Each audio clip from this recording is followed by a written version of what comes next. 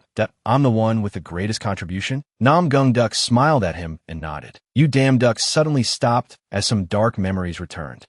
The one who was looked down on my whole life for having no talent." In Yu Dam Duck's memory, a middle-aged man appeared, wearing a black vest, his hand on his chin, his eyes disdainful, the corner of his mouth slightly curled. Beside him, another man looked over with the same gaze, a contemptuous smile on his face. One hand was clenched into a fist, the other held a phone, his mouth wide open. A small figure was bound by thousands of large, long chains. A face screaming in agony, an image of someone sitting silently, covering their face in helplessness. "That's right, I'm different now." You Damn Duck's lips trembled slightly. He raised his clenched fist high. Below, thousands of people raised their hands, looking towards the gate where the group was standing and cheering. In the silent night, a large, tall building stood quietly, with only a few rooms still lit on its floors. In the hospital lobby, nurses stood at the counter, focused on their work. Opposite them, patients sat neatly on chairs, waiting for their turn to be seen. You Damn Duck gently pulled back the curtain in front of him to look at the person lying there. His tense face gradually relaxed. Thank God my mother is okay. Suddenly, a voice from a nearby TV caught his attention. We have interviewed the person with the greatest contribution to clearing the dungeon that appeared in the middle of the city. The news was showing you Damn Duck's interview. He smiled confidently at the camera. A reporter held a microphone towards you Damn Duck. Please tell me about your method and your thoughts on what just happened. You handled it very quickly. Was it a life-threatening situation? This was followed by a barrage of questions that flustered you Damn Duck. Where are you from? What's your name? My name? I'm you Damn Duck. He was so flustered, he started waving his hand around. But the reporter's questions didn't stop. This is the first time I've heard this name. Do you belong to any guild? Is it true that your skills are both a swordsman's and a fighter's? Please give us more information. You Damn Duck was dazed by the reporter's questions, and the smile on his face became awkward. Slow down, one at a time. You Damn Duck sighed wearily. He quickly composed his expression and looked straight ahead. My guild and where I come from are not important. Countless people have risen and fallen, and I fought with my life on the line to protect someone I consider a treasure. You Damn Duck declared clearly on the news under the headline, the new face of the Sandgun Guild. Who is he? The reporters quickly caught the main point. You mean that origin and guilds are not important? Currently, the Hunter Association's attitude after the appearance of this dungeon is considered to be quite cautious. Is the state directly aiming to criticize the Hunter Association for not handling the situation well? You Damn Duck's face flushed red as he quickly reached for the remote to turn off the TV. So embarrassing, I can't watch anymore. The sound of a phone notification rang, making you Damn Duck turn his head. They even managed to take a picture of this? On the cracked phone screen was a picture of him fighting the Oxhead monster with a descriptive article. They didn't even run away, they stayed to film. These tourists are really scary. Suddenly, you Damn Duck's eyes widened in astonishment. A large blue notification window appeared. Before his eyes, the lowest level god you Damn Duck has increased his reputation score. Divine power exceeds 100. What? You Damn Duck raised a hand to his chin, thinking. Divine power. Isn't that the standard for the written test on the recruitment form? That's it. Another notification window appeared. You have surpassed 1,000 divine power. You will have the opportunity to open a new professional department. Do you wish to do so? You Damn Duck reached out and tapped the rectangular box on the notification window. What's there to think about? Open it immediately. After you Damn Duck pressed the button on the previous window, another notification window appeared. Chief Security Manager of Hephaestus's Forge. Recruiter, Hephaestus. Requirement: over 1,000 divine power points, novice experience. Note, there will be a rather stressful job coming up. Scrolling through the notification window, you Damn Duck smiled with satisfaction.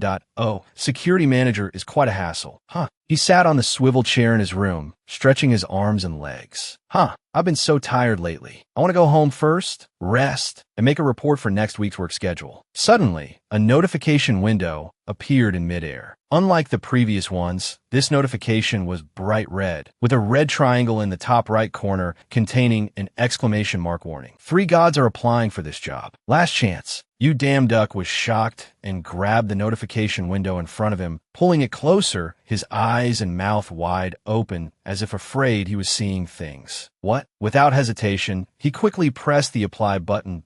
In no way, this simple job will be mine. A blue light shot out from a room in a large, tall building, streaking across the dark night sky. A series of piercing screams echoed through the space. You Damn Duck lay on the cracked ground, dust and debris flying up in a thick cloud. His face was full of dissatisfaction, his hand on his chest. Can't they bring someone to land a little more gently? After his complaint, You Damn Duck observed his surroundings. The hall in front of him had many large stone pillars and small torches. High above, a fireball hovered in the air. Firebirds appeared from nowhere and gathered on the fireball floating in the middle of the hall. I think I'm in the right place. This is Hephaestus's Forge. You Damn Duck wiped the beads of sweat rolling down his face. hot as hell. Wiping his sweat, he grimaced and complained. It's like a sauna. Can't Hephaestus afford an air conditioner? Suddenly, from behind, a large arm wrapped around Yu Damduck's neck with a smile. Are you the new guy? Hearing the sound from behind, Yu Damduck warily glanced at the person behind him. Seeing his reaction, the other person greeted him. Nice to meet you. I'm Hephaestus, the master of this forge. Yu Damduck tensed up and escaped from Hephaestus's arm, taking a few steps back and bowing deeply and respectfully. It's a pleasure to meet you, sir. I am Yu Damduck, an applicant for the security manager position. Hephaestus, who had his arms crossed, burst out laughing after witnessing this scene. Haha, what's this? Is this how humans greet each other? A cold sweat broke out on Yu Damduck, his eyes wide with panic. I'm screwed. I wonder if he heard me? Did he hear me? He probably heard me. What'd I do now? I should have greeted him properly from the start. Hephaestus smiled, rubbing his chin as he sized up the person before him. Hephaestus spoke as discussed. He smiled warmly, large and sturdy, his bronze skin adding to his majestic presence. Hephaestus, the god of the forge. Yu Damduck jumped when Hephaestus suddenly spoke. Mountain god, did your love for humans make you fight in Thor's dungeon without fear of danger? Yu Damduck stammered. Ah, that. Hephaestus laughed loudly. Ha, no wonder that hothead Thor likes you. You've got guts. Yu Damduck scratched his head, looking embarrassed. Thank heavens, he probably didn't hear what I said clearly. Before he could breathe a sigh of relief, Hephaestus's next sentence made Yu Damduck's blood run cold. Daring to tell me to install an air conditioner in my forge, that's pretty gutsy too. He bowed a full 90 degrees in sincere apology. I'm sorry, sir.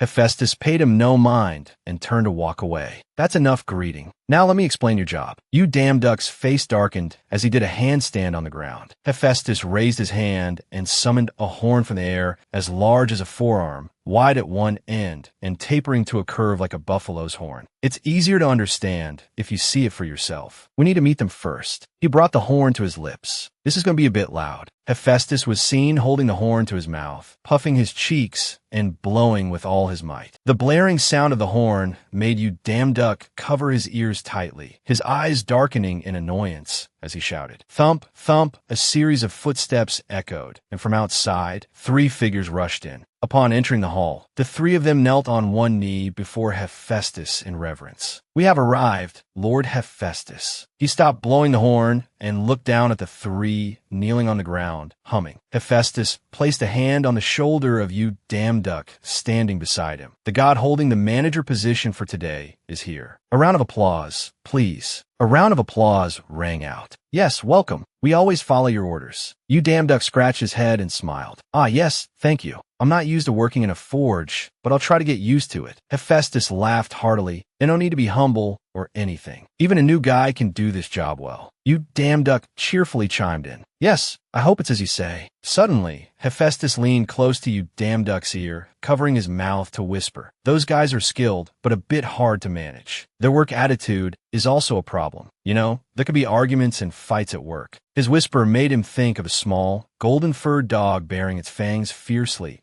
Yes, that's so? Hephaestus recalled a time when he was busy carrying a stone pillar. By the time he returned, he was shocked to clutch his head and discover that the necklace on the table had disappeared. The pendant I prepared as a gift for Freya last week. I don't know how, but it was gone when I came back from work. You should pay attention to this. Freya, the goddess of love and beauty. Yu Damduck was surprised. Oh, Lady Freya, someone stole even that? Hephaestus held his forehead in complete helplessness. That matter has given me a huge headache. A man with a thick black beard and hair knelt on the ground with his eyes closed. They seem a bit strange. Hephaestus packed his things into a cloth bag. I'm going to take a day off to climb Mount Olympus. I don't expect you to get too much done today, but just in case, let me give you this. He threw something wrapped in gray cloth towards him. This is... The blue notification window appeared again, showing a wooden staff, thick at the head and tapering towards the handle. Hecate's staff, a staff made from the trunk of an olive tree, a replica of the staff Hecate used to defeat the Nemean lion. It has an excellent ability to conceal identity. 0.1% chance of an accompanying stun effect with attacks on living entities. Yu Damduck was astonished. Holy crap, This staff is overpowered. Hephaestus smirked and raised his hand to summon a portal. Well then, the portal gradually grew larger. Hephaestus waved goodbye and slowly stepped into it. Take good care of my forge, mountain god. The portal slowly closed and a dazzling golden light shone out, forcing Damduck to cover his eyes with his hand. Wait, you haven't told me what my task is. Are you just going to leave me here all alone? What am I supposed to do now? Hephaestus smiled meaningfully. Why do you care? Damduck suddenly felt a chill run down his spine. In the darkness behind him, 3 demonic faces appeared, baring their sharp teeth and staring at him as if they wanted to eat him alive. Hephaestus's voice echoed in his head again. Everything will be fine if you're stronger than them. They're just a bunch of weaklings, so be confident. I'm off. The portal closed, Hephaestus's figure vanished, and the room returned to normal. Damduck stood rooted to the spot. Behind him, a hand holding a hammer slowly approached. Sweat trickled down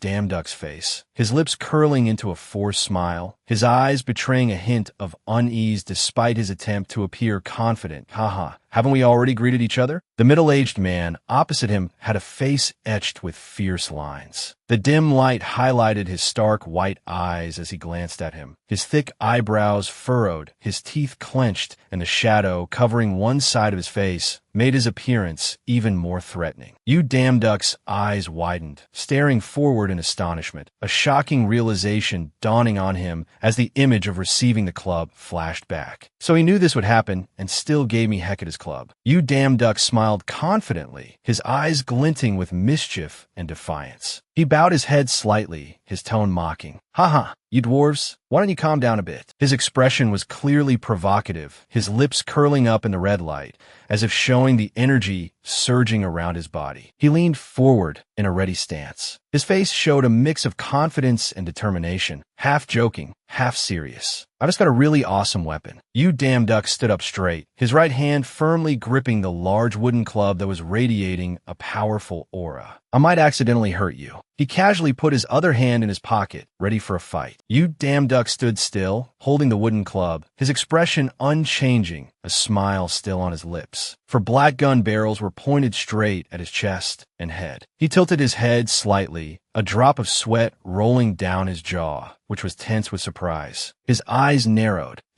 Opposite him, a rough hand with gnarled knuckles slowly brought a glowing cigar to its lips, the tip burning. The bearded man's eyes glowed red like blood in the thick darkness, every wrinkle on his forehead cold and emotionless. In the dim darkness, what have you been doing all this time? The shift ended a long time ago. Another voice spoke up. Don't be so grumpy. Stay a little longer, and I'll split the money with you once I sell this. Hearing the conversation, Damduck slowly opened his eyes. What is going on? I'm still alive? Through his blurry vision, Damduck saw 2 burly men standing opposite each other. The faint light from behind them made their bodies appear hazy. The red-haired man with a bandana on his head stared intently at the strange object the other was holding out, his eyes curious. What is this? The man opposite him, with a thick beard and bulging muscles, replied, This is an item made by the god Hephaestus. Both their eyes lit up, the air around them seeming to tense with excitement. The black-bearded man continued, I heard this was originally a necklace for the goddess Freya. We'll be rich if we sell this prize. Sweat beaded on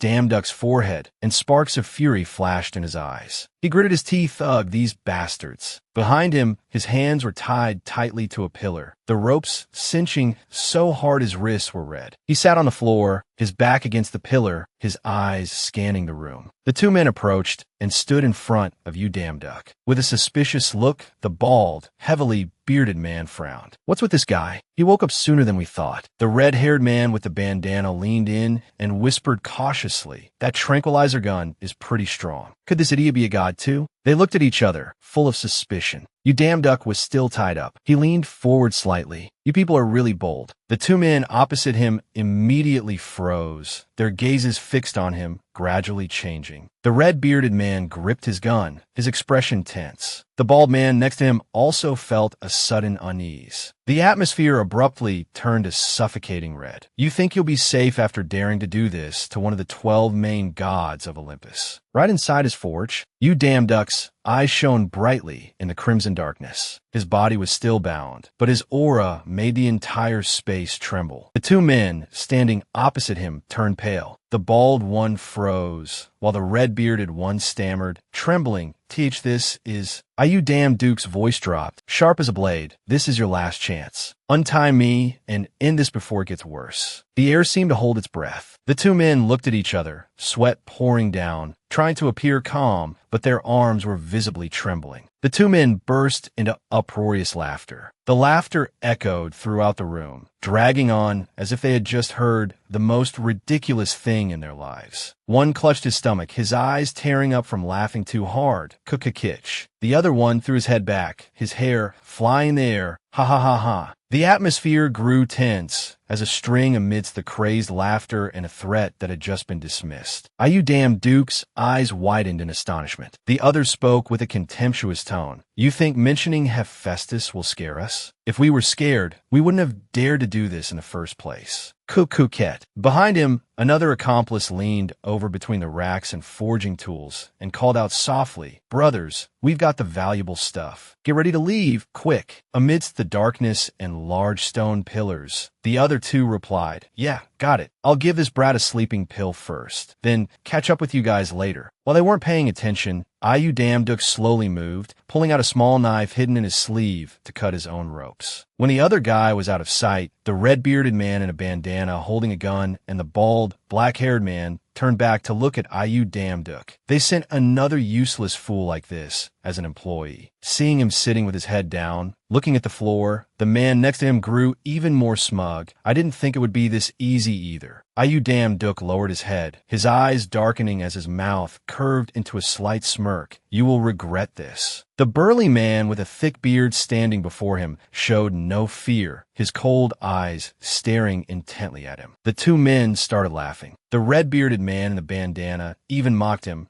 crying, Hoo, we will regret this. The bald, black-bearded man burst out laughing so hard he cried, Kukitch, your impression is spot on. Kukitch. Ayu Damduk's smile became more pronounced, his expression menacing. You really have some nerve. Behind him, the ropes had been successfully untied. Ayu Damduk slowly drew out a wooden club, his hand tightening around it. I told you. The red-bearded man in the bandana and the bald, black-bearded man stared blankly at him. Before they could react, Ayu Damduk rushed forward, swinging the club and sending them flying. He roared in fury. You will regret this, you bastards. After venting his anger to his heart's content, Ayu Damduk tied up the two men, their faces bruised and unconscious with the whites of their eyes showing. To ensure they couldn't escape, he wrapped them in multiple layers of rope. When he was done, he looked at his masterpiece with satisfaction. This should be fine. Ayu Damduk stood up straight, waving his hand. You forced me to use violence. He looked smugly at the trembling men before him, thinking to himself, these guys are really nothing. He tucked the dagger back into his sleeve, remarking, good thing I asked for this from Lady Duyu. Thinking of that, an image of Duyu gently pulling her hood and advising, it's best to carry a sword with you, came to his mind. Ayu Damduk thought thankfully, good thing I remembered those words. I have to thank her next time. Suddenly, he turned his head and made a surprising discovery. Near the hands of the two tied-up men, something was glittering with a pink light. That is, a pair of hands were pouring shimmering blocks of metal out of a chest. Shimmering out of the chest. A shirtless, bald man had one hand on a chest full of shimmering platinum-colored blocks, the other cupped around his mouth as he tilted his head back and yelled, Boss, we've finished loading the minerals. After his call, announcements came one after another from other places. We've taken all the armor too. This side is done too. The boss sat pensively, a cigar in his mouth, arms crossed over his chest.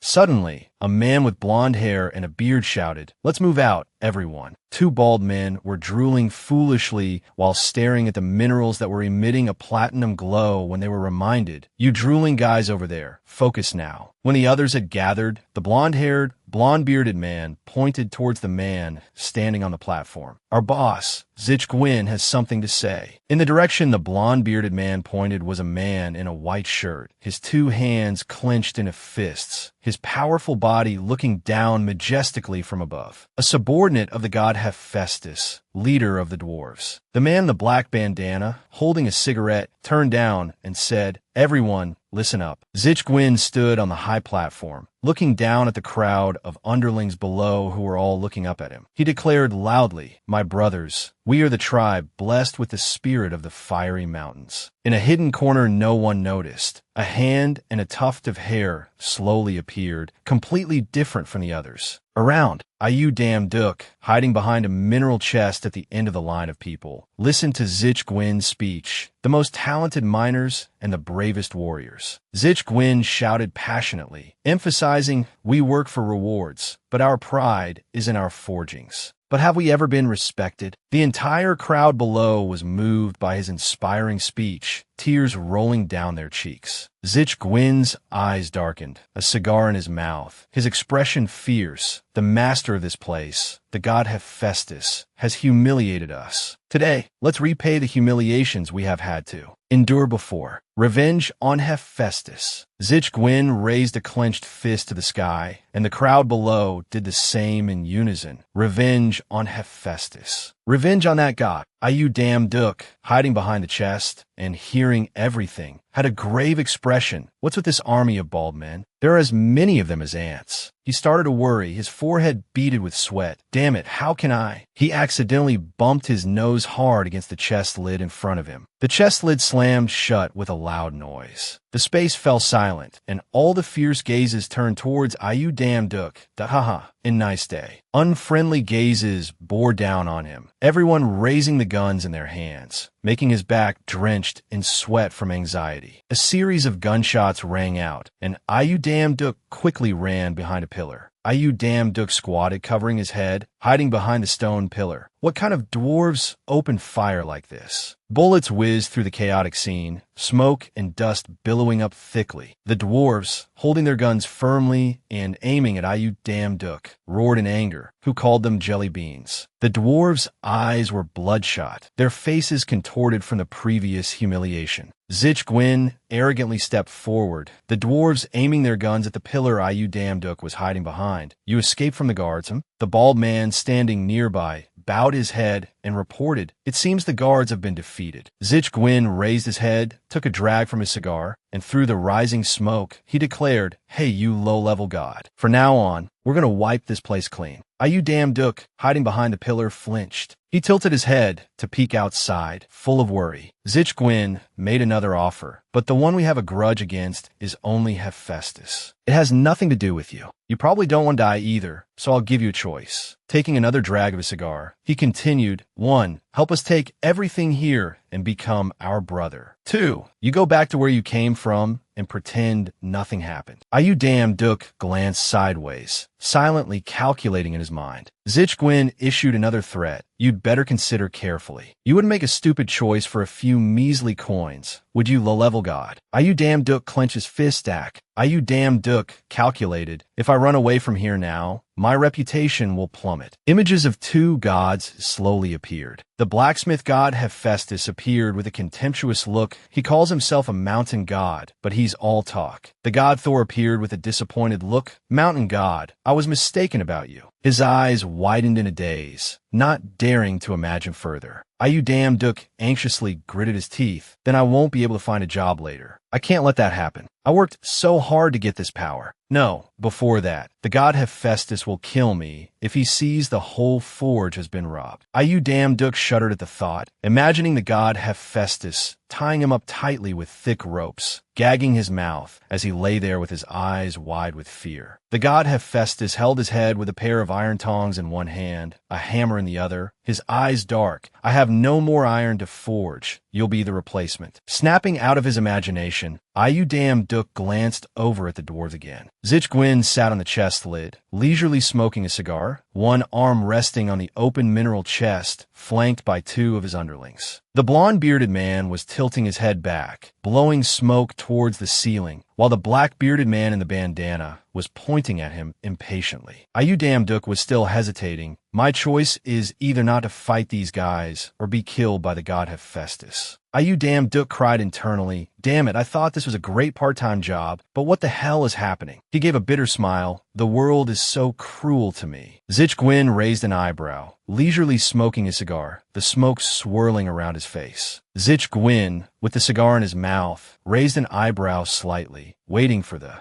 answer. Seeing Ayu Damduk raise both hands, the club also raised to show his sincerity, stepping out from behind the bullet-riddled pillar. Zichgwin was very pleased. All right, you made a very smart decision. He added, low-level god. Ayu Damduk's face scrunched up in annoyance. He keeps calling me a low-level god and all that. It's so irritating. Suddenly, he spoke up, startling Zichgwin, who had been watching him. Excuse me, I want to ask something. Aren't you the blacksmith god's assistant? Ayu Damduk stood below, looking up at Zichgwin, questioning him sentence by sentence. Why do you have to go this far? If the god Hephaestus finds out, do you think he'll let it slide? He lowered his voice, although I'm not sure. Seeing no reaction from Zichgwin, he continued, one of the 12 main gods of Mount Olympus, the supreme blacksmith god Hephaestus. You don't know what will happen if he gets angry. After a moment's thought, he added, I don't know either. Feeling the bald dwarves murmuring among themselves, Ayu Damduk continued his threat. He will burn you alive in the furnace and throw your bones to the three-headed dog Cerberus in hell to gnaw on. Pausing for a moment, he added in a low voice, or not. Ayu Damduk suddenly raised his volume, his expression fierce and angry. You bastard, are you really not afraid of divine punishment? Bang! A gunshot rang out right next to his ear, making him freeze. A bullet grazed the two fingers he was pointing forward, tore a round hole in his collar, and embedded itself in the wall behind him. The blonde-bearded subordinate, a cigarette in his mouth, pointed the black muzzle, still smoking from the recent shot, at Ayu Damduk. Shut your mouth, you dog. How dare you spout such nonsense? You don't deserve to be forgiven. Ayu Damduk became small, holding his cheek, his eyes welling with tears. Trembling, the blonde-bearded man raised his gun, preparing to aim. I'll kill you right now, you brat. As Ayu Damduk frantically dodged the bullets the man fired, Zichgwin spoke up, stopping him. Wait. The blonde-bearded man looked back with difficulty. Boss. Zichgwin was seen angrily advancing towards Ayu Damduk. He's babbled enough. I can't let this go on. You just called that guy the supreme blacksmith god. Hephaestus. Ayu Damduk fell to a sitting position on the ground, a few bullet dents beneath him, panting from exhaustion. Zichgwin angrily approached him. You don't know anything, low-level god. He gritted his teeth, the red tip of his cigar standing out against his black beard. I'll make it clear to you one last time before I turn you into food for worms. Hephaestus's forgings are just trash. Ayu Damduk, sitting on the ground, looked up with wide, surprised eyes, as if not believing what he was hearing, and repeated unconsciously, the god Hephaestus is trash. Ayu Damduk was surprised. Hephaestus is trash. Zichgwin affirmed, that's right, though the label of a thief suits him better. Memories flooded back as Zichgwin began to recount. One day, he came to where we lived and said this. At that time, Zichgwin was shirtless, admiring a sword he had just finished, when Hephaestus walked over and praised, that's a wonderful sword. Hephaestus gave a thumbs up with a bright smile. Do you want to work with me? I'll provide everything you need. Finishing his recollection, Zichgwin said resentfully, after following that despicable bastard and coming here, we were turned into his slaves. Ayu Damduk's mouth fell open in surprise. Slaves? Hephaestus turned you into slaves. An image of Hephaestus diligently forging. He paid us a full salary. We worked 6 hours a day, 5 days a week, and in our free time, we could work as we pleased. Ayu Damduk was surprised, huh? In Zichgwin's memory, he was leisurely sitting and smoking a cigar while two of his subordinates were playing cards. The black-bearded man in the bandana laughed loudly, raising his hand provocatively, royal flush. The unresigned blonde-bearded man held a gun. Shut up, or I'll kick your ass. Zichgwin's voice was full of resentment. In this perfect life where everything was provided,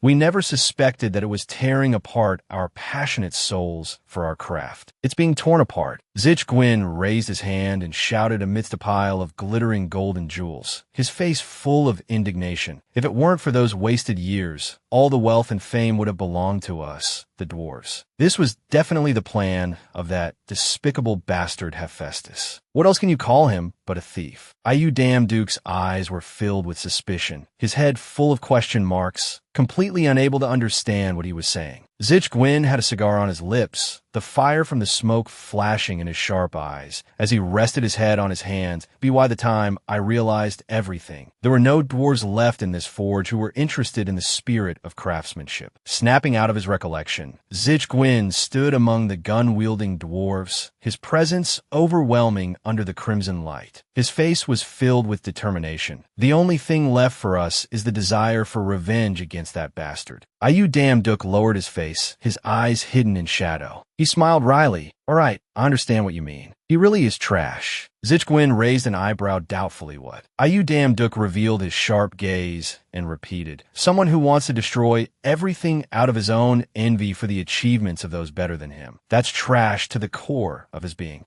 Zich Gwyn's face was shocked, darkening and becoming unsightly. He held out a hand, biting down on the cigar in his mouth. Are you done talking? Ayu Damduk held up a hand to signal stop as the gun-wielding dwarves advanced towards him. Seeing the crowd stop, he gave a reassuring smile. Please hear me out. This is what outsiders will think when they hear about this matter. Zich Gwyn froze. Ayu Damduk continued, if you just leave like this now, you'll only be thieves in their eyes. Can the dwarven race, the race of great master craftsmen and proud warriors, endure such a bad reputation? Zich Gwyn's eyes suddenly lit up. Great master craftsmen, proud warriors. Ayu Damduk continued to persuade, raising his club high. There's another way for you to get revenge on Hephaestus. One of the weapons Hephaestus made happens to be in my hands, and I'm just a lone warrior. The crowd of dwarves and Zich Gwyn all stood frozen, as if in thought. Seizing the opportunity, he threw out a taunt. If you call yourselves master craftsmen or proud warriors, then why don't you put down those toys and fight me with real weapons made by your own hands? Seeing Zich Gwyn begin to hesitate, Ayu Damduk smiled, defeating a warrior using Hephaestus's weapon. Isn't that the righteous way to make Hephaestus pay? Otherwise, you can always accept that Hephaestus is better and run away from here. The blonde-bearded man glared, his gaze sharp and full of anger. He shouted venomously, damn dog, you're about to die, and you still dare to play tricks? The blonde-bearded man next to him drew his gun and pointed it at Ayu Damduk. He's not worth listening to, boss. He backed away in fear and vigilance, his mouth wide open in shock. Oh, S.H. Ayu Damduk cried internally, waving his hands. Why is this happening? Zich Gwyn's face darkened, only his bloodshot eyes and the burning cigar visible. Run away? This great Zich Gwyn. The blonde-bearded man quickly tried to stop him, boss. Zich Gwyn stood there, the burning cigar in his mouth, full of determination. You have a silver tongue, low level. God! Ayu Damduk cried tears of joy. He took the bait. Zich Gwyn's strong back was visible. Fine, I'll fight you. But you have to take responsibility for calling yourself a warrior. Zich Gwyn tightened his grip on the large, heavy sledgehammer. If you can't last long enough for me to prove that our weapons are better. Ayu Damduk looked up, his eyes apprehensive. Then for your insolent words just now, that we dwarves would run away. Zich Gwyn's eyes were sharp and angry. He tightened his grip on the giant hammer in his hand, standing in a ready stance. I will smash your bones to dust. He stomped on the ground, creating a dent.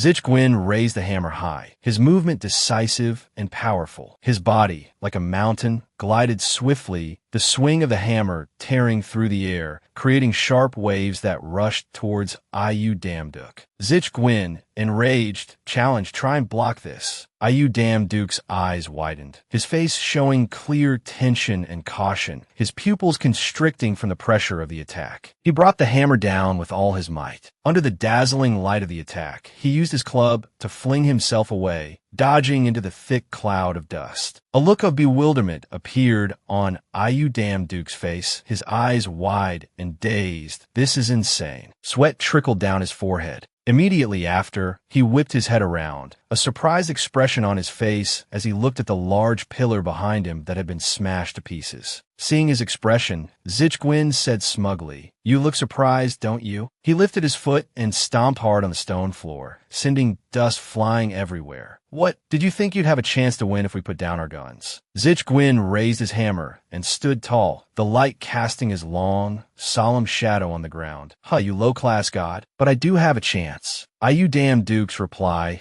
made Zich Gwyn's eyes widen in bewilderment. The corners of Ayu Damduk's lips curved slightly, as if he had anticipated this. Don't be too surprised. He swung his club and rushed towards Zichgwin with a devilish smile on his face. Zichgwin stood stunned with his hammer, only reacting when Ayudamduk was about to strike. He angrily swung the hammer in his hand. Nonsense. The hammer slammed into the floor, sending stone and debris flying everywhere. Ayudamduk smirked, taunting, "Where are you looking? That's just my afterimage." Suddenly, he appeared behind Zichgwin, raising his club to strike down. He reacted quickly, swinging his hammer across. Once again, Zichgwin hit empty air. Ayudamduk appeared below, in a stance ready to strike. Zichgwin spotted him and frowned. Not bad. Ayudamduk smiled. It's too early to be surprised, as if things hadn't really started yet. He swung his club hard towards Zichgwin. The blonde-bearded man cried out, "Boss." Next to him, the black-bearded man in the bandana was also stunned. "Captain." Ayudamduk was surprised to see a clear shoe print on his shoulder. Zichgwin laughed smugly. "I told you it was nonsense." Ayudamduk was knocked far away, and in an instant, a distance was created between them. Ayudamduk stood up straight, pointing his club forward confidently. "That's the first time I've been kicked by someone wearing shoes. It hurts quite a bit, but you're not bad either." Zichgwin held his large hammer tightly. "Humph, silver-tongued brat. Your fighting stance is indeed a bit strange." He smiled. "It would be better if you knew your own limits, little swordsman." Ayudamduk was surprised. "You knew just by looking at my stance." "Ow!" He glanced at him. "Even an idiot would know. I've never in my life seen someone who uses a weapon as well as you do." In Zichgwin's eyes, Ayudamduk stood in the deep red darkness, the young man's figure hazy but full of presence, with a fearsome gaze. "Your sword aura is not ordinary at all. It even gives me goosebumps." Zichgwin, excited, reached up and tore his already partially ripped shirt. "How long has it been since my heart beat this fast? Who knew I would meet an equal, or even someone stronger than me here?" The two underlings stood silently, as if they couldn't believe the truth before their eyes. The blonde-bearded man was stunned. Unbelievable. The black-bearded man in the bandana added, "That bastard is as strong as the boss." Ayudamduk's eyes widened in surprise. Zichgwin spoke. "I sincerely apologize for calling you a low-level god and underestimating you." His words became formal. "In return, to show my respect for your strength." The torn piece of shirt was thrown to the ground. A red light enveloped Zichgwin. He held his hammer seriously. "I will use my full strength." Ayudamduk, without a hint of fear, beckoned with his hand. "Bring it on." Zichgwin rushed towards Ayudamduk with his hammer, dust billowing up behind his feet. He stood still, raising his club in a defensive stance. Zichgwin swung the hammer in his hand high and brought it down on Ayudamduk. He, without any change in expression, gripped his club tightly, awaiting the blow. The weapons clashed, creating a loud sound. Zichgwin grimaced, gritting his teeth and pressing down hard. Ayudamduk calmly and steadily held his ground. He tilted his club, deflecting Zichgwin's hammer, then leaped high into the air, his sharp eyes spinning as he struck down at Zichgwin's shoulder. He was stunned for a moment, then quickly counterattacked, swinging his hammer towards Ayudamduk. The weapons clashed again, the two face to face, their gazes sparking, their mouths curved in excited smiles. The dwarves watching the battle cheered loudly. Is this a battle between the strongest? The blonde-bearded man's eyes were wide. My heart is pounding like crazy. The black-bearded man in the bandana's mouth was agape. It's like, the other two said in unison. The battle was intense, sparks flying everywhere. Ayudamduk and Zichgwin with weapons in hand. Zichgwin's eyes widened, the sound of the forge. His eyes were emotional, the vibrations in the air. The blonde-bearded man's eyes welled with tears, the roar of iron. An image of an iron hammer striking iron, sending sparks flying, appeared the familiar sounds of the forge. The fire swirled, the fire from his hammer. Ayudamduk opened his mouth and shouted, a flame enveloping him as if igniting our souls. Zichgwin's two underlings took turns exclaiming in awe. Zichgwin smiled with satisfaction. It's like the soul of a blacksmith. Ayudamduk's words echoed in Zichgwin's mind again. Someone who wants to destroy everything out of his own envy for the achievements of those more talented than him. That's trash to the core of his being. I couldn't refute it, because accepting one's own inferiority is always easier than blaming someone else's talent. And the day I received the invitation from Hephaestus excitedly pushed open the door. This is the forge where you will work. Standing before Hephaestus was the black-bearded man in the bandana, and beside him was Zichgwin. Next to them was the blonde-bearded man, the eyes of all three filled with astonishment and joy. The deep emotions and great ambitions that we, frogs in a well, had when we came into contact with the outside world. Zichgwin, with a burlap sack on his back, his eyes full of admiration for a glittering, gem-encrusted sword placed on red cloth. It only continuously made us more aware of our own shortcomings. Zichgwin, in anguish, tears rolling down his face, polished the ordinary iron swords, scattered in the dark space. What a pathetic story, everything that happened after leaving that place. Fragmented images, his wrongdoings, slowly came flooding back. It was all a waste of time. The end of the recollection was also the moment the hammer in Zichgwin's hand was knocked away by Ayu Dam Duk, falling to the ground. He was filled with regret, tears streaming down his face. This is truly, completely my own failure. Zichgwin stood still, smiling with satisfaction, closing his eyes and waiting for Ayu Dam Duk to strike with his club. A dazzling yellow light erupted in front of Zichgwin as if to swallow him whole. A large hand gently stopped the mace. The smith god Hephaestus appeared between the two, his hand blocking Ayu Dam Duk's mace as it rushed towards Red Fist's eye. He roared, "Stop right now." Ayu Dam Duk looked up in surprise. Hephaestus questioned, "I haven't been gone for long, and everything is already in chaos." Red Fist was also silent. Sweat began to trickle down his face. Hephaestus continued, "I thought I had walked into the wrong house." Hephaestus's face darkened as he looked at the other two and growled, "I would very much like to hear your report on what is happening here." After the fight,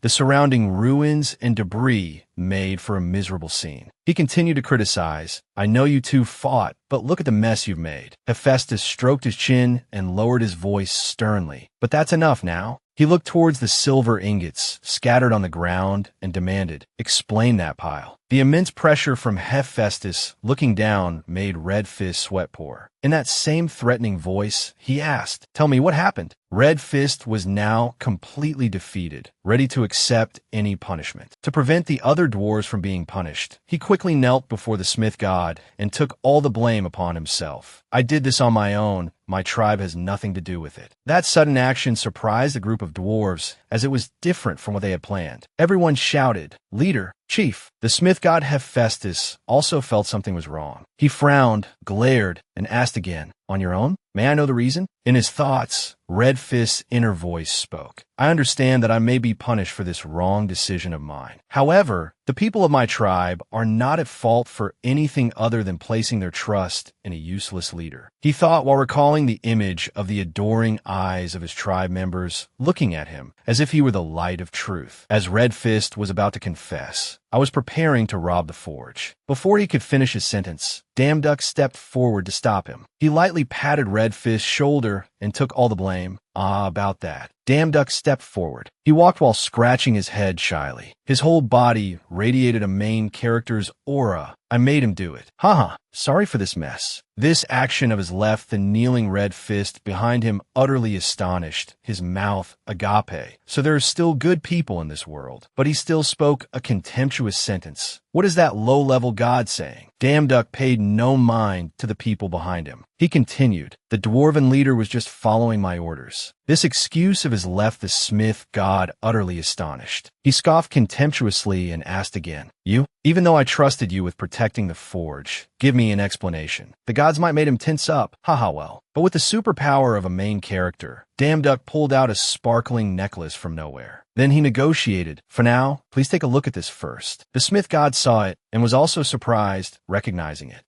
Then he returned the necklace to the smith god, which made him regain his excited mood. "You found it." Dam Duk still maintained a gentle demeanor. "I remember you said you had lost it." Upon seeing this scene, Red Fist was horrified. "That's definitely the necklace I gave to the guards." The more his inner voice spoke, the more his spirit broke. If that guy says he found a necklace on them, then it won't be just me who gets punished. The smith god's questioning voice continued to ring out. "But where did you find it?" "I searched everywhere and couldn't find it." He awkwardly explained. Before hearing his full answer, Leader Red Fist had already determined. "It's over." Who would have thought he would reply? Leader Red Fist helped me look for it. Since the surveillance job gave me a lot of free time, I asked him to take out all the items in the warehouse to check. His build is quite small, so after searching every nook and cranny, he found it. The answer left left everyone who heard it flabbergasted, stunned, and speechless. Damn Duck, still maintaining a casual tone, turned to look at the still kneeling man and asked, "Isn't that right, Red Fist?" He was still flustered regarding this. The smith god Hephaestus was also a bit suspicious and contemplative. The god's attitude made the atmosphere tense and suffocating. Suddenly, Hephaestus laughed loudly, easing the tension. "Haha, anyway, you helped me look after the forge and even found the necklace. I couldn't ask for more." As if a burden had been lifted, Damn Duck breathed a sigh of relief. "I'm so glad." The smith god Hephaestus came forward and lightly touched his shoulder. His voice was filled with joy. "Damn Duck, you are a good lad." Hephaestus maintained that radiant smile to encourage him. "Now I understand why Thor likes you." Receiving the compliment, he said shyly, "Ah, thank you, sir." Then he turned towards Red Fist and this hammer. His impulsive action made Red Fist look on in surprise.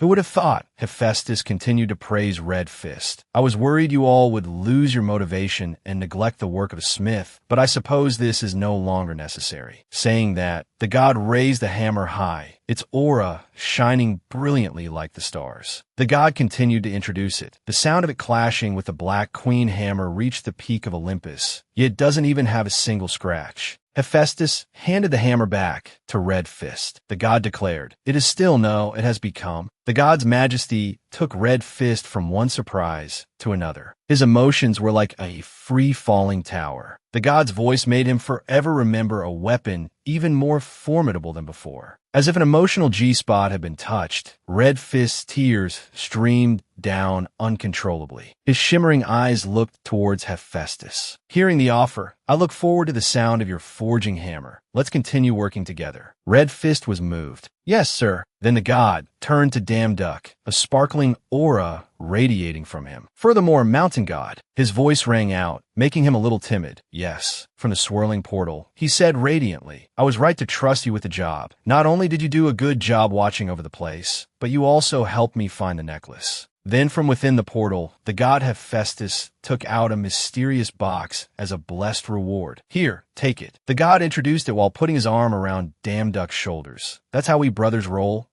Since you worked even better than I expected, please accept this gift as an expression of my gratitude." Damn Duck saw the gift before him, and he drooled all over. His eyes sparkled as he looked at the gift, rejoicing inwardly. "This is insane. Is this a special Damn Duck reward similar to the one for completing an SS rank mission? I thought I would only get the mace as payment. But what is this?" Overjoyed, he quickly took the gift, lest it be taken back. He replied enthusiastically, "It would be rude to refuse, so I will gladly accept it. Thank you very much." However, as soon as he opened the box's lid, the smile on his face quickly vanished.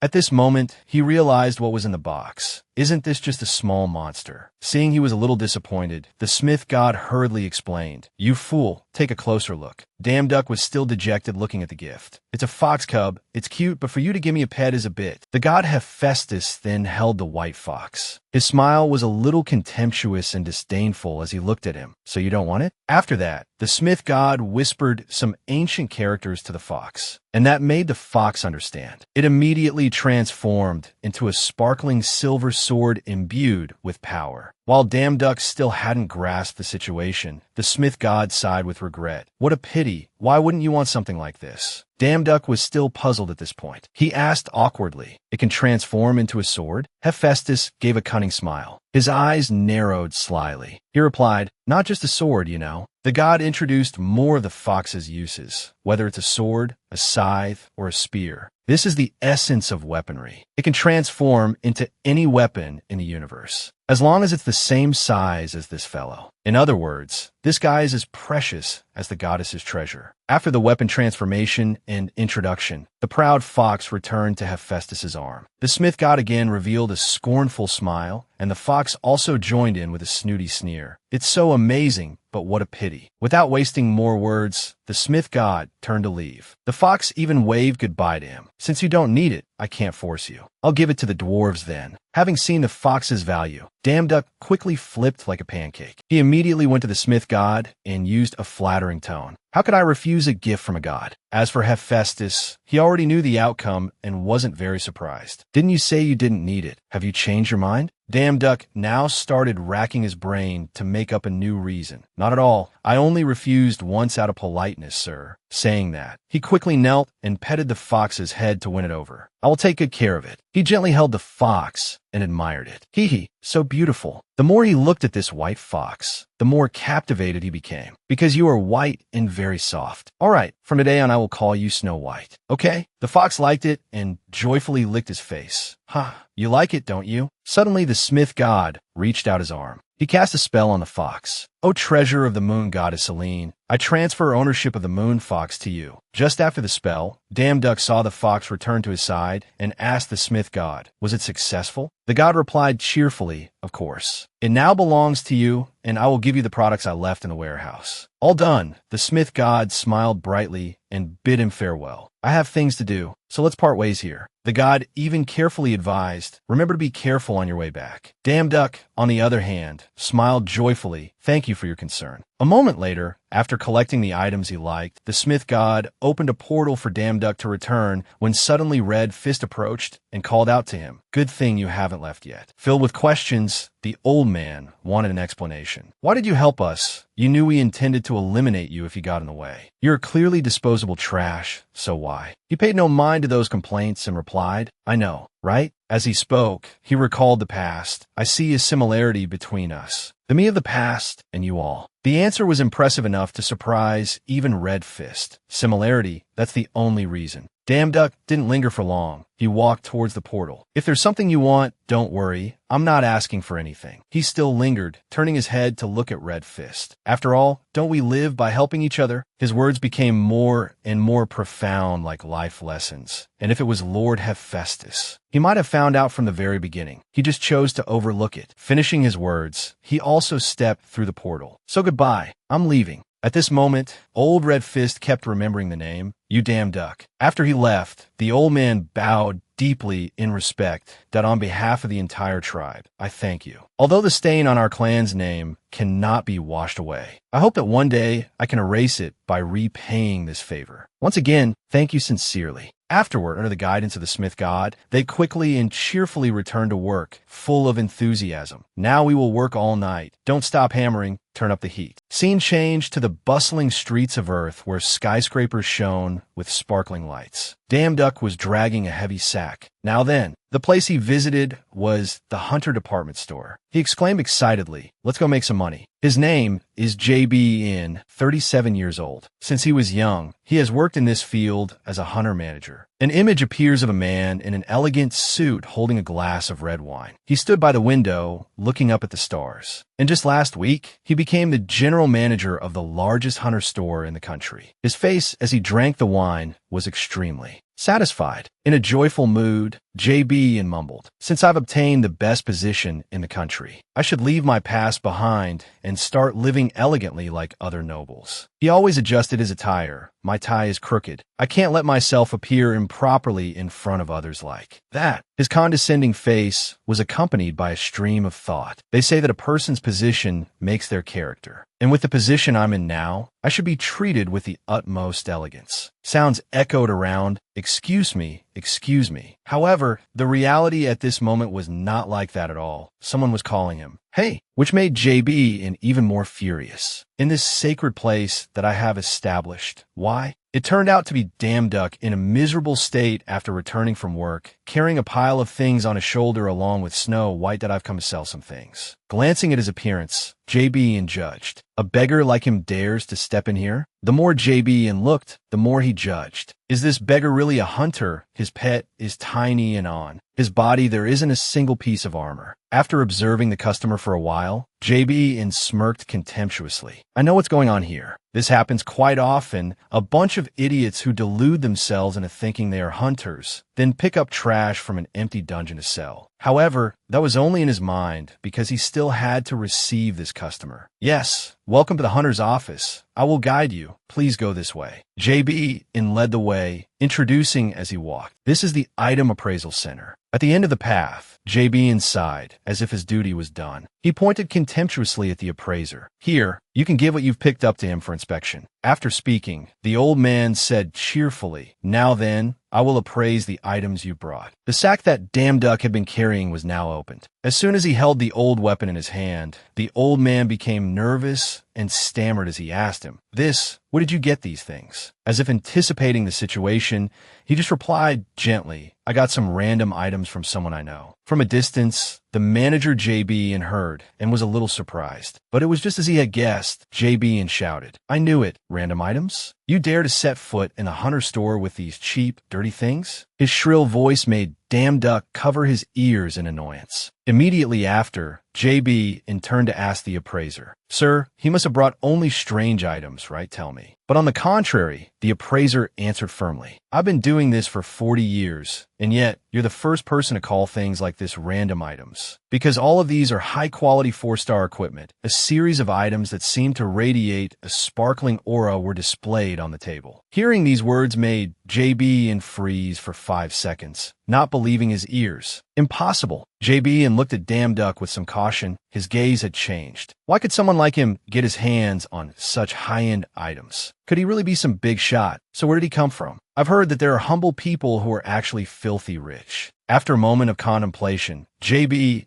flipped like a pancake. He switched to a flattering tone. Sir, let me lead you to the VIP room. He even bowed respectfully, pleading. Moving to the VIP room, the old man proposed. First, I will offer a price. If you sell all of these, you will receive about 3 billion won. Damn Duck was now being treated like an emperor, but he still maintained a calm demeanor. Ha, is that so? 300 million won? But he quickly realized something was wrong. He froze and pondered. At this moment, Damn Duck realized and was shocked to his core. 3 billion won. He even had to cover his mouth to not make a sound. A pile of equipment that the Smith god Hephaestus called failed products is worth 3 billion won. His action made Snow White, who was spinning beside him, feel confused. While he was trembling, thinking about the amount of money he would receive, enough to live for the rest of his life, the old man didn't notice and continued. And we're just talking about the product quality. It also depends on the number of buyers and sellers. You could even get double that amount. Listening to this, JB still had a puzzled look. He stared at him, contemplating. High-quality items for which buyers would offer any price they wanted because there wasn't enough supply were right in front of him. The more he thought, the more determined JB became. He clenched his fist, showing his attitude. Even if I have to play the role of a sycophant, I will definitely win the right to sell that pile of items at any cost. After a period of internal struggle, JB stood up. He put on a smile with a sickeningly sweet voice. My dear customer, if you intend to sell these things, then... But before he could finish, he was interrupted. Damn Duck spoke up all of it. This statement left JB somewhat stunned and frozen. He couldn't close his mouth. What? Damn Duck regained his authority, his half-closed eyes reaffirming. I'll sell everything. Hearing Damn Duck's words made him dance with joy internally. An angel. He is an angel sent down to earth. With this, my path to promotion can go even further. Suddenly, once again Damn Duck made him freeze solid because he said, but I don't intend to sell at this place. I've never seen anyone guide a customer with their hands in their pockets. Contrary to the first introduction, there was now a difference. His name is JB.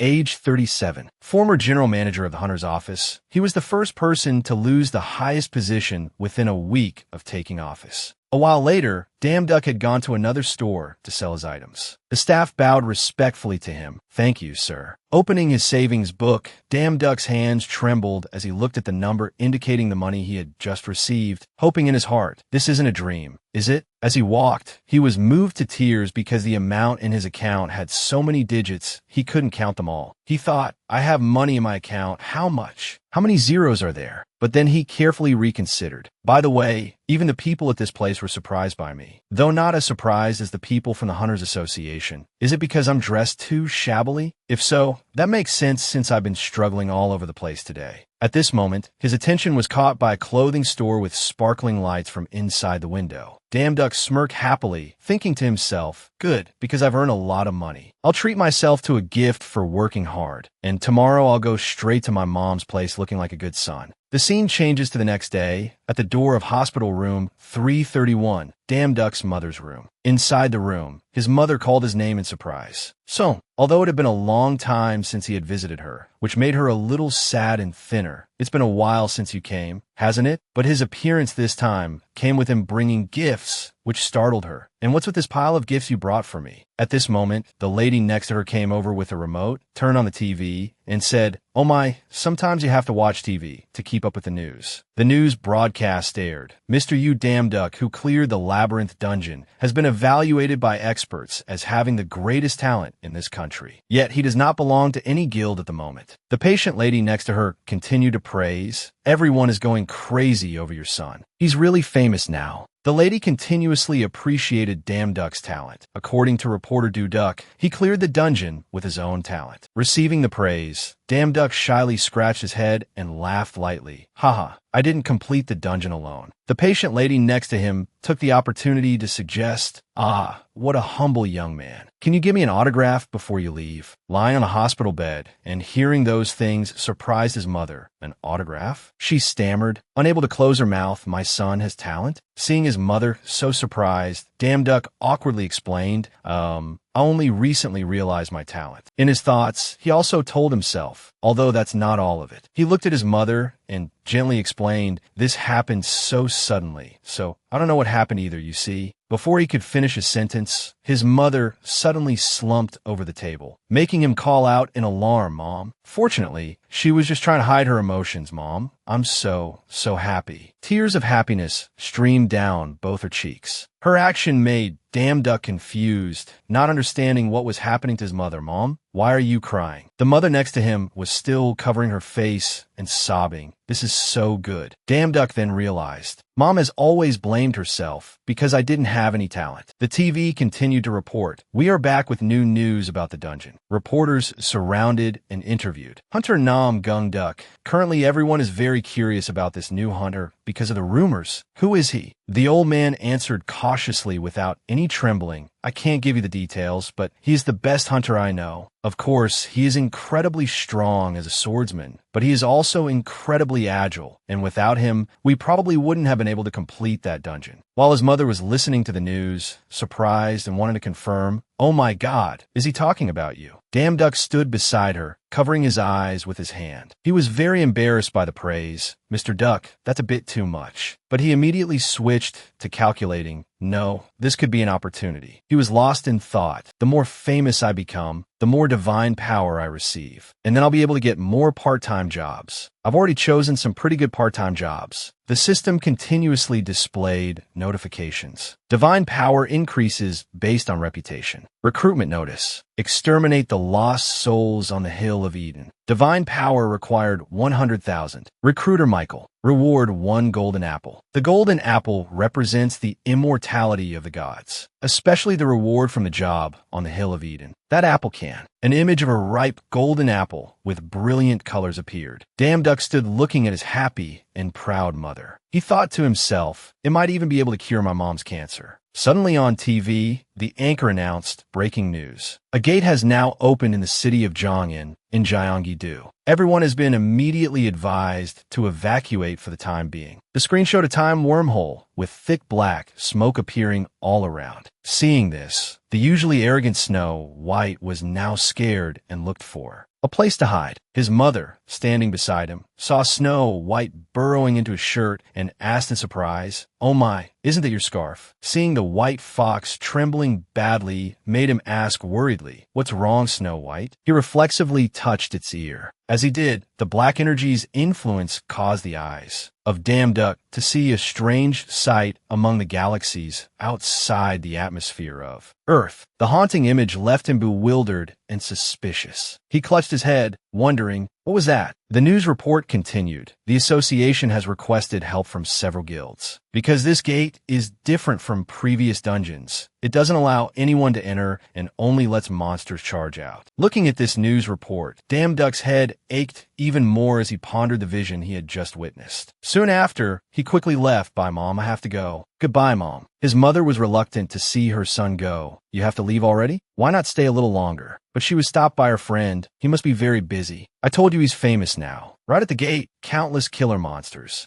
were rushing out. They coldly advanced to slaughter the civilians. The hunters were getting into their fighting stances. The Corps captain shouted, "This is the third wave. Everyone, get ready. Take the injured to the rear. Hurry up." Then, on the cliff above, a figure gradually appeared. It was none other than Duck with Snow White. Their appearance signaled a new battle. Looking down from above, he calmly realized, so that's where the gate is, huh? Below, countless soldiers were trying to fight the bloodthirsty monsters. Duck had a determined look in his eyes, with the fox Snow White on his shoulder. Both were fired up and ready to charge in a battle. Let's go. A long-nosed monster was stabbed in the chest with a sword, fresh blood still flowing endlessly. Lying unconscious, it was unknown if it was dead or not. A soldier sheathed his sword, turned his head, and asked his comrades behind him, "This is the third wave, right?" The commander did nothing but point his finger, constantly reminding them, "Everyone, rest for a bit before the next wave hits. The reporters are here, so remember to mind your conduct." A low-ranking soldier looked up blankly when he heard the sound of falling rocks and dirt, raising his head to look above. Duck's silhouette was reflected in his eyes, but he couldn't see his face clearly. "What's that? Is that a person?" He realized something was unusual and rushed back, panting, "To report, sir." The captain angrily grabbed him by the collar and questioned, "Who gave you permission to leave the formation? Didn't you hear the announcement that the reporters are here? You idiot." Although he was scared of being reprimanded, he still pointed in the direction he had just run from, his voice trembling. "But sir, look up there, up there." The captain also looked in the direction the man was pointing, frowning in confusion, not understanding a thing, wondering, "What is that?" He was striking a cool pose, looking towards where they were talking. When asked, the low-ranking soldier stated his guess, "I think it's a civilian." The captain stood stunned for a few seconds. "Oh, a civilian? In a restricted area?" He scratched his head and replied, "Yes, sir." The man's mood changed erratically, and he flew into a rage, grabbing the other's chin tightly. Gritting his teeth and glaring, he asked, "So what the hell are you doing here?" The man immediately pointed and shouted an order, "Go and bring him here." He hurriedly scurried away, not forgetting to reply, "Yes, sir." The reporters standing nearby saw this scene. The man asked curiously, "What's going on?" The woman beside him, who had been observing the situation, replied, "It seems a civilian has wandered in here." The commander was stunned that the reporters had quickly grasped the information. The male reporter turned, covered his mouth, and whispered to the girl beside him, "But I heard the team leader this time is quite capable." The female reporter took out her notebook to jot something down, casually replying, "Yeah, and yet he can't even control civilians entering a restricted area." He voiced his suspicion, or maybe he got that position through the back door. The girl agreed, smiling excitedly. "I think that would make for an interesting article." The commander's face darkened with rage. He immediately left, ignoring his hat tossed to a corner, and clicked his tongue. "Tizka, useless bastards." He ran towards the back of the mountain. He grumbled in annoyance. "My teammates get to go into dungeons while I'm stuck here. It's driving me crazy. They'd better promote me soon." He activated Wind Speed C, gaining momentum to run up to the mountain peak, his destination being the spot where he was standing. He was surprised to see this and exclaimed, "Oh." As soon as he reached the peak, he was out of breath, one hand on his hip, the other rubbing his bald head as he complained, "Damn it, why does everything have to fall to me?" After catching his breath, he turned to question him. "That's enough. Don't you know this is a restricted area?" He then ordered, "Get out now. You can go somewhere else to shoot your YouTube video." He looked at his frozen, speechless figure and smirked smugly to himself. "Look at this bastard. Is he frozen after seeing a 3-star hunter in real life? Look how terrified he is." He started rambling on again. "I understand you're nervous in front of a 3-star hunter, but it's okay. If you want an autograph or an interview,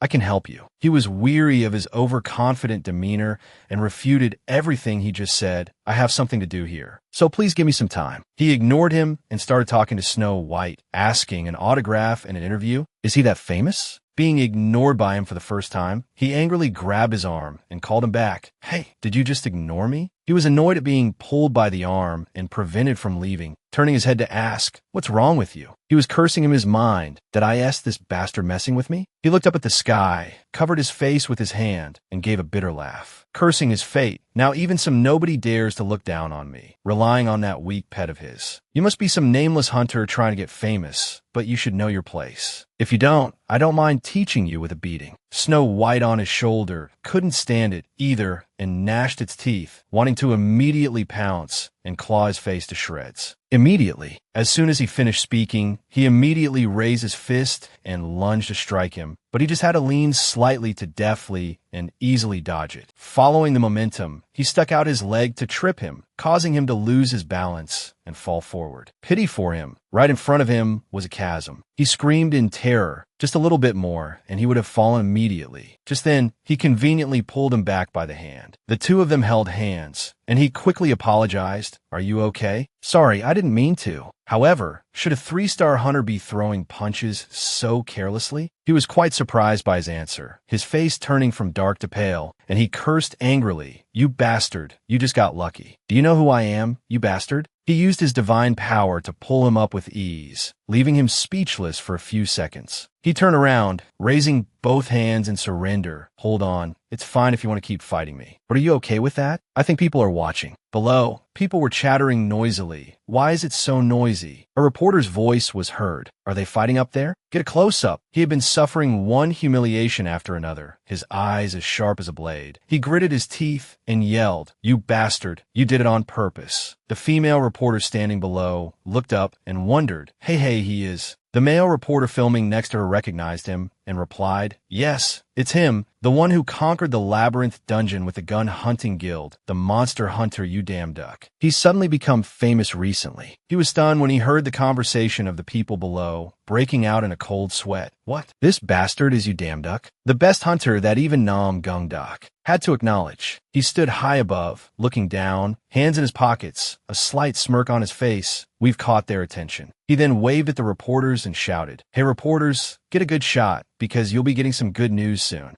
Indeed, after saying that, he put his hands back in his pockets, turned his head to look at him, and said in a cold tone, What were you saying earlier? Some nobody is looking down on you. Gonna teach me a lesson with a beating?" Being called out, he panicked and collapsed to the ground, his arrogant demeanor gone, stammering incoherently.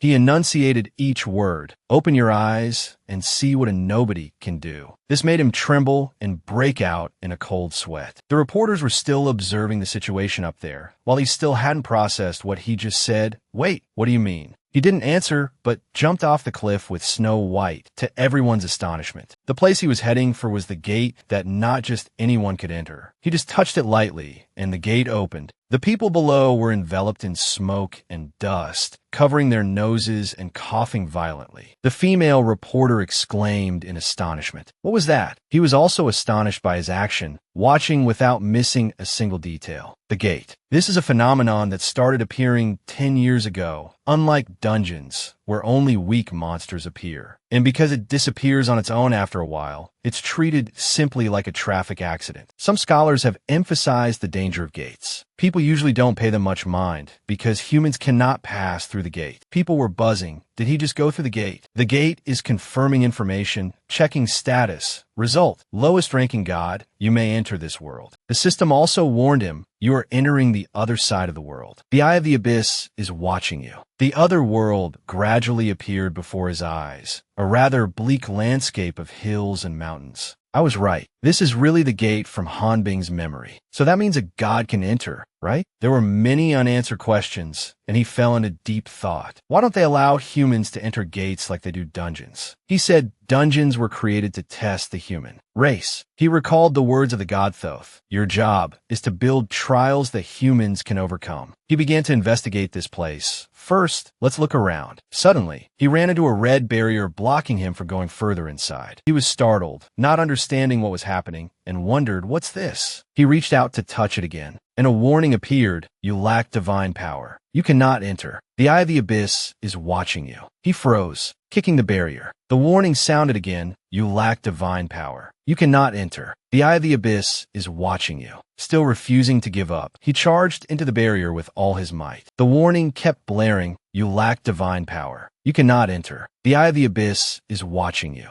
Time and time again, he threw himself at it, and the warning kept repeating, you lack divine power. You cannot enter. The eye of the abyss is watching you. He roared in angry helplessness. Damn divine power. How am I supposed to get out of here without divine power? After smashing it, he lay on the ground and threw a tantrum. After making a scene to no effect, he sat with his legs and arms crossed, with a nonchalant look on his face. He analyzed angrily. All right, it seems I have no other choice. He jumped up. Then I only have one goal. His expression was cunning as he instructed Snow White, stay close. Snow White. He turned towards a dark cave nearby. I saw this as soon as I got here, but I didn't want to go in. He looked at the pitch-black cave. The path was rugged and not at all flat, but he had made his decision. Well, let's go meet them, the masters of this gate. Damduck walked and walked, but still couldn't see the end, panting from exhaustion. The sounds of monsters cried out intermittently. Some time passed, and he had defeated many low-level monsters, but still hadn't met their boss. He vented his anger on a defeated monster lying motionless on a rock. Where do so many of you come from? He was tired of walking like this with no end in sight. I thought I could take care of them easily if I just killed the boss like in other dungeons. But I don't even have a single clue. Something's different from a dungeon. Maybe the monsters in dungeons are programmed to fight like robots. But this bunch seems to have a will of their own. He noticed a surviving monster running for its life. He had to praise it. That's fast running. He touched the nearby rock wall. My divine power will definitely increase once I enter the gate. If that's the case, I must hold on to it. While he was off guard, a giant monster had appeared right behind him without him knowing. By the time he realized it, it had already launched an attack. He quickly dodged it in time. A loud explosion rang out, boom. He stood firm and observed the newly appeared boss, praising it. Not bad. There you are, the gatekeeper boss. The monster was fuming, its body 3 or 4 times taller than a normal person, holding a sword 100 meters long in its hand. He noticed its face was drooling. Its eyes were only white. Wait, it looks a bit. Without a word, it charged forward to attack him. Here it comes. But he waited and waited, and it still hadn't arrived. His mouth hung open in amazement, so slow. His excited expression instantly turned to disappointment. Well, let down. Are you sure you're the boss? You carry the title of boss, yet you're not cautious at all. While he was muttering to himself, it swung its blade straight at him. He easily blocked the sword with his foot, pinning it to the ground and causing the sword to break in half. It raised the half of the sword in its hand, scratching its head, not understanding what had just happened. He called out to Snow White to transform into a sword, and gently slashed across its chest before it could react. In its bewilderment, it was so slow it didn't even know why it died, and it fell to the ground. He still couldn't believe it was that simple, looking at the boss lying motionless on the ground. What the hell is that? He picked up a dry branch nearby, sat down beside it with one hand on his chin, and used the other to poke the monster's face playfully. There's no message at all. Is it really it, or is it just pretending to be dead? No one will believe I cleared this gate if it's like this. He picked up his sword, his eyes lighting up as a new idea struck him. I'll have to create some traces myself. YouTube taught me that core extraction must start from a heart. He used his sword to draw one line after another, causing fresh blood to splatter everywhere. He excitedly pondered, here or here. Oh, cut here. That's right. Waves and waves of fresh blood gushed out. He cut into something, quickly took it out, and looked at it with joy. Found it. The unconscious monster couldn't even find peace in death, horrified that he's a real devil. He turned the thing over and over, wondering, why is it so black? They said cores are usually like gems and sparkle. He frowned, feeling like it was moving. The black lump grew larger and larger, frightening him into tossing it to a corner. Why does it look so scary? He poked the black thing with the tip of his sword. Am I doing something wrong? The cursed soul of a dead goblin, Snow White, in its sword form, was also startled and exclaimed, what the fuck? He lifted the thing with his sword, making Snow White scream in discomfort. He repented, sorry, Snow White. A system notification appeared, core collected. The gate will disappear permanently. He was also surprised, bingo, back where the reporters were filming. The area was now cordoned off by the police. Inside were the rifts leading to the gate. The police were trying to stop the reporters from pushing forward to get information. Some reporters were gathering information and asking, did someone really go inside the gate? What's going on? A middle-aged woman with short hair and a red hairpin was standing in a corner, constantly questioning. Doctor. On this side, reporters were continuously asking the commander questions. He was waving his arms, enthusiastically answering every question. He flew straight into that gate. The woman seemed to be losing her patience. Shouldn't we stop them? It will be chaotic if this is announced to the world. Is that all? Impossible. There will be criticism against the academic world for spreading false information. But on this side, the old doctor was looking something up, his expression annoyed. only listening to the woman's words without offering any opinion. From the famous dungeon investigators, the young male secretary adjusted his glasses and asked, "Chairman, what are your orders?" The old man with white hair and beard immediately replied, "We will wait and see." To the dignitaries from the Hunter Association, they were all interested in this event. The middle-aged man with blonde hair, a cigarette in his mouth, asked the hunter who entered the gate. The woman was in a heated argument with the doctor if anything happens from now on, when suddenly his head popped out with a greeting. "Oh, so many people, just as I expected." Everyone's eyes were fixed on him. The chatter and reporter interviews once again became lively. "That's the person who came out of the gate. Oh my God, how did you get in there?" He was surrounded by the crowd, stuck inside and unable to get out. He laughed and replied, "Let me out first." The woman watched him walk out safely. She was so shocked her mouth hung open, thinking he went through the gate like he was jumping through a hula hoop. As soon as he stepped out, he closed his eyes to enjoy the fresh air and exclaimed, "Oh, the air out here is so pleasant." A barrage of cameras was pointed at him, and the reporters quickly started their interviews. "Where did you come from? Did you really go inside the gate? Were there monsters inside? Are you tricking us?" The questions came one after another, endlessly. He raised his index finger in a cool pose. No, that's not the important issue. What's important is from now on." He paused mid-sentence, looking mysterious. "You can all block that gate yourselves." The reporters clamored again. "Destroy the gate? Just getting inside is a miracle. How can it be destroyed? Does that mean gates can also be cleared like dungeons? Please be more specific." He turned his back to the crowd, feeling smug inside. "Good, very good, excellent reactions." He smugly lifted his sword to show everyone what he had collected inside, introducing it. "This is the core I took from the boss guarding the gate. Open your eyes and look at this." The cameras were focused on him. He snapped his fingers and threw the thing into the air. It immediately changed its size. "Let me show you all something interesting." He used his sword to unleash a series of overlapping slashes, cutting the thing into small pieces, which shattered and fell to the ground. The gate also started to change. It suddenly exploded and shattered into small fragments, causing everyone outside to gasp in awe. The gate. Unbelievable. The gate has disappeared. He was enjoying the feeling of being admired by so many people, feeling smug inside. This spotlight feels amazing. The woman cradled a fragment of the gate in her palm with regret. "I thought I had seen everything while experimenting with gates my whole life. But this sight." The reporters' voices rose again, as chaotic as a marketplace. "Should I take a picture?" "No, here." "Damn it, this is insane. Print on the front page now." The woman turned her head and looked at him blankly, asking, "Who are you?" Inside, he was jumping for joy that someone had finally asked this question, that I was waiting for this question. He smiled and replied, "You damn duck.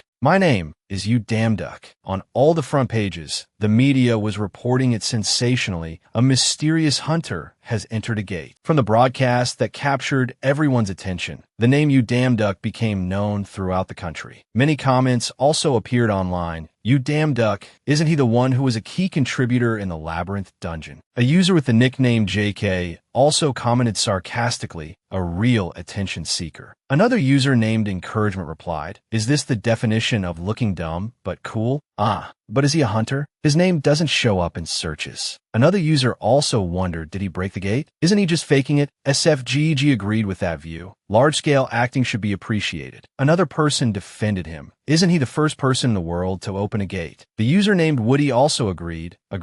I'm proud that Korea is the first country to do so. The system continuously announced rewards. Divine Power is 5,000. Divine Power is doing great. Divine Power is 7,000. Divine Power is 8,000. Divine Power is increasing rapidly. Congratulations, You Damn Duck. You have reached a divine power of 10,000. From now on, you are a low-ranking god. He scrolled through the notifications one by one.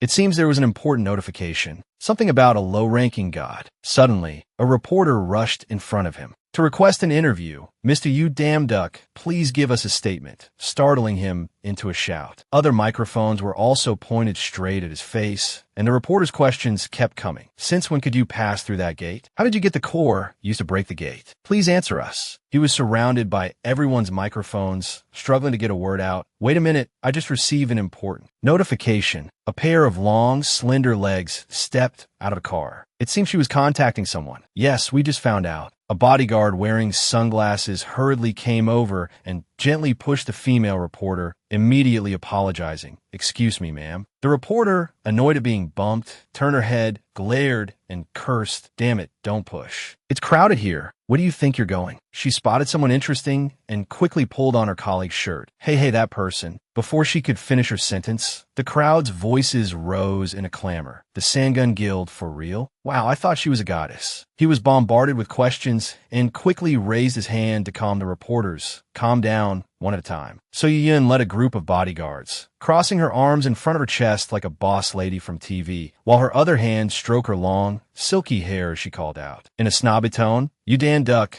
the guild master wants to see you, so you have to come with us now." She was so arrogant because she was the future guild master of the Sangun Guild, a 7-star hunter, Yu So-yun. Dan Duck was led by So-yu-yun's people to meet the Sangun Guild master. While waiting for someone to be called, he was told to wait in a rather large room. He observed the room once over and assessed, "Wow, this is truly one of the 2 largest guilds in Korea. The rooms are so spacious." He recalled that when he first arrived, the bodyguard who led him pushed him and instructed him. "The guild master is busy because an underwater dungeon suddenly appeared in Okinawa. He will be back soon, so please wait here." He followed behind the bodyguard, a confused look on his face. What's with this old man? Summoning someone and then leaving for a dungeon? Returning to the present, he plopped down on the comfortable sofa to enjoy the place. With nothing to do, he started making wild guesses. Did he see some news on the way to the dungeon and urgently call me? Or what? But if I stayed there any longer, I would have definitely said something wrong. Or they try to recruit me or something. But I really didn't expect that kind of person to actually show up. He leaned back on the chair. Remembering So-yu-yun's image from the morning, he couldn't help but praise Yu So-yun, who rose to the position of Sangun's youngest future guild master on her own. One of the 3 7-star hunters in the country. During the golden age of hunters, she was recognized by almost everyone in the world. If she were a normal Korean citizen, she would become a dazzling star known to all. His face was dazed, lost in thought about many things, but it's true. It had to be someone of that caliber to get me out of there, right? Those people parted like the Red Sea, but this is good because I wanted some free time to look things over. He called the system Job Window. On the screen, a status line appeared. "Welcome, low-level god Yu Dan Duck. You have been promoted to a low-level god. New abilities have been unlocked. The power system has been activated. The symbol system has been activated. The title system has been activated. Do you want to load the titles you can choose from?" He eagerly scanned all the notifications. Titles like Thor, God of Thunder, or Ares, God of War. I have to pick a really cool one. He was torn, not knowing which one to choose. Each had its own benefits. Which one should I pick? Suddenly his eyes lit up as if he had found the one that suited him. Oh, these are the god titles available. God of Fans, God of Mosquito Swatters, God of Water Bottles. He jumped as if electrocuted, screaming in horror. What the hell is this? What kind of god names are these? God of Mosquito Swatters. You gotta be kidding me. He imagined himself as the god of mosquito swatters, holding a swatter and catching each mosquito. He frantically scrolled to see if there was anything suitable for him. I have to find a really cool one. An hour later, the corner of his mouth twitched up. Found it. Here it is, a good title. On the screen appear the titles. God of Shoe Soles, God of Swords, God of Spoons, God of Gloves. His face lit up as if he'd struck gold, exclaiming, God of Swords, it fits my talent perfectly. All right, then I'll choose you, God of Swords. He immediately pressed the button to select God of Swords. The system confirmed one more time. Do you want to choose God of Swords? Without hesitation, he immediately chose the agree button. Low-level god Yu Dan Duck has been given the name sword. Magic circles appeared. They reformed into a title that flew towards him, then rushed into his body. As soon as it connected with his body, it made him feel an uncomfortable sensation like currents of electricity were surrounding his body. After a while, the entire merging process was done. He stepped out of the door, panting heavily. The system displayed another notification. Congratulations, Yu Dan Duck, you have been granted the title God of Swords. An unknown goddess has blessed you. He sat down on the sofa, sighing in relief. Just finding a name was this hard. He recalled the difficult state he was in when he received his power. Now, I remember I also fainted when I got my ability. The system's notification sound rang out again. You have chosen a title. The power system is unlocked. Please choose the power of the God of Swords. A series of information was provided to him by the system. He carefully looked at each piece of information, unable to hide his astonishment. Power. I finally have the power of a god. It also talks about holy power here. He looked at the information about sword key, transforms holy power into a sword, a power that can pierce through anything. He mumbled to himself, why worry? I'm not going to buy expensive things from the shop anyway. When I level up, it'll all be mine, right? I can't choose any truly incredible powers right now. Slightly disappointed, he continuously scrolled through the things in the shop. My first power will be, he exclaimed, intuition. I'll choose this one. A notification sound rang out. You have chosen intuition as your first ability. Your profile has been updated. His profile was provided in detail by the system. Udan Duck, human class. Low-level god, holy power. 10120 power. Intuition talents. Martial arts SS. Swordsmanship SS. Skills. Combat focus S. Boxing E+.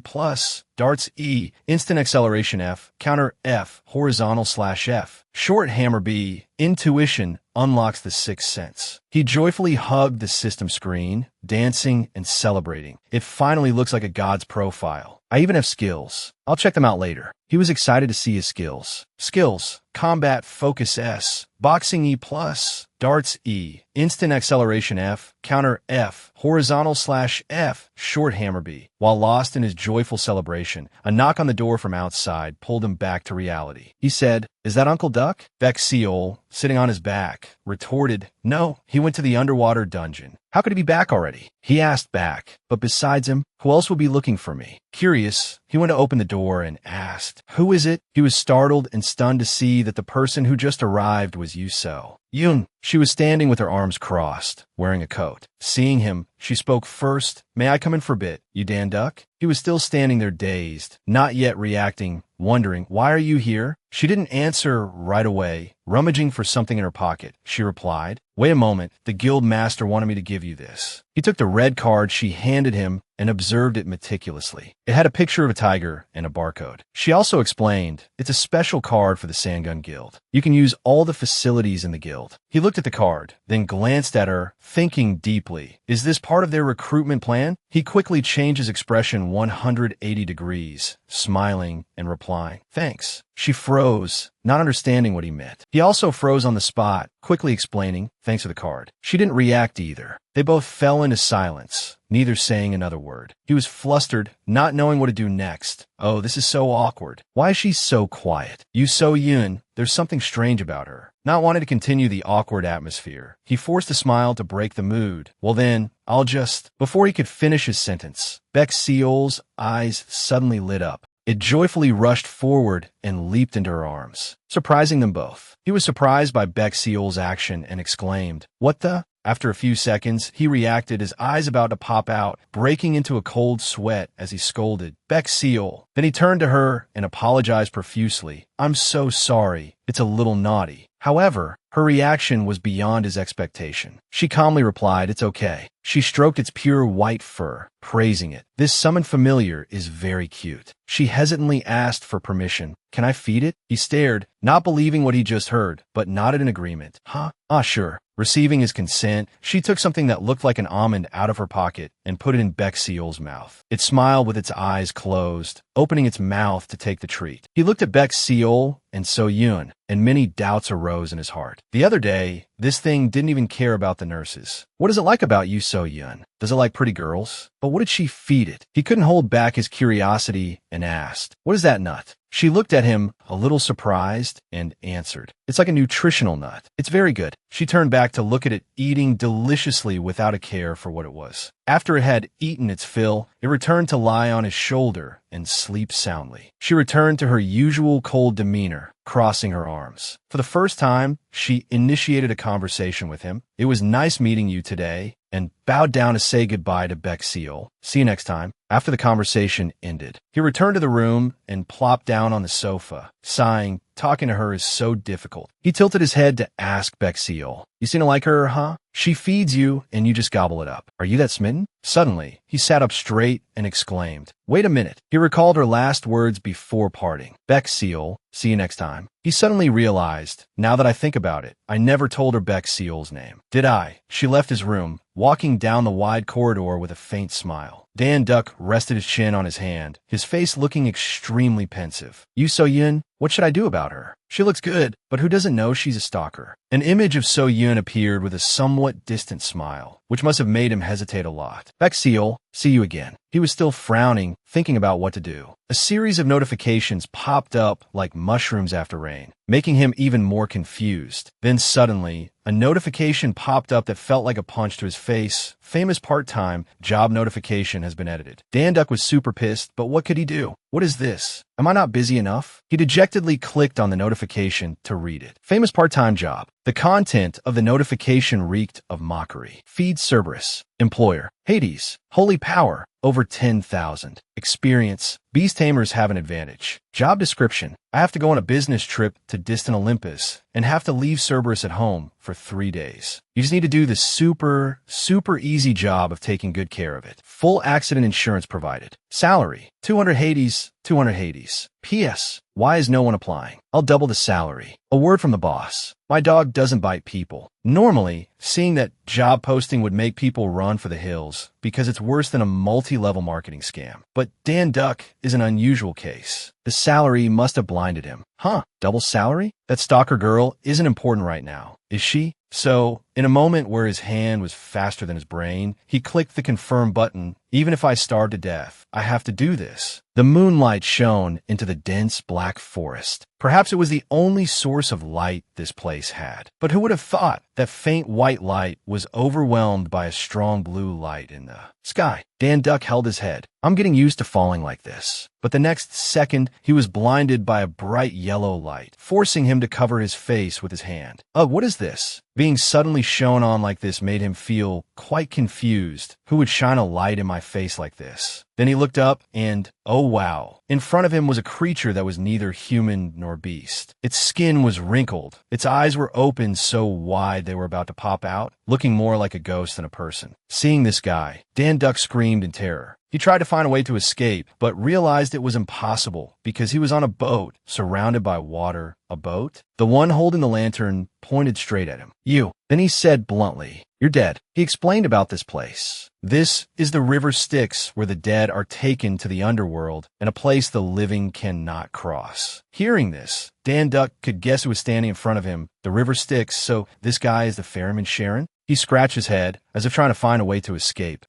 Actually, I'm here on business. Can you help me cross the river?" Karen's answer made him furious, but he had to try to control himself. "No way, kid." But knowing he couldn't win with his fists, he used his words. "And can I see Hades?" This question made the other guy's self-control snap. What? A guy like you dares to say his name directly? Like that? Of course, there was no way he would stop there. It's fun provoking people. Of course I'll call him Hades. What else would I call him? Oh, or should I use his titles? Lord of the Underworld, King of the Underworld, Your Majesty. Sharon angrily grabbed Dan Duck's shirt. "Do you want to die?" But contrary to him, he remained calm, as if nothing happened. "Weren't you the one who provoked me first?" Sharon gripped his scythe tightly. "I've warned you." Right after that, he swung his scythe up. He glared threateningly. Many lowly fledgling gods like you have died on this staff. But to Dan Duck, this threat wasn't worth listening to. Wow, you're really mean. Knowing he was being looked down on, Sharon got extremely pissed, as if he had eaten 10 chili peppers at once. "Nonsense. This is your last chance, kid. Go back." Dan Duck just sneered contemptuously and raised his middle finger. Seeing that, Sharon couldn't hold back anymore. Insolent. Without another word, he charged straight at him, intending to slash him. "Fine, I'll kill you." When he was just millimeters away from hitting his opponent, the most unexpected thing happened. His opponent dodged the blow. Then a call rang out. "Beck Seal." Sharon, seeing that he missed, was already pissed and got even more so. He swung his scythe wildly. "Just die quietly, and you can rightfully sit on this ferry." But it was precisely because he attacked without a clear aim that Dan Duck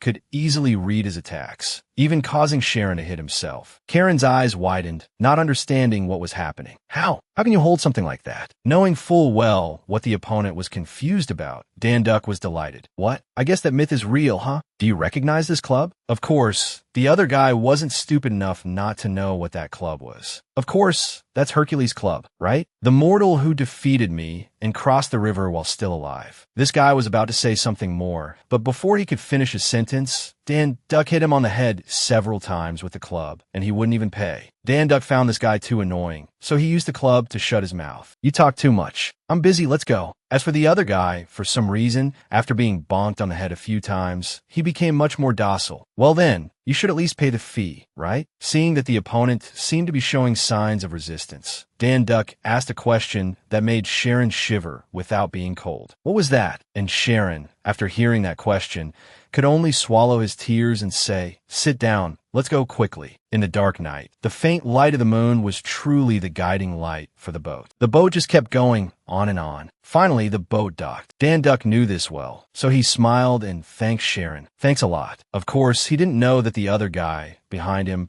had secretly raised his scythe for a sneak attack. You fool, you'll die instantly if you let your guard down in the underworld. He raised his scythe high without hesitation. Die. But as they say, man proposes, God disposes. Just as Sharon thought he had achieved his goal, suddenly, the power of the god of swords, intuition, was activated. Thanks to this power, Dan Duck escaped death. By a hair's breadth, his eyes widened. He must have been very surprised by this new power. Dan Duck was as dazed as a deer in headlights, not understanding what the hell was going on. So, this is the power of intuition? My body reacted faster than my thoughts. As for that Sharon guy, 1 second he was a tiger, the next he instantly turned into a cat. How? Dan Duck turned his face back and gave Sharon a very loving smile of affection. This won't do. I'll have to teach you a lesson. And Sharon could only scream in fear. He trembled like a leaf, tears welling in his eyes as he saw Dan Duck approaching him. Wait. Not making his opponent wait too long, Dan Duck took care of this obstacle in a flash. Phew, a failure wasting my time. Suddenly a voice called out from behind. Are you the one who came to take care of Cerberus? It was the voice of an incredibly beautiful girl. She had golden hair that shone like the sun, along with a pair of beautiful eyes that would mesmerize anyone who looked at them. She hesitated. Are you here for the part-time job? The girl tucked her hair behind her ear, flashing a radiant smile. It was the goddess of the underworld and spring, Persephone. She warmly welcomed her guest, who was also her employee for the time being. It's a pleasure to meet you. My husband was very angry because no one took the job. It's lucky you're here, otherwise he would have left it to me. This beautiful appearance made Dan Duck blush. Yes, I'm you, Dan Duck. He even mistook her for the goddess of love and beauty, Aphrodite. If the other person hadn't called Hades her husband, he might have really thought so. Aphrodite? No. If she's Hades' wife, then she must be Persephone. Persephone maintained her smiling face. Let me take you to Cerberus. Let's go. The path grew darker and darker, but as if she was used to it, Persephone showed no fear at all. She even chatted comfortably with Dan Duck. It's far away. Before, we used to call it to the front, but my husband told me not to do that anymore. Dan Duck found this extremely hard to understand. Why? Persephone was no stranger to this kind of question. Half the people who come here run away as soon as they see Cerberus. So he thinks they should at least be good enough to defeat Sharon to be able to control Cerberus. Hearing this, Dan Duck understood the reason. So that must be the first test. Actually, he himself was a little worried about his upcoming task, which was understandable. Because in mythology, Cerberus is a fearsome monster also known as the jailer of the underworld. I'm so nervous. But when he thought about his own abilities, boom, the nervousness was gone. No, don't worry, I'm the great god of swords. Even if it's Cerberus, it's still just a dog. Persephone was very confused by the other person, not knowing what he was thinking to be so fired up. After walking for a while, they both arrived. Persephone announced, "We're here. It's up ahead." In the darkness, something large and pitch black was gradually appearing. But what was even scarier was that it didn't just have one, but 3 heads. It had extremely sharp claws. It felt like those claws could kill someone whenever it wanted. That thing appeared before Dan Duck with eyes literally burning red with fire, along with drool dripping down. It must have been very hungry. When he saw this creature, the first thing Dan Duck thought was that he was screwed. Then that job posting appeared once again. While Dan Duck didn't know what to do other than force a bright smile, Persephone's call startled him. "Mr. Dan Duck, are you okay?" Dan Duck replied very awkwardly because he was actually scared enough to pee his pants. "Yes, I'm fine." Persephone, of course, didn't know that, so she remained as calm as ever. "Here are some instructions on how to look after the dog that my husband wrote himself. Please read this before you start working." This was probably a rather new concept for Dan Duck,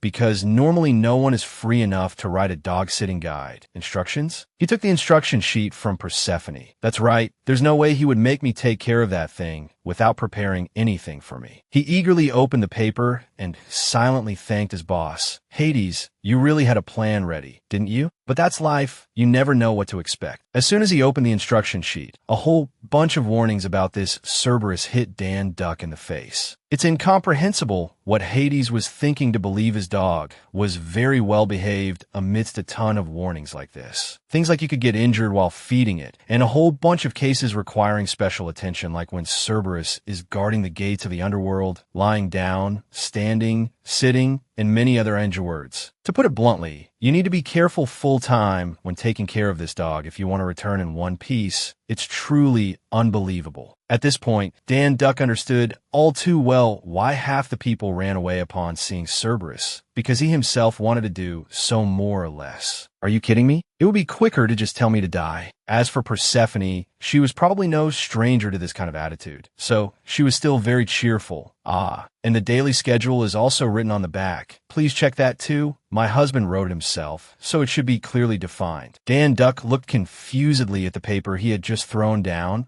A daily schedule? That schedule made him even more furious. Although it was all just eating and walking, the problem was that these actions could only be done in the underworld. Not to mention how to walk this monster obediently. Dan Duck furiously tore the paper in half. "Don't joke with me. How do you think I'm supposed to walk that thing? You told me I just had to feed it in the job posting. Is this a systematic scam business, or what?" Well, it really is a scam. Persephone gave him a piece of advice. "It's okay if you change your mind and go back, even right now." But man, her next words were nothing short of a threat. "But I'm a little worried. The previous worker was caught by Hades when he abandoned the job, and my husband dragged his corpse down to the underworld." She even described the scene back then. "My husband must have torn his limbs off, and it was truly too gruesome. I can't tell you anymore." When she saw Dan Duck's wide eyes and sweat-drenched face, she stopped talking. "Oh my, I shouldn't have said that. You should go now, quickly." Dan Duck looked back at the pitiful piece of paper he had just torn in half. Then he sighed and shook his head. What else could he do now but tape back the pieces he had just torn?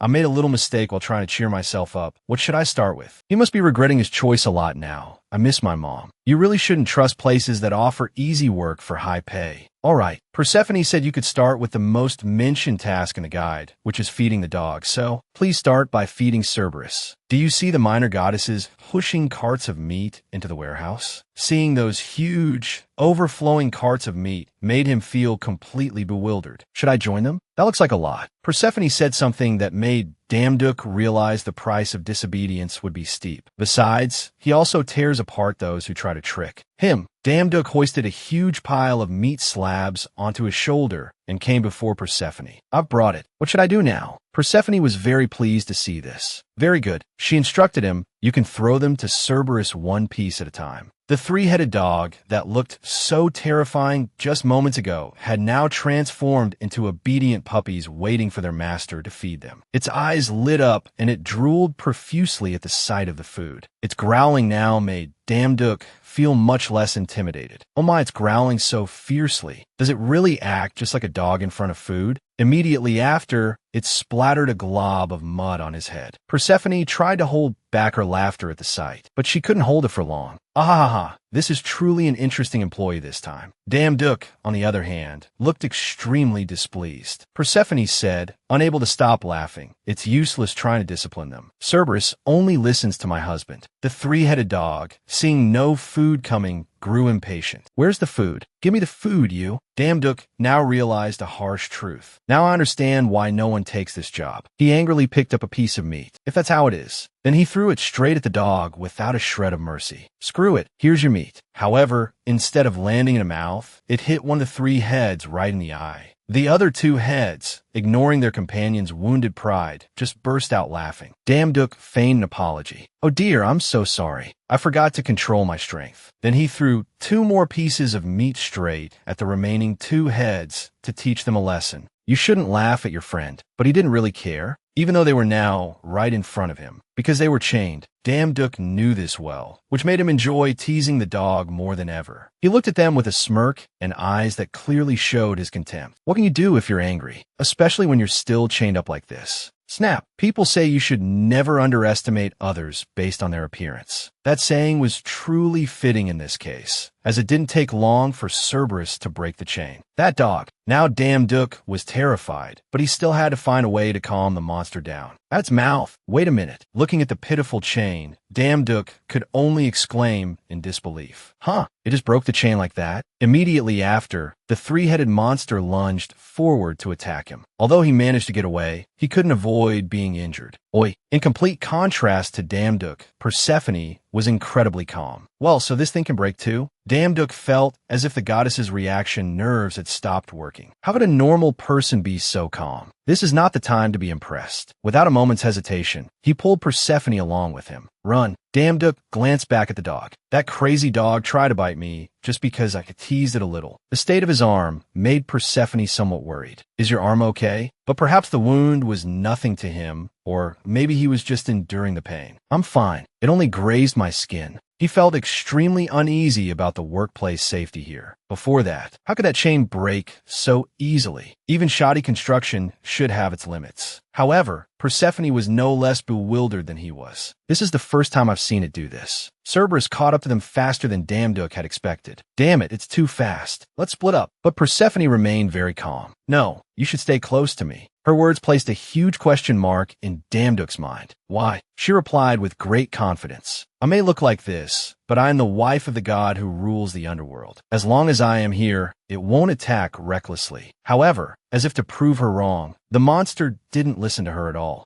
Damduk yelled, "It is doing that." Persephone herself was very surprised. It is? At this point, he had no other choice but to call for help. Snow White, upon hearing the command, the creature that had been on his shoulder throughout the journey gradually transformed into some kind of weapon. He swung the weapon up, simultaneously leaping high into the air. Damduk glared defiantly. "Try and bite this, you mangy dog." Then he slashed straight at the dog. But while he was distracted, it raised its claws, aiming to attack him from behind. And it succeeded. Damduk looked absolutely wretched after the attack, but he seemed to still be standing. Damn, how is it so strong? The monster continued to charge aggressively toward him. Persephone screamed frantically, "Damduk, get away from there quickly." She called out in terror, "If you fall into the river Styx, it will catch and eat you." Damduk. At that moment, behind Damduk, a massive hand began to appear, but he was no longer conscious enough to notice. Damn it, my mind is fading. I can't hear what she's saying at all. Persephone's face paled. He doesn't seem to hear me. What should I do?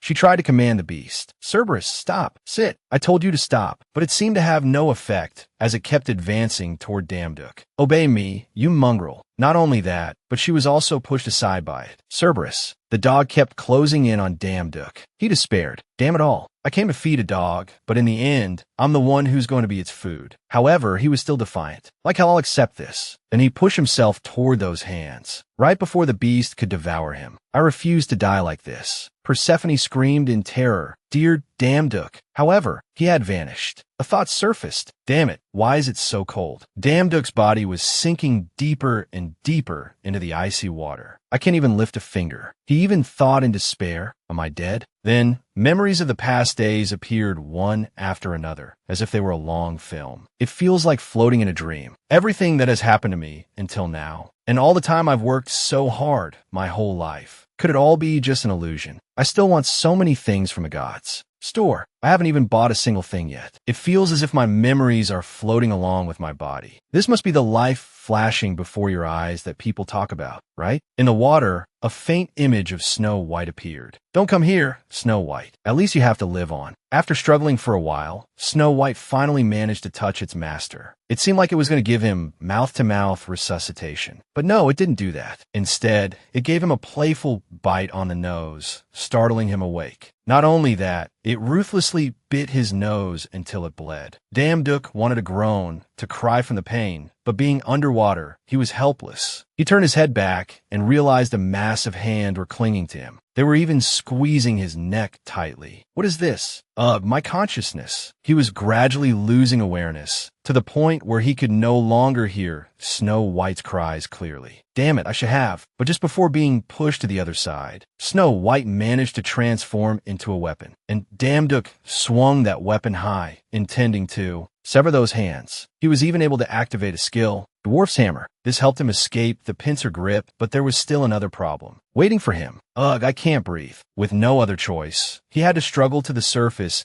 as quickly as possible to avoid drowning. Luckily, he succeeded. He hastily climbed onto the bank. That was a close call. However, as soon as he got ashore, a giant shadow appeared before him. It was Cerberus, and it was still waiting to eat him. Taking advantage of his unguarded moment, it clamped its jaws completely around his head. Anyone who witnessed this scene would surely lose sleep for several nights. Damduk screamed in agony, but he realized something wasn't right. Shouldn't he be dead by now? An incomprehensible line of text appeared. Effect of the river Styx is gradually taking effect. Time limit, 1 hour.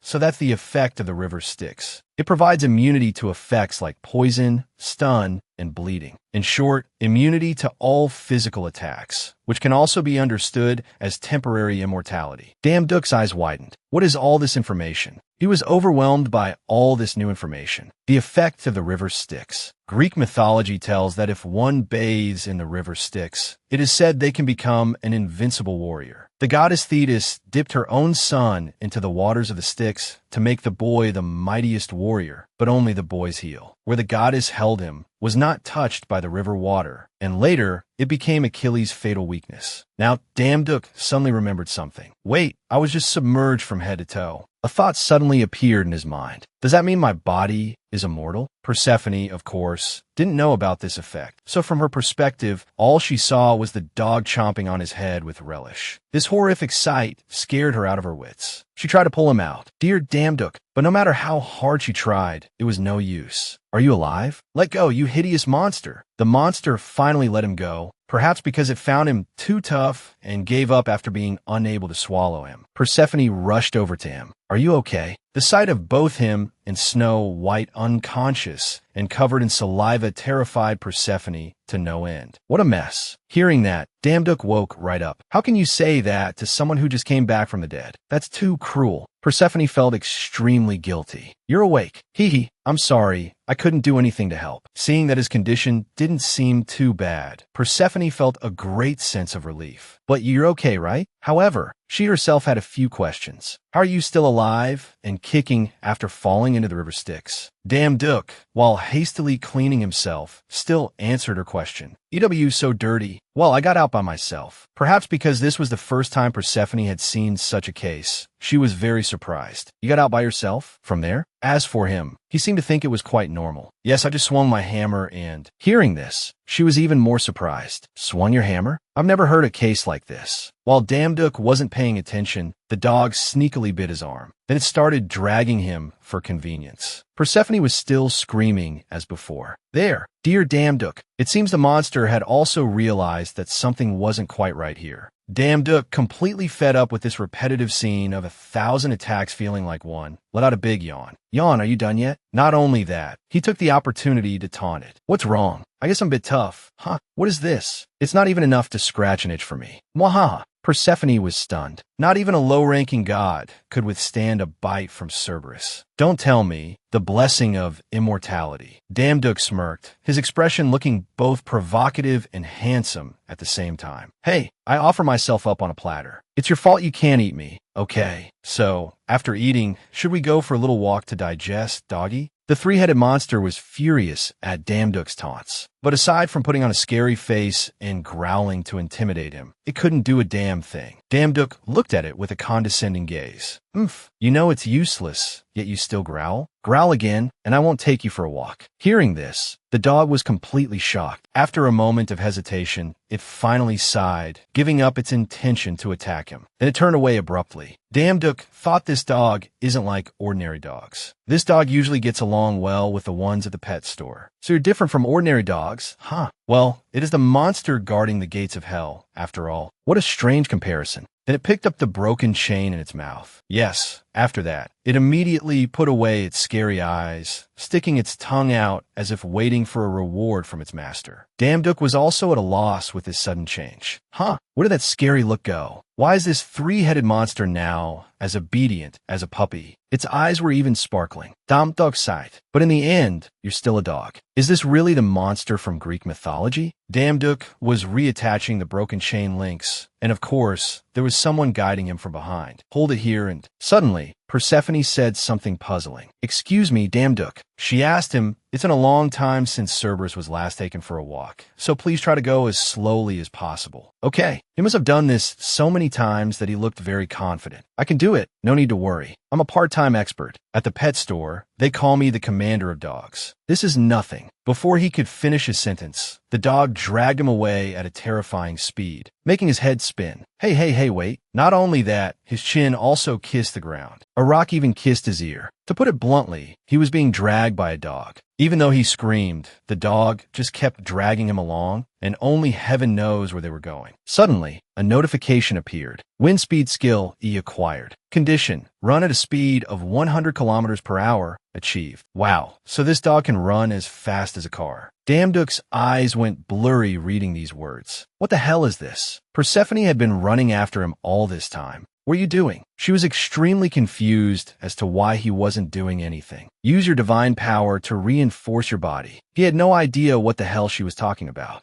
But there was something even more confusing. Wait, how is she keeping up with this speed? Persephone just kept yelling. I said use your divine power to reinforce your body. Cerberus is too strong. But her next words were what confused him. Why aren't you using your divine power? And the reason he was confused? It was because use it? Isn't that just a type of stat? I can use it. He asked her while still being dragged by Cerberus. How do I use it? This question made question marks pop up in Persephone's head. Don't tell me you don't know how to use divine power? But his answer made her even more confused. I don't. This was certainly not what she expected. Impossible. How is that possible? But he was still being honest. It's true, I really don't know how. The dog continued to run at a terrifying speed, distorting Damduk's face. Ugh, how long is it going to run? Persephone, somehow still keeping up with him, said, remember the feeling you get whenever you use your power. Damduk didn't understand at all. How the hell am I supposed to understand what you're saying? But she didn't care and just kept urging him. Just hurry up. Damduk focused his thoughts. The feeling of using power? Now that I think about it, it activated automatically during my battle with Karen. This time, Persephone gave more specific instructions. Visualize it as a picture. Think of it as if you were controlling the divine power in your body. Damduk closed his eyes. A picture controlling the flow. Then he slowly opened his eyes. He gripped the chain tightly. His feet dug hard into the ground. Cerberus's eyes bulged. He had managed to stop the dog. He probably couldn't believe it himself. Did it really work? Persephone was extremely pleased. Good, just like that. Now, focus your divine power on the part of your body you want to reinforce. Cerberus bit down on the chain and pulled forward. Damduk was pulled along with it. Tisk, it's pulling the chain.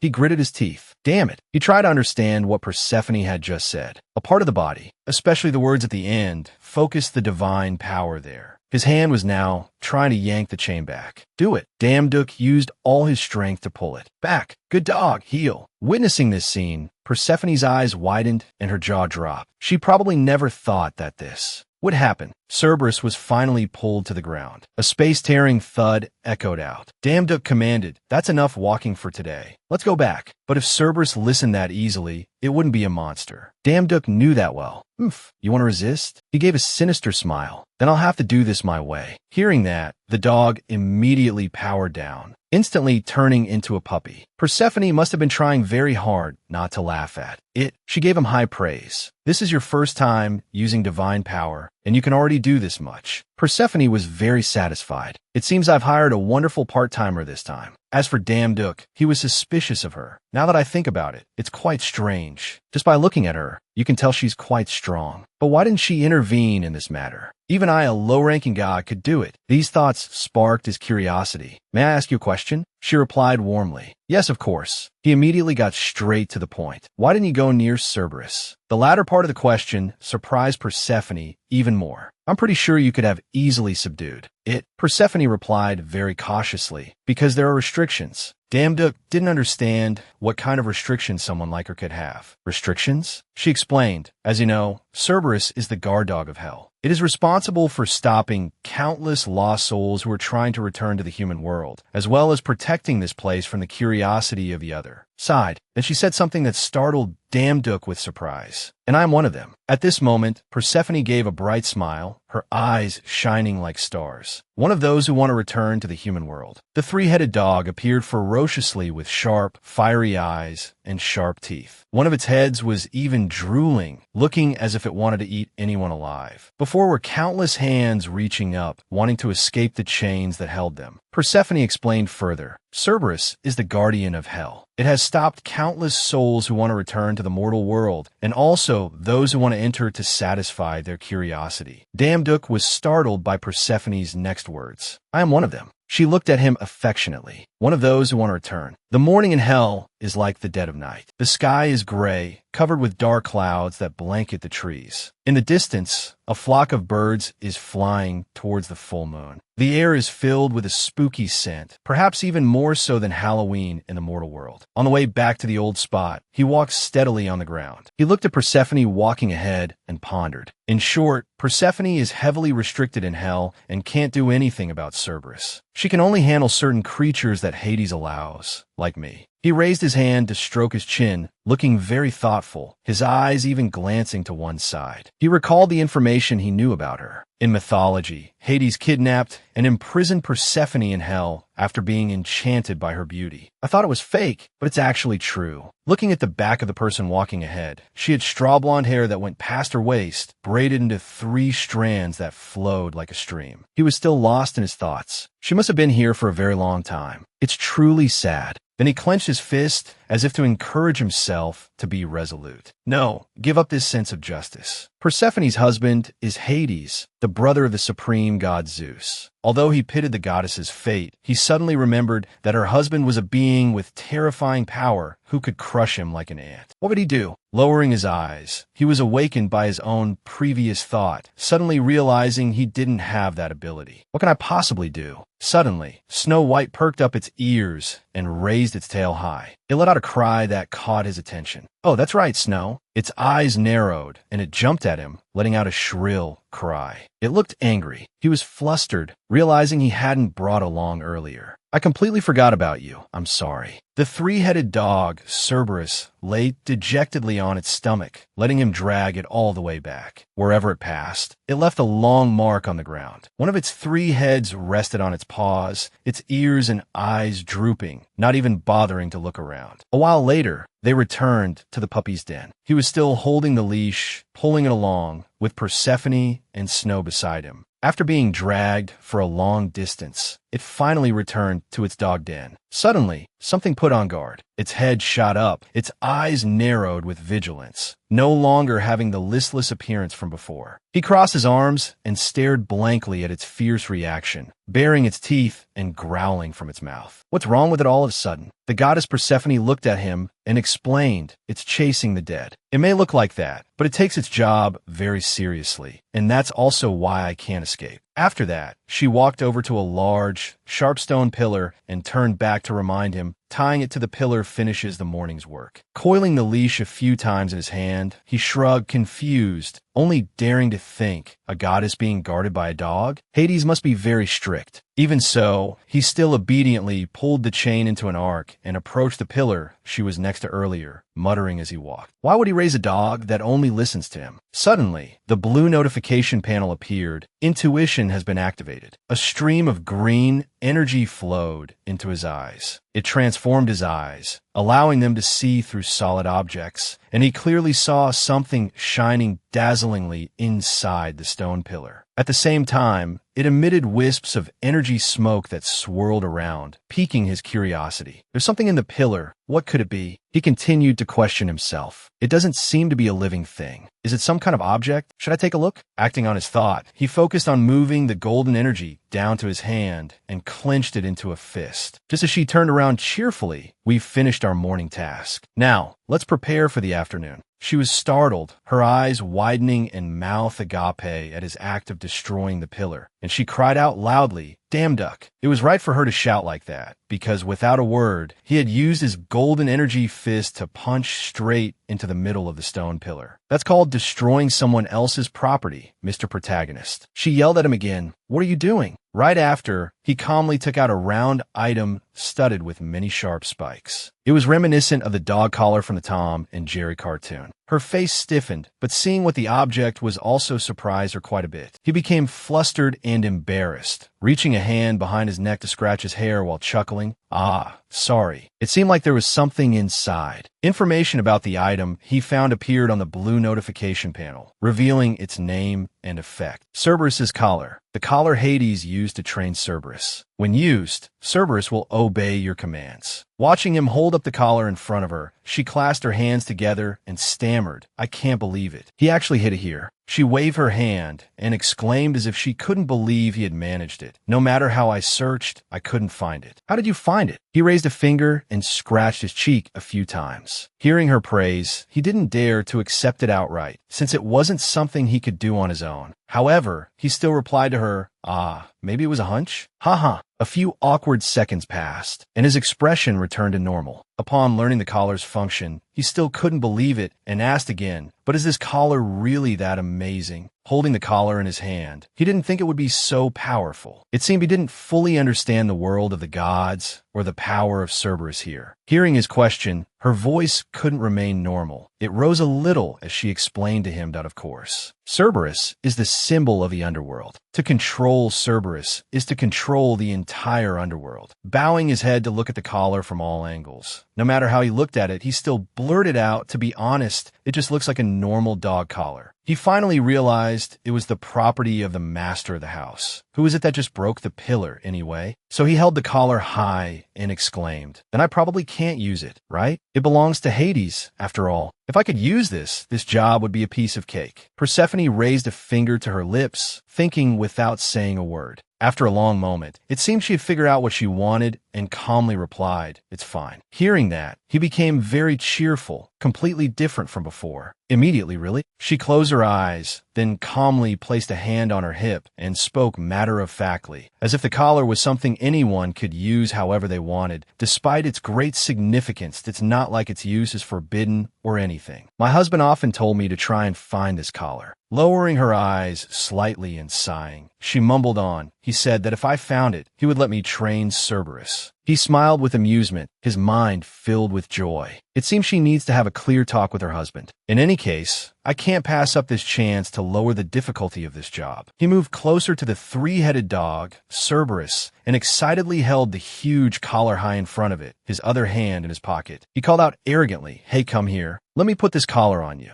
It lowered its heads and, seeing his attitude and tone, snorted through its nostrils. Its eyes were still slanted upwards as before. It still hadn't shown any good attitude towards him. Seeing Cerberus's defiant attitude, as if it wanted to fight again, he didn't bother with it and just calmly and leisurely asked, "Oh, you still haven't realized you're no match for me?" Then, a smile that was both radiant and cocky appeared on his lips as he emphasized to it, "You still haven't woken up yet?" His insult enraged it, its eyes blazing with fury. But of course, it couldn't resist for long. The peasant rises up to sing his song, but is still thoroughly suppressed. It may have the reputation of being the three-headed hound of hell, but it got beaten up just like any other house dog. He immediately gave it a sound thrashing. The consequences were tears streaming from the corners of its eyes, blood pouring from its nostrils, and its body covered in bruises on its ears, heads, and faces. Finally, it obediently let him put the collar on, while that heartless person was grinning from ear to ear, praising it endlessly to, "Oh my, it looks good, doesn't it? Wouldn't it have been better if you were this obedient from start?" Suddenly, he grinned mischievously, the corners of his lips curling up as an interesting idea came to him. He immediately cosplayed as Ash from the Pokemon cartoon, with a red baseball cap worn backward and pointed his hand straight ahead, shouting cheerfully, "Cerberus, I choose you." Right after, he continued to order it to do whatever he could think of. "Sit, lie down." And in response to all his commands, it obediently and decisively carried them out without hesitation. He shouted another command, "Roll over." The three-headed dog immediately tucked its four legs in, pressed its back to the ground, and rolled back and forth like a roly-poly toy,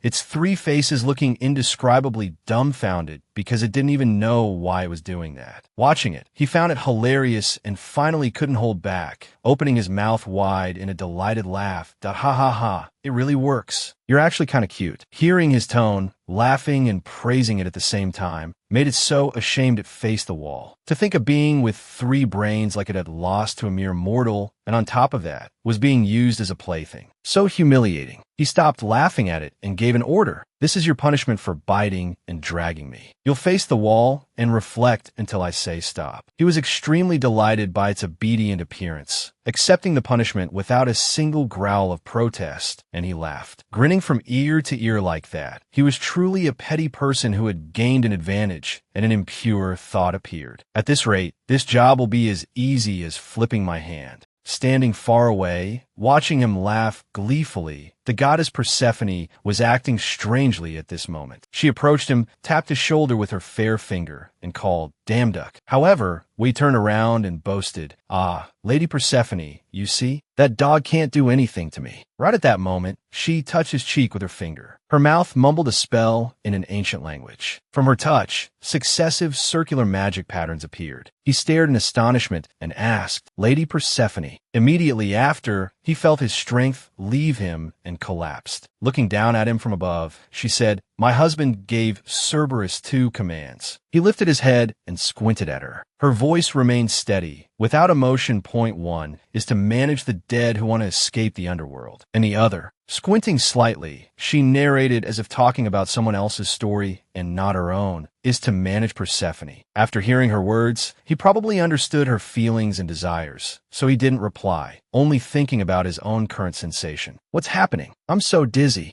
Under the effect of the magic, his vision gradually blurred. He could no longer see her face clearly, only hear the goddess's clear voice. Sleep well. Damn duck. She then turned to leave, but still gave him a clear promise that I will return before my husband, so don't worry. Perhaps he had been hit by a type of enchantment that would render him unconscious, like the knockout drugs used by kidnappers in the mortal world. Gods are just like humans, aren't they, even in their ways? And her words also faded away. So just sleep soundly until then. Being hit by the enchantment was also when he slowly began to realize a few things. That's right. To Hades, the most important thing isn't the underworld. The heavy weight of his eyelids forced him to shut his eyes tightly and sink deep into sleep. However, his subconscious couldn't escape his anger, and he cursed at them in, "I can't let." A while later, he was woken by a familiar cry. His eyes gradually opened, and the scenery and the one who woke him slowly came into focus. And that someone was none other than Snow White, his pure white fox. While still drowsy, with a dazed face, he called the white fox's name, Snow White. His eyes suddenly flew wide open as he quickly remembered what had happened before he passed out. Right after, he shot up into a sitting position. Heavens, was I just asleep? He immediately panicked. Where's the goddess Persephone? But when he looked around, the only ones left were him, Snow White, and a well-behaved Cerberus being punished by facing the wall on the other side. He swallowed hard with a gulp. It's over. His face turned pale, and he broke out in a cold sweat at the thought of being torn to shreds by Hades. I'm a goner. But no matter what, he had to try his best to regain his composure. As long as there's life, there's hope. He wondered, how long was I asleep? Instantly, the familiar sea blue notification panel appeared beside him. He quickly glanced at the displayed information. Styx River effect. Remaining duration, 5 minutes 20 seconds. So he realized he hadn't been asleep for long and could still salvage the situation. Thus, he hurriedly ran off, but didn't forget to give a command to Cerberus. Thank goodness, it hasn't been that long. Guard the gates of hell. Cerberus, I'm off. Snow White quickly jumped onto his shoulder. He ran quickly forward towards the river to stop her. He thought, normally, the goddess Persephone can't leave the underworld because of Cerberus. The long, narrow path ahead, covered by dense trees, made his heart burn with anxiety. If Hades finds out that the goddess Persephone escaped because of me, he'll beat me to death. He frantically looked around. Where did she go? I have to bring her back as fast as possible. Necessity is the mother of invention. Just in time, he realized he had a new skill, the one the notification panel had given him this morning. Skill Gale has been learned. Effect: run at a speed of 100 kilometers per hour for 3 minutes. He exclaimed, "It's a good thing I just got this skill." He immediately channeled it into his legs. Skill Gale has been activated. Depending on the user's physical abilities, the special move can be significantly upgraded. Supplied with a surge of energy, his eyes widened as he looked straight ahead. He quickly accelerated to test the skill's agility, and it was truly astonishing. Only the spots where his feet touched the ground could be seen, not his figure. In no time, he rushed out of that dark, dense forest, and the places he ran past were left with only streaks of light with the power of his Gale skill. Both he and his pet spirit pursed their lips tightly as they moved, because his legs were like they had engines attached. With just a slight movement, he shot forward like a gust of wind. He glanced back at the length of the road he had just traveled and was stunned. Wow, that's insanely fast. He knelt on one leg, raised his head to look forward, and stated his plan. This time, I'll try activating the skill while using divine power. Instantly, a stream of energy enveloped his entire body, looking incredibly cool. But it was a surprise when with just one jump, he left the ground. And he flew so high that he surpassed the treetops of the dense forest, and the space he could observe seemed much clearer and more open. Thanks to that, he discovered the person he was looking for. In the distance, there was a person standing on a boat in the middle of the river. He cried out in joy, "Found her!" Looking down a bit, it was the goddess Persephone trying to steer the boat across the river, so he had to be even faster to catch up. The water parted on both sides of the boat under her power, and the boat shot forward quickly. Under the bright, full moon shining down on her figure amidst the dark, gloomy mountain forest, she looked as if she was glowing. As the boat neared the other shore, a sound from below suddenly caught her attention. What's that sound? What could it be on a river like this, other than water? It could only be. So she voiced her thoughts. Did I hit a reef? But just as she thought she was about to hit some submerged rocks, a person suddenly burst up from the water, startling her.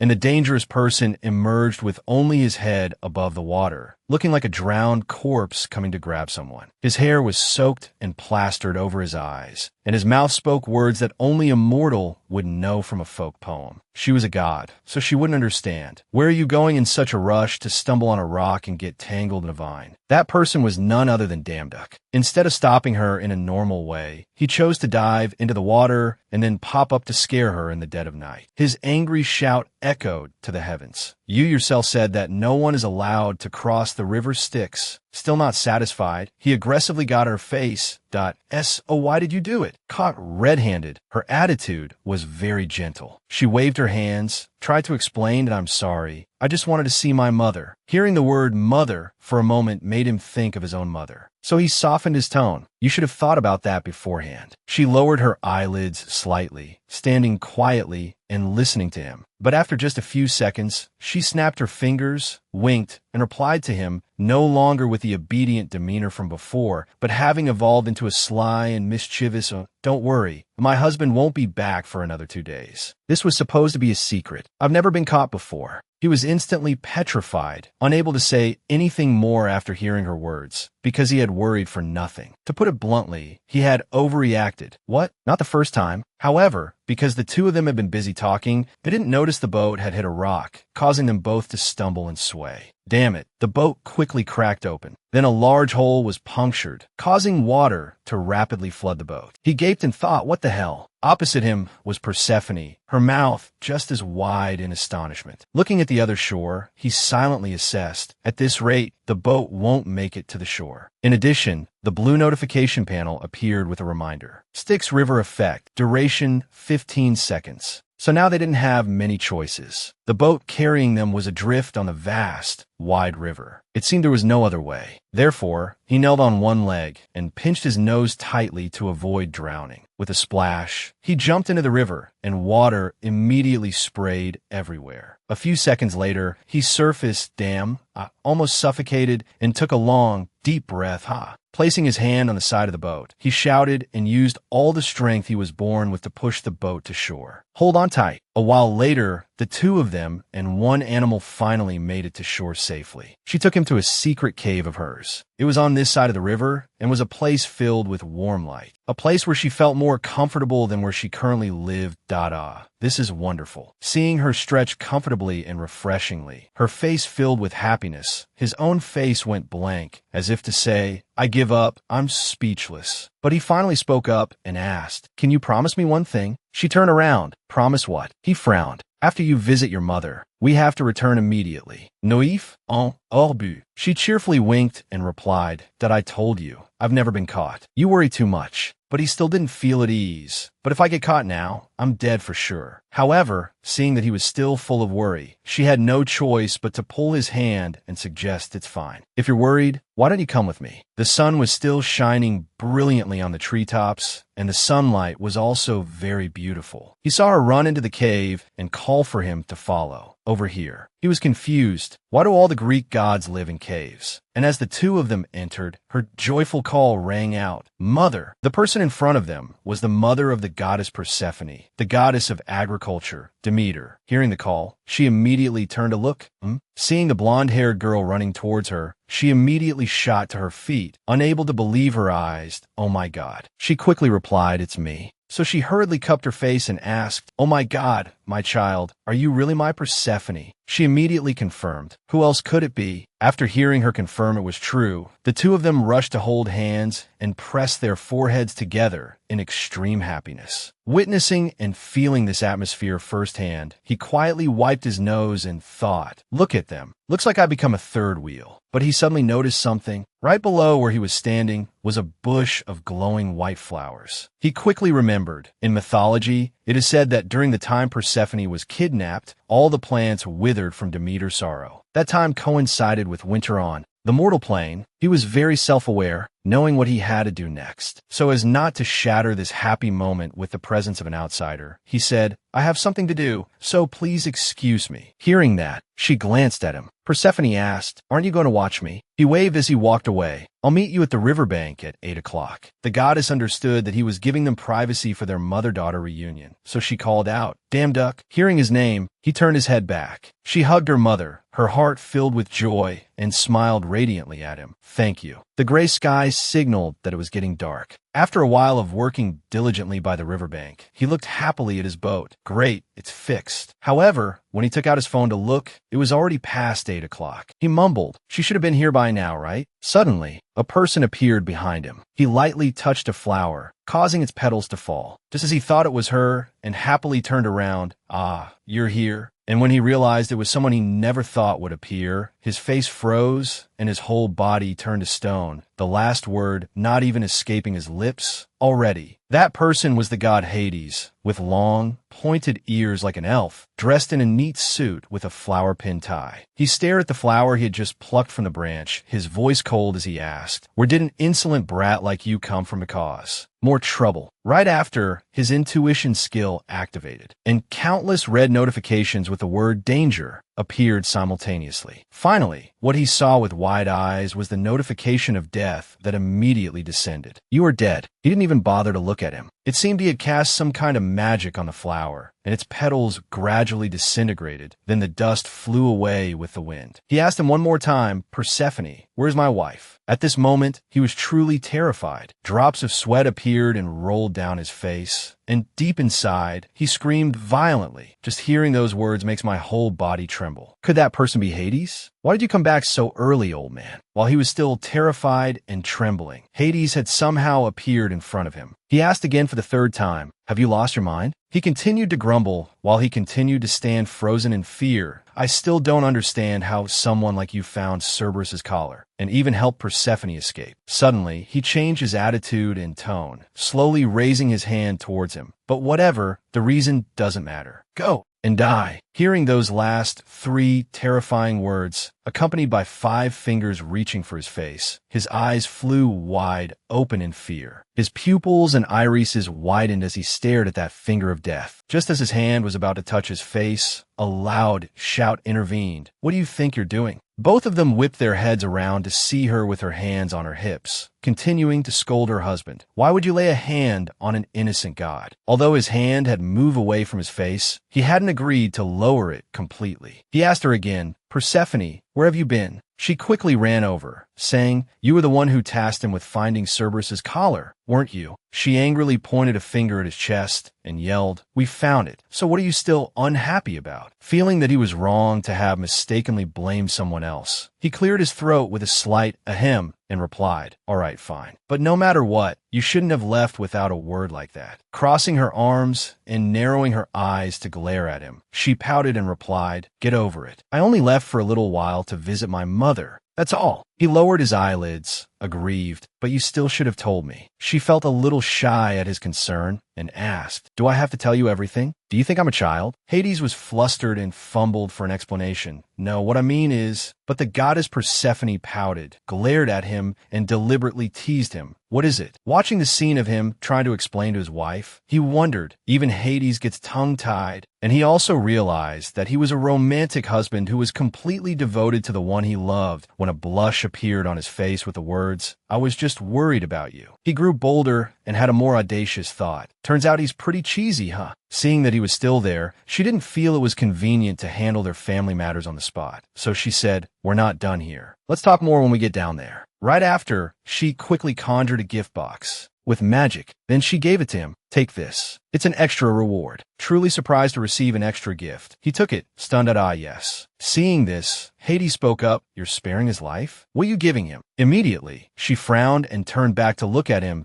He completed the job he was assigned, so I'm rewarding him. You're so petty. As soon as she finished speaking, she used her delicate finger to lightly touch his hair, startling him and making him squint one eye. In contrast to Hades' dejected state, the goddess Persephone cheerfully winked at him again and waved goodbye. I'll pay you for your work, so you don't need to report back to the system. Also, don't wander around this area anymore. Instantly, a beam of light shot up into the gray sky, and it was this that sent him home. Back in his familiar room, Damduck lamented, Yeah, how many times have I almost died while working part-time? It feels like my lifespan decreases the more I work. Looking down at the gift box in his hand, he was also curious, but he gently untied the string from the box and muttered to himself, The goddess gave me an extra reward without any hesitation. I wonder what it is. When the box was opened, a golden light shone from within. Inside were 2 fruits. He was very surprised. What is this? In front of him was a golden apple, and next to it was a fruit that looked similar to an apple, but was pinkish purple. Immediately, a blue notification window with new information appeared. Forbidden fruit. After consumption, the user will be able to distinguish between good and evil. The golden apple is the fruit of the gods, a symbol of immortality. Whoever eats, it will be able to live forever without aging. Looking at them, he was overjoyed as if he had struck gold, because this was what he had always been searching for to save his mother. The golden apple, if I have this, then Mom can. It's indeed very suitable for Mom, but his eyes darted around as he calculated. But humans can't eat the fruit of the gods. Although he was holding the golden apple, what he was more curious about right now was the forbidden fruit that was emitting a black smoke. So he cautiously lifted it with 2 fingers. He observed it and thought, So this is the forbidden fruit? Should I eat it? The scene changes to the hospital. A very excited voice, as if a miracle had turned the impossible into the possible, exclaimed, It's truly a miracle. A doctor, holding a medical record in one hand while unconsciously touching his bald forehead with the other, added, Your cancer cells have disappeared. How is that possible? He and his mother were sitting opposite the doctor. His mother was just as surprised. Not believing it, she asked again, Is that true, doctor? The doctor pushed his glasses up, stared intently at the medical chart again, and then confirmed, Yes, although modern medicine still cannot explain this phenomenon. So his mother burst into tears. She never expected that she could be cured. Oh my God, how could this miracle happen? He placed a hand on her shoulder to comfort her, even though he already knew what the result would be. I told you everything would be fine. He put his arm around his mother's shoulder and helped her up while secretly letting out a satisfied smile. The golden apple worked. Remembering how he could get his mother to eat the golden apple, he had decided to make it into juice. Luckily, I didn't peel it to preserve its effects. He handed it to his mother and said, "This fruit juice, Mom." She saw the bright and beautiful yellow color and asked, "What fruit is it, son?" She wiped away her emotional tears as he cheerfully consoled her. "The doctor said you could be discharged now. Let's go home, Mom."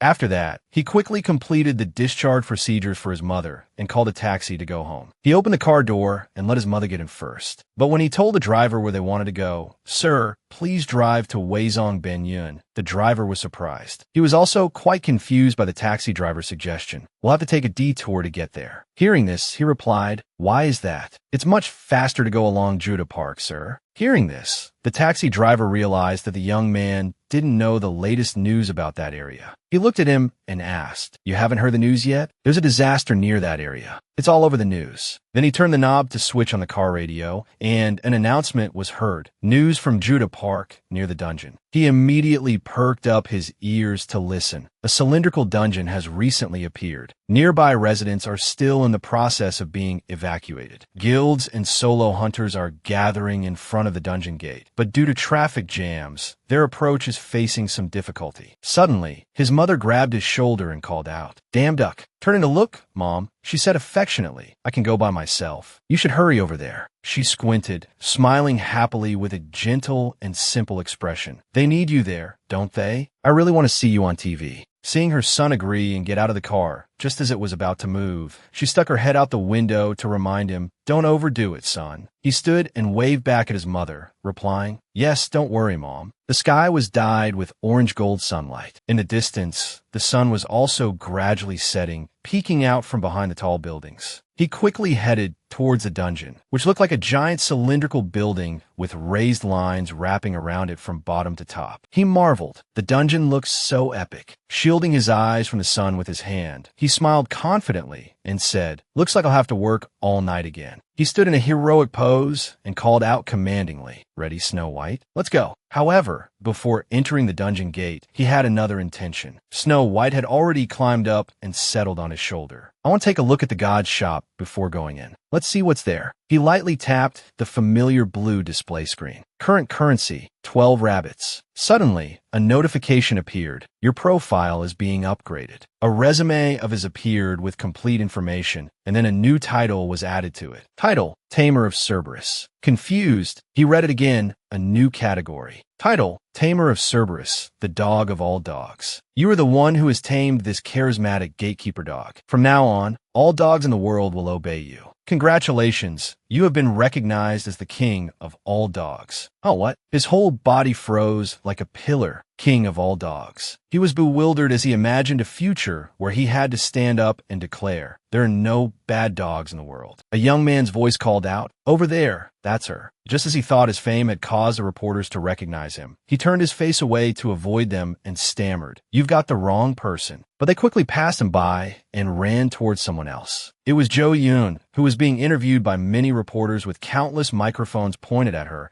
and a barrage of questions rang out. "Please say a few words to explain the current situation." The success rate is estimated to be around 90%, unless a special case like a maze appears in the dungeon. Why did you decide to take this on yourself? At this moment, looking at Yoon, he felt a bit embarrassed because she was the one they were looking for. "Ah, so it's Yoon, not me. That scared me." She looked at them and replied, "As always, the Sand Guild will do its best this time. I refuse to answer any more questions." While the reporters were in uproar, begging her, "Please say a few more words," he stared wide-eyed at the scene of them shouting, "Ms. Jo Yoon, look over here." He thought to himself, "Wow, she's completely ignoring all of them." Putting on his hat and pulling it down slightly, he calculated again. "There's no more time to stand here. I have to hurry and catch up right away." While Jo Yoon was the leader and responsible for this dungeon attack, there was a man in a cloak beside her. But without the hood on, the man followed right behind her as they walked through the dungeon's corridor. Countless murmurs from the rookies were heard. "Those things must be hiding in some corner very carefully, right? Yeah, they're probably preparing for a surprise attack." A surprise attack. A surprise attack from a bunch of dogs is nothing to be afraid of. They're just big puppies, aren't they? One of them grinned brightly and nudged the one next to him who had just spoken.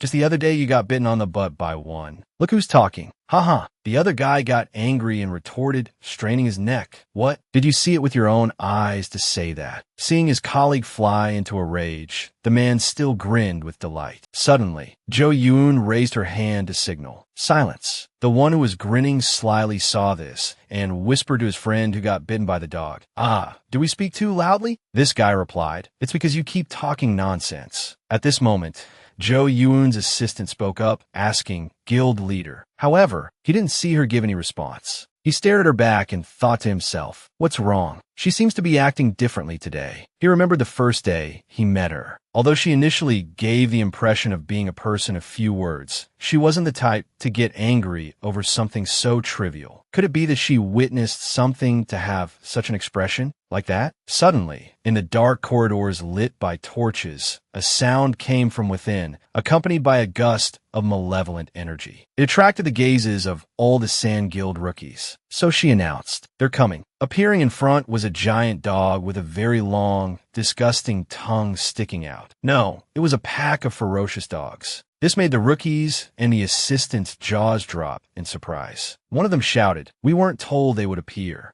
Here, perhaps the assistant knew what those dogs were, as his expression showed a frown and gritted teeth as he thought to himself, hellhounds. Just a light scratch from their venomous fangs is enough to be fatal within 10 minutes. The pack of dogs appeared, each one standing in the same posture, as if to prove the assistant's thoughts. Drop by drop, venom began to drip from their tongues, hitting the ground and evaporating like acid gas. The most terrifying venomous monsters. Drawing the blade from her back, she said, truly a tough opponent. She kept her eyes on the pack of monster dogs and ordered, those who are not good at close combat, fall back. Following her next command, the rookies and the assistant all drew their swords, taking a stance ready to fight. The rest of you follow me. Suddenly, a bark in a human voice was heard. Woof, woof, woof. Just as the assistant turned to scold the rookies. What was that? You still have time for games? One of them calmly replied, it wasn't us this time. He pointed forward and continued. I think that sound came from the dog's side. And the human voice imitating a dog's bark continued. Woof, woof, woof, over here. Appearing behind the ferocious hellhounds was a faint figure standing in the middle. The assistant's eyes widened in astonishment as he thought for a moment. What? That person tamed them? The hellhounds. Seeing him petting the dog, the assistant was terrified and asked himself without daring to speak aloud, a monster in human form or a demon? He immediately regained his composure and calculated. In a situation where we don't know who the enemy is, either case is extremely disadvantageous for us. So he quickly moved forward to shield her and requested, Guild leader, get behind me. Seeing her very calm face, she probably already knew who the opponent was but remained silent, letting the assistant confront him. He looked straight at the other person and shouted, you bastard, show yourself. He swung his sword, pointing it straight at the opponent. Are you a monster in human form, or some kind of demon? Right after, he strode out. Calm down. Can you lower your sword? He glanced at the man indifferently and said, my puppies will get scared. So the assistant was stunned. Hey, a human. At this moment, another hellhound was approaching her from behind. His eyes immediately saw it, so he instantly stepped forward and activated his skill, C-Rank Wind Arch. He rushed towards her at high speed, passing the assistant. The man glanced over, his face filled with anger for failing to protect her. Ugh, damn it, and helplessly watch him grab his guild leader's arm, only managing to call out loudly, Guild leader. Seizing the opportunity, he swung his fist powerfully towards her. But it wasn't her he hit. It was the hellhound that was about to sneak attack Soon. A painful bonk landed on its head, making it cry crocodile tears. He sternly disciplined it. Zeki, you naughty boy, no biting them. Suddenly, it sat its butt on the ground, panting with its tongue out and wagging its tail obediently like a house dog. The blue notification window explained, Title, Tamer of Cerberus. Your title has been activated. The current number of dogs following you is 32. Activation standard, direct physical contact. So this scene left the assistant stunned. He's not attacking. Her indifferent expression glanced over at him. He seemed to have noticed something too and looked over. After a moment, he was still holding her hand tightly because he realized he had seen the bracelet she was wearing somewhere before. He wondered himself this bracelet, but then he smiled brightly at her and said, we meet again, Ms. Ju Soon. That's right, he remembered seeing it on Goddess. That bracelet was undoubtedly identical to Persephone's. He glared straight at her and asked, Ms. Ju So-eun, how do you have this? While he was trying to press her about the origin of the bracelet, she interrupted him. This is annoying, Mr. Damduck. Also, there are many eyes watching. He unconsciously replied, huh? She added another sentence. I think you're very bold. Only then did he realize his current situation with her and saw the face of his pet, Snow White, who was definitely shipping this couple. After all, it liked Ms. So-eun. Kneeling on one knee, holding her hand intimately. He hurriedly explained, no, wait, it's just a misunderstanding. No matter how many times he shouted, no one would believe him. For instance, a rookie soldier in the guild cleared his throat. A marriage proposal in a dungeon? The assistant, on the other hand, took out his phone and snapped a few pictures, his face blushing with a mix of shyness and excitement. Oh my. He tried to clear his name with them. It's not like that. Stop taking pictures. He could only scream in despair. This is a misunderstanding. A moment later, he connected his mind with the hellhounds and began to give orders. All right, all my babies sit. They immediately obeyed his command and sat down in unison. To the amazement of the rookies in the guild, he smiled and pointed at each one. Numbers 1 to 10 will dig in that area, and the rest will provide support. He gave them one more instruction. Safety is the top priority. As soon as he finished speaking, both the humans and the dogs simultaneously, some raising their hands, some raising their front paws, made a saluting gesture, ready to carry out the mission. The faces of the rookie soldiers and the dumbfounded assistant were confused. What the hell did they just do? While they were still trying to understand what was happening, the hellhounds had already rushed off to do their duty. And in the places they dug, glowing red crystals appeared underneath. One of them barked to call its master and report its achievement. The cute bark caught the assistant's attention. He walked over, petted its head, and praised it generously. Oh, good boy, you can leave it here. While the assistant was still engrossed, he saw another dog obediently holding a glowing red crystal in its mouth, walking past to get its share of praise from him. The man was dumbfounded. No way. Stunned, he cried out, Am I dreaming? She stared at his every action and the pack of hellhounds in silence, without any comment. So she approached, casually crossed her arms, looked down at him, and asked, That's a wonderful ability. Where did you get that ability from? He whipped his head around to look at her. Looking at her, he was truly confused and thought to himself, wouldn't people think this ability is an innate talent? Why does she know that I learned this ability? He stood up and replied, I didn't learn it. I was born with it. Besides, I have a few questions about this bracelet. She listened attentively as he continued to ask, Is it yours? Confused by his question, she raised the hand wearing the bracelet and replied, Of course it's mine. Are you wondering why I'm wearing it? Hearing that, he quickly stepped in front of her. Where did you get it? Seeing that she didn't answer, he scowled and repeated, where did you buy it? Right after, he squinted and stared at the bracelet on her wrist, then thought, I can't believe it, this unique, old-fashioned design. It's similar to the friendship bracelet Persephone told me about. Leaning in closer to get a better look at the bracelet, he wondered, why does Ju So-eun have it? Ju So-eun, I thought she was a dangerous stalker. Who is she really? He seriously demanded that she answer his question. Why aren't you answering me? Lowering her eyelids, she looked confused but replied on the internet. Meanwhile, he activated the effect of the forbidden fruit to determine the truth. However, when she answered, I bought it from the internet, the response he got was, closely matches the target's intention, telling the truth. And when she looked at the bracelet and said, if you like this bracelet so much, I'll send you the link, the notification still didn't change, indicating she was telling the truth. This made him break out in a cold sweat.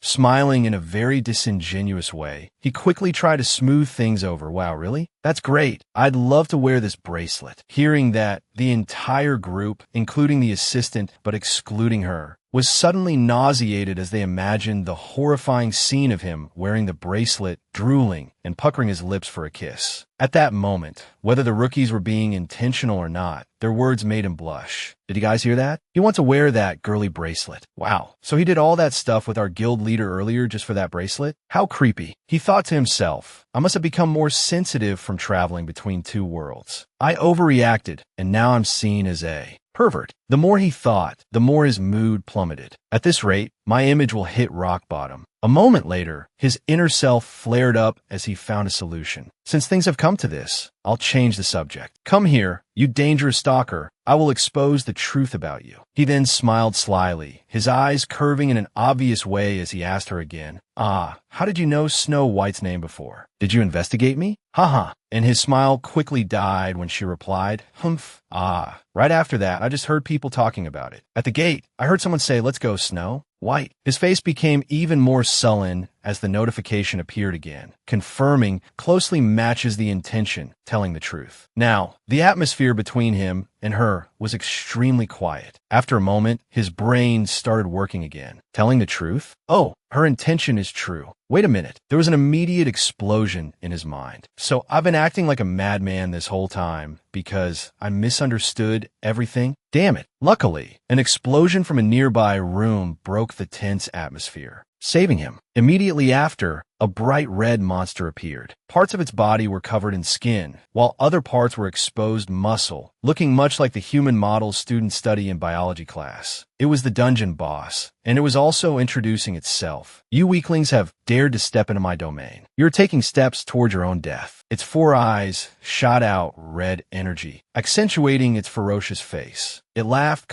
"What a bunch of fools. Your sins will be paid for with your lives." But it was immediately met with a punch to the face from a human hand. It was none other than Damn Duck, who was venting all his emotions, killing the boss instantly. "Shut up." This made the remaining people exclaim in disbelief. He beat the dungeon boss that easily? He finished off the boss by himself. After beating it to his heart's content, he stood with his hands on his hips, panting, while they were still staring at the boss's corpse, which had been beaten into a gooey mess on the ground. The one who did it, while covered in bright green blood, walked up to the assistant and placed a hand on his shoulder, affectionately suggesting, "Hey, don't tell anyone I came to this dungeon." Without letting the other person react, he continued, "Ah, of course, everything I said is also a secret, understand?" Haha. The assistant, also sweating bullets from fear, quickly replied, "Yes, I will pass the message to the others." Right after getting the promise from the assistant, he brazenly approached the other remaining rookie soldiers, put his arm around one's shoulder, and threatened, "Forget what you heard earlier." She glanced at him, then at the bracelet on her wrist, looking thoughtful, truly not understanding why he was so interested in this bracelet. Outside the dungeon, like any other dungeon raid, many people and reporters had gathered, and as soon as they saw Soun's group emerge, the reporters clamored for interviews. "Ms. Joe, over here." When they stopped, mixed in with the rookies, there was one more person following behind them, which was him. The reporters continued to ask questions. "Please share your experience of clearing the dungeon. Was clearing the dungeon that easy?" She calmly crossed her arms and listened to their interview.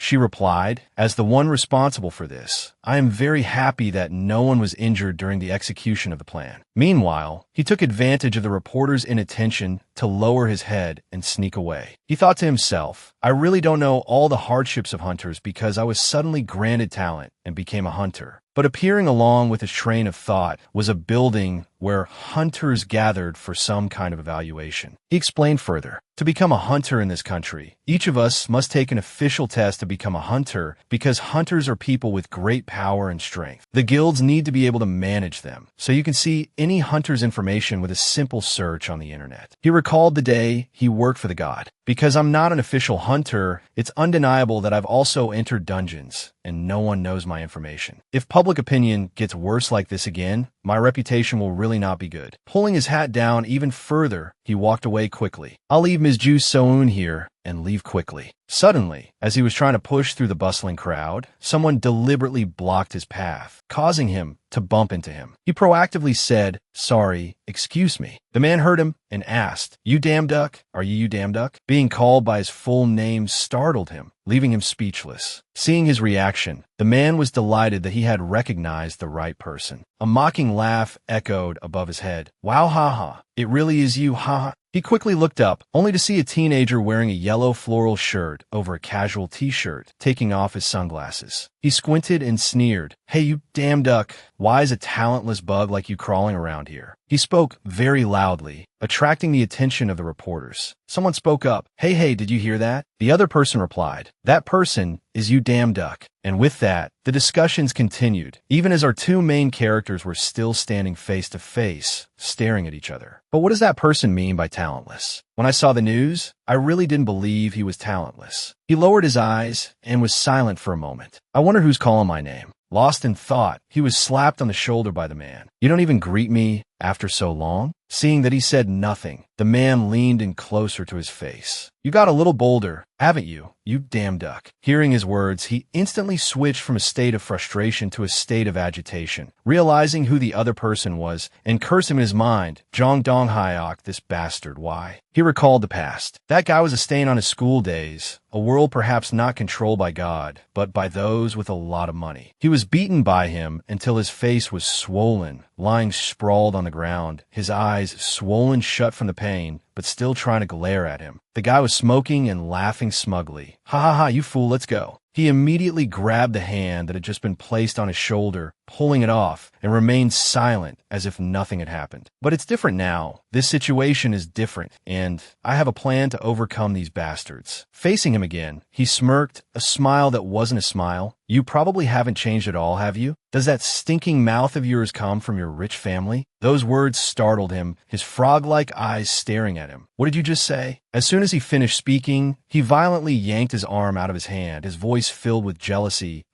A bastard like you is starting to get a high opinion of yourself just because you got a little fame?" Then he used his fingers to lightly push the cap he was wearing higher, his posture full of sly arrogance as he mocked him. "I saw it on the news. You cleared some dungeon mazes and destroyed the gates too?" He sneered and continued his taunting tone, "But it's all useless. You're just." Before he could finish his sentence, he snatched the cap off his head, laughing loudly and maliciously as if afraid others wouldn't hear. "You bastard, you're just a talentless nobody, understand? At least come up with a more believable lie." Ha ha ha. The reporters were drawn in, tilting their heads to listen to his booming voice. "Cleared a dungeon, destroyed a gate. Say something I could believe. Ha ha. How could a talentless bug like you do that?" At this point, because that bastard spoke extremely loudly, almost everyone heard. What he had worried about had happened. People began to gossip even more fervently. Hey, did you hear that? He lied about clearing a dungeon. You said earlier you couldn't find his information on the Hunter website, right? Is he really talentless?" He frowned in annoyance. This is trouble. While he was still hesitating, a savior arrived. She slowly approached, then snatched his cap back from the rich guy's detestable hand. Both of them stared in astonishment as So-Ian dusted off his cap, then handed it to him. "Take it." Watching her every move, the rich guy tilted his head and asked curiously, "What's your relationship with Ju So-Ian? Why are you protecting him, a talentless piece of trash like him?" She glanced at him and replied, "Being talentless doesn't make someone trash. Also, will you take responsibility for your words?" Hearing her answer made the rich guy him even more annoyed,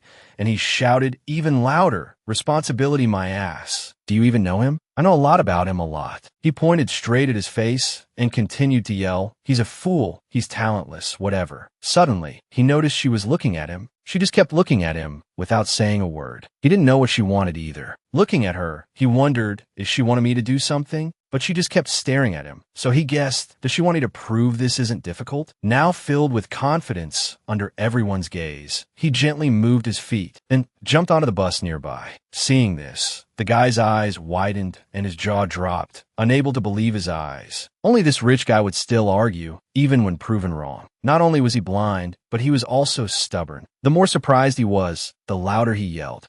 You can't possibly have that kind of talent. You bastard, you're just a piece of talentless trash." However, hearing him constantly repeat the same insults was tiring, and he didn't have the time or the need to explain anything to him. He sighed in annoyance and cleaned his ear. "I don't need to deal with him. It's just a waste of time." After saying that, he decided to leave, waving goodbye to him. "I'm leaving." Despite the guy's angry shouts and continuous curses, "Where do you think you're going?" Hey! He reached for his phone to turn off the 5 a.m. alarm. After parting with the rich guy yesterday, he had been very preoccupied and decided to go to the headquarters today. After the incident with John Dung AK, I realized I need to get certified as a hunter as soon as possible. He bent down, tying his shoelaces while thinking. Luckily, I heard there's a hunter examination being held at Dokdo, and I've quietly made my own plans. However, as soon as he stepped out of his house, a car was already waiting. Curious, he approached, and the person inside slowly lowered the car window, revealing Ju Soin. She asked, "You're on your way to the hunter examination, right? Get in." A while later, after traveling, the two of them arrived. He got out of the car with a cheerful attitude and at the same time left Snow White care. Getting here was so convenient. Thank you. The place they arrived at was on a large island covered in lush green trees. There was one thing he didn't expect at the hunter examination area, which was packed to the brim with people. It was the company of Soyul. But wait, she was affectionately stroking Snow White, who seemed to be enjoying it immensely, its face looking very content. He stared blankly. Why did Soyul follow me here? With a bit of confusion, he asked, "Can a future heir of a guild be this casual?" Indeed, she looked very simple today, wearing a white baseball cap and a black jacket, holding Snow White in her arms. With her affectionate gaze on Snow White, no one would know. They would just think she was a girl taking her pet for a walk. She answered him, "I'm not busy today." He was very surprised by her last sentence. It was probably because she usually used honorifics, so he asked again like this. "Wait, why are you suddenly talking like that?" She replied very naturally, "You're the same age as John Dung AK, right? That means we're the same age too, so why can't we be friends?" A blue notification appeared. Target's approach purpose, good. After hearing her explanation and the confirmation notification, great, what else can I say then? Suddenly, an announcement came from the loudspeaker. Number 1117, please come to the area for the physical examination. So he said to her, "It's my turn. I'll be back soon. Please take care of Snow White." At that moment, she was feeding it a nut, which it held with its two front paws very cutely. Watching her every move until now, he found it hard to trust her, so he kept watching and observing her. "I know she came here for a reason." She continued to give it another nut, ignoring his stare. Other than feeding Snow White nuts, she isn't doing anything suspicious, and all her intentions are showing up as good, so there probably won't be any problems. The loudspeaker announced again, "Number 1117, we will begin your examination. Please note that only the provided equipment can be used for the test." A moment later, he had changed into the organizer's uniform and was moving his arms to see if it was comfortable. The loudspeaker was like the test proctor. It would tell him what to do. "We will begin testing your lower body strength." He got into position and gripped the handle to lift the weights. As soon as he started lifting, the loudspeaker continued, "Number 1117, increased difficulty, maximum." He gritted his teeth, and his eyes widened in surprise. What the hell? It's just the beginning. While mustering his strength and focusing on his arms, he cursed this damn test. Is this supposed to be a basic physical test? A sharp, sarcastic voice rang out. "That's why you should know your place, haha." A red notification appeared, this time as a warning, "Target's approach purpose, malicious." He continued to mumble maliciously. "That's a whole ton, a weight a human can't possibly lift." He thought, this filthy voice, could it be? With the same appearance, John Dung AK appeared right before his eyes. He pointed at the watch he was wearing and smirked at him, ready to burst out laughing if he failed this test. The main villain chimed in, "If you're smart, hurry up, my friend, haha. Do you know you'll be automatically disqualified if you can't lift it?" Hearing him speak made him so angry, he gritted his teeth, silently calling out his full name, John Dung AK. After thinking, he let out a breath to calm himself and said, "At first, I planned to leave quietly after getting my license, but..." He silently channeled energy into his legs, while the other guy maintained his mocking attitude. "A piece of trash like you should stay in the trash. Can't understand?" He decided to reveal his true strength, successfully lifting the 1-ton weight. The loudspeaker announced he passed the test. Lower body strength, pass, 6 stars. Then, as relaxed as if it were cotton, he lifted the weight with 4 plates using one hand. It said upper body strength, pass, 6 stars. Full body strength, pass, 6 stars. It judged him as passed when he pulled 3 giant wheels with a chain tied around his waist. He also passed the whack-a-mole test, hitting each one precisely with a hammer. Speed, pass, 6 stars. Hearing the series of successful announcements, he was now completely terrified and couldn't believe his eyes. Impossible. So he grabbed the collar of the competition manager and yelled, demanding, "Hey, stop it right now." The manager stammered, "I'm sorry, sir. We cannot stop the test unless there is an error." Angrily, he pushed the manager down, clenching his fists and screaming, "How is that not an error? Do you think that's normal?" However, the first test was now over. He relaxed his body and listened to the loudspeaker's final evaluation. Number 1117's basic physical fitness test is complete. Final score summary: upper body strength, 6 stars, lower body strength, 6 stars, upper and lower body combination, 6 stars, flexibility, 4 stars, full body strength, 5 stars, agility, 5 stars, reflexes, 6 stars. That is all. Number 1117. Please proceed to the next examination room. The next area was a glass-domed building on a large rock jutting out from the sea, separate from the mainland. The old examiner announced, "I would like to warmly welcome all the potential hunters who have successfully completed the first test." The old man continued cheerfully, "This test will evaluate a skill that is indispensable for becoming a hunter, your teamwork." Then the old examiner pressed a button. Immediately, the circular stone platform they were standing on sank, dividing the contestants into random teams. His team consisted of 4 people, while the old man loudly added a reminder. "You're not allowed to use any equipment other than what we have provided. Pay attention." He looked down below the stone platform at the countless yellow eyes of monsters staring up, not knowing if they were still listening to the old man's further instructions. "Pay attention. Even if you kill another group's monster, it will not affect your team's score." And as soon as they saw humans, the catfish-headed monsters couldn't control their excitement and let out a monstrous roar, "Kiak." Then they leaping up to launch a preemptive strike on the contestants. One rushed at a bald contestant, who was taken by surprise, but he quickly raised his sword to block its attack. Thinking he could hold his ground, he was surprised when it used its foot to pin him to the ground. It let out a loud roar, intending to bring its sword down and cut the bald man in two. Seeing that he was about to die, he quickly closed his eyes and covered his head, helplessly crying for help. At the same time, he quickly moved over. Fortunately, his teammate, him, jumped out and blocked the descending sword. Then he ordered the other contestant, "Can you get up?" He knocked the monster's sword away and continued, "I'll handle this one." He immediately counterattacked. He used all his strength to stab the sword into it, leaving a hole in its body and killing it on the spot. But it wasn't over. He heard another scream from his teammate, "Go away." More catfish monsters were attacking, and his teammates were being overwhelmed. So he knelt on one knee, brought his sword back in a ready stance, his eyes fixed on the catfish monsters, and decided to execute them all at once. As said, so done. He used his fastest speed to finish off countless monsters in a single sword stroke.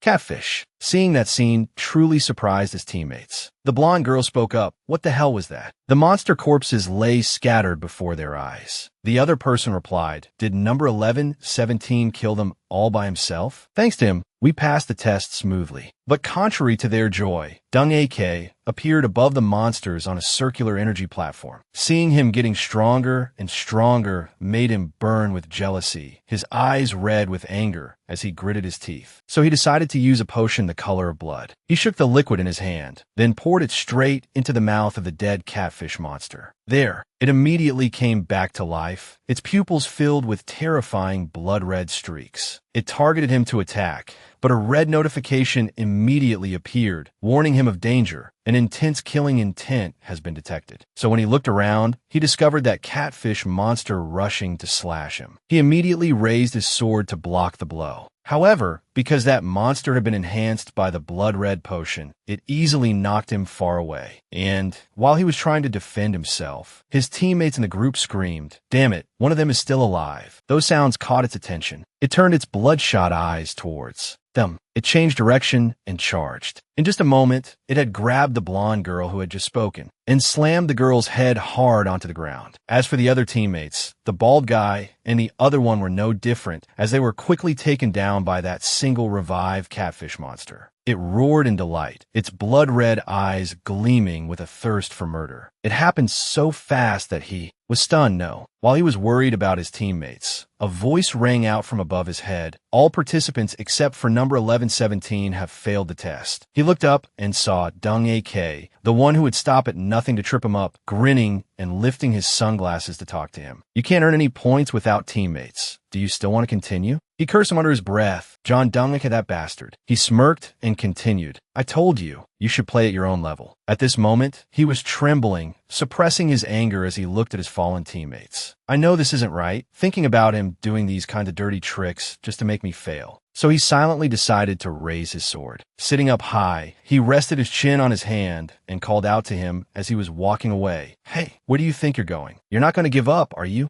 Still not seeing a response, he switched to taunting. It's useless without teammates. He yelled at him, shut up. Immediately after, he activated his divine power and focused all of his divine power throughout his body and replied, I will definitely. And in a split second, he had sliced apart every part of that resurrected catfish monster, pass, and become a great hunter without any problems. But that still wasn't what he was aiming for. He sheathed his sword, then immediately eliminated all the remaining catfish monsters of the other contestants in the area with the goal of saving as many people as possible. I'll take care of all of them. The tip of his sword touched the ground, marking the end of his conquest. I'll take care of all of them. With both hands on the hilt of his sword, he stood tall before the scattered corpses of the catfish monsters. Even if I don't get team points, I can still get individual points, right? I think I've earned the 200 points needed when this stage only requires 100, right? Now, he turned to look up at the two of them and asked with a smile, right? The old examiner and John Dunghick, standing on the circular energy platform, were surprised. The old man knew he couldn't make things difficult for him, so he glanced at the other guy who was also frozen and speechless, then announced, the results of the second test. However, a warning siren blared. Emergency announcement. Everyone in the examination room, please proceed to the nearest shelter. A large tsunami has been detected near Dokdo Island. It is heading this way. Hearing the announcement, everyone in the arena, including the old examiner and the rich guy, Dunghick, panicked. The warning siren blared. Everyone in the arena, get out of here quickly. He looked up at the ceiling. Water was pouring in through the circular openings, frowning in confusion. I need to know what's happening. He crouched down, striking a cool pose to gather momentum for a jump. The blonde guy, standing on the magic circle next to him, was astonished to see his action, stumbling backward and almost falling, his mouth exclaiming, What? Dunghick was startled and fell to the ground, shouting and trying to dissuade him. Hey, what the hell are you doing? It's dangerous. He jumped out of that place through the circular exit above, turning his head in amazement to look at where he had just flown up from. The waves came crashing in. They were so strong they shattered the sturdy walls meant to block the water nearby. He stared wide-eyed. Sweat beaded on his forehead as he realized, is that a tsunami? He thought to himself, if I don't do something to stop it, everyone here will die. Everyone was in a panic now, covering their heads to shield themselves from falling debris. Running frantically, screams of terror echoed everywhere. While he didn't know what to do, a notification screen appeared in front of him. Reward received, Cinder, Persephone, sorry to have kept you waiting. He looked up in surprise. A reward? He excitedly scrolled to see what the reward was, muttering a prayer. Give me something useful, something helpful. Even just a little bit helpful would be good. He was overjoyed and excited, his eyes sparkling as if he had struck gold, exclaiming, Wave Splitter perfect. Wave Splitter SS grade is a sword technique rumored to be so sharp it can split a tsunami in two. 200 Hades coins. Note, currency changes depending on the master. Snow White, biting his jacket, rushed over from outside, wagging its tail, then rubbed against his leg as a signal. He stopped what he was doing, turned his head in surprise, and asked, Hey Snow White, why are you here? Where's Ju Soian? However, another sea wall broke, interrupting his conversation. Water quickly flooded in. He clicked his tongue. Forget it, that's not important right now. Snow White, get ready. He commanded Snow White to transform into a sword. He raised the sword and activated the skill he had just received. His entire body was enveloped in a powerful yellow energy. The system's announcement rang out. SS grade wave splitter has been activated. He struck a cool pose, ready to unleash a long sword strike. Instantly, the wave was split in two. He joyfully celebrated the achievement he had accomplished. I did it. I really did it. Then, it was as if a bucket of cold water was thrown in his face. Before he could be happy for long, the warning siren blared once again. All contestants, please move to the nearest shelter immediately. There's a high probability of a second tsunami approaching. I repeat, all contestants, please move to the nearest shelter. Those warnings echoed in his head, making him endlessly worried, sweat pouring down. What the hell? Why does this keep happening? Can I stop it again? The sky turned clear blue again. The small waves on the sea rippled like gentle dancers, swaying to nature's music. He and Snow White stood watching this poetic scene, but his heart was indescribably anxious. Is this the calm before the storm, or not? Suddenly, a notification sound rang out, breaking his train of thought. A screen appeared. Urgent recruitment notice. Recruiter, Poseidon. In need of a repair team for the aquarium. Because the aquarium's shield is cracked, tsunamis are continuously flooding the human world. Please apply immediately. He immediately fell into thought. Tsunamis are continuously appearing in the human world? So all of this originated from the divine realm? The screen changed. Edit recruitment notice. Why isn't anyone applying? This is urgent. He thought, an urgent recruitment notice. So if it's not fixed, the tsunamis will never end. I've already retrieved the item the dwarf stole from me. Persephone is always trying to run away whenever she gets a chance. The gods are so troublesome.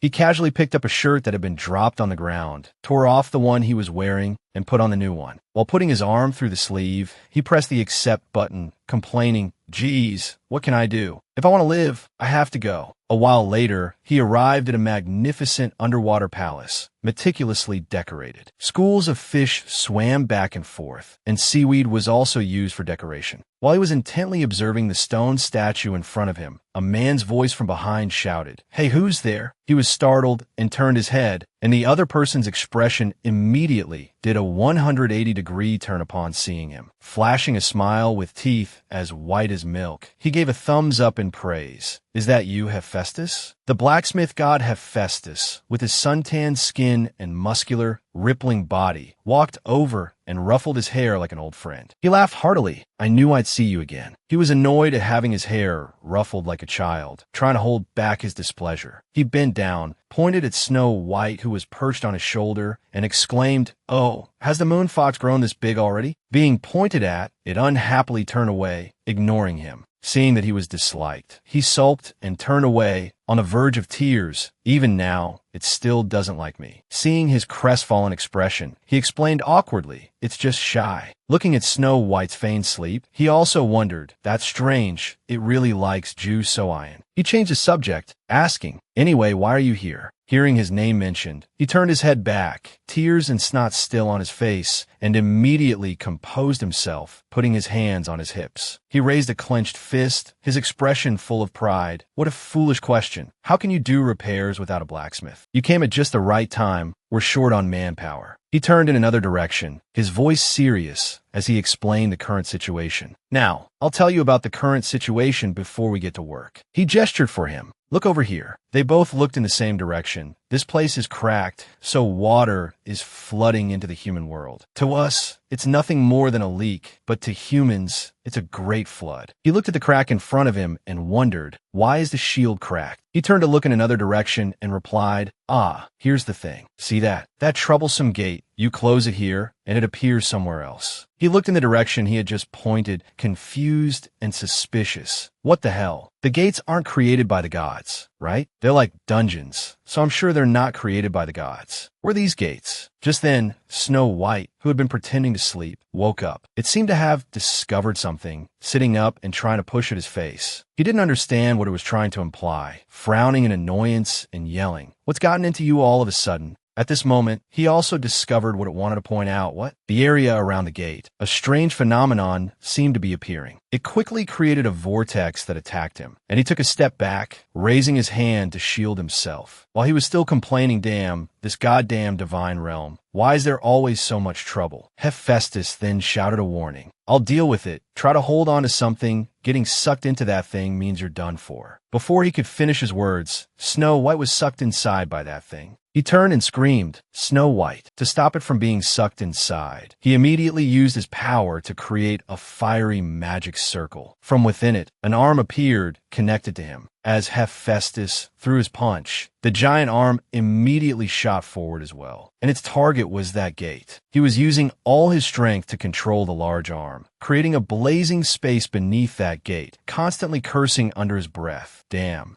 Seeing that scene, he stared wide-eyed in amazement at the god's power. My god, a highest-ranking god, is truly on a completely different level. He was stunned to discover black smoke enveloping the space that So Ian had just created. A hand with razor-sharp nails emerged from within. Next, hundreds and thousands of merman monsters were jumping out, their faces ferocious, causing him to freeze for a few seconds. Even a God's Gate has waves of monsters? He cursed in annoyance. Damn it, then snapped his fingers. A long sword appeared. He shouted an order at him. Take your sword. While I block the gate, I'm leaving the monsters to you. He took the sword, muttering a complaint. I thought this was a repair job. Why am I always so unlucky? He surged forward, full of fighting spirit, shouting, I really need a bonus for this. He enthusiastically slashed one monster after another. In his spare time, he even counted 1. System notification. Intuition ability has been activated. He felt it too and immediately discovered one attacking him from behind. It was slamming a punch into the ground, creating a thick cloud of dust, but to him, it was quite slow, so he could easily dodge it. But that raised a wave of doubt in his heart. Impossible. I used divine power to hit it, and it still withstood it? It menacingly took slow, heavy steps. Wherever it stepped, the ground seemed about to crack. It advanced menacingly towards him. You disgusting Olympus bastards, I'll tear you to pieces. He realized something was strange, but didn't know what, exclaiming in surprise. What? It can talk. Something's not right with this one. Aren't monsters from Gates always the weaker ones? He looked at the monster before him, with its 4 bared fangs, drool dripping everywhere, its eyes showing only whites. Gripping the sword in his hand, defensively, he looked at the group of monsters standing before him in various poses, bewildered and stammering. This seems dangerous for me. From behind, a series of hurried footsteps caught his attention, and he turned his head to look and saw an army of mermen, identical to the monsters from before, rushing towards him. He was frightened and about to counterattack when they rushed past him to attack the monsters emerging from the gate. A chaotic battle was unfolding, and he just stood to one side, observing the situation without participating, wondering, they're the same kind, but they're fighting each other? He suddenly saw a blue trident tattoo on their shoulders. I guess they're Poseidon's reinforcements. I was worried I'd have to face them alone, because they're very strong. A merman monster with a red mark on its shoulder took advantage of his distraction to launch a surprise attack. But because he had activated his intuition ability, he could easily sense it. Waiting for it to get a little closer, he sent it flying with a single kick. But if it's a one-on-one fight with each of them, I can do it. As he swung his sword, the system announced again, activating skill horizontal/E, vertical/C. He swung his sword using the vertical/C skill, striking right at its head, but blocked the attack. He was a bit surprised, gritted his teeth, and focused all his strength for the next attack. It wasn't a coincidence that he blocked my first attack. Even with divine power, all I could do was scratch him. He continuously slashed at it, but it was completely unharmed. He had to admit they were really too tough. Now, it was his turn to counterattack. The merman finally spoke. Playing with you until now has bored me to death. Stop resisting and die. He wasn't one to be trifled with either, raising the sword in his hand and taking the initiative to attack first, responding contemptuously. Really? Then try and block this. Activating skill Wave Splitter. He unleashed his high-level skill, but the one he wanted to eliminate wasn't just this single one. His target was the entire horde of monsters that came out of that gate. When he unleashed that strike, the other monsters were just as stunned. They all stopped their ongoing 300-round battle and simultaneously turned their heads to look in this direction. A nearby pillar was also affected, letting out a crack sound, and then it also cracked. It didn't take long for that pillar to break in two. Their bodies or heads were sliced in half, as if some kind of force sent them flying far away before falling to the ground. He breathed a sigh of relief, resting the sword on his shoulder, but not forgetting to provoke them. Who's next? They were beaten so badly by him that even their parents wouldn't recognize them. But still not knowing their place, they cursed angrily, "Damn it, you bastard." They charged forward in unison, screaming, "Kill him." He didn't even bother activating his divine power and responding excitedly. "Come at me, my move is coming." In the heat of the moment,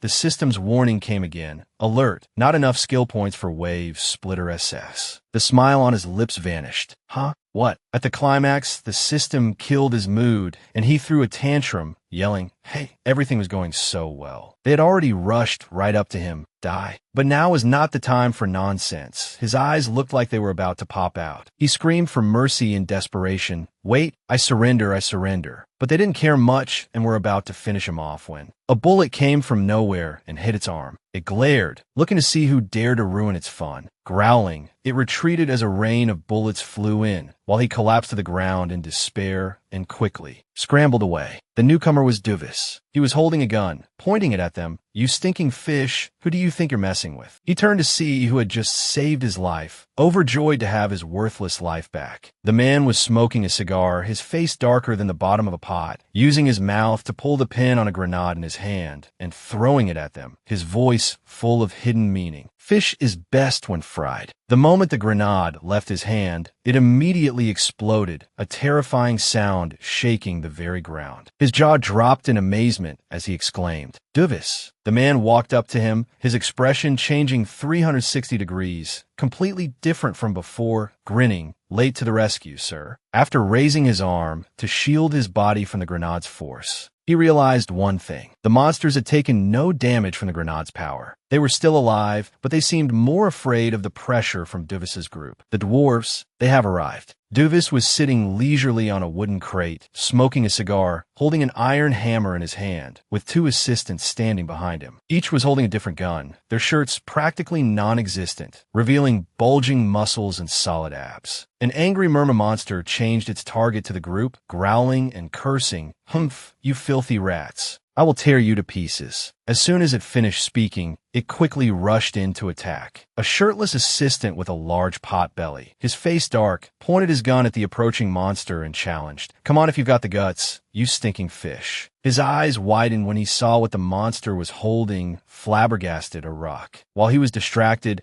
it threw the rock in its hand straight at the hand holding his gun. However, he quickly used his gun hand to block it, preventing the gun from falling, and cursed in pain, "Shit." He pointed the gun at it again. But before he could pull the trigger, it had already jumped up and kicked him squarely, sending him flying, a shrill scream echoing. The other two were also extremely startled, turning to see their comrade taken down in an instant. Duvis looked up at the sky, exclaiming angrily, "That damn bastard." He gave it no time to repent, quickly grabbing the hammer in his hand and rushing towards it. Caught off guard by this action, it stood frozen. Its eyes rolled back. He used the dwarf hammer skill, a single blow that took down the monster in an instant. He also stared in equal amazement and exclaimed, "Dwarf hammer, it's really incredibly strong." With just one blow, the monster was practically smashed into the ground. It was hit so hard it formed a large crater. Now that I think about it, when I fell into the river Styx, I unconsciously used that skill. Could that be my skill? He opened the system to check dwarf hammer skill. The information immediately returned in great detail. Dwarf hammer, skill points 5, a skill using the dwarf's hammer. He glanced over the information, happy to realize one thing: it doesn't require too many skill points. It's perfect. Note, skill points allow the use of more powerful skills in battle, as well as their frequency of use. It functions similarly to stamina points. It is a stat corresponding to MP and HP. While he was assuming the monster was dead, it rose up and grabbed Duvis by the neck, gritting its teeth and growling each word. "Got you, you little bastard." Being choked, he couldn't breathe,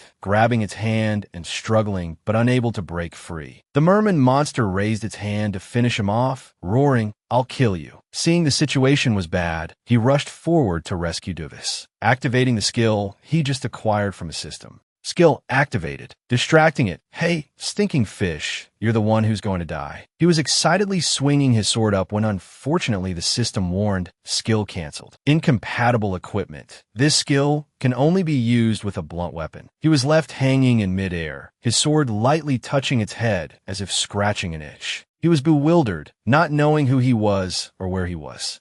The monster, its fun ruined, became furious, turned and punched him hard in the stomach. The sound of cracking bones could be heard. He couldn't react in time and was sent flying far away, crashing into the wall behind him. While struggling to get up, he thought to himself, "It didn't work because I wasn't using a blunt weapon. Damn it, now I don't have Snow White to transform into that type of weapon." He raised a hand to wipe his mouth. Suddenly, an idea popped into his head, and he stared at his arm. "Wait, looking at my hand now, could also be considered a type of blunt weapon, right? If my combat skill is SS rank, Could I possibly use the dwarf hammer skill with just my bare hands? While he was lost in thought, Duvis was being beaten until he coughed up blood. He gritted his teeth, struggling to support his injured body. Damn it, I don't have time to hesitate. I'll trust in my combat skill. He rushed forward like the wind, but the sharp-witted monster spotted him. He punched straight at its chest with his bare hand and was caught by it, its face full of contempt. You dare come to offer up your life? He seized the opportunity, using his fist to activate the dwarf hammer skill, Dwarf Hammer. The monster, being too contemptuous, was sent by him to meet its ancestors. After dealing with one, the system screen appeared with a notification, SSR rank, combat skill has been activated, Dwarf's Hammer B has been upgraded to Dwarf's Fist A. He stared at his fist, his face beaming, unable to contain his joy. Awesome. Snow White also rushed to his side. He then lifted it up and checked it all over, asking worriedly, Snow White, is my Snow White hurt anywhere? It smiled and shook its head vigorously, as if to answer him. He raised both his fists, now equipped with a pair of golden gauntlets, and commanded, Now then, I'm counting on you, Snow White. He immediately rushed forward and punched a nearby merman monster right in the face. Next, he spun around and kicked it hard in the chest, sending it flying towards its comrades. However, just as they caught their comrade, he once again punched towards them, hitting all three at the same time. Giving them no time to rest, they were beaten and sent flying high into the sky before falling down, crying out in pain. He looked at them lying in a heap in front of him, rolling his wrists slightly and thinking to himself, Humph, looks like I can handle these guys, huh?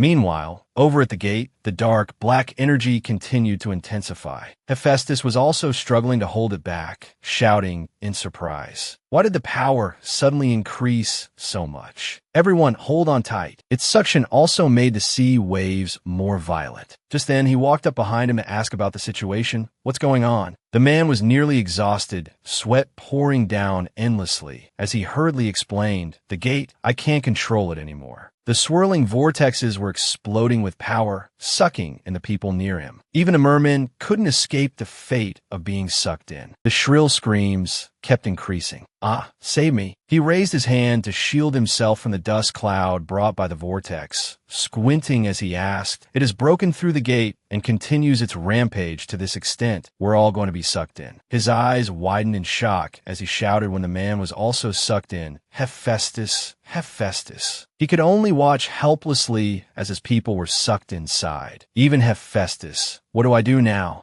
Not knowing what to do next, the system announced, an extremely powerful aura has been detected, and with it, other notifications appeared continuously, danger, danger, danger, as some figures trying to escape from the gate in the sky. It didn't take long for that black aura to quickly descend to the ground and form the body of a man, holding a trident in his hand. He slowly opened his eyes and looked towards him, asking in a cold, powerful tone, You dare to mess with my subordinates? You insects. His eyes gradually turned red. He bared a set of perfectly even canine teeth and gave a demonic smile. As the man with the trident stood majestically in the distance, the merman soldiers became excited, jumping and cheering. Lord Poseidon has stopped the whirlpool. Stunned, as if not believing what he was hearing, he stood frozen like a statue. Seriously? That's Poseidon? He quickly pulled on a merman's shirt to ask for clarification. Wait, although the merman confirmed it, he still felt something was not right. Looking at the man who was shrouded in gloom and exuded a deathly aura, this chilling feeling. Is that person really Poseidon? The merman also wondered, now that you mention it, he does seem a bit strange. He agreed with that view. Looking closely, he is a bit different. So who is he? He observed the man meticulously again and assessed. This sense of dread and that menacing tattoo are identical to what was carved on the merman from the gate. Moreover, my intuition is screaming. He clenched his fist warily. He is very dangerous. He recalled the man's threatening demeanor when he first arrived. You dare to strike my subordinates. He was using his trident to gather water, forming a giant water orb. At this moment, he also sensed something unusual about the man leaning aside to dodge and shouting a warning to the merman soldiers. He's about to attack. Be careful. He skillfully controlled the water flow with expertise, and from within the water orb, countless beams of light shot out at extreme speed, severing the heads of the merman soldiers in an instant. He lay flat on the ground, gritting his teeth, struggling to dodge his attacks. The surroundings were shrouded in blood, the metallic smell of blood hitting his nose, making him grimace in discomfort. He alone stood majestically, his hair flying in the wind, covering his face with his hand, his arm trembling as if he were crying. Disgusting trash. But in reality, behind that mask, he was wearing a delighted smile. He hid in a corner observing the situation, his intuition telling him, he is a monster I can never defeat. Suddenly their eyes met, his gaze turning sinister as he bared his teeth in a grin. There's still a piece of trash left. He aimed the tip of his trident, unleashing a huge amount of power towards him. Seeing that he had been discovered, he no longer needed to sneak away. He shot up and ran for his life to dodge the attack. Damn it, he saw me. It's fine, I just need to use Gale. No sooner said than done. He focused divine power into his legs and activated Gale. He, praying in his heart, as fast as possible, run for your life. However, in just a flash, the man was behind him, bringing his wicked face close to his and threatening. Where do you think you're going? Die, you trash from Olympus. He then pointed the trident just millimeters from his face, close enough to kill him instantly. He stared wide-eyed, thinking he was about to die. He closed his eyes to wait for death, but no, he waited and waited, but nothing happened. He only heard a loud explosion, then immediately opened his eyes, stunned to see that he had struck in a different direction, causing the corner of the wall behind him to collapse, creating a large hole. The real Poseidon had appeared, smirking as he said with hidden meaning,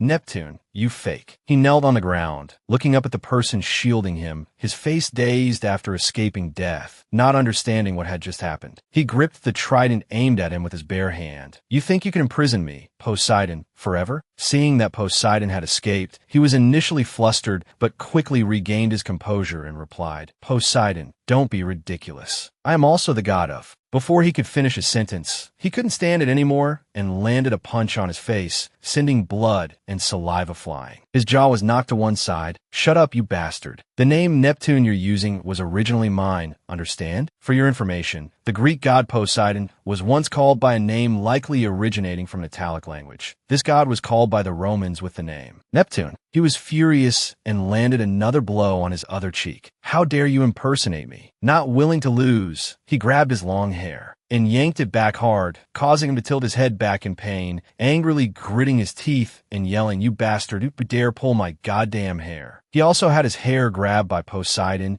and immediately made a demand. Take back what you just said. He sat in a corner enjoying the show, marveling, I can't believe I'm witnessing a fight between top-tier gods. Poseidon refused to back down, replying, you want to challenge me? Let's end it all today. He immediately accepted the offer. Fine, I accept. He watched the two of them grabbing each other's hair, neither willing to let go, and thought, oh, they fight like children. This is surreal. With his hair being pulled, Poseidon looked like he was about to cry, cursing angrily, you fake. I must destroy you today at any cost. He was the same, baring his teeth in a grin and replying, you're all talk. Isn't this your 78th failure? Reminded of that humiliation, he gave a smug smile and replied, that's why I hired a powerful god today. A black vortex appeared above their heads. Seeing this, he spoke up, just in time. He looked up to see who was about to appear, then turned to the other two and thought, a god that Poseidon himself hired. How strong must that god be? Hephaestus used both hands to open the gate that had sucked him in earlier and calmly stepped out. Those monsters used this kind of dirty tactic. Seeing him step out, he thought, Hephaestus, that's right, if he's here. As he stepped out, his eyes suddenly rolled back. He spat out a mouthful of blood, knelt on the ground, and roared, you think that's enough to take down this body? I've completely wiped them out. I might be sore from fighting after such a long time. He looked at his appearance, his face dark and frowning as he thought. Could he do it? He was heavily injured,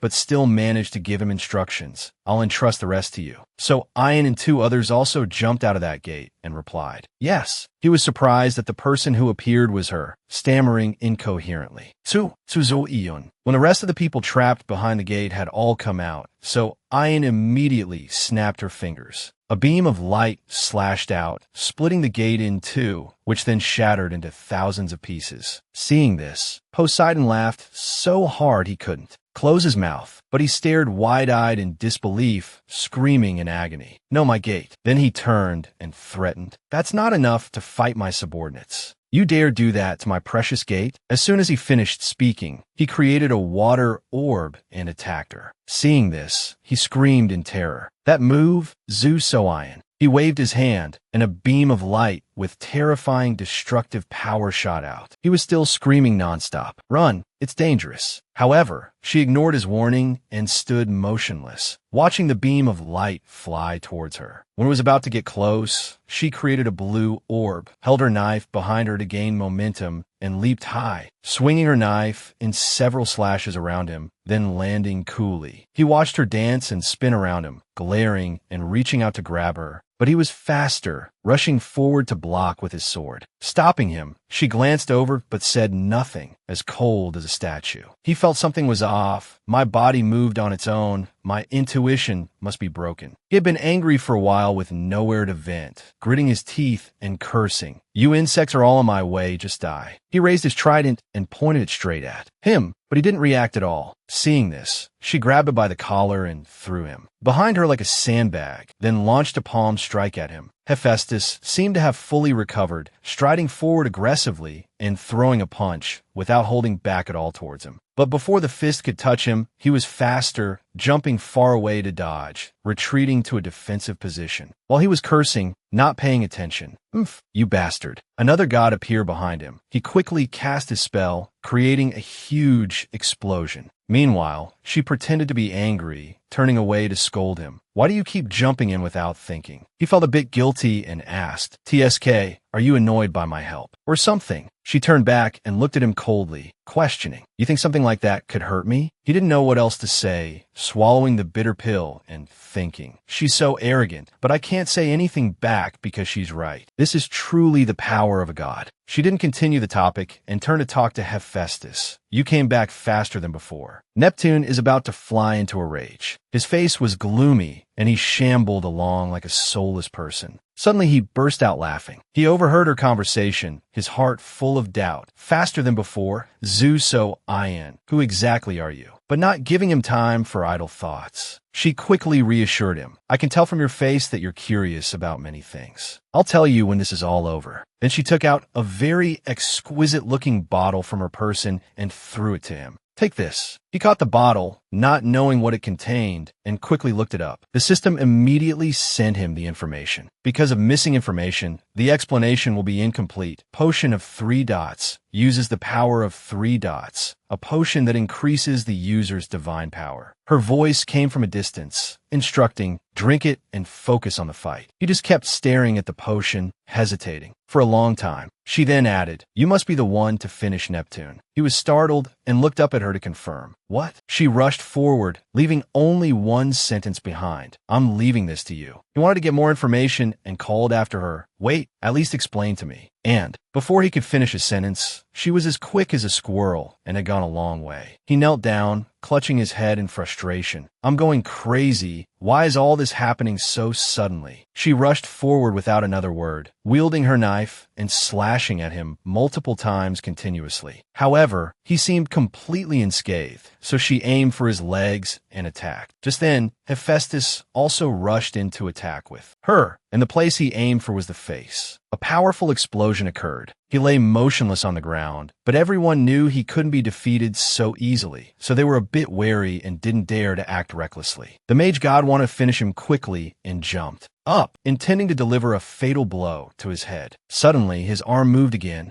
grabbing his neck and slamming him to the ground, knocking him out on the spot, turning the table spectacularly. Hephaestus rushed in, but was no different, getting beaten to a pulp. He stared in astonishment, his face filled with fear. No way. They were taken down instantly. What kind of monster does Zu-So-Ion wanting to finish? Anyway, Poseidon, who had been nowhere to be seen until now, finally appeared, his frowning face saying it all. "I'm in a bad mood, so don't mess with me." Neptune, he's finally been caught? He had no confidence at all, thinking, what can I possibly do to him? I can't. He kept denying his own abilities, backing away, and tripped over a rock, making a noise that alerted him. He had been completely corrupted, brimming with killing intent as he glanced contemptuously at him. You lowly god, you ruined my body before. Now I will tear you to shreds. With that, he looked like he was about to explode, frowning and opening his mouth to roar. A purple water orb radiating powerful energy already formed in his hand. He stood rooted to the spot with no thought of running away, his hands hanging limply, waiting for death to come. Seeing his appearance of wanting to surrender his life without any regret, So Ian rushed over and pushed him away. What are you doing just standing there? The image of him was still lingering in his eyes, and he exclaimed in surprise.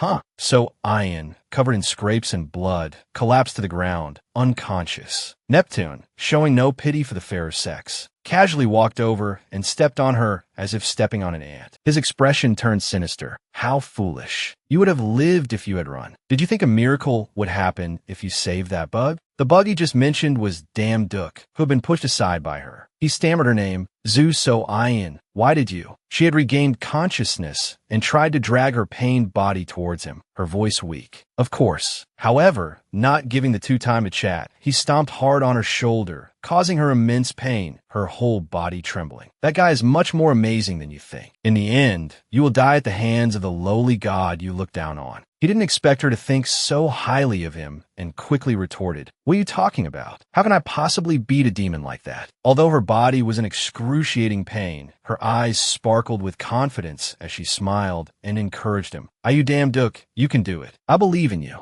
The system screen displayed the words. The other party's intentions are entirely good. Memories that had been sleeping deep in his mind suddenly rushed back. The days of being isolated by friends, with no one to play with, only able to endure and walk home alone. Powerless. The future is decided the moment you are born. People born with special talents. Though living among them, I had to experience a completely different life. On that lonely walk home from school, the figure of my mother stood at the end of the alley, smiling and waving, welcoming me home. However, there was still one person, my mother, the only one who believed in me, who said that talent isn't everything. Thanks to my mother's encouragement, I tried my best not to be left behind. And then the day I was saddled with my uncle's debt and the only person who had trusted me, while I was enlisting, my mother suddenly came to see me, kneeling and crying, begging. I'm sorry. It's my fault that you have no talent. Because of my mother, I realized those words of comfort were just to soothe her own guilt. The emotions I had then were not anger or sadness. The only thing I felt was relief. Isn't this better? So I can give up now. No one believes in me anymore, which also means no one will be disappointed anymore. The excuse that I had worked so hard for nothing now made me disgusted with myself. I had run away once before. Back then, I had nothing, but I broke free from those shackles, from the suffering of the past, and entered this world. He was granted a power he wouldn't dare to dream of. Here, he even met companions who always believed in him and stood by him in difficult times. It's different now. There are people who believe in me. I have a chance. A notification sounded. Blessings are enveloping your body. He took the potion bottle, so Ian had given him from his pocket, and drank it in one go without hesitation. The system announced again, divine power is surging within you. He threw the empty bottle to the ground, his whole body full of vitality, his calm and confident demeanor returning. Zuso Ian, you really are strange. He decided, this time I won't run away. He rushed forward like the wind, arriving beside her. He carried her and placed her in a safe place. Rest, I'll be back soon. He was quite surprised, not realizing when he had slipped past him, and jumped down from behind for a sneak attack. But who was he? He immediately detected it. Summoning his sword, Snow White, he turned and pointed the tip of the sword at him. It was just a hair's breadth away from hitting his eye. He quickly tilted his head back, and the sword grazed past his face. He felt his body overflowing with power. At this rate, I'll have a chance. The two rushed at each other, trading blows. Neither was willing to lose, both thinking they could defeat the other. One explosion after another erupted. Seeing his fearless demeanor made him furious, and he gritted his teeth. Don't get cocky just because you got a little bit stronger. The trident in his hand flew and knocked away his sword. He widened his eyes and clenched his teeth, realizing something. It's true that I've gotten stronger, but the power gap is still there. Damn it, even so, I can't be pushed back. He thought of the injured, So iron waiting to be healed. He raised his fist and used his divine power to punch him straight in the mouth. How could he have expected him to be so bold, hitting him until his mouth was a bloody mess? He unleashed all the power he had, seizing the opportunity to vent all his long-suppressed anger. Faster, must be faster, even faster. He pummeled him relentlessly, giving him no chance to counterattack, blood splattering from his body like rain. His eyes were filled with hatred. The sound of thwack, thwack echoed continuously. Don't give him a chance to breathe. He was planning to hold him down until Snow White returned. He was beaten until he saw stars, screaming in pain. Suddenly, he tilted his head back to the sky, gathering momentum for a counterattack. His eyes, brimming with a killing intent that could kill instantly, shot a fireball from his mouth. He stopped, kicked him, and retreated. Backwards, he focused his power into his hands again, shouting at him, "This time, I will kill you." He was a little panicked that he could recover so quickly. Just then, Snow White also returned. A shocking explosion occurred. Damduk was sent flying by its force, but luckily Snow White formed a shield to protect him. He regained his strength and saw him manifest a giant arm, the trident also appearing in his hand. He glared at him and replied contemptuously, "You think locking me up like this will work?" Poseidon suddenly roared, "Water dragon, attack." Immediately, a giant blue dragon appeared. Its face looked very ferocious. It lunged at Neptune, who was about to make a move, opened its large mouth, and swallowed him whole, sending white foam flying. He was certain, finally dealt with him. But from within the sea foam, as it gradually dissipated,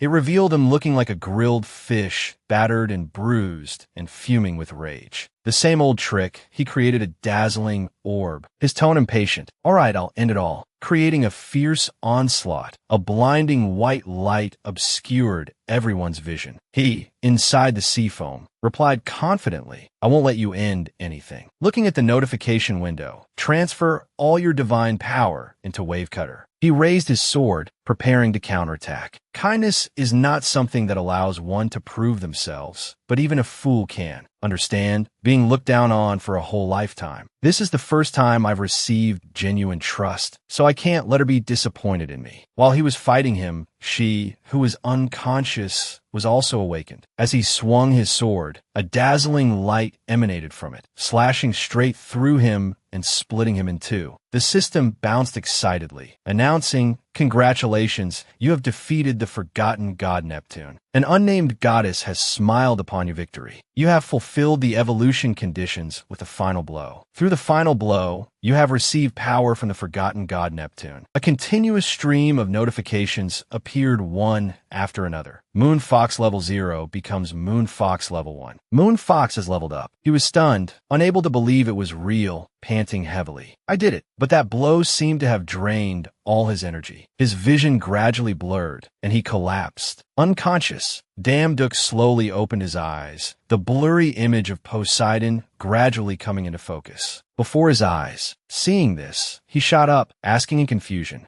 "What the?" Poseidon sat comfortably on his chair and answered calmly, "You're awake. While you were unconscious, I healed your wounds and restored your clothes for you." He looked himself over from head to toe and saw that his wounds were completely healed, just as he had said. But he suddenly realized his hands couldn't move because they were tied behind his back. He thought to himself, "My hands." He sat with his legs crossed, continuing the story from before. "First, I want to say that I'm extremely grateful to you for defeating Neptune in my stead. However, putting that aside, let me ask you this." While he was sitting on the floor, his hands tied and aching, he paused for a moment, glancing at him, his hand caressing a power orb, enjoying the abundant power flowing through him. "Thanks to defeating Neptune, most of his power has returned to me. However, a part of that power was lost when you delivered the finishing blow. Although it's only a part, it's still powerful enough to either rebuild the order of this world or plunge it into chaos." The system issued a warning signal. Intuition has been activated. Detection, approaching malice. The subject's intent is near malicious. He glared, his red eyes burning with killing intent, and questioned in a harsh tone. "So I ask you, what do you intend to do with that power?" His whole body exuded a dark power like a demon from hell, making him, sitting below, not understand what was happening. The system also provided more information about him. Poseidon's talent, the eyes of the deep sea, are seeing through you. He also sensed the malice in those words, a chill running down his spine as he thought, "It's the talent, eyes of the deep sea. Is he testing me? Lying recklessly to him is definitely not a good idea. Moreover, with his killing intent, there's a high chance he'll kill me on the spot if he's not satisfied with my answer." After careful consideration, he slowly explained, "From the beginning, I wasn't aiming for Neptune because of his power. But if you'll allow me, I will do my best to become a god that everyone can acknowledge." He was startled, not expecting such an answer, and frowned, repeating his words. "Acknowledged by everyone?" He thought to himself, "It feels like looking at my past self, as naive as observing a newly born god." He smirked and replied, "You're quite straightforward and honest. That troublesome gate has been destroyed, and I was lucky enough to meet a clever god. There's no reason not to celebrate." He stood up excitedly and ordered his subordinates, "Prepare a banquet." At the party, groups of merfolk chatted animatedly. A blue-haired god holding a wine glass laughed and said, "Back then, its name." The white-haired goddess raised her wine glass to her lips for a sip, surrounded by guarding merfolk as well. He had been released and was walking around as if looking for someone. Suddenly, he spotted the person he was looking for and walked over to Yusoon. She was standing with her arms crossed, observing the lively party, the only lonely figure there. He walked up and spoke. "There you are, we need to talk." She just turned a glance at him without replying.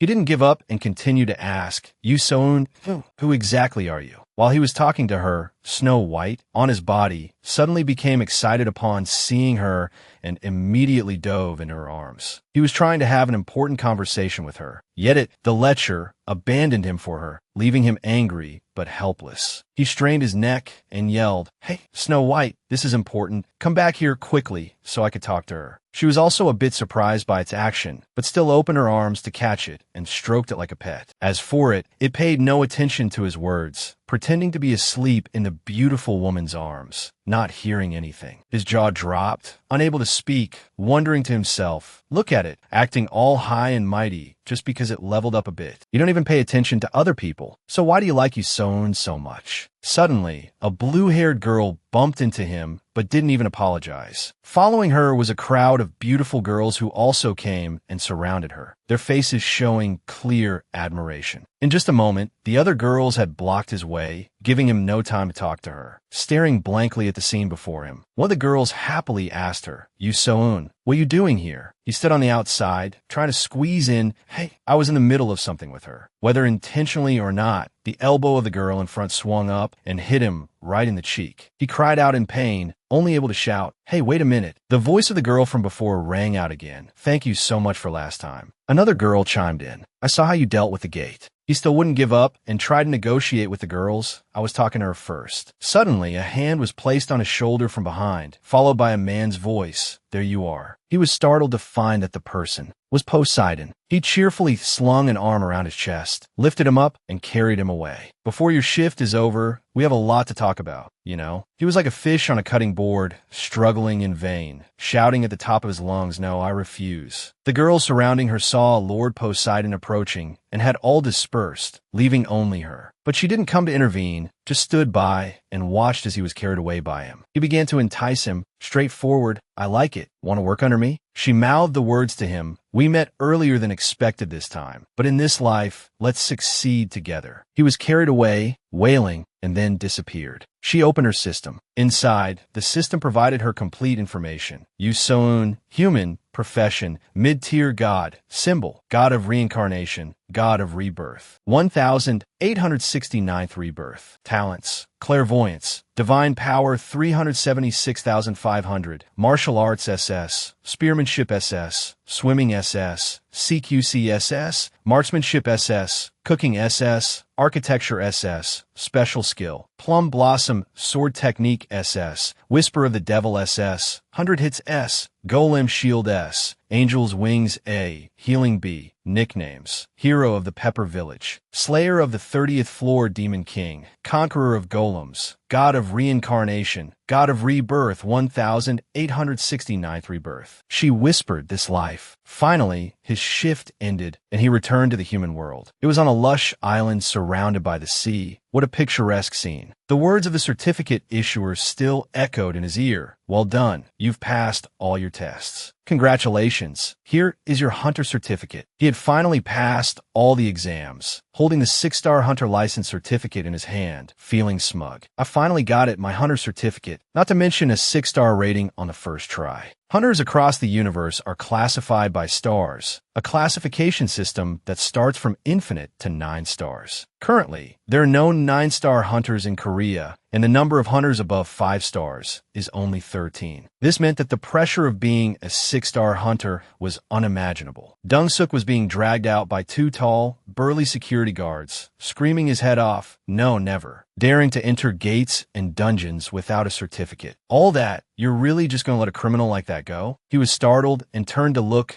seeing his murderous expression, and thought to himself, he's still the same, quite bitter about my success. He was still struggling to break free from the 2 guards, threatening, "Let go, I'll kill you all." His ears ringing, he turned and walked away, sighing wearily. What a pitiful bastard. Myers can't take it anymore. As he was walking, he suddenly looked at Snow White sleeping soundly on his shoulder and wondered, oh, Snow White seems heavier. Has it gotten bigger? Then he thought again, Snow White leveled up too. What if it continues to grow and one day becomes independent? He recalled the times it was with Yu So-eun. Snow White seems to really like Yu So-eun too. Ah, no way this cute little guy would do that. How could you follow her? He rubbed his cheek against it, enjoying the feeling of its soft fur, and asked, Snow White, you like me more than Yu So-eun, right? While he and her were playing around, she, wearing a tracksuit and a hat, came over and stood leaning against the wall, arms crossed. You seem to be in good spirits, but it won't last long. Follow me. As promised, I'll tell you everything. The things you need to know and the things that will happen in the future about the end of this world, Ragnarok. The bright sunlight shone down on the trees lining the road. Cars were speeding down the mountain road.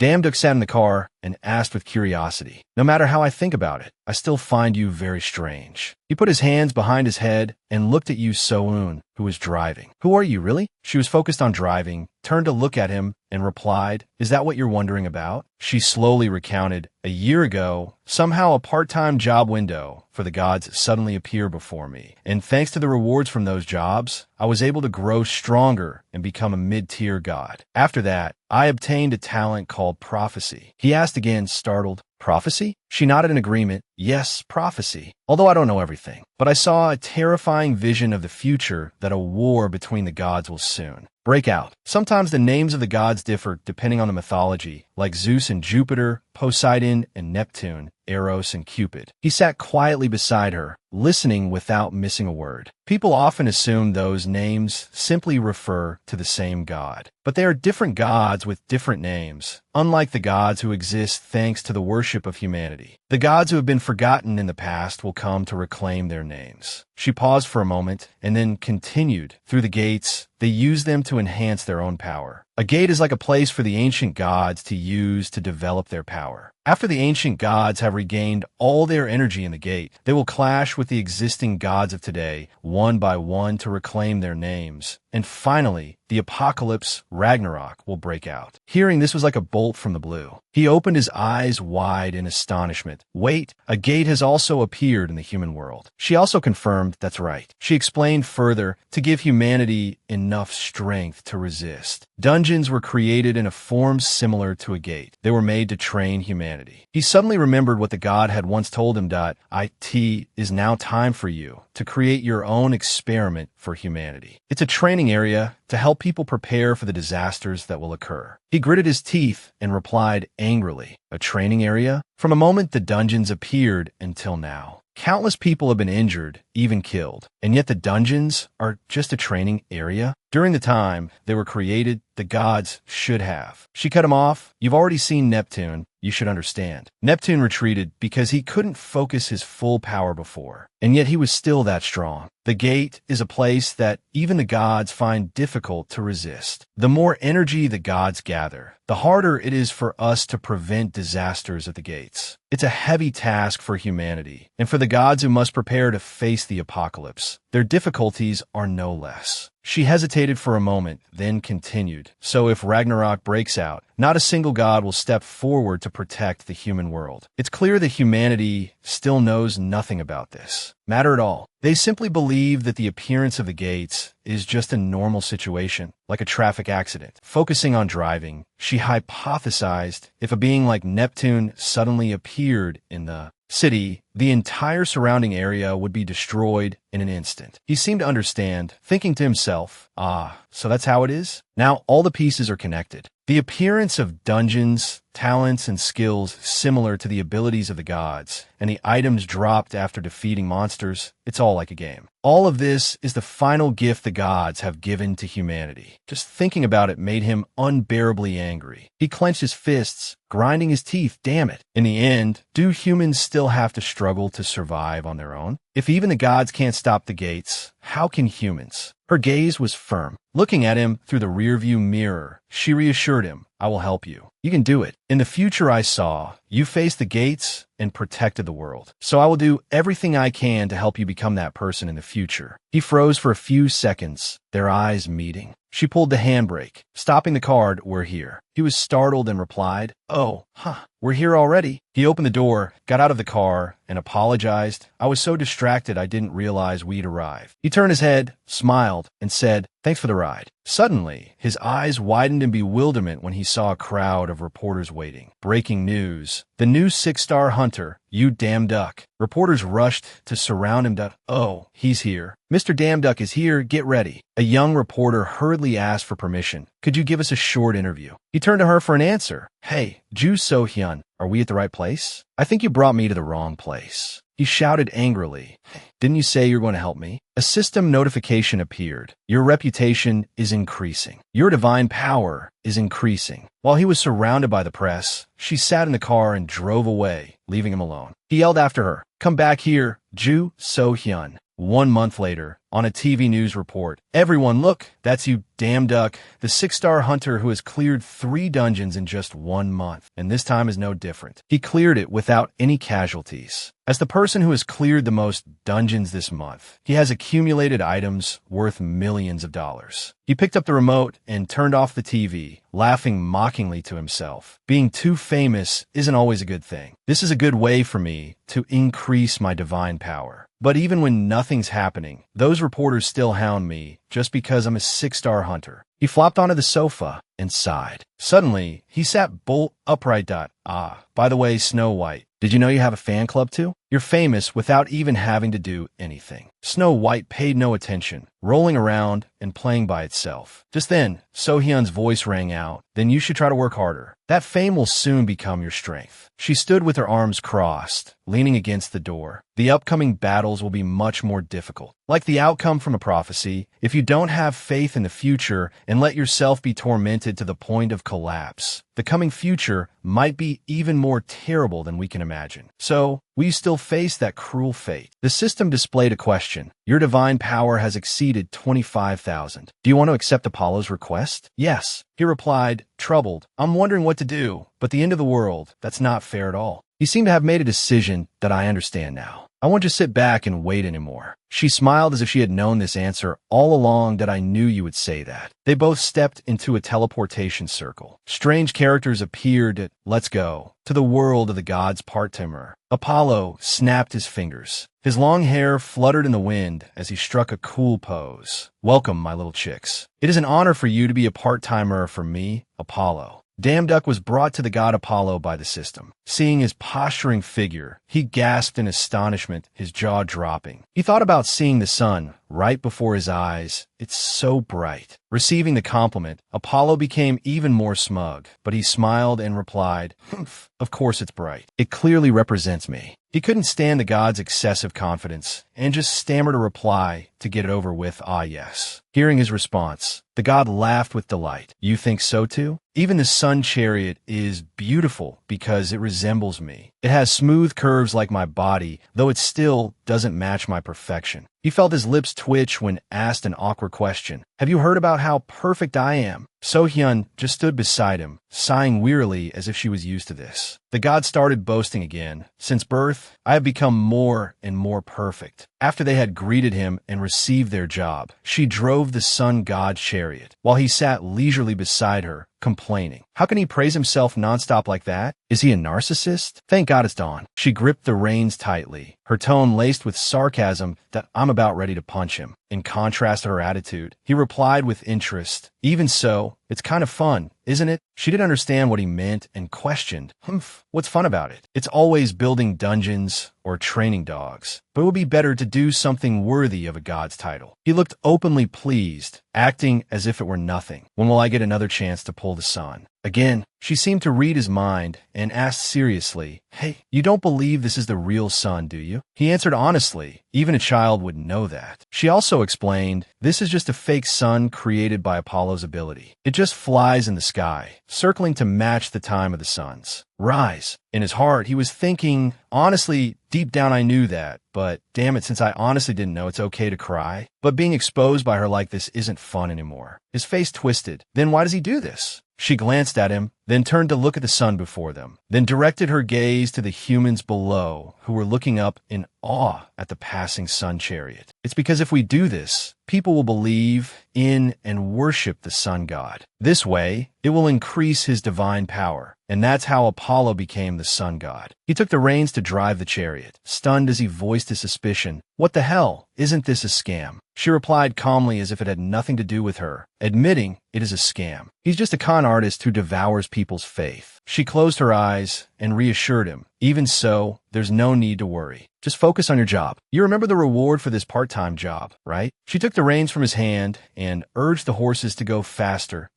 Oh, let's hurry up and finish this tough part-time job. The horses startled and neighed a few times. He enjoyed the fresh air up there, looking around and praising. Ju So-hyun, you're a pretty good driver, huh? Have you driven a chariot before? She was confident enough to admit it frankly, of course. I've done this part-time job countless times. I could do it with my eyes closed. He was astonished to hear this for the first time. What? This isn't your first time doing this part-time job? Apollo doesn't seem to recognize you. She was also surprised by his reaction. She broke into a cold sweat, thinking most of the time he's a bit slow to react, but this time he's so sharp. He'll be able to tell I'm lying, so she blamed it all on Apollo. Of course, he wouldn't remember. He only cares about himself. So even after coming here countless times, he doesn't remember. The chariot was speeding through the air, and the two were so busy talking that they didn't notice the furry monster right in front of them, blocking the way. They charged straight at them, and the creatures quickly dodged around the chariot. A pack of brilliant, furry dogs, their bodies emitting a scorching fire in midair. No one provoked them, yet they came on their own. They didn't seem to have any intention of attacking, and just let the two drive past. He received a notification. Intuition skill has been activated. Those dogs are still tailing them, not giving up. He whipped the horses to make them run faster, shouting worriedly. What are they doing all of a sudden? She turned to look back,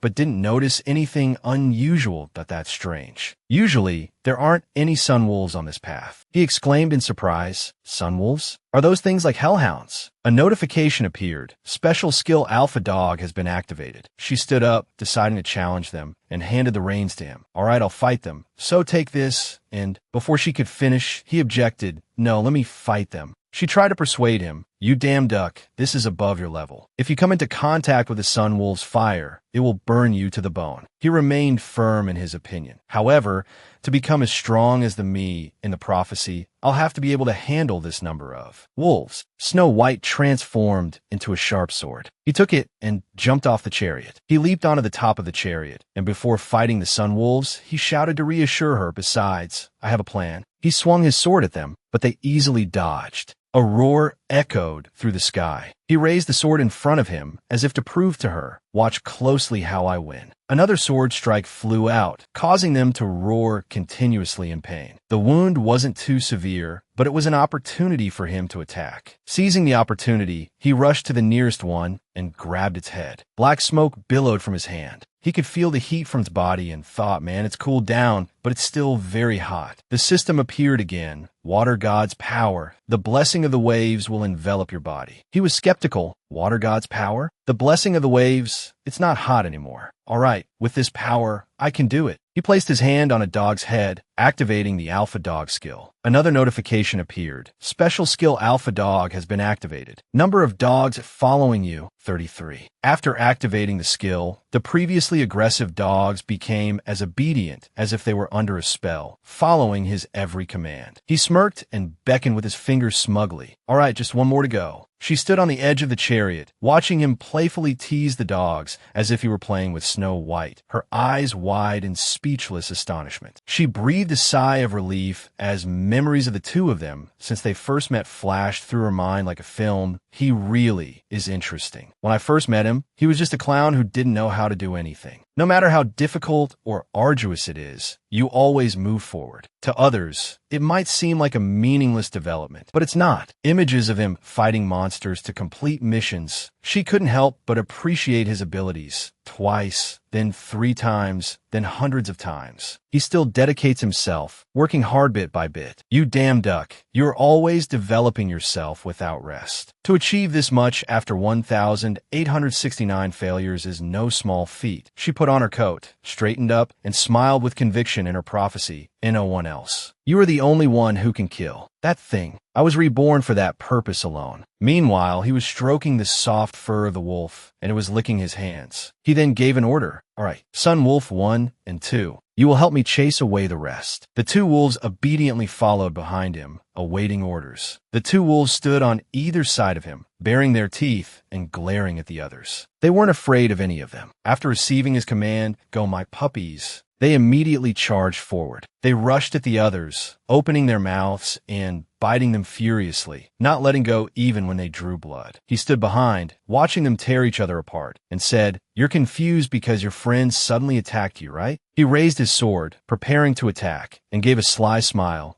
"I assure you, you'll be friends again soon." The wolf that was suddenly attacked glared and was thrown far away. Then another one followed. He sat on the back of a wolf as a notification rang out. Special skill Alpha Dog has been activated. 2 more were hit. He shouted excitedly, 2 more? The number of dogs following you is now 40. The number of wolves following him grew larger and larger. Riding the wave of victory, he charged forward. All right, let's tame the rest. Notifications appeared one after another. Congratulations, the number of dogs following you has surpassed 40. The subskill of the special skill Alpha Dog has been unlocked. He was taken aback, thinking a subskill for Alpha Dog. A notification explained the skill in detail. Alpha Dog subskill. Howl. You can now gather all the dogs you have tamed. Whatever you say, they will obey with absolute loyalty. He sat on the back of a wolf, scrolling through the notification screen, secretly pleased that I can gather all the dogs I've tamed. Besides the ones I've tamed, the death hounds aren't very useful right now, but what if I summon them? Watching them fight would be pretty interesting, wouldn't it? He was having dark thoughts when she cut him off. Hurry up and tame the rest. The scariest thing isn't when they're alone. It's when the Sun Wolves feel threatened. They will merge into one. Her words snapped him back to reality, but it was too late. They had merged, forming a giant wolf that lunged to attack. It had just opened its mouth, and a giant fireball erupted from within, attacked from the front and back. Even the wolves he had tamed had to turn tail and run from that power. He was surrounded on both sides and didn't know what to do.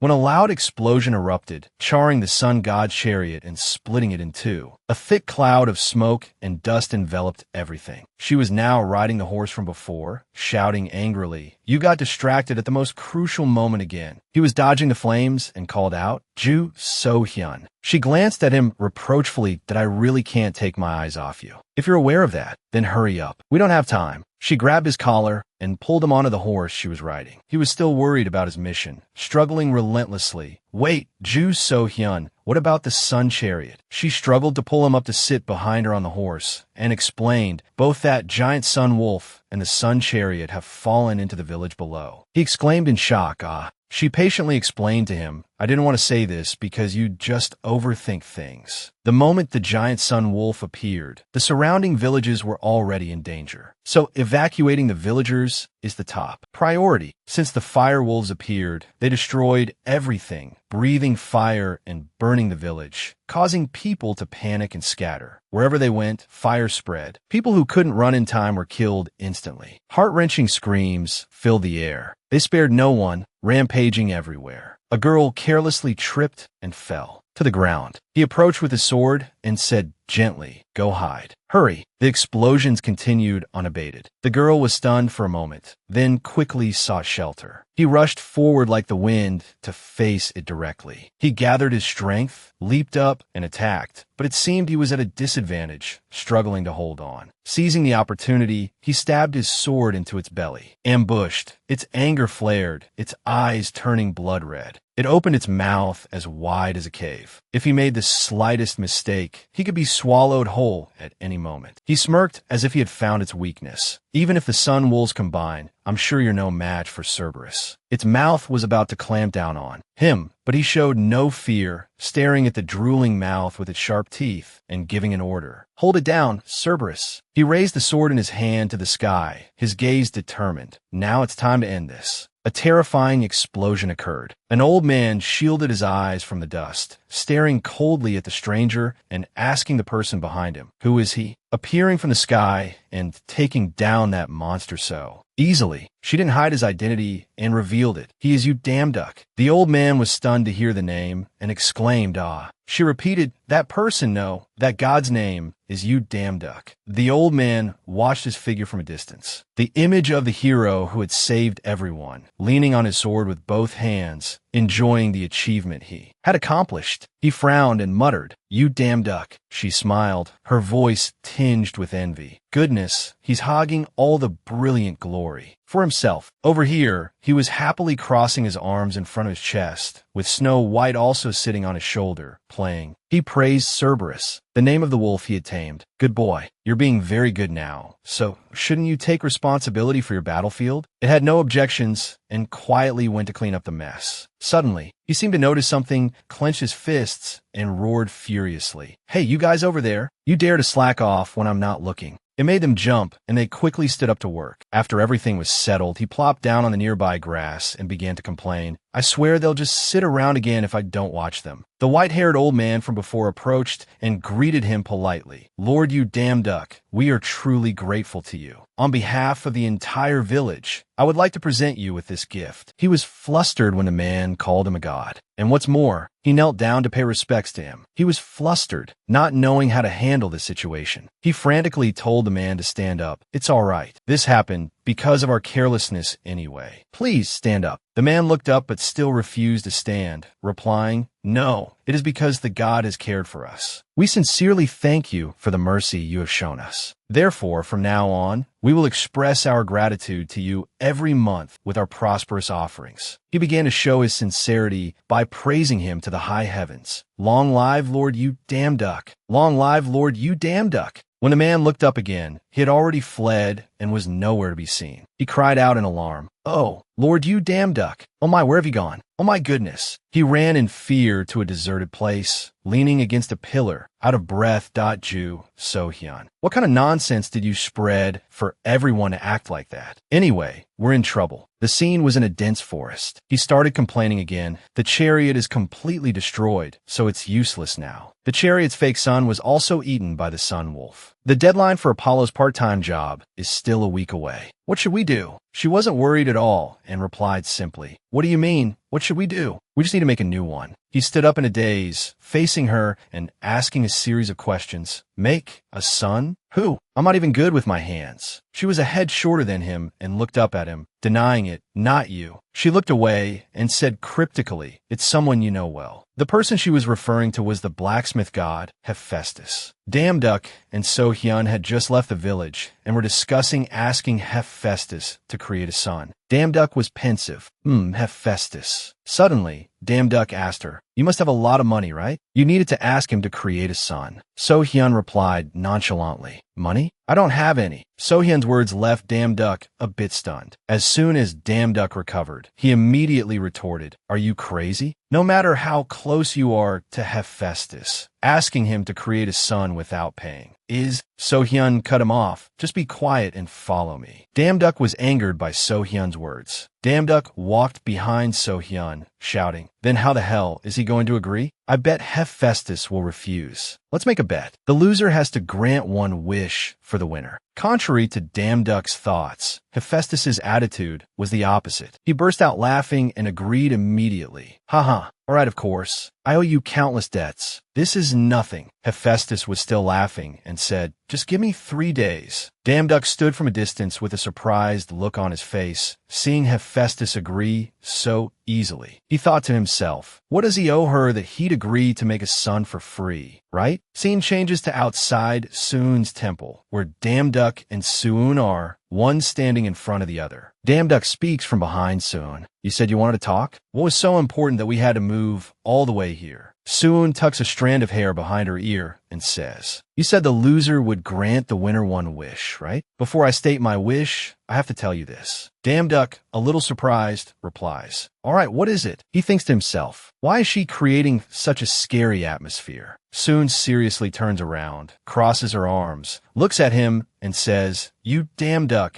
to prevent the foretold end, the war among the gods, you must begin to gather priests. Damduck, surprised, repeats her words. Priests? Suun explains to him, once a demigod's divine power surpasses 50,000, they will attain the ability call of the god. That ability allows you to summon priests at any time to fight alongside you. Damduck, somewhat skeptical, asks her again, you're kidding, right? Damduck retorts, I can't just go around proclaiming that I'm actually a god. I'm not even a real god. Suun, her face still serious, looks at him and says, even so, you still have to do it. You can't stop the war alone. Suun continues to explain to him, but you can gather priests from other dimensions. In the prophecy, you will stop the war with 12 priests. Damduck, a bit flustered, touches his forehead and says, wait, I can't process all this information. Not just 1 or 2, but 12 of them? Damduck stands facing her and asks, what do you mean other dimensions? The wind whistles, carrying leaves along with Suun's voice. Right now, you can only work part-time on this continent, but Suun continues to explain to him, if you continue to accumulate divine power, you'll soon be able to take on jobs in other dimensions. Damduck thinks to himself, other dimensions, working for Greek mythology is already tiring enough. Suun's voice continues as the scene shifts to a classroom with a white-haired boy. She says, comforting him because she knows he is worried. Don't worry too much. The priest is in our dimension, and they will be very happy to help you. Suddenly, Suun's expression changes. She smirks and says,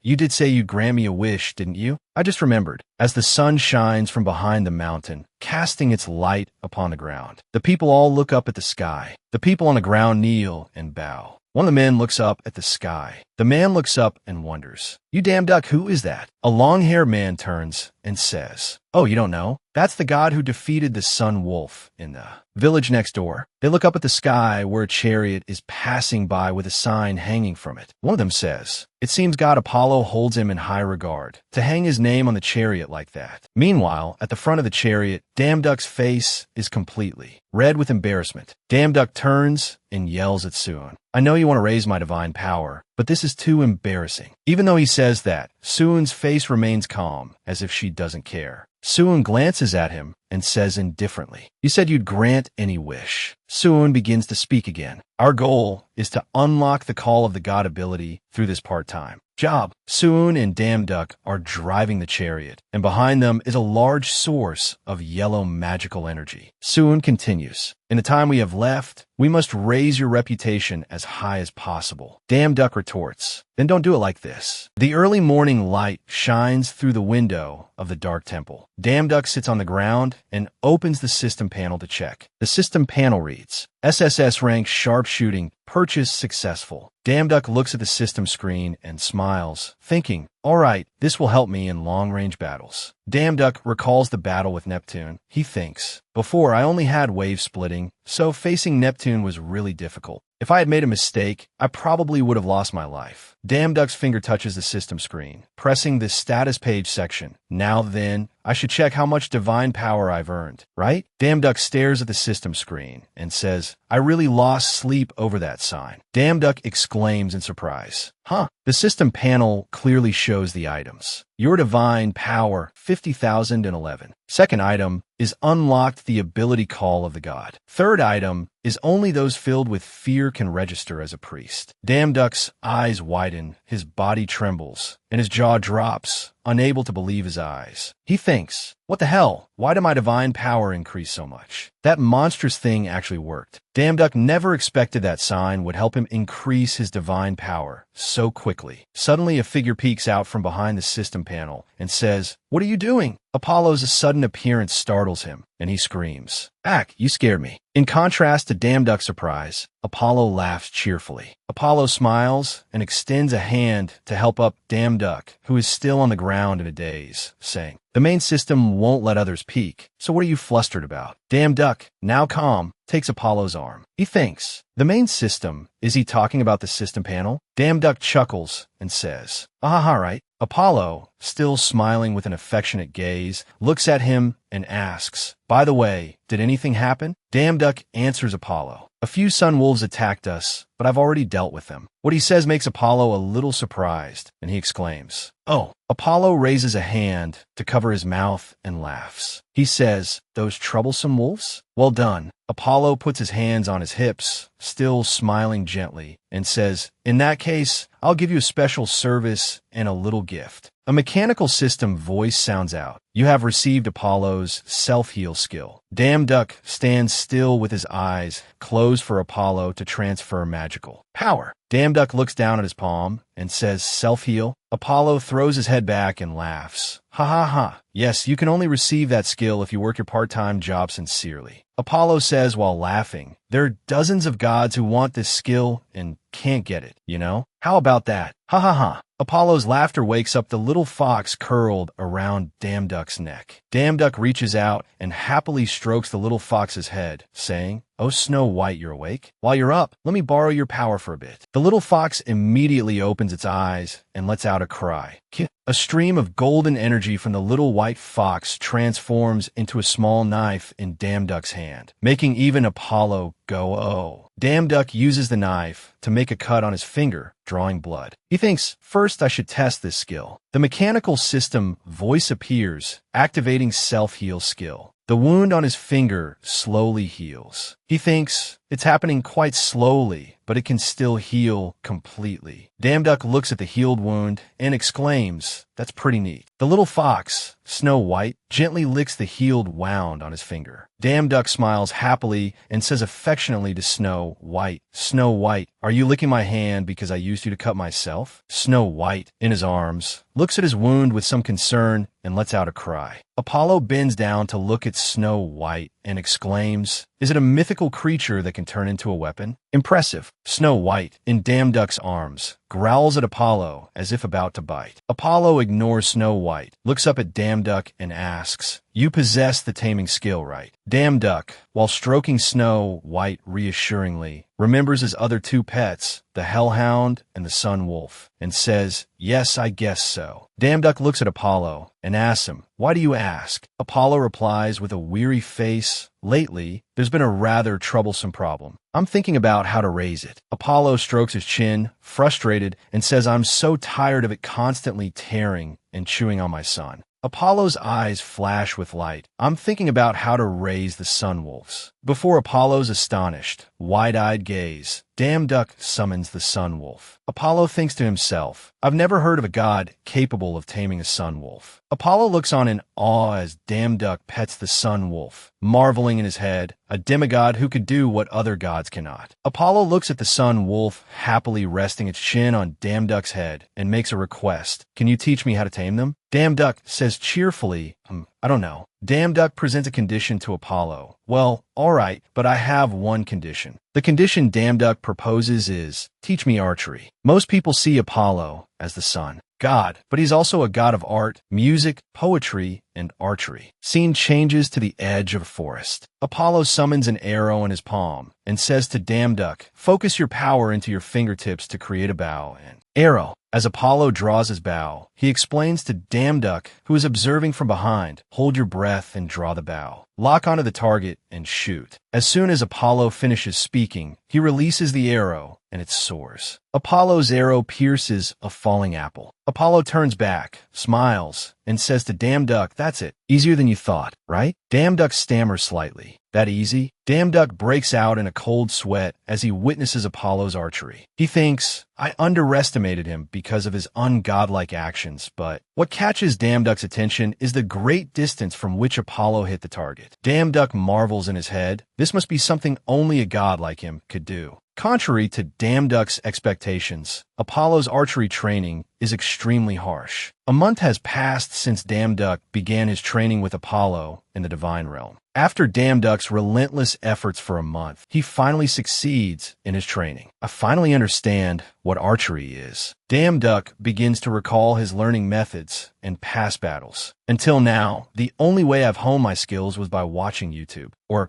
by copying the movements of the dwarves and the merman soldiers. As Damduck thinks, he puts his jacket back on. Learning a skill from a god is truly different. Damduck thinks about combining his skills. If I combine the skills I already have with the skill learned from a god, if he could do that, he would reach a new level. Damduck looks up at the clear blue sky, his resolve firm. Suun appears from behind him and says, it's time to go back. Suun's face is still expressionless, holding the little fox named Snow White in her arms. She says, there isn't much time left until you meet the first priest. Damduck turns to look at her, smiles, and says, okay, so where's Apollo? I want to say goodbye to him before I leave. Suun, her face still impassive, tells him about Apollo's situation. He's busy playing with the sun wolves. In their minds, an image of Apollo laughing happily while playing with the sun wolf appears. Damduck laughs and says, he must be really close to them. Damduck's face is smug as he tells the story to Suun. There's one thing I learned while working in an animal cafe, and that is all dogs can be tamed by treating them well. Suun's brow furrows slightly at his smugness, and she immediately retorts, you were just lucky that method worked. Suun adds, what if it didn't work? At her words, Damduck acts unconcerned, waving his hand and saying, then you just keep trying until it does. Suun frowns at Damduck's cheerful demeanor and says, you should think about the consequences, shouldn't you? What if there are major consequences later? In contrast to Suun's frowning face, Damduck speaks cheerfully as if he has the upper hand. Geez, you worry too much. I've increased my divine power, gained an ability, and learned a new skill. Damduck's tone is resolute as he says, it doesn't get any better than this. Elsewhere in the underworld, a dark and cold place, Hades speaks. Is the information you bring accurate? Hades stands before a large window looking out, and behind him, what appears to be his butler, speaks in reply. Yes, I double-checked many times before coming. I am certain that Cerberus was summoned to another world without your consent. Hades' face is expressionless, but his words are filled with frustration. How dare you? Crash. The glass window in front of Hades shatters, and a powerful pink magical energy radiates from him. The already dark room becomes even gloomier, filled with immense magical power and Hades' anger. He speaks, his eyes filled with rage. No matter who he is, I will kill him. Hades' pink magical power has broken the frame of the large window in front of him, carrying with it his furious voice. He will taste what it's like to offend me, the king of this underworld. That day, the sky was a brilliant blue, and a skyscraper with a large SG logo appeared before their eyes. This was the Sandgun Guild. System notifications ring out continuously. Your swordsmanship proficiency has increased. Your swordsmanship proficiency has increased. Large logs cut into pieces fall to the ground, kicking up a cloud of dust. Another notification appears. Your swordsmanship proficiency has increased. Continuous slashes send pieces of wood flying everywhere. It turns out Damduck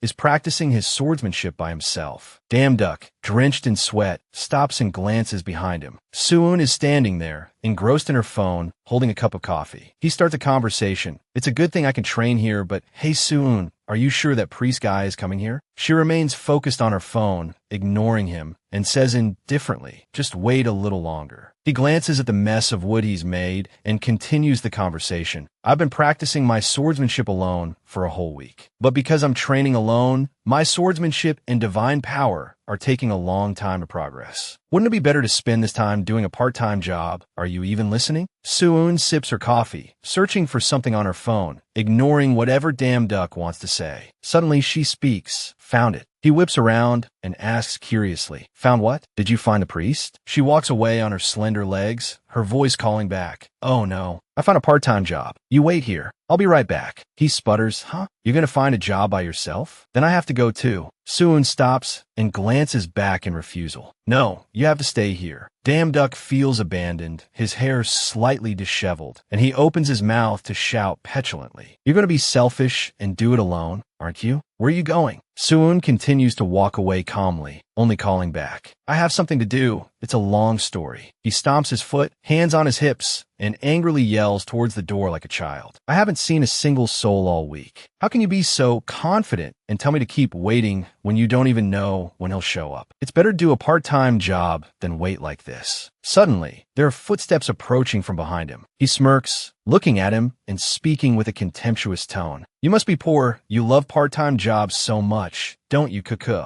With anger still lingering in his eyes, he looks back curiously, thinking to himself, this annoying voice, could it be? Jun AK stands with his hand in his pockets, a large dog chain wrapped around his wrist, wearing a Hawaiian-style floral shirt and black sunglasses. He laughs out loud, his contempt obvious. It's so obvious. You pretend to be a hunter, but now that things have gotten tough, you're trying to find a job, huh? He shouts in surprise, Cheon, Jun AK. He speaks as he approaches Damn Duck, with a swaggering walk, the dog chain still wrapped tightly around his wrist. As he walks, he says, good thinking, haha. The incompetent should stick to their own jobs. He looks at Jun AK with a dazed, confused expression. You again? Don't you ever get tired? And why are you at the Sandgun Guild? I thought you were with a different guild. Suddenly, he's startled, his eyes darken, and he breaks into a sweat, thinking to himself, wait a minute, no way, this guy can't be the priest, can he? Damn it, please no. Jun AK's face shows clear confidence mixed with a bit of mockery. He flashes a wide smile, revealing a set of straight white teeth. He says smugly, oh, you came all the way here and you still don't know? He glares from behind his dark glasses. There's a taming competition today. Looking down at Snow White, he sneers. What are you planning to do with that useless cat? Just like its owner. Snow White looks at him with a hateful gaze, wanting to jump up and scratch his face to pieces. He pulls out his pet, a large, muscular dog with black fur, wearing a spiked collar, growling and ready to attack at any moment. He gives a half smile, holding his head high to show his arrogant and somewhat provocative demeanor. I brought this one back from a dungeon in Germany. It's mixed with the deadly bloodline of a hellhound. You need something of this caliber to win. He walks past, patting Damn Duck's shoulder, his posture hunched, a wide grin still on his face. Don't cause any more trouble. Go to your part-time job. Today is an important day. I don't have time to deal with you. Haha. He feels disgusted and wants to teach him a lesson, contemplating his options. A taming competition? Scene changes to the competition performance. Amidst the cheers and shouts of the audience, the host announces, and now, the score for contestant number 9, Cheon Jun AK. Immediately, the host's words cause the entire hall to erupt. 39 points. This is the highest score ever recorded in the history of this competition. The dog lies peacefully on the floor, completely relaxed, while he, with his hair neatly slicked back, flashes a smug smile, his hand clenched in a fist, certain of his victory. He winks, smirking as if half his face is paralyzed, and thinks to himself, with this, I'll score even more points. Looking down at his imposing father, standing in the audience amidst the roaring crowd, he thinks smugly, with this opportunity, I'll show father just how amazing his son is. A brief introduction. His father is Cheon Gun AK, the guild master of Korea's #1 guild, Iris. He stands sternly, watching his son on stage, while his son remains smug and delusional. I will definitely prove that I am worthy of being the successor to Iris. The MC continues to host with a shocked expression. Now, for our final contestant, to describe this person, he's been the hottest topic in Korea lately. Introducing contestant number 10. Lost in thought, he is startled and turns his head curiously. A large animal paw steps down. It's for a fiery reddish-orange with sharp claws, looking powerful and fierce. Surrounding the paw are blazing golden flames that burn intensely.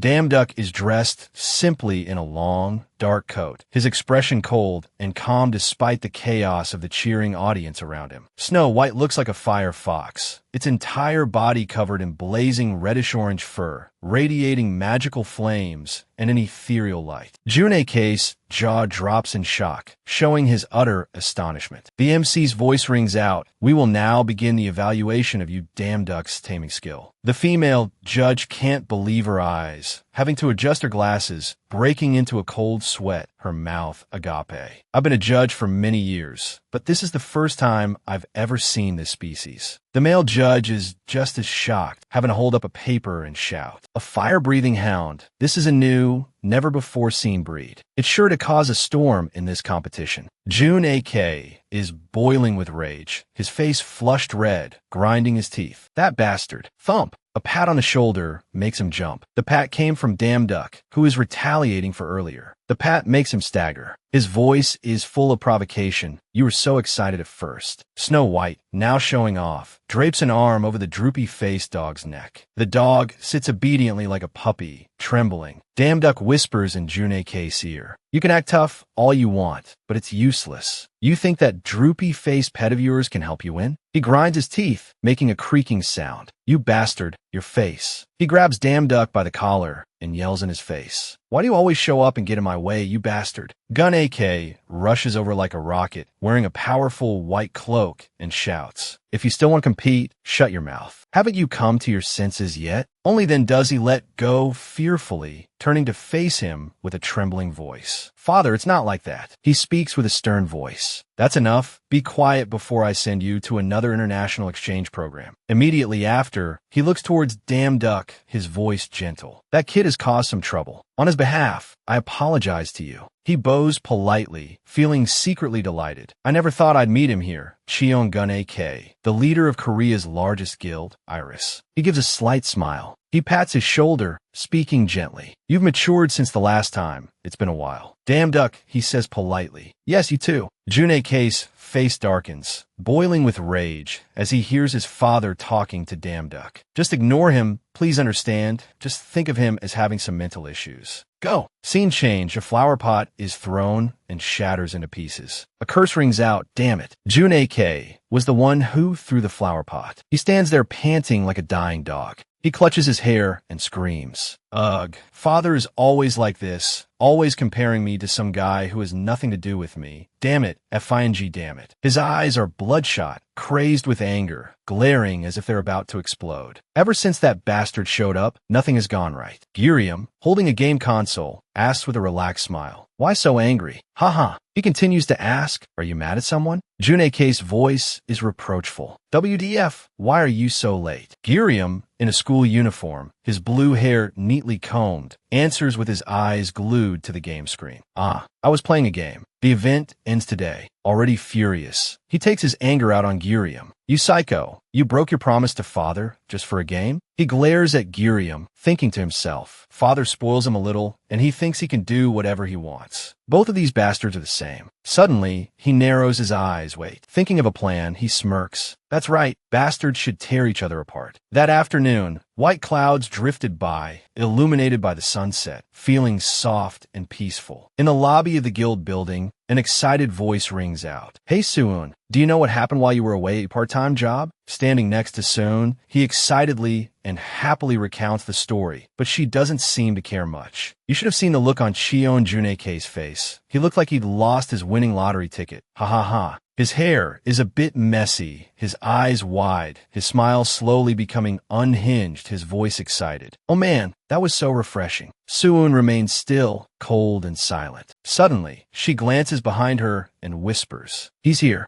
Duck is still busy swiping back and forth on his system, asking cheerfully, Who? The system suddenly announces, activating intuition, malicious intent detected. Giriam had appeared behind them at some point, his hands in his pockets, a sword strapped to his back. He speaks up, "You Duck, right?" Before either of them could turn around, Giriam slowly reaches a hand behind him to draw his sword, muttering, "Ugh, you've seen my brother's bad side." Duck barely has time to glance back. Giriam continues to mumble, "Don't hate me too much." And boom, he draws his sword and slashes, plunging the entire world into a white haze. He smiles, his blue hair falling gently, accentuating his handsome features, his voice low. It's nothing personal. He is Iris's best hunter, White Cloud. Young-Eok sat on the sofa, leaning his head against the wall with a very comfortable, leisurely air. He mumbled, "Baekhyun, the most outstanding member of Iris, and the one who received the most of his father's affection." Thinking of Baekhyun sitting leisurely atop a pile of corpses, he couldn't help but click his tongue in admiration. He was born with an SS rank, innate talent for swordsmanship, an incredible genius, already mastering swordsmanship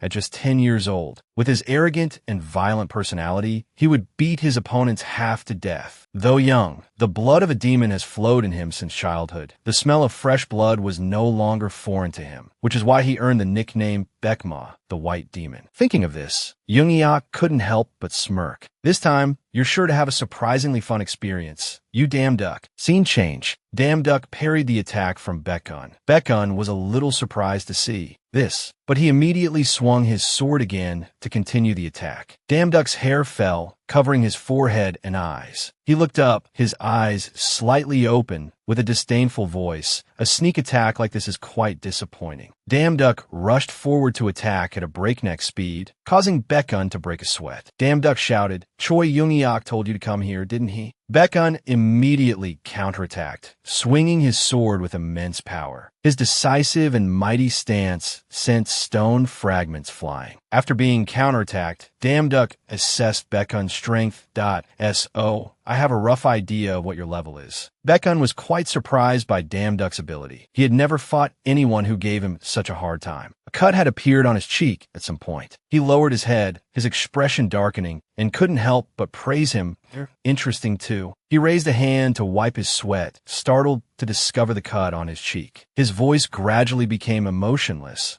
I was planning to end this quickly." Duck stood opposite him, holding a black sword in a defensive stance. Baekhyun was furious. Holding a sword with a brilliant red glow running along its blade, he shouted, "If you're going to blame someone, blame yourself." Immediately, a flash of light shot past Duck's ear. He dodged in fear, but a few strands of hair were still cut off. Baekhyun flipped upside down in midair, his right hand gripping the red sword tightly. White streaks zipped past at extreme speed as if about to dive down. Duck was startled, trying to dodge the blow by spinning his body with incredible agility. Boom! The scene was torn apart by Baekhyun's extremely powerful attack. The ground shattered, and Duck was sent flying. The attack swept across the entire ground and the space in front. Duck was blown away, his hair a mess. A slash across his face sent blood splattering everywhere. He gritted his teeth in horror. This guy's movements suddenly. Not giving him time to think, Baekhyun flew through the air like a rocket, closing in right in front of his face. Baekhyun's eyes glowed red as he pondered. The right arm or the left? Which arm should I cut off first? Their eyes met. Duck was lost in thought. Damn it, he's a tough opponent. He's even met the first condition. He recalled Suun's words. The first condition is to make them fear and respect you. Suun's eyes at that time seemed to hold a hidden meaning. There's more than one way, but the easiest is to show an overwhelming difference in power. Baekhyun rushed forward, roaring in anger. "Go on. Try running your mouth again, you bastard." He landed with an earth-shattering stomp. Baekhyun swung his sword, grazing Duck's shoulder and sending blood flying. Baekhyun's landing was not gentle either. Damn Duck glanced back in pain. Both angry and confused, I go, damn it, how can he be better with a sword than me, the sword god? Does that even make sense? How do I make him fear and respect me? He gritted his teeth in pain, but Bekun didn't seem to want to stop, raising his sword to continue the fight. A single slash sent Damn Duck flying backward again. Pressing his advantage, Bekun, like a madman, continuously charged with his sword. The series of consecutive slashes forced Damn Duck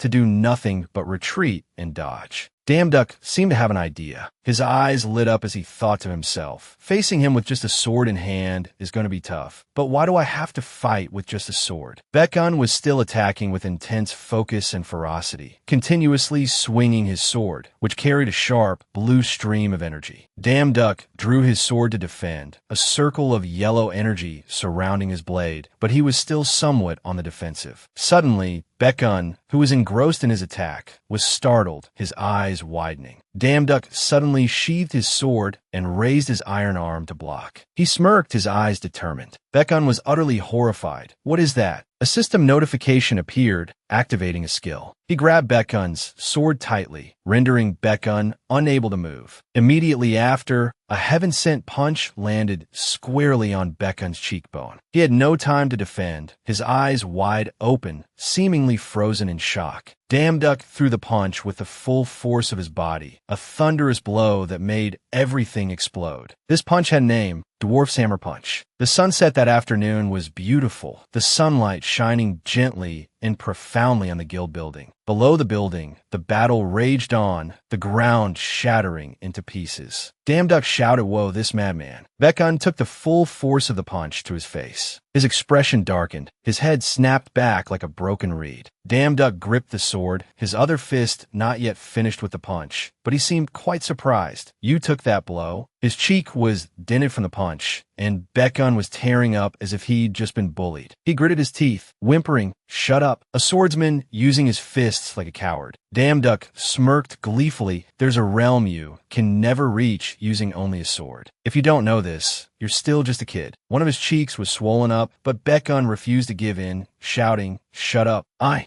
just let my guard down." Confident in his victory, Damn Duck pressed his advantage, laughing gleefully. "Really? Should we continue then? Hopefully, you won't let your guard down again." Bekun started to get scared, but it seemed his ego was taller than the guild building. In a not-so-strong voice, he said, "Yeah." The next second, remembering the earlier punch, Bekun trembled like a child being scolded by his mother, sweat pouring down. He cried out tremblingly, "Wait," but it seemed too late. A continuous barrage of punches rained down, making him cry out in pain. Scene changed to nighttime. The night sky was quiet, with clouds and stars. A modern skyscraper stood out among the surrounding buildings. The city was sparkling with lights. This was Damn Duck's home. The sound of continuous footsteps echoed. Damn Duck sat with his legs crossed on the sofa, eyes closed and arms folded. He lowered his head and asked Soon, who was pacing back and forth. "I left a message saying he could come find me if he got angry. Do you think that bastard will come find me first, after I beat him up like that?" He thought of the afternoon scene where Bekun had taken a severe beating, his face swollen and misshapen. Soon calmly replied, "With others, maybe not. But if it's Bekun, I'm sure he'll come to you first." Damn Duck looked up with a weary look and complained,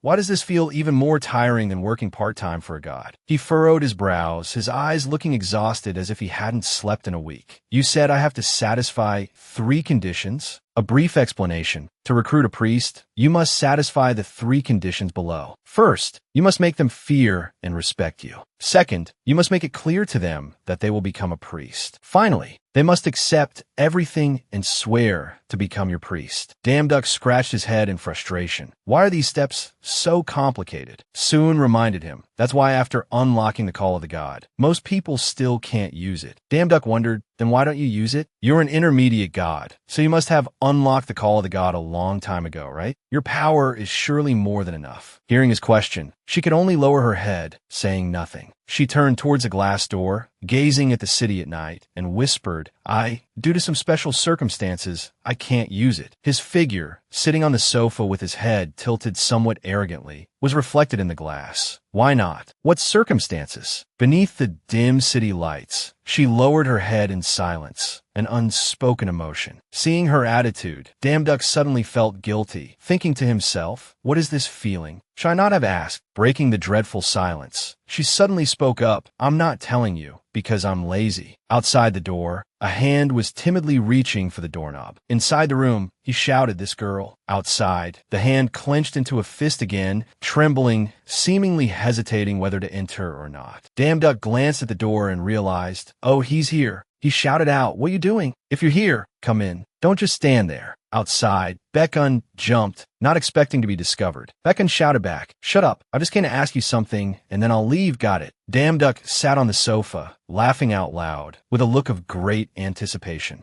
Baekun, still in his school uniform, didn't enter but stood with his arms crossed, leaning against the door. Oh, what are you exactly? Are you a martial artist or a swordsman? Damduck, still sitting leisurely on the sofa, called back, you saw for yourself. I could be a swordsman and a martial artist. The answer made Baekun, who was leaning against the door, jump. He kicked the door open in a rage and stormed in, flailing his arms and legs. Nonsense. How can a genius master both fields? He rushed right up to Damduck, asking aggressively, swordsmanship or martial arts? Which is it? Damduck sat leisurely with his legs crossed, smirking with a challenging look in his eyes. Well, if you don't believe me, we can have another match. Hearing Damduck's challenge, Baekun immediately got scared. He dropped his aggressive posture, trembled, and backed away, stuttering in fear. Wait, I didn't come here to fight. He calmed down, glancing around fearfully I just want to analyze why I lost. Damduck lowered his brows, looking a bit arrogant, his eyes sharp, his mouth slightly curved in a triumphant smile. You really don't know why you lost. He stood up and said slowly, you lost because... Damduck stood straight, speaking in a playful, teasing tone, I'm not telling you.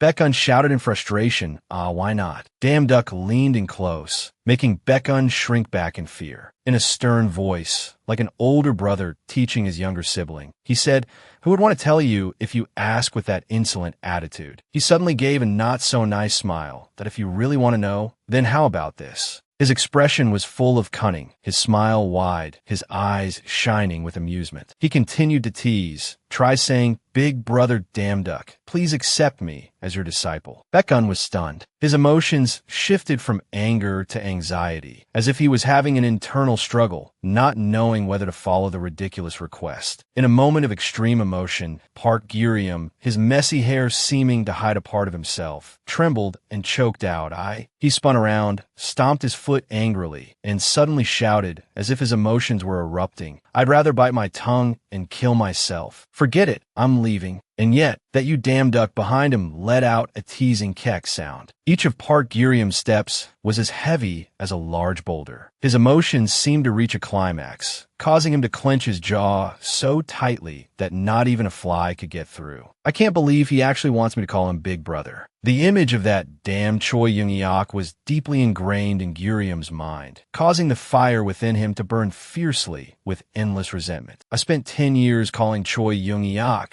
that idiot Big Brother, and now he wants me to call someone I've never met Big Brother? Don't joke with me. He stomped his foot hard enough to crack the floor and was about to leave when a voice called out, Huh? You're leaving? What a shame. It was that you Damduck, speaking in a calm voice, that I was thinking of teaching you the secrets of martial arts. With that, you'd probably be perfect. What a shame, what a shame. His moss-green eyes narrowed as he looked at Park Gurium with a satisfied expression, thinking to himself, for the sake of his pride, he denied the reason for his loss. But Gurium, who had been walking away furiously, suddenly stopped just because of a few of Damduck's damn provocations. His steps faltered, perhaps because Damduck had hit his weak spot. Baekun must have realized it himself, that combining swordsmanship and martial arts would be highly effective in combat, and he needed it to become stronger. Damn it, it was already bitter, but that Damduck guy had a poke at it, as if he had no other entertainment at all. Whatever, let's just pretend this conversation never happened. He noticed beads of sweat rolling down Gurium's arm, and thought, people like him need to be teased a little. Gurium's suppressed anger flared up in his eyes, hidden behind his cold blue hair. His mouth clenched as if Damduck had pushed him to the breaking point of his endurance. Though his heart was unwilling to admit it, his throat still had to force out the two words, Big Brother. It was a shard of glass that tore at the pride in his mind. For some reason, that damn duck guy still deliberately put on a fake but triumphant smile, trampling on his self-respect and making Giriam's blood boil. What was that? It was too quiet. I couldn't hear anything. That anger was like a raging sea in a storm, yet it remained stuck in his throat. His eyes trembled, but he forced himself to swallow both the humiliation and his last shred of pride, thinking, phew, all right, let's just get this over with. Park Giriam clenched his fists so tightly that his knuckles turned white, his nails digging into his flesh. A silent vow was carved. After I master martial arts, I will trample on that you damn duck, that bastard. He raised his head and uttered a sentence he probably hated from the bottom of his heart, like a knife stabbing his heart. Big brother, you damn duck, please accept me as your disciple. That damn duck behind him let out a snickering keck sound. He approached Park Giriam, feigning a friendly tone with an affectionate gaze, and placed a hand on his shoulder. All right, little brother, if you want, I'll teach you the secrets of martial arts. This shameless guy, for some reason, kept deliberately poking at Park Giriam's anger, uttering the words big brother without any shame. Before that, this big brother wants to ask you for a favor. In the deep blue water, like loneliness compressed in the depths of memory, he floated silently. Suddenly, a hand reached out, trying to grasp something that didn't belong to it. After becoming a student, there are a few conditions to turn him into a priest. Encrypted data gradually appeared against the cold blue background, the words like a command from a supernatural system. The first condition, to amaze him, was successful. The world doesn't operate on normal logic, but by the rules of the supreme beings. As a god's substitute, he can pass through gates and the worlds of the gods. Park Giriam continued to ponder. When I mentioned that he would have to offer his life to a god, I was worried it was a bit unreasonable, but he was suddenly thrown back, his mouth agape in bewilderment at his own thoughts. It's just like in a game, isn't it? And surprisingly, Bekun accepted it very easily. And just like that, the priest's oath was completed, without any trouble at all. Park Giriam was silent for a while, as if words no longer had any value. In that moment, he clenched his fist. A punch flew out without mercy, tearing the space into pieces. Ironically, fate was not on his side this time. The punch that seemed so powerful in his imagination missed, leaving Giriam utterly embarrassed in front of Damn Duck. He burst out laughing, making Giriam want to dig a hole and crawl into it. All right, not hitting me is good enough. Giriam sat on the ground, both disappointed and angry, yet he still received words of encouragement from Damn Duck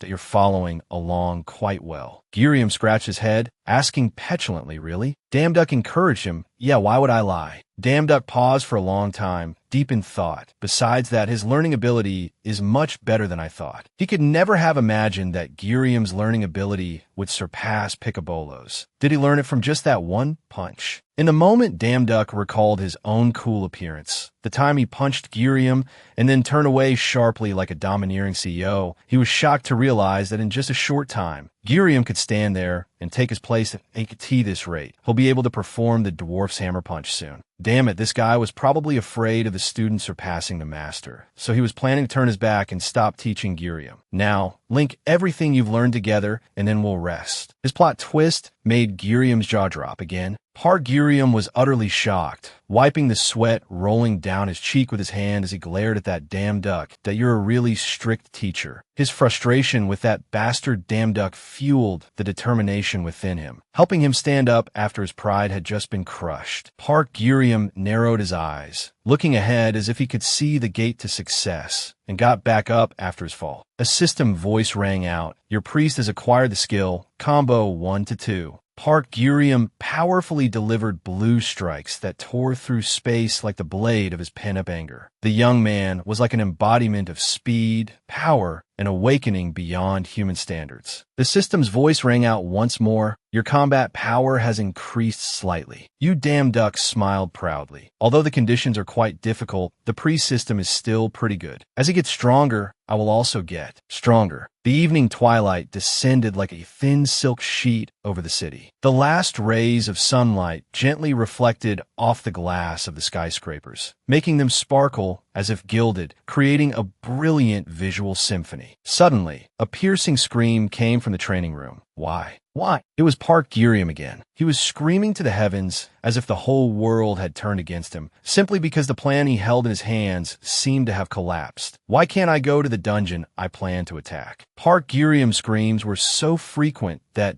Damn Duck was sick of them like a cockroach. I heard there's definitely a skill codex there. He exclaimed that I already told you. Do I have to repeat myself now? Park Girium opened his mouth wide and screamed in his senior You Damn Duck's face. What? War of the Gods. Fine. Stopping a war is great. His screams grew louder each day, his crazed anger evident on his face. He scowled like a monkey, making even You Damn Duck shrink back in fear. But then I should go into those dungeons even more. Why do we have to go to those pointless gates? You Damn Duck sighed and thought to himself, I didn't tell him the whole story, so it's natural for him to react this way. This must be how Yu So-eun feels. I was like this not too long ago. You Damn Duck lowered his head, his hair falling messily, and comforted him. All right, calm down. He stood up straight, looking at Girium with a serious gaze, and spoke clearly, as if a senior giving guidance. Listen carefully. We're going to the gate to see when the War of the Gods will happen. We'll also look for other guardians of other worlds. That's the mission of... While he was nicely explaining things to Girium, the latter interrupted him, screaming like a child, whatever, I don't care. If we have to go to the gate, I'm not going. You Damn Duck's eyes widened as he recalled So-eun's behavior. I'm starting to understand Yu So-eun's actions. In his mind's eye, he saw an image of her picking his nose. Just follow me. Lost in his reminiscence, he didn't return to reality. He raised his arm and grabbed Girium by the throat, making him groan. Why, you bastard? I said go, so just go. Go now. Suddenly, an image of Yu So-eun appeared right there, with her shimmering blue hair and sharp eyes, looking at You Damn Duck gently, as if hypnotizing him, and said, there's a solution for everything. Scene change. On a sofa, a hand was holding a gaming console, playing a game with satisfaction. A joyful voice rang out, and on the screen, an image of cute cats appeared with the word clean. What? I've already beaten this game. It turned out to be Park Girium, who had just been taught a few lessons by You Damn Duck, now sprawled on the chair, glued to the gaming console. And yet, he was still wondering, I wonder if they got there safely. He glanced from side to side with a bit of doubt that I should have followed them. Then, who knows what provoked him, but he became angry once again. That sullen face and the arm that threw the gaming console away in a fit of anger created a horizontal streak. Why should I worry about things like that? I thought about it very carefully and paid a lot of money to gather information about that dungeon. A magic circle appeared like a snowflake carved from icy blue light. It was not just a summoning tool, but also contained his pent-up anger. Echoing within it was a shout, the more I think about it, the angrier I get. Amidst the swirling torrent of magical light pouring down like a waterfall, Girium roared in anger, as if wanting to vent all his accumulated grievances. Does he know how hard I had to work to find it? He might have noticed the blue light suddenly streaking across his face, leaving him bewildered as to where it came from. It was still the room with the golden sunlight of the descending dusk, but now it was even more dazzling, adorned with flashes of blue light in a small corner of the room. Park Girium suddenly disappeared from the room and was now standing in front of You Damn Duck and Yu So-eun. The instantaneous teleportation left him somewhat stunned and bewildered. You Damn Duck spoke, ignoring Girium, who was standing there dazed like a cow in a hat, not understanding what was happening. You Damn Duck turned to talk to So-eun with a voice full of admiration. You can really summon him from anywhere. This ability is amazing, haha. In a fit of uncontrollable anger, Girium immediately shouted at Damn Duck without even trying to understand the situation. What's going on? In contrast, that You Damn Duck remained calm and covered his mouth with his hand. What do you think? I summoned you with my divine power. You Damn Duck advised, calm down and catch that thing. Hearing this, Girium paused for a beat. Behind him, a monster was approaching as if to devour him. It was like the embodiment of primal horror, swirling in a gloomy purple darkness. It had a single, glowing eye and a mouth full of razor-sharp teeth, gaping open with a terrifying roar. Girium nimbly stepped on the dark rubble underfoot and ran towards the monster. A gray smoke, symbolizing his youthful and intense power, emanated from his feet. Using the experience and determination gained from his training, Girium drew his sword, gave a few whacks, and with 3 slashes, that terrifying monster from hell was gone. The magnificent sight made even You Damn Duck, standing behind, exclaim at how cool it was. Oh, and yet, after Giriam had chewed up the monster, that you damn duck turned around and walked away with a useless look and a dismissive wave of his hand. Good, let's go clean up the rest. Giriam felt disrespected and used as a scapegoat and angrily shouted out,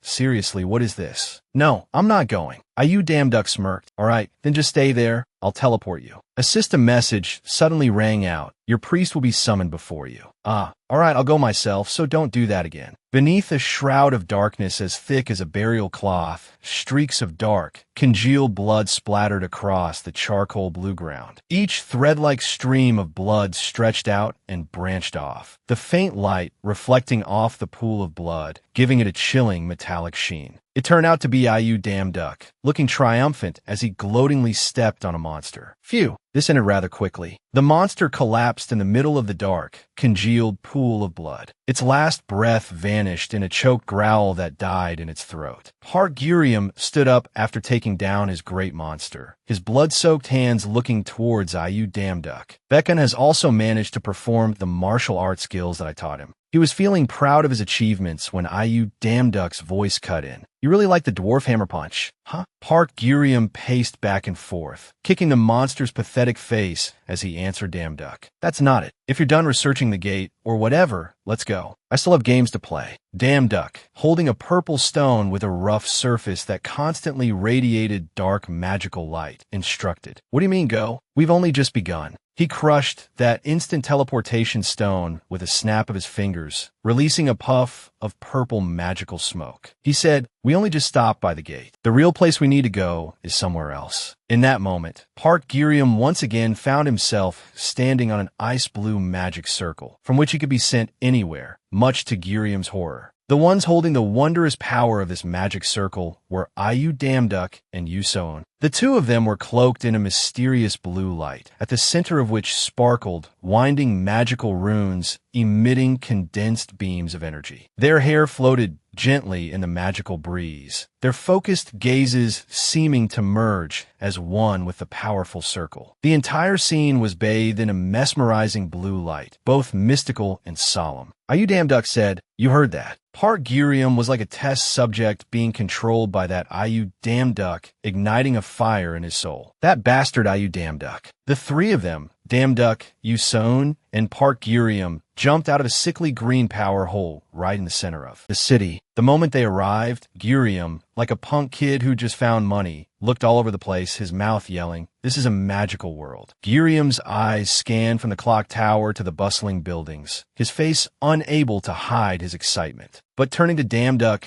it was a completely different story. Arriving at this strange place, it was as if he was overwhelmed, his face as dumb as a pile of crap as he mumbled aloud. This place is completely different from what I imagined. But as bad luck would have it, Sohn overheard him. She turned to him with an expression that was 3 parts, hello, and 7 parts contempt, looking at this guy who seemed like a total country bumpkin who'd just arrived in the city, and asked, so what did you imagine it would be like? Gazing out at the entire massive city with its countless modern high-rise buildings built close together, Damn Duck helplessly retorted to Sohn, but how do you expect us to find a new priest in a place this big? I don't even know what she looks like. But Sohn's attitude was indifferent, as if it wasn't her problem. She tilted her head up slightly as she reassured Damn Duck. Don't worry, it'll be easy to find her. After saying that, Sohn directed her gaze to Saron's image on the system panel and continued to introduce her. Because that's her, Odell Saron, 27 years old, who was awarded Best Actress in a magic film. After reading Saron's earth-shattering profile, Damn Duck was so shocked his jaw dropped and his eyes went wide. His face scrunched up like a monkey's butt, and unable to believe his ears, he yelled back, an actress? Why would someone so famous want to be my priest? But not letting Damn Duck be surprised for even 2 seconds, Sohn turned to him with a serious face and reminded him, focus. The remaining priests are very hard to find. But in stark contrast to Sohn and Damn Duck's feelings, Girium was like a child seeing a celebrity, his eyes immediately lighting up like car headlights. He gave Damn Duck a thumbs up and kept urging him on like a boat rower. Hey, this looks fun, let's go.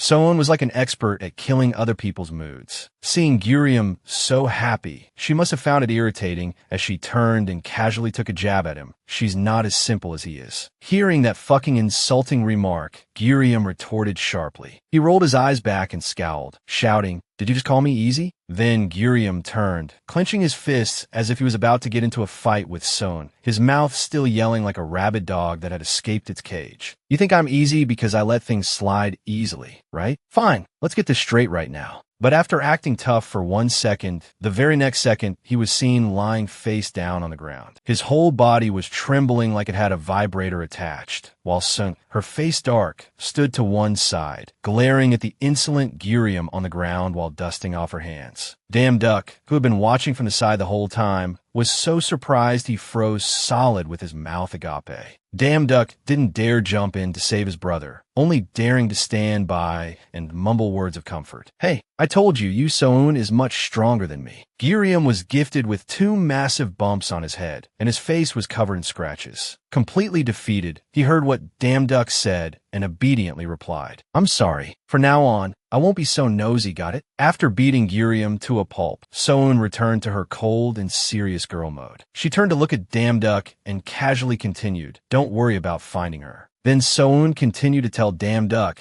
about Saron's schedule. According to the prophecy, Odell Saron comes to the magic school every Friday. After hearing this, Damn Duck, with an expression of 3 parts confusion and 7 parts curiosity, continued to ask, "In this world, 27-year-olds still go to school?" Soun glanced back at Damn Duck and replied as coldly as melting ice, "No, Odell Saron is a special case. Find out the rest yourself. Now follow me. We need to go somewhere." Cut to the scene at the Magic Academy. Holy shit, I don't know if this is an academy or a castle. The whole place is gilded in gold. On top of each building was a supermassive diamond, as if it were borrowed from Lionel, Kentucky. Damn Duck had just stepped through the academy gates when he immediately bowed 90 degrees and gave a polite, loud greeting as if he'd never greeted anyone before. "Hello, my name is Damn Duck. I'm a new student starting today. I look forward to getting to know everyone." As Damn Duck bowed and greeted, his face darkened with embarrassment. He kept knitting his eyebrows and cursed inwardly. Damn it, going to school at this age. Could it be that when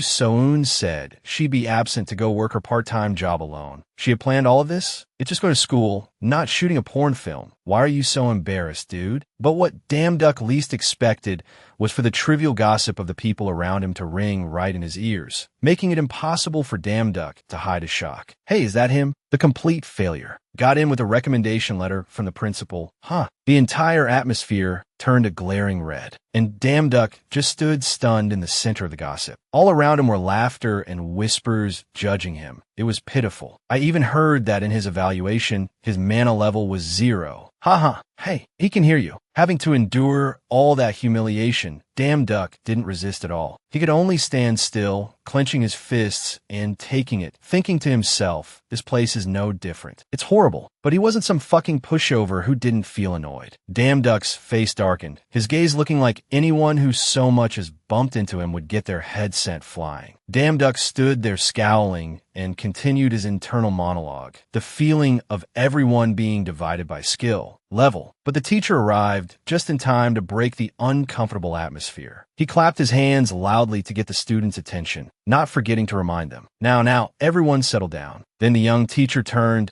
gave a gentle, angelic smile, and said cheerfully to Damn Duck, "There are plenty of empty seats, so you can sit anywhere you like. Everyone, get ready." Despite the teacher's welcome, Damn Duck didn't seem any happier. His face remained as dark as a pile of stinking crap as he mumbled his reply. "Ah, yes." Then he strode off, talking to himself in his mind as he walked. "I already have a spot in mind." He walked casually with both hands in his pockets, his face ashen as if he'd been forced to enroll. In his head, a plan was constantly forming. If we have the same physical problem, we'll usually get along. So I'll sit next to Saron. Damn Duck thought as he fixed his eyes on Saron's face, who was sitting alone, resting her chin on her hand at a desk in the last row. He approached and spoke, startling her unexpectedly. "Can I sit here?" But Saron replied with a cold attitude. Do whatever you want. She turned her face away as she answered, refusing to look at Damn Duck. The moment Damn Duck sat down, he immediately turned to her with a cheesy grin and fired off a rapid-fire stream of words at Saron. Thanks. Let's get along. By the way, do you know where the magic training room is? This is my first time here, so I don't know anything. Haha. But Saron contemptuously closed her eyes and turned away, as if to signal to Damn Duck that he was talking way too fucking much and should shut up. But it seems the naive Damn Duck didn't get the hint, as he just scratched his head in confusion and tried to maintain the awkward smile on his lips, continuing to drone on. My next class is there, but this is my first time here. His mouth was trying to be friendly, but it turned out this was all just part of a pre-existing plan in his head. First, I'll use small talk to start the conversation. I never thought my part-time job would be useful in situations like this. Damn Duck's clueless, droning voice continued to ring in Saron's ear like a parrot. By the way, the lecture hall is really big. Do you?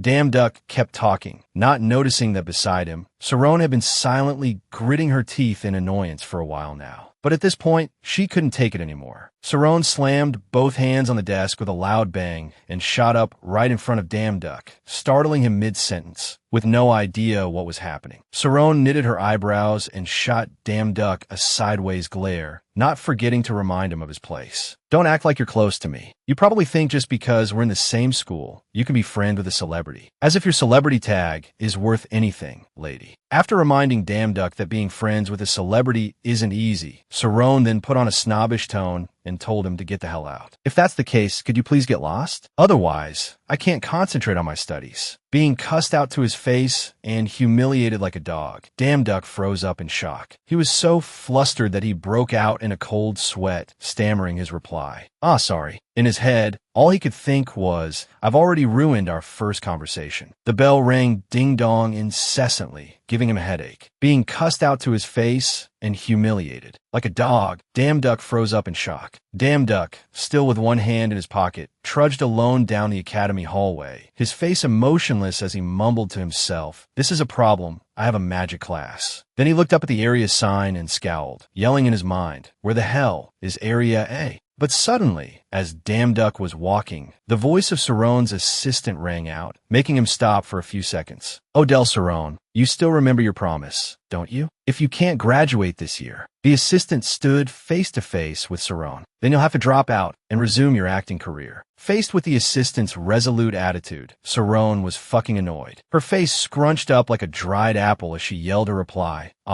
I know already. I said I know, but that assistant still wouldn't back down and continued to ask her, "When will you realize?" The tactless, graceless, formless, invisible Damn Duck just casually leaned against a statue outside, his face blank as he eavesdropped on the conversation between Saron and her manager. That long-winded manager continued to nag relentlessly. "You know that, yet you're still so stubborn. Your mana deficiency can't be cured." Suddenly, the voice of an old professor rang out. "Now, everyone, feel your mana flow and imagine a flame." As he spoke, sparks suddenly appeared in midair, constantly gathering into a large flame. Then those powerful flames shot like lightning towards the human-shaped targets placed in the middle of the schoolyard. The old professor continued to lecture casually as he demonstrated. "Then you'll be able to shoot a fireball." Damn Duck, who had been observing from behind the whole time, was so shocked his jaw dropped, seeing the old professor's mind-blowingly epic and spectacular performance. Damn Duck was so intrigued his eyebrows shot up, his eyes wide and mouth agape in admiration. Whoa! Seeing him do it so easily, as if it were a piece of cake, Damn Duck then tried to imitate him. He gave a smug smile and, while slowly raising his hand, mumbled to himself, "All right, then I'll also..." Then he held out 5 fingers and shouted, "Fireball." But of course, the fireball didn't just shoot out of Damn Duck's hand that easily. But Damn Duck was never short on determination. He switched to using both hands to summon the fireball, with a different tone for each pose. For the first pose, Damn Duck just yelled like a madman, "Fireball." But when that didn't work, Damn Duck switched to a Son Goku Kamehameha pose and groaned, "Fireball." When that still didn't work, he turned into fucking Spider-Man shooting a web. Damn Duck also stopped yelling "Fireball" and switched to another phrase, "Go fire." But of course, none of the poses worked. Realizing that his recent actions made him look like a complete moron, Damn Duck became embarrassed and flustered, breaking out in a sweat. He still forced a calm smile to save face and talk to himself. There's no way that would work. You'd think Damn Duck would feel ashamed, but it seems his face was thicker than a car tire. Damn Duck suddenly raised both hands in a Kung Fu Panda praying mantis pose. As he flailed around, he talked to himself. Just to be sure, I'll try another pose. He said that, but in his head, Damn Duck was thinking. I tried using divine power instead of magic to see if it would work. Magic probably only works with mana. The other students, seeing Damn Duck standing in a corner waving his arms and legs like someone on drugs, all clutched their stomachs and laughed their asses off at him. They stood behind him, pointing at Damn Duck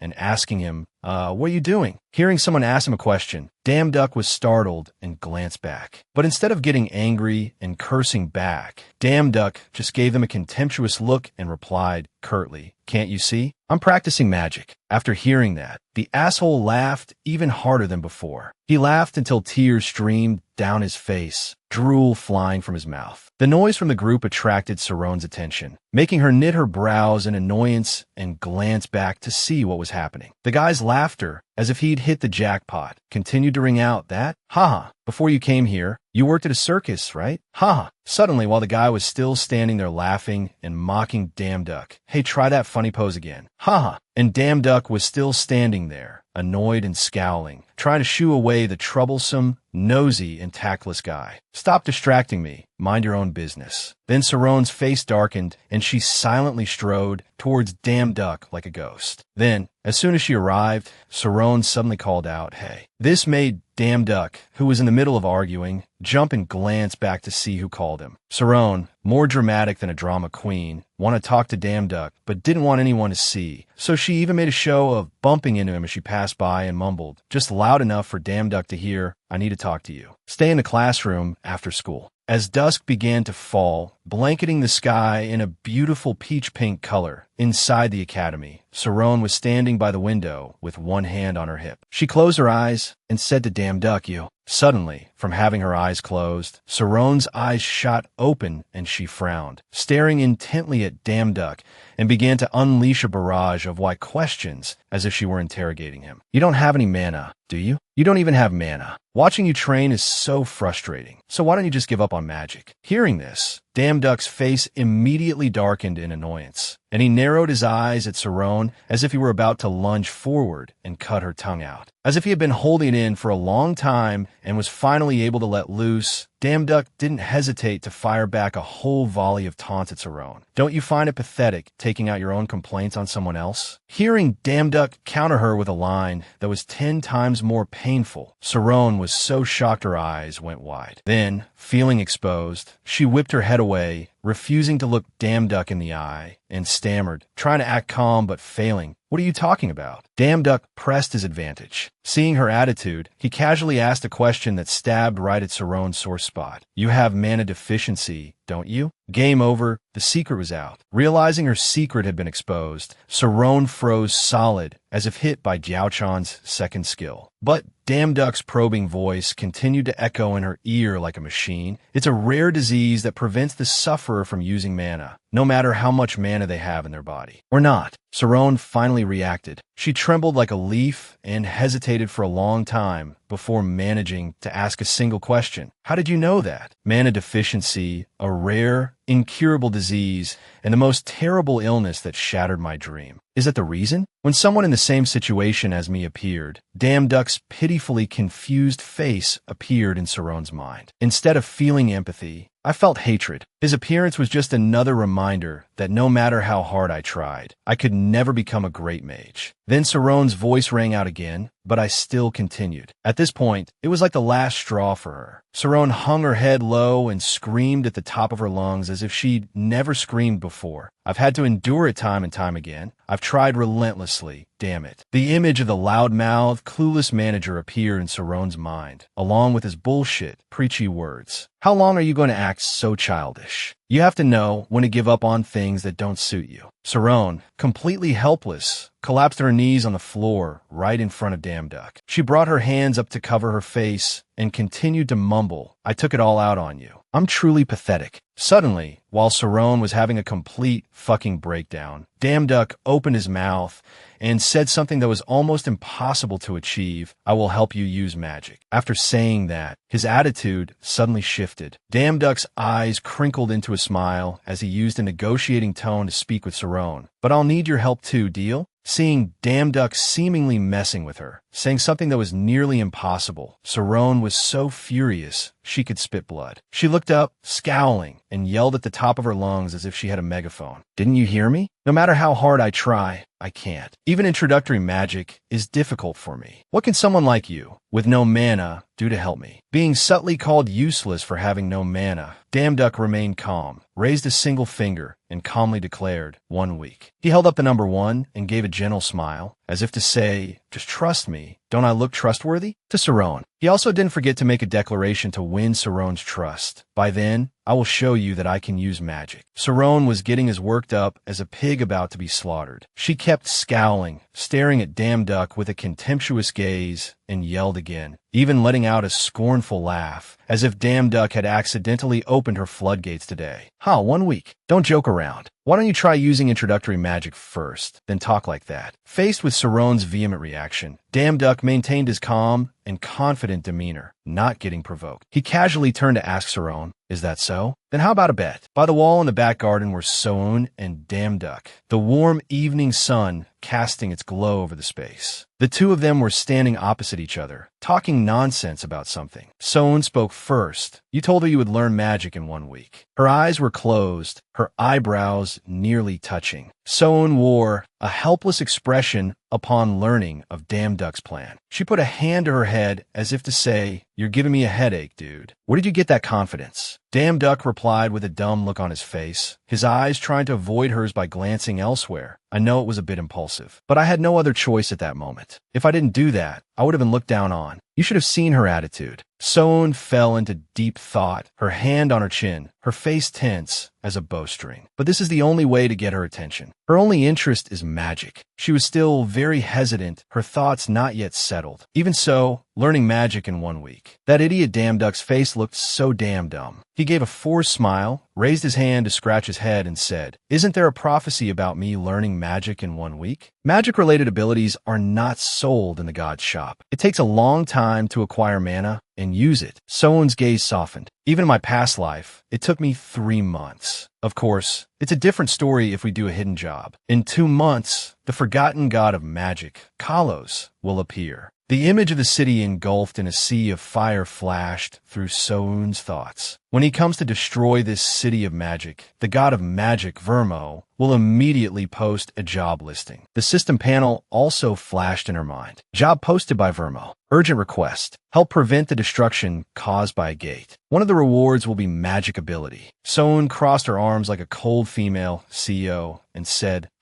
but there's no other way but to get the magic ability. Hearing that, Damn Duck was quite surprised, his face utterly clueless. He pleaded with Soun, I can't. How? Soun again closed her eyes and put a hand to her mouth, thinking, if I say too much, it will affect his development, so I'll let him take it in gradually. After her brain finished processing, her mouth started. She said pensively, in 2 months, the gate will explode and the forgotten god Kalos will appear. Damn Duck copied Soun, also putting a hand to his mouth in thought. As he listened to her continue, when that happens, you will take the part-time job posted by Vermo, so tell Odell Saron to wait for 2 months. This is the best way. Damn Duck suddenly gave a light, mysterious smile. He looked at her brightly and said confidently, is that necessary? I think it will work right away. Soun heard this and thought, what the fuck? That's quite a thought you got there. Her face scrunched up as she questioned Damn Duck. How did you arrive at that conclusion? Damn Duck closed his eyes tightly, crossed his arms, and tilted his chin up with a smug kiss my ass look. Don't worry, I've got it all figured out. He pointed a finger to the sky and rambled on about some bullshit. You said that these days, Vermo will post a part-time job if he thinks the city is in danger, right? Soun asked back so. Her face suddenly turned pale as a ghost, as if thinking, what the hell, when she heard Damn Duck's nonsense. We pretend to be monsters from the gate. Wouldn't he offer a job then? 2 raccoons wearing headbands appeared in Soun's thoughts. She remained frozen, her face still stiff with shock. What? So Ayan's gaze calmed. She didn't know what else to say, just mumbled nonsensically.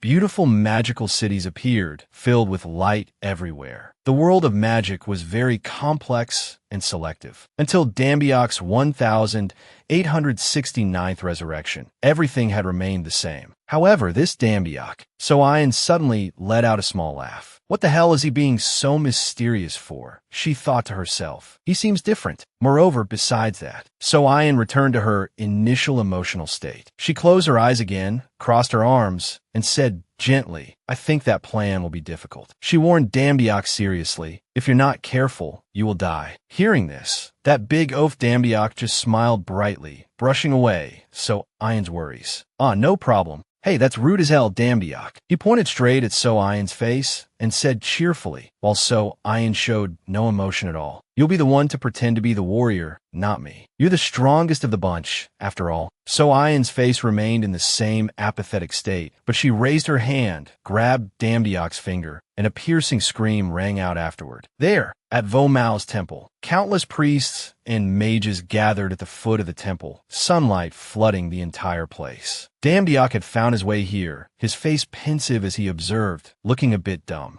More than I thought. So Ayan sighed wearily. Little bro Gurium had a face like a soldier about to be worked to death by his senior, looking utterly fed up with life. Dambiak, however, was still smiling despicably as usual. All right, I'll hide here, so you guys go cause a ruckus. Feeling like he'd been tricked and pissed as hell, Gurium screamed at Dambiak with extreme dissatisfaction. Hey, you said we were going to fight that god. How did it turn into this? That punk Dambiak could only raise a finger to his lips to signal his little bro to be quiet, looking scared shitless. Sho, who said anything about fighting? I just told you to be the bait. Gurium still roared in frustration. It's the same thing. You're telling me to go die, aren't you? Suddenly, Dambiak turned demonic to discipline his junior, looking scary as fuck. He growled, who are you raising your voice at? Do you want to die out there, or die by my hand? Seeing this, Gurium immediately lowered his gaze, standing at attention to obey his cunning older brother. I'll go and be right back. Seeing his goal had been accepted, Dambiak lowered his voice. Wouldn't it have been better to say that from the start? Be careful not to get caught. Gurium stepped closer to the temple. A nearby priest had spotted Gurium's sudden appearance. The priest instinctively pointed his magic staff towards the slowly approaching Gurium. He shouted, who's there? You dare attack this place. Gurium continued to walk slowly forward. He drew his sword, gripping it tightly, while grumbling about the priest before him. He's so damn arrogant. What fucking priest? More like a slave. The priest loudly warned Gurium while summoning a flame on his staff. Stop. If you take another step, we will attack. The priest's warning continued to ring out loudly. I'm warning you. If you take another step, we will attack. Gurium paid no mind to what the priest in front of him was rambling about. The kid was pissed as hell. He gritted his teeth, thinking, those two, they're both looking down on me. Suddenly, Gurium shot forward at high speed. Seeing how stubborn Gurium was, the priest's eyes widened as he prepared to unleash his first attack. He shouted the skill's name, Firestorm.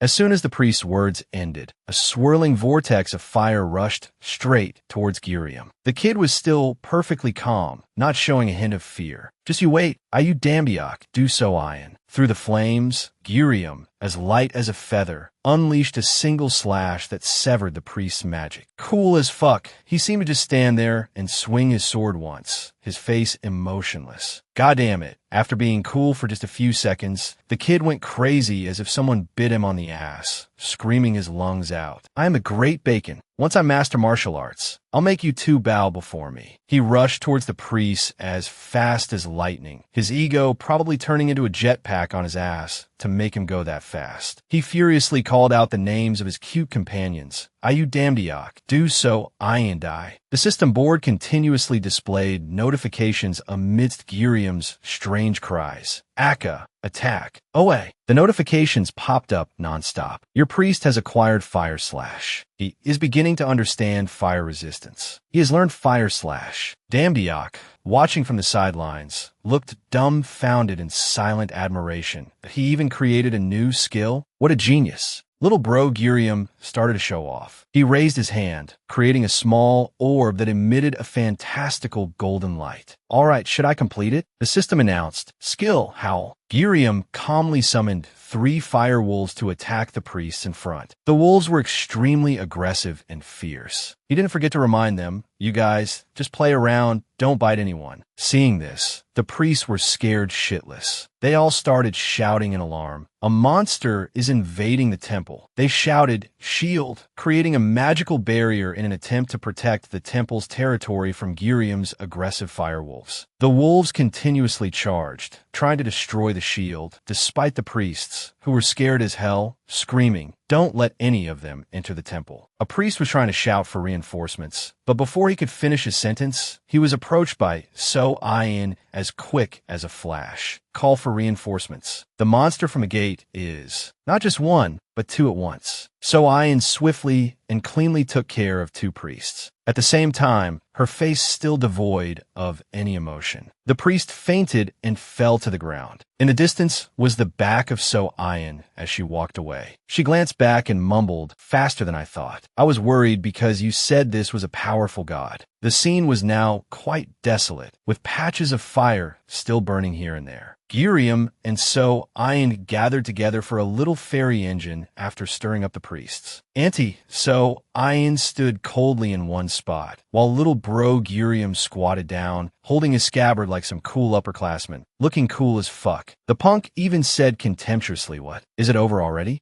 Dambiak, watching the wreckage from the sidelines, was at a loss for words, completely frozen. Little bro Girium poked the priest lying there with his scabbard while criticizing left and right. Isn't their vigilance a little weak? Seeing no change, Dambiak looked dumbfounded and wondered, if we've done this much, he should have appeared by now, right? A figure slowly approached Dambiak from behind. He still didn't know a damn thing, still sitting cross-legged and wondering, when is Vo Mao going to arrive? Vo Mao emerged from the forest, dressed with the vibe of a universe class, all-seeing scholar with a lonely monocle. He spoke, startling Dambiak. What are you people doing? Dambiak slowly glanced behind him to check, thinking to himself, damn it, did he have to come from this direction? He spoke up, who are you? Vo Mao looked down with the cold air of a domineering CEO, probably pissed, but not letting it show on his face. Vo Mao said sternly, I was the one who asked first. What are you people doing here? Dambiak was scared, about to shit his pants, sweat already drenching his face. He silently calmed himself, stay calm. If he wanted to kill me, I'd already be dead. He probably doesn't have a clear grasp of the situation yet. Vo Mao kept his gaze fixed on the slippery kid in front of him. Dambiak quickly thought to shift all the blame onto his comrades, bluffing to save face. Some crazy people attacked the temple. I just came out to watch the show. When things like this happen, we're all gods, aren't we? Wouldn't we be interested in this kind of stuff? Vo Mao replied sternly, are you underestimating me? He grabbed Dambiak's face, his eyes wide as he looked at him, speaking nonstop. That's right, the temple was attacked in broad daylight, but do you think you and I are on the same level? Dambiak's cheek was getting fucking distorted by Vo Mao's hand. He still tried to explain, no, of course not. How could that be? That's not what I meant. Vo Mao's eyes suddenly lit up. That fool Dambiak was still laughing foolishly like an idiot in his hand, Suddenly, Vo Mao's attitude changed as if nothing had happened. He placed a hand on Dambiak's shoulder and said gently, your clothes are covered in dirt. Stand up. Hearing this, Dambiak trembled in surprise. Vo Mao returned to a cheerful state. He smiled lightly, adjusting his collar with both hands. My language was a bit crude. I apologize for being rude. Dambiak also replied sycophantically, no, it's fine. Dambiak's face looked utterly stupid. While Vo Mao continued to talk endlessly, I was just checking to see if you were telling the truth, and I didn't sense any malice. You're a god who has nothing to do with me. Dambiak replied with a stupid as fuck look on his face. Why would I attack the temple in broad daylight? Meanwhile, So Ian had recognized Vo Mao as he was chatting nonsense with Dambiak in the distance. I made a bit of a bad first impression, didn't I? Haha, it's fine. So Ian softly called his name, Vo Mao. After the nonsense chat, Vo Mao began to deduce. Dambiak behind him was still very wary, feeling like he could run away at any moment if Vo Mao made a move. So, those were monsters that appeared from the gate. So, Ian and Girium, standing there, were also quite bewildered, the fire behind them still burning as if more oil had just been added. Little bro Girium's face was as pale as a frog's ass. He asked worriedly, what's with that bowl cut guy? Doesn't he look a little dangerous? So Ian suddenly grabbed Giriam by the collar. We're jumping, get ready. The little brother, still not understanding, yelped ho. Boom! That ogress. So Ian flexed her, but muscles and jumped, shattering the ground where she stood. So Ian shot off like the wind, her face still cold and emotionless, dragging little bro Giriam behind her as he screamed his head off. Grah! The two of them vanished into thin air in a flash, leaving only a streak of light. Seeing this, Vomao said calmly, "Oh my, they ran away. It'll be hard to chase them." Dambiak secretly glanced at Vomao, thinking he doesn't intend to chase them either. A system board suddenly appeared behind Dambiak. I shouldn't let my guard down yet. When he chases after them, I'll press it. The system board was already prepared. Spatial teleportation, location, Korea, target, bacon, do so Ian. Do you want to use 2,300 divine power to perform a spatial teleportation? There were a few reasons why do, so Ian agreed to this plan. Vomao sat at his desk in his room, a green butterfly perched on his hand. One was Vomao's personality. He disliked fighting, and his only interest was in miscellaneous research. Vomao turned back to chat with Dambiak, not giving a damn about the other two. So where are you from? Dambiak also answered concisely, I'm from Korea. Vomao raised a hand to his mouth, looking pensive. Korea?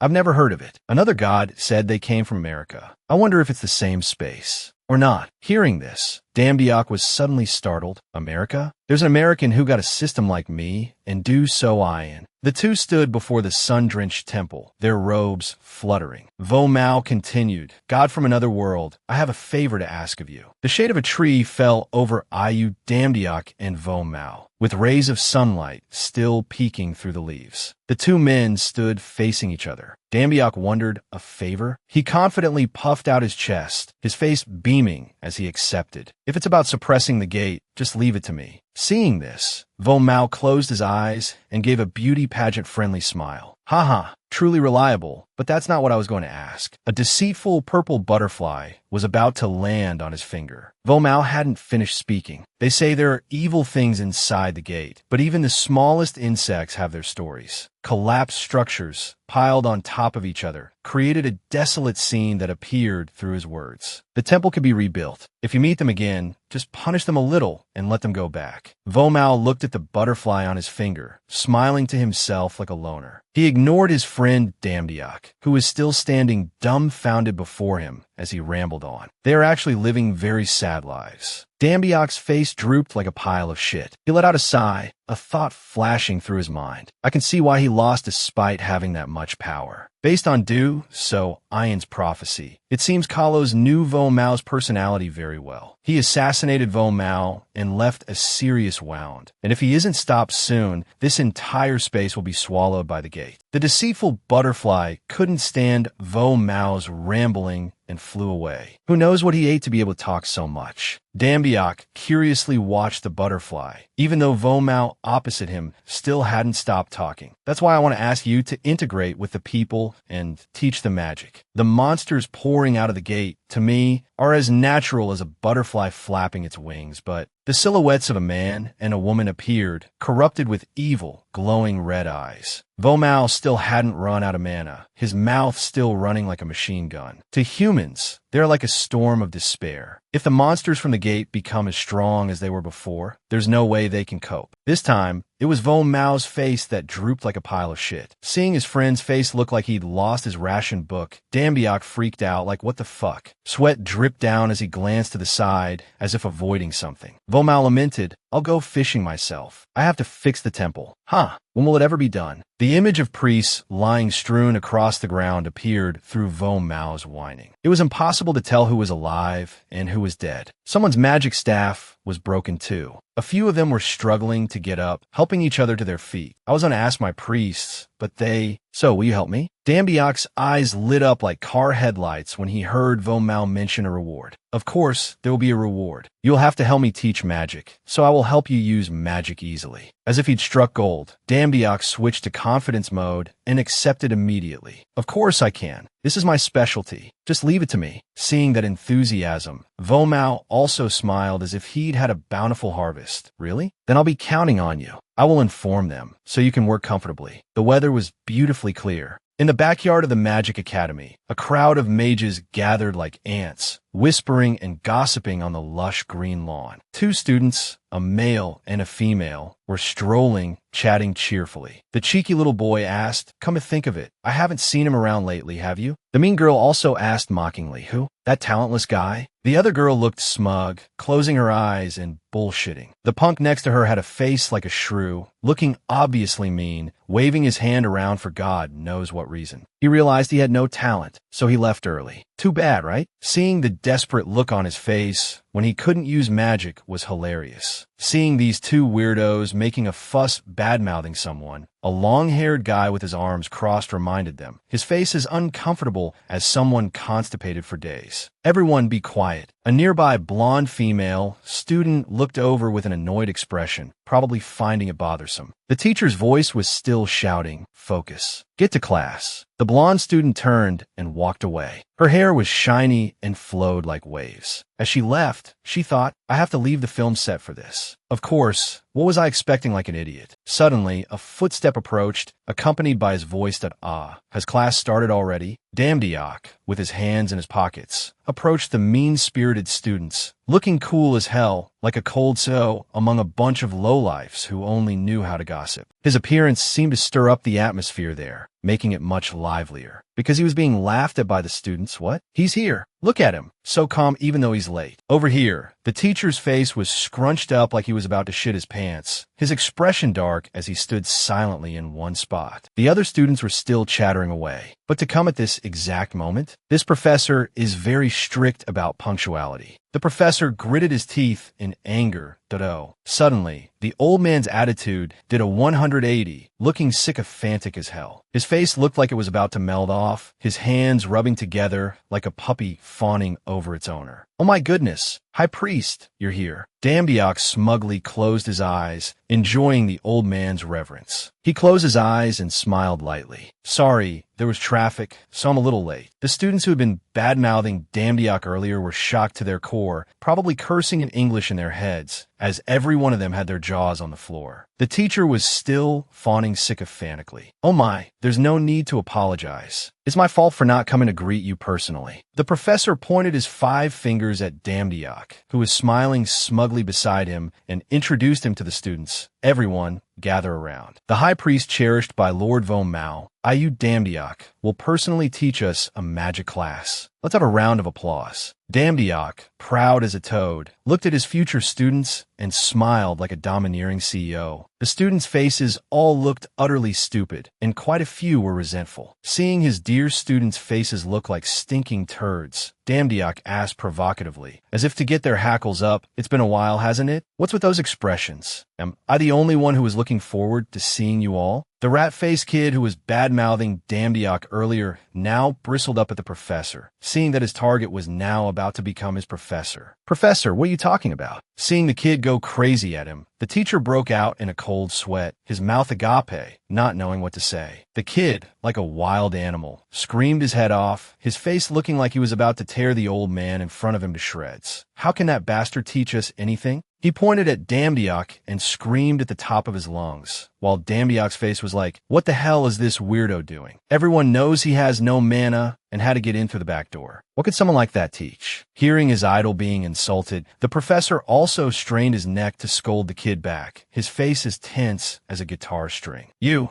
idiot, how dare you raise your voice like that?" Damdiak, standing beside him, remained cold, acting as if he couldn't be bothered with the child. "I'm fine, calm down." The professor's voice was still booming. Meanwhile, who knows if it was because he was hungry or not, but the insolent kid bit his glove. He threw the glove he had just taken off at Damdiak, but he didn't even flinch, his CEO-like demeanor completely unchanged. "Let me handle this." The student was still roaring, his hand pointing straight at where Damdiak and the professor were standing. He looked like he was about to explode with anger. "I will prove that this guy has no right to teach us. I demand a duel." Damdiak's expression showed a hint of annoyance, like this guy started to go too far. The other student was still screaming like a lunatic, "I'll help a talentless guy like you. Come to your senses." The sky was still a brilliant blue, the sun casting its light on the trees and the school walls, making the scene bright. Under the shade of a tree, Dambiak was standing before the other student. They were in a duel. The student had already taken a stance to unleash his first move. Dambiak confidently trash-talked a bit, seemingly certain of his victory from the very beginning, his expression that of a total CEO. I'll be generous and let you go first. The other student's face was still scrunched up like a monkey's butt. He gritted his teeth, his sharp gaze glaring at Dambiak, who was trash-talking him. Here I come. And here he came. The student unleashed his first move, his eyes rolled back, his mouth wide open as he shouted the skill's name, Mighty Flame. A fireball with considerable destructive power appeared. Not long after, a massive flame shot towards where Dambiak was standing, but it didn't make him move or waver in the slightest. He raised his hand and created a seal in the air. Right in front of him. The giant flame was gently blocked by that seal. Dambiak gave a slight smirk, as if to say, "You little kids, stop your yapping." The student was shocked as hell to see this, his eyes practically popping out of his head in disbelief at what he had just witnessed. The giant flame from before was now only the size of a tiny marble on Dambiak's finger. Dambiak's gaze was enough to make anyone swoon. It was just too domineering. He smirked and threatened a little, "My turn, right?" After speaking, Dambiak flashed a bright, sunny smile, looking incredibly innocent. He pointed his finger at the student, preparing to unleash a new move. A brilliant light emerged from his fingertip, enveloping the area. "You'd better block this." Dambiak's memory replayed once more. It was when he heard Vo Mao say, "Even if you're talented,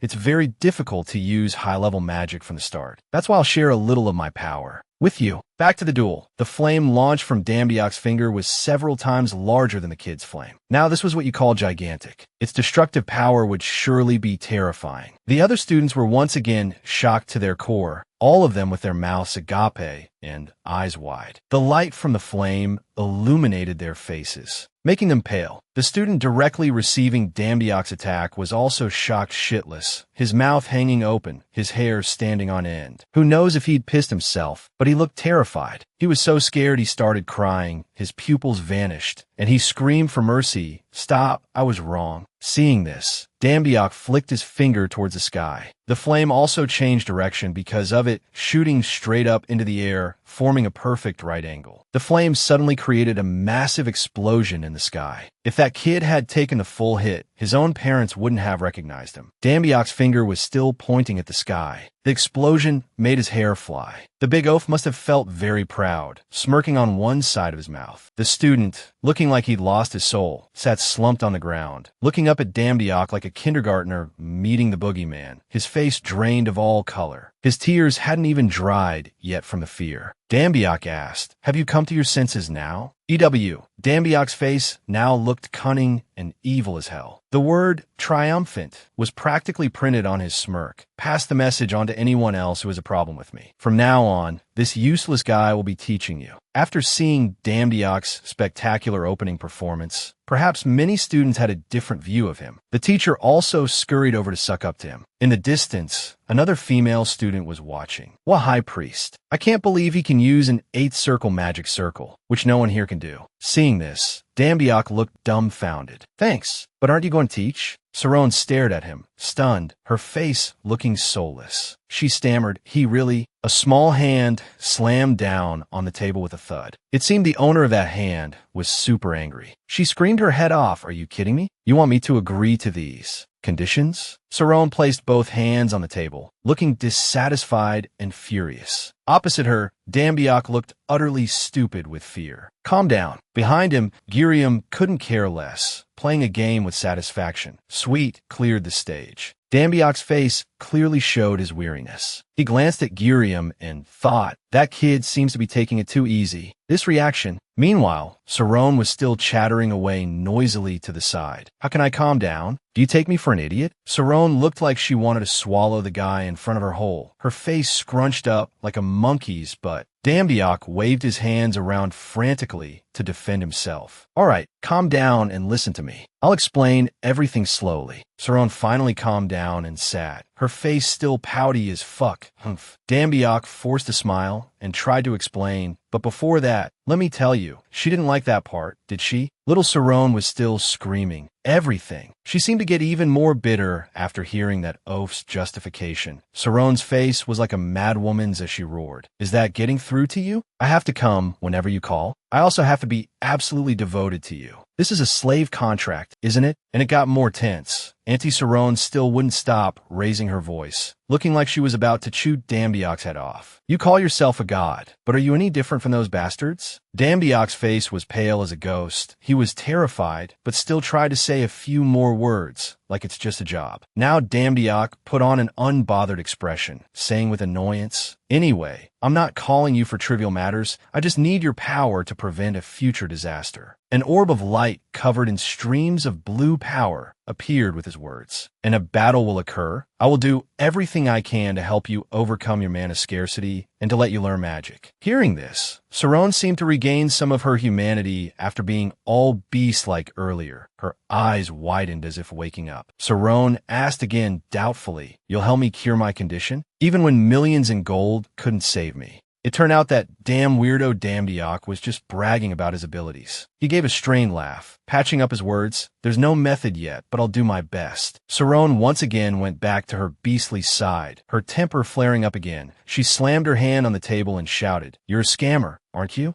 Dambiak's face went completely blank, looking ridiculously funny somehow. Saron still hadn't stopped nagging. If it's all just talk, then I can call myself a god of magic. 2. Dambiak's face remained blank, unable to argue. Suddenly he noticed and called out to Soayan, Hey, Soayan, is there any way to cure the condition immediately? Hearing this, Sin didn't even spare him a glance. She replied coldly and concisely, No. Suddenly Soayan's eyes darted a quick glance behind her with a ton of thoughts in her head. It's impressive that he was able to use magic so quickly and get here, but persuading Odell Saron has always been difficult. A star in this world also has a weakness. Saron still sat sternly with her arms crossed on the table, her eyes still filled with anger and bitterness, and that is that mana scarcity. Soayan coldly advised. Damdiak also turned to listen. Give her more time. The teacup trembled on the table. Soayan wasn't finished speaking. There's still time before the gate explodes, so I will teach you magic slowly. Saron and Damdiak sat opposite each other. The space felt like it was being crushed by some kind of gravity, making everything heavy. The eyes of a red-haired young man suddenly turned serious. What? A spatial rift opened in the sky, plunging a bright red pillar of energy straight into the ground. Everything was dyed a deep blood red. Everyone in the room was also surprised, looking curiously out the window. What is that? Soayan suddenly became worried. It can't be. There's still a month left. Why? Kalos is here. The sky was dyed red by the light from the giant pillar of light in the distance. The scene was extremely chaotic. Monsters that came from who knows were flying all over the sky. The people below were scared shitless. Screams of terror, shouts for each other to run away echoed everywhere. What is that thing? Mom, where are you? Run. Saron gripped the railing,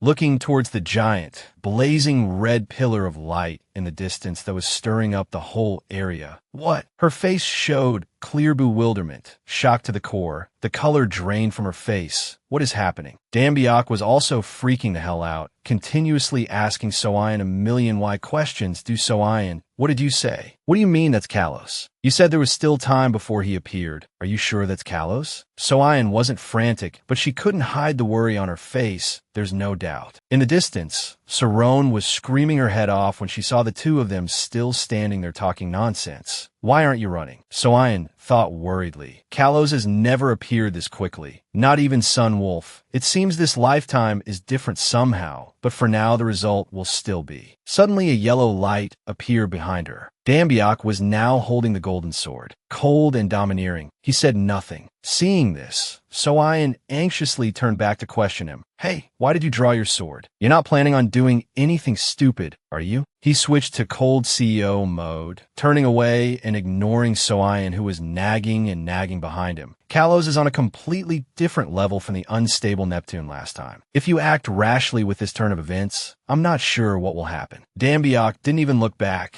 just replied softly, anyway, it won't solve anything if we just sit and wait, right? The system panel appeared. Urgent recruitment requirement, person with divine power over 50,000, stop Kalos, and the gate, requester Vermo. Dambiak suddenly rested the sword on his shoulder, turning back to let Soyen see half of his face. Dambiak smiled as if to say it's okay, you silly girl. Let me handle the whole world. His confidence was clear in his eyes. Let's go. It's our part-time job. Sturdy warriors were facing off against super fierce monsters. Countless beasts were being slaughtered. Dambiak was also in the fray. He sliced off a monster's head, his face emotionless, incredibly cool. In the distance were Saron, Soyen, and Gurium. They were also fighting alongside Dambiak. He still held his sword firmly, starting to get annoyed because the monsters were too troublesome. Goo, is there no end to these things? Soyen glanced over and rambled a few sentences. It's a miracle that he could reach this level with his name value. He is a god who never asks for anything, and also the strongest god of this world. Dambiak stupidly admitted, my power is only 1/50 th of Vermos, I know. I figured it out when I was teaching the students. Last time, at this moment Soyen and Saron jumped down to the ground in front of Dambiak and continued to ramble. Because we don't know the situation for now, let's just stop the monsters from pouring out of the gate. Soyen looked more like she jumped down than her blonde friend, because no one lands head first like that. There, she continued talking to Dambiak in front of her. Next to her was Saron awkwardly getting up. Even if the event has changed, Vermo will be able to fight Kalos on his own. Soyen suddenly looked super dangerous, looking devilishly mysterious. Behind her, there was suddenly a super huge explosion. Dambiak's face changed. He asked in surprise, what? Kalos and Vermo should be around here. The warriors who were enthusiastically fighting suddenly stopped to listen to a voice echoing in the space. To the gods who were holding back the gate, listen to me. The situation is not good at all. Vermo, from somewhere mysterious, was sending his message to the battlefield. Get a damn haircut. Can't even see your face. It's shameful, but I should revise my request. Abandon everything you are protecting. Saron was stunned. Her face froze when she heard Vermo say, and focus on evacuating the people. I will buy time. Both Gurium and Dambiak over here were extremely surprised by that strange, disembodied voice. Both of their faces were blank with confusion. What? There's a voice from somewhere. Du Soyen is this? Soyen was also looking up at the sky, looking like she'd lost her soul. It's a message from Vermo. Suddenly, all the warriors started moving in one direction. Little Saron just turned her head left and right, not understanding what was happening. Even Dambiak left in silence. Seeing this, Grandma Saron panicked and yelled with her mouth wide open, what is this? What is happening? Where is everyone going? Vermo just ordered us to retreat. Hearing that, Saron was dumbfounded with surprise again. What? Dambiak, still like a CEO, had his back to her. Saron questioned doubtfully, what do you mean retreat? Then what? The scene at that time was horrific,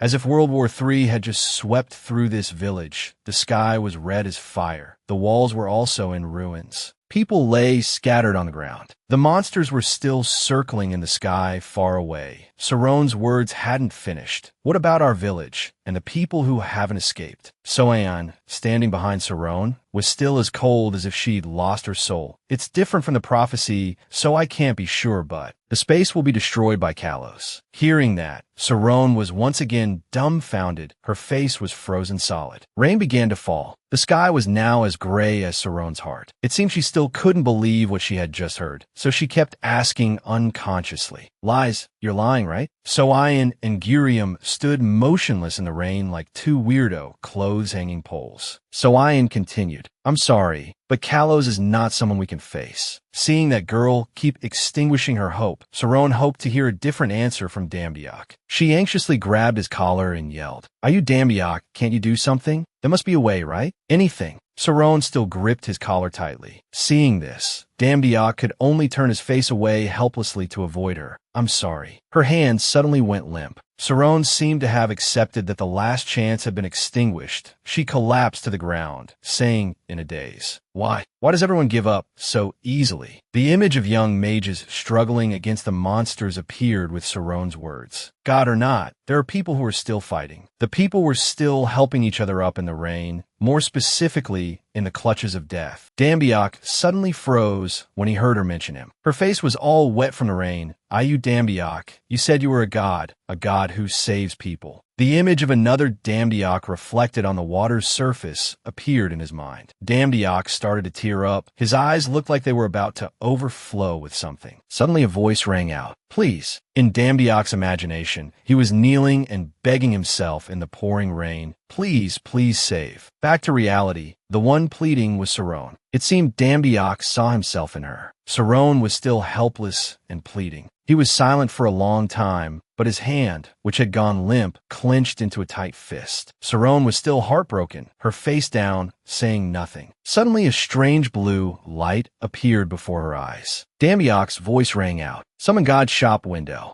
Dambiak held out a hand. He was about to summon some damn thing to help the poor damsel. Seeing this, Soayan called out quite worriedly. Hey you. Dambiak was still super cold. Truly, being righteous for a girl is always cool. He didn't pay the slightest attention to Soayan's warning beside him, just coolly replied, Don't worry, do Soayan, I don't plan on dying. His finger touched the purchase box on the system panel, which means exchange for those of you who don't know. Not sure if he regretted anything. Dambiak muttered a couple of sentences. I didn't think I'd have to use Vermo's value so soon. The system boxes appeared one by one. Hakwin's Lion Armor, Legendary, Effect, when worn, defense increases by 500%. Hakwin's Mace, Legendary, Effect, has a 100% chance to stun any living creature. Note, only effective against leaders. Due to wearing Hakwin's set, both attack and defense increase, adjusting equipment to match gear. Seeing this, old Soayan was super pissed, yelling and scolding Dambiak. You idiot. Little Sarone beside him hadn't even dried her tears yet, her face blank as she hadn't processed what had just happened. Dambiak had put on the new armor, looking incredibly majestic and imposing. He looked back and gave a smile that made the ladies swoon, dropping a cool line for effect. Take care of the others. Do Soayan. In another development, the rain was still pouring like a waterfall. Vermo suddenly coughed up blood. GUH. Looking down from above, he looked quite pathetic. That point of view belonged to some purple-haired guy who was laughing and screaming as if possessed. Kyo-ha-ha-ha. You think this pathetic rain will wash away my dark power? That was Kalos, a demon with evil blood-red eyes. His body was encased in a layer of hard rock. His chest glowed a deep red like lava. The guy was crazily screaming. It's disgusting to think that I was once a student of yours. In the pouring rain, Vermo struggled to his feet, his face scrunched up like he needed to take a dump. He raised one hand to wipe the blood from his mouth, and as he wiped, he preached a little bit of morality. Even if you have lost your way, have you forgotten both your place and my teachings, Kalos? The dark clouds still covered the sky. The rain poured down like a flood. Kalos still wouldn't stop opening his mouth to argue with his teacher from above. Don't make me laugh. Why can't you understand that you and the people here are the ones who are lost? Oh my God, what a jump scare. Suddenly Kalos went from a demon to the father of demons, looking scary as hell. He laughed like an escaped patient, his eyes blood red. A stream of red and black dark power flew from his clenched fist. The big oaf was still roaring his head off. Why don't you be more ambitious? Isn't that the instinct of a magic user? Except for his face, Kalos' pose at this moment was also like a Winx Club princess transforming. He spread his arms to the sides, creating countless dark orbs in the air, shaking the whole area, his mouth still not stopping. The path of pursuing higher power. He tensed up, coiling his four limbs like a frog in the air. At the same time, those deadly orbs suddenly shot down to the ground like rain, creating terrifying explosions. Kalos in the air was still talking nonstop. Behold, this is true magic. Vermo's body was now covered in injuries, bloody and battered. He still tried to condense a blue orb of power to counterattack his corrupted former student. Teacher is very angry now. His face scrunched up like a raisin. He roared, Your dark magic exists only to destroy. That is not the right way to use magic. If you are a god, You should only use magic to help people. After speaking, Vermo used both hands to launch that giant stream of power straight at the dark orbs falling from the sky. When that stream of power collided with the orbs, it spread out like an octopus. Sky-shaking explosions were created because of it. Kalos looked as if he had already secured victory, his expression still extremely evil and gleeful. The son argued with his teacher again. Of course, no matter the purpose. He continued to launch his attacks. The power was incredibly terrifying. From Kalos's two hands, a stream of power shot out like a giant set of blood-red roots towards Vermo. He was still roaring like a mad dog, but by using this dark magic, the red light from his power dyed even Vermo's hair. He was in a situation of hanging by a thread. His face showed he was scared shitless. Vermo's two hands were still raised to defend, but the blue light from his power was swallowed by the dark red. He cried out in pain.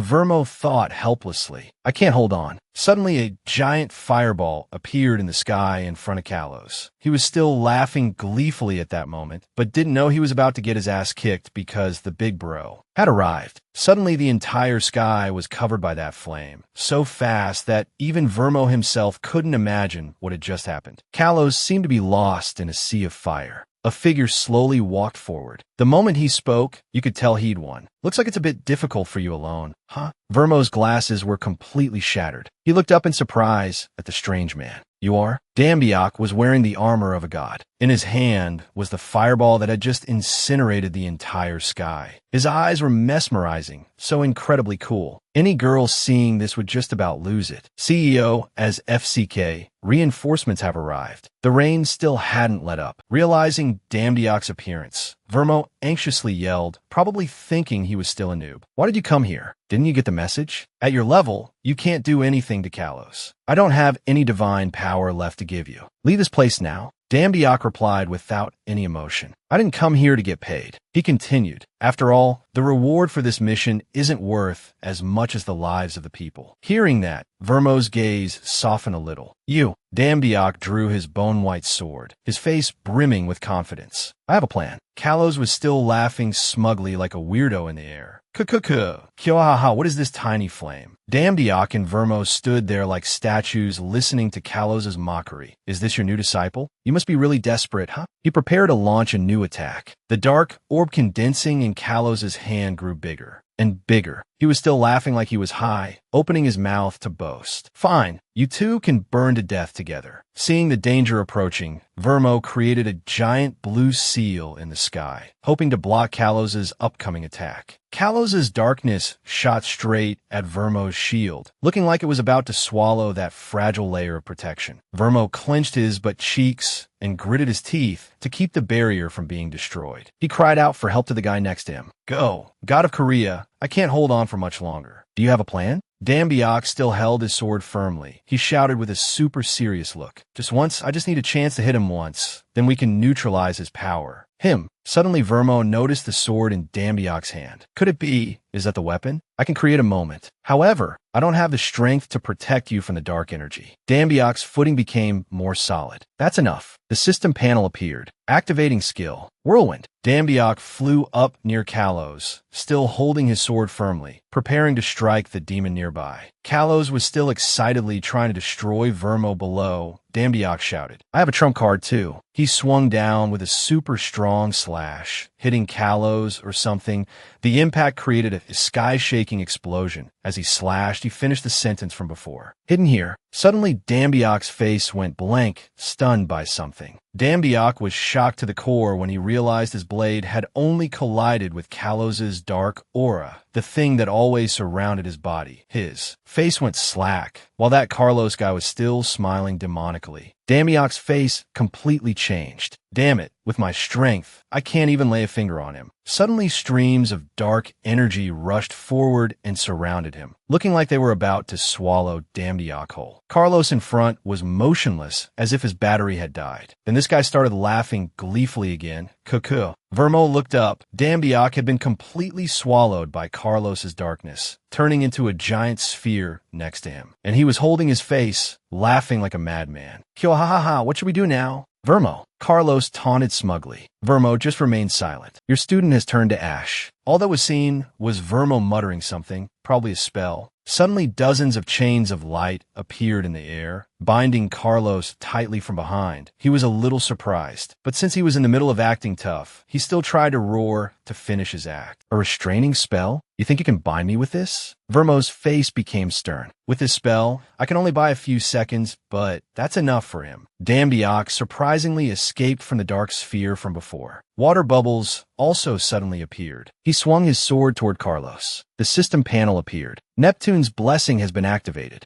Dambiak smiled like the Soviet Union during a bumper wheat harvest. The water bubbles increased in number. Carlos was only now starting to get scared. He was shocked as hell when he glanced over at where Dambiak was now. Ow! The system panel continued to announce. Effect has a 100% chance to stun any living creature. Note, only effective against the leader of a certain type. Dambiak landed a critical hit on Carlos, causing him to be struck hard and sent crashing straight to the ground. The blow carried an incredibly terrifying force, creating an earth-shattering explosion. On the ground now, Carlos was kneeling. He looked like he was dead. All around was rubble from the recent explosion. Dambiak also landed quickly not long after. He approached where Carlos was kneeling, looking sternly at the demon before him. Carlos's eyes were still blood red. Vermo stood watching in silence. Dambiak spoke up, suggesting to him, "Let me end this, Vermo." Vermo fell into deep thought, his eyes filled with sadness. He said softly, "It was raining then, too." Memories suddenly flooded Vermo's mind. At that time, Carlos was sitting against a tree trunk while he stood watching him from distance. The rain was pouring down. Vermo confessed, "The day I met him, Carlos wasn't like this." Carlos's face back then was extremely haggard, as if he had been wrung dry. His eyes looked at Vermo listlessly. He was cursed with a dark fate that no one wanted. Carlos's eyes were tired, but they were once so beautiful. Vermo continued, "But he also had a talent that everyone coveted." Damn, why is it raining for so long? Vermo was still pensively standing behind Dambiak, telling the story of Carlos's past. That's what I thought when I personally taught him magic. The image of the teacher and student, Vermo and Carlos, happily learning magic appeared with his narration. I must change this child's destiny. No one else but me, the greatest god. Thinking back, that was truly an arrogant thought. Vermo blamed himself, and I accidentally helped him obtain dark power. He revealed his true nature. I couldn't bring myself to kill him, so I exiled him. From an innocent boy, Carlos became a monster possessing dark power that could destroy everything. Vermo turned his back to Dambiak. He was still reminiscing about his past with his beloved student, even though he knew that one day he would return to kill him. Hearing this, Dambiak also looked back. Vermo. The sky had gradually returned to its original clear blue. Vermo still looked up, rambling on about Carlos. If I had guided him on the right path sooner that time, things might have been different. If I hadn't taught him dark magic, I've always held on to and lived with those regrets. The sun had returned and was shining behind the clear, deep blue clouds. Vermo hadn't finished speaking. However, now perhaps it's time to leave everything behind. Until the very end, Vermo still didn't agree to kill Carlos. Maybe he still had faith in him, or maybe he still couldn't let go. Dambiak stood there, bored as hell. A meal right at his mouth, and he had to leave it. He let out a heavy sigh. Ugh, I've gotten stronger, but I've never felt this bad. The system panel appeared with a notification. You have succeeded with the final blow, absorbing the power of the forgotten god, Carlos. Moon Wolf level 1, Moon Wolf level 3. Moon Wolf's sealed skill has been unlocked. Use skill. Dark energy can be expanded with increased mastery stat. Dambiak raised his hand. Carlos's power was now in his hand. That red and black dark power now belonged to him, the power of Carlos. Dambiak looked down pensively at the black and red flame in his hand. Just like how I used Neptune's blessing to save myself, I'll have to use the power of an evil god when needed. Girium popped out of nowhere and looked curiously at Dambiak's new power, looking all naive like a little kid. Whoa, that's amazing. What is this black flame? Dambiak gave a quiet smile. Who knows what the heck he was thinking? Girium, meanwhile, was still buzzing in his ear. Teach me too. The system panel appeared once again, switching to default armor. Dambiak suddenly clenched his fist, and the flame was no longer in his hand. He gently refused his little bro with one sentence. Later, okay. The little guy, having been rejected, his face scrunched up like a monkey's, but for some damn reason, Girium threw himself on the ground and started a tantrum. Damduck's face was like, "What the fuck are you doing, kid?" The little brother just kept his mouth wide open Saron, wailing. And no, why later? Right now. Teach me right now. Suddenly, a hand grabbed the kid's collar and yanked him up, a seemingly annoyed voice saying, "Shut up." The kid, yanked up unexpectedly, almost yelped. In pain, Little Gurium angrily looked up and yelled at Saron. "Pretty bold, aren't you? What do you think you're doing?" Saron put her hands on her hips and berated the kid. "Stop whining. You should be worshiping him, shouldn't you? He'll teach you when he has time." Damn Duck started acting all cocky, his smug face looking despicable as hell. Every word he said made Saron freeze up. "Oh, so you're only just now realizing that I'm a cool and brave god." Suddenly, the girl shyly blushed red as a ripe tomato, stammering like some cringy, bashful, cute Japanese girl. "What do you mean, cool?" "Well, anyway, you are very brave. Anyway, because you proved it, I now know you weren't deceiving me." Seeing this, the kid Gurium behind them had a dumbfounded look on his face like, what the hell is this woman doing? Damn Duck's face suddenly lit up. "So you mean?" As if understanding his meaning, Saron sharply turned her face away, reluctantly agreeing to their previous compromise, a ridiculous contract. "But if it's to be a priest for a god like you, I'll give it a try." Hearing that, Damn Duck smiled immediately. "This girl is interesting." Saron suddenly glanced over at Damn Duck. She said softly, "However, I still plan to stay here a while longer." She placed a hand on her chest and continued seriously, "I've realized that if I can't use magic, I'm of no use. That's why I'll look for a way to make myself useful." Vermo, standing to one side, smiled gently at Saron and said softly, "In that case, I can help." Saron jumped up as if she'd been startled. She said excitedly, "Lord Vermo." Saron was extremely excited and bowed before Vermo. "It's an honor, Lord Vermo." Vermo stood up straight, still speaking gently. "Haha, I have to repay the god you believe in, don't I? So I'm glad I can help him in this way." As if sensing a bad omen from Yu Suun and the kid Riam,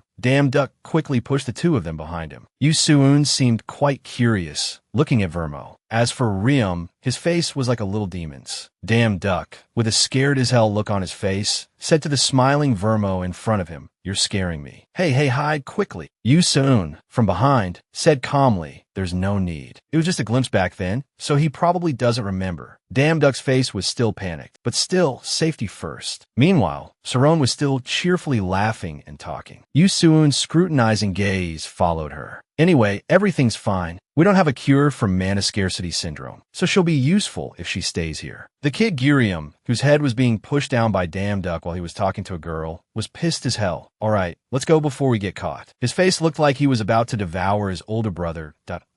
Don't push my head down. "Then let's go home." The system panel displayed a notification, using 2300 of you Damn Duck's divine power to teleport. Suddenly, Damn Duck's eyes widened in shock at what was in front of him. What? He stepped forward. The ground beneath his feet was shattered. What is this? Before Damn Duck's eyes was a scene of desolation and ruin, with fires blazing everywhere. Everything looked as if it had just gone through an incredibly fierce battle between terrifying forces. What awaits Damn Duck? The current scene was chaotic, as the large surrounding buildings were all severely damaged. Shattered glass, walls riddled with cracks as if they had just been attacked. Below the building, a creature in the shape of a bizarre eye appeared. It emitted a piercing sound and slowly sped towards the ground. Memory. As soon as it reached the ground, it was attacked by a lion with fiery red fur and blood-red eyes. The lion bit off one of the creature's wings, causing it to lose its balance and fall to the ground. A blue sign suddenly appeared. Skill activated. Howl. Suddenly, you Damn Duck ran out, a very surprised look on his face. What's happening here? There wasn't just one of those creatures from before, but many. They floated in front of you Damn Duck and didn't seem to have any ill intentions. On the contrary, they were worried about their comrade under the lion's fangs. You Damn Duck worriedly asked the creatures, "Where are the hunters and the army?" While he was talking, a monster shaped like a snake suddenly appeared from behind a wall, stealthily stalking all of them. The snake monster suddenly lunged towards you Damn Duck. It bared its sharp teeth as if it wanted to eat him alive. His face changed color, but because it came so quickly, he couldn't react in time and froze on the spot. Jusu Yin rushed forward with incredible speed, delivering a powerful and decisive slash to the monster, causing it to fall straight to the ground and be defeated instantly. After that slash, she landed lightly as if what just happened was very simple for her. You Damn Duck slowly turned to look at her. The two of them stopped to talk to each other. The scene behind them was of terribly devastated buildings. Ju Soo-yun's face showed a worried expression. Everything is happening faster than expected. Yu Dam-duk looked at her blankly. What are you talking about? Ju Soo-yun frowned, beads of sweat rolling down her beautiful face. This isn't a dungeon break, it's a gate explosion. Yu Dam-duk stood amidst the ruined buildings. Dust and smoke swirled around. It seemed he didn't believe what he was hearing. He looked around with a doubtful gaze. A gate explosion? This is at least equivalent to a C-rank dungeon break. If she's mentioning a gate, does that mean... Ju Soo-yun seemed to read his thoughts. She turned and glanced at him with a mysterious look. That's right. It means the forgotten god of this place has grown stronger. Yu Dam-duk revealed a stunned face, his mouth hanging open as if it couldn't close. His eyes narrowed, his gaze as if his whole world had completely collapsed. In no way, I've only obtained 2 apostles. Ju Soo-yun's face was still cold, but she was trying to reassure and lift Yu Dam-duk's spirits. Don't worry, I don't sense the presence of any god nearby. She stammered, continuing so right now. Suddenly, a large helicopter was flying towards them. The sound of its blades was so loud that everyone had to look up and focus on it. The helicopter slowly descended close to the ground. The wind from the rotor blades made Yu Dam-duk's hair fly. He stared at the hovering helicopter above, his gaze not leaving it for even a second. At this moment, he seemed to exude an overwhelming aura, looking very cool. A man leaned out of the helicopter. He was dressed very formally, seemingly belonging to some organization or company. You're Yu Dam-duk Jusu,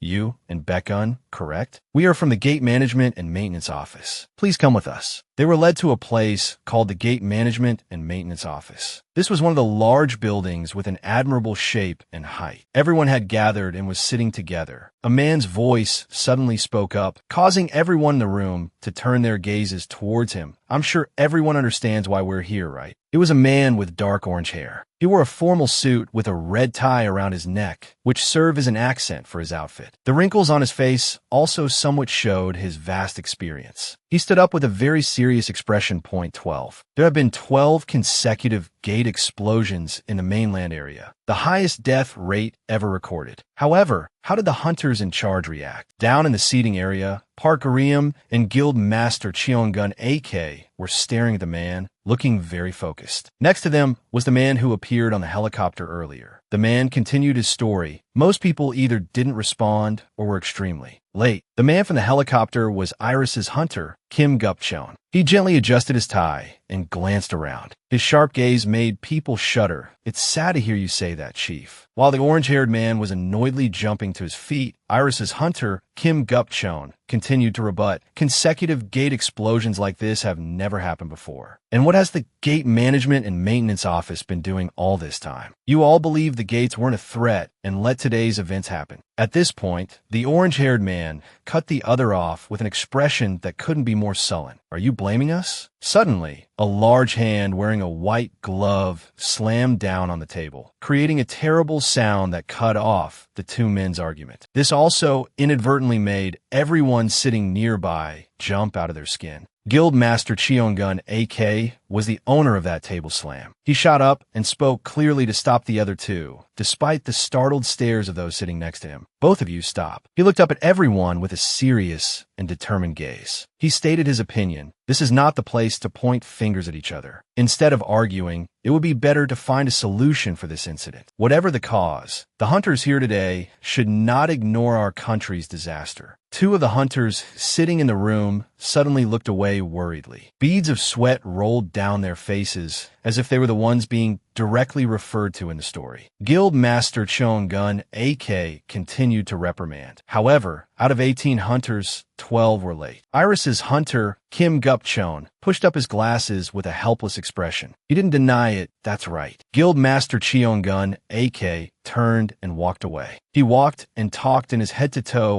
white outfit, which was accented by a black belt wrapped around his waist. He looked very majestic and elegant at this moment. That is why I propose. He walked past the map hanging on the wall and suddenly slammed his hand on it, causing it to seemingly dent. He seemed tense as he shouted to everyone. Everyone here will join forces and conduct a large-scale attack on the gates. Everyone in the room seemed to agree with the opinion just stated. A woman among them loudly cleared her throat. That's a good idea. I agree. The brown-haired man sitting next to her added, if Iris is taking action, there's no reason to refuse. You damn duck let out a sigh with a puzzled expression. He thought they don't care about the chief at all, huh? Iris really has a certain number of fans. You damn duck shot to his feet. He spoke clearly for the others to hear. If we're just talking about killing monsters, I'll act on my own. Guild Master Cheon-gun, AK, strode past him. His expression was always serious and somewhat annoyed gruff. He started to ask you damn duck, act on your own? May I ask why? You damn duck glanced at him with his sharp, green eyes and replied, the only one who can enter the gate is me. In his mind, a scene of two giant black holes hovering in the sky and gradually swallowing the city below began to appear. The scene looked terrifying, like the apocalypse, making anyone who accidentally thought of it shudder. The thoughts appeared in his head.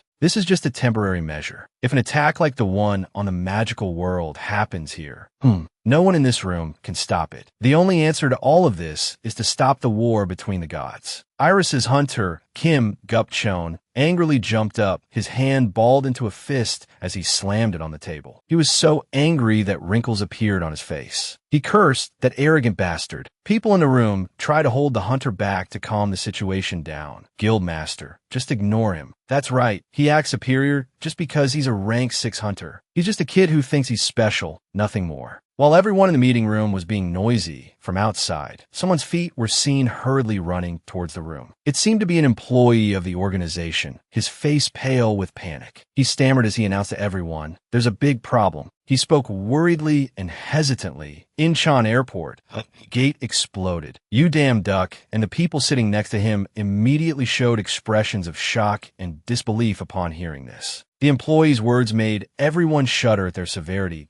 IT has wiped out the entire area. The scene of the large, modern airport was now mercilessly destroyed by some force from behind. The employee continued his report. We cannot determine the casualties. You damn duck broke out in a cold sweat. He was so shocked his mouth hung open as he thought. Destruction of that scale could have been caused by a fallen god? In the magical world, there was a powerful god who helped us. He stood frozen, glancing at the panicking crowd on the other side. He was just as worried, thinking, but with the current situation, we can't do anything with these forces. Suddenly, a slender, fair hand reached out and pulled on his shirt, startling him a little. It turned out the person was Yu Soon. You damn duck exclaimed in surprise. Yu Soon. She quickly spoke to calm him down. Calm down. She looked at him with a cold, unchanging face. There's nothing to worry about. The incident at Incheon wasn't caused by a fallen god. After she finished speaking, a blue panel appeared with the text, they have good intentions. When you damn duck saw that, his mood improved and a relieved smile appeared on his face. You damn duck suddenly spoke up, asking the dark, orange-haired man. His words cut through the quiet space in the room. Chief, a rank 6 hunter can call for a plane, right? The chief replied to his question. So, suddenly? Why not? But, hearing that, you damn duck immediately said, let's go deal with this gate. After his words, the scene showed a giant purple black hole hovering in the city sky. It was so large it seemed it could swallow the entire city in seconds. When everyone arrived at the airport, the sight before them was horrific. The ground was covered in giant cracks and a series of wrecked airplanes. Vehicles lay scattered all over the ground as if they had been brutally attacked. The scene was so desolate that if you weren't told, you wouldn't know it was once an airport. Modern airport. Suddenly, 2 wolves with blood-red eyes and dark fur rushed out to attack the monsters. They tore the monsters' bodies to shreds, leaving them unable to fight back. The 2 wolves threw the monster to the ground with incredible speed, creating a cloud of dust. Seeing this, you damn duck thought pensively, I used a bit of divine power to summon Cerberus, so I have to get this done as quickly as possible and go back to training. He turned and walked away. He walked with his head down, his hands in his jacket pockets. Behind him, the sounds of the monsters continued. I wonder how Adele Saron's mana scarcity syndrome is doing. From behind you damn duck, a strange figure appeared. The person wore a pristine white outfit and was stalking him from behind. He kept walking, oblivious. He thought, I should be fully prepared before I go. Suddenly, the blue sign appeared again with the text, Intuition activated. You damn duck suddenly felt a sense of foreboding, as if his intuition was telling him something. He whipped around, glancing behind him with a wary look. He thought, what is it? You damn duck slowly turned all the way around, his face showing a worried and anxious expression. He continued to think, someone is watching. Before he could finish his sentence, a flash of white light shot past his face. The white light rushed forward with incredible speed. Suddenly, Yu Soon appeared. She rushed out, using her sword to stand in front of You Damn Duck and block the light in order to protect him. You Damn Duck was so surprised he uttered a few words and looked at her worriedly. Yu Soon, a large man with long orange hair, two strange horns growing from his head, and his eyes wrapped in a bandage. From these features, he was certainly not human, possibly some kind of monster. The man looked towards Yu Soon and threatened her, "Don't get in the way, Yu Soon." Yu Soon frowned in annoyance at him. She still held her sword firmly in her hand. What's the meaning of this? All of a sudden, Baron. The man turned to look at Yu Soon with a cold expression. He continued to threaten her with harsh words. Did you think you could steal a mystical creature of the underworld and get away with it? There won't be a second chance. Step aside. If you get in the way, you'll die too. Ignoring the man's threats, Yu Soon quickly advanced and held her sword to his neck to restrain him, giving him no time to react. Yu Soon pressed the blade against the man's neck and looked at him with her sharp, ice-cold eyes. At this point, she had successfully threatened him and made him stand still. Oh, you really think you can? Yu Soon continued to threaten him, just as he had threatened her moments before, that you're the one who should leave. This is your last chance. Suddenly, a purple aura surrounded the man's body, as if it were his power. He remained arrogant despite the blade at his neck. What a foolish choice. To think you would protect the trash who summons mystical creatures of the underworld whenever he wants. Enjoy your freedom. Your true evil nature will soon be revealed by Hades himself. As a man's words ended, he sensed the purple smoke gradually moving towards him. He backed away with a terrified expression. Surprisingly, the man slowly disappeared into the purple smoke. The smoke was so disgusting, it was as if it had risen from hell. His voice still lingered, sending shivers down everyone's spine. That I look forward to seeing what punishment you receive from the underworld. Yu Soon and You Damn Duck backed away to avoid touching the smoke. At this moment, in a room surrounded by square tiles, Park Gurium and You Damn Duck were training intensely. This training was a bit strange because only Park Gurium was lying flat on the ground with a tired expression. You Damn Duck was acting as Park Gurium's coach. Seeing that he couldn't take it anymore and was lying on the ground, You Damn Duck reluctantly said, "All right, that's enough for today." Park Gurium let out a tired sound. Ugh. You Damn Duck commented with harsh words, "But your movements have been a bit slow lately." Park Gurium was still lying flat on the floor, too tired to get up. Ugh. He complained to You Damn Duck, "Do you know how long we've been training? 17 hours. We've been doing this since 5 in the morning." You Damn Duck only just realized, has it been that long? I have something to take care of. I'm leaving first. Clean this place up, then you can do whatever you want. Park Gurium was so shocked his mouth hung open. What? You're leaving this mess for me and running off somewhere. You Damn Duck turned and left. His back looked very cool as he walked away, going to destroy a gate. Don't even think about following me. It'd be a pain if people saw me with you and thought I was involved with Iris. Behind him, Park Gurium was watching his retreating back. Park Gurium was still staring at the door You Damn Duck had just walked out of. He was very thoughtful, but what was he planning? He sat up straight. His eyes showed a look of confusion as he looked up at the ceiling. He sat up abruptly, his face turning cold, but still with a gentle look. What happened at Incheon Airport that made him in such a hurry? If I ask, he'll just dodge the question. He even treats me like a priest. I'll just go home and play games. As Park Gurium was about to leave, he suddenly thought of a vision of You Damn Duck's terrifying face, his eyes completely white, his mouth twisted into a cunning smile, uttering threats if he didn't clean up. "Oh, you haven't finished cleaning this place?" Just thinking about it made Park Gurium shudder, sweat dripping down.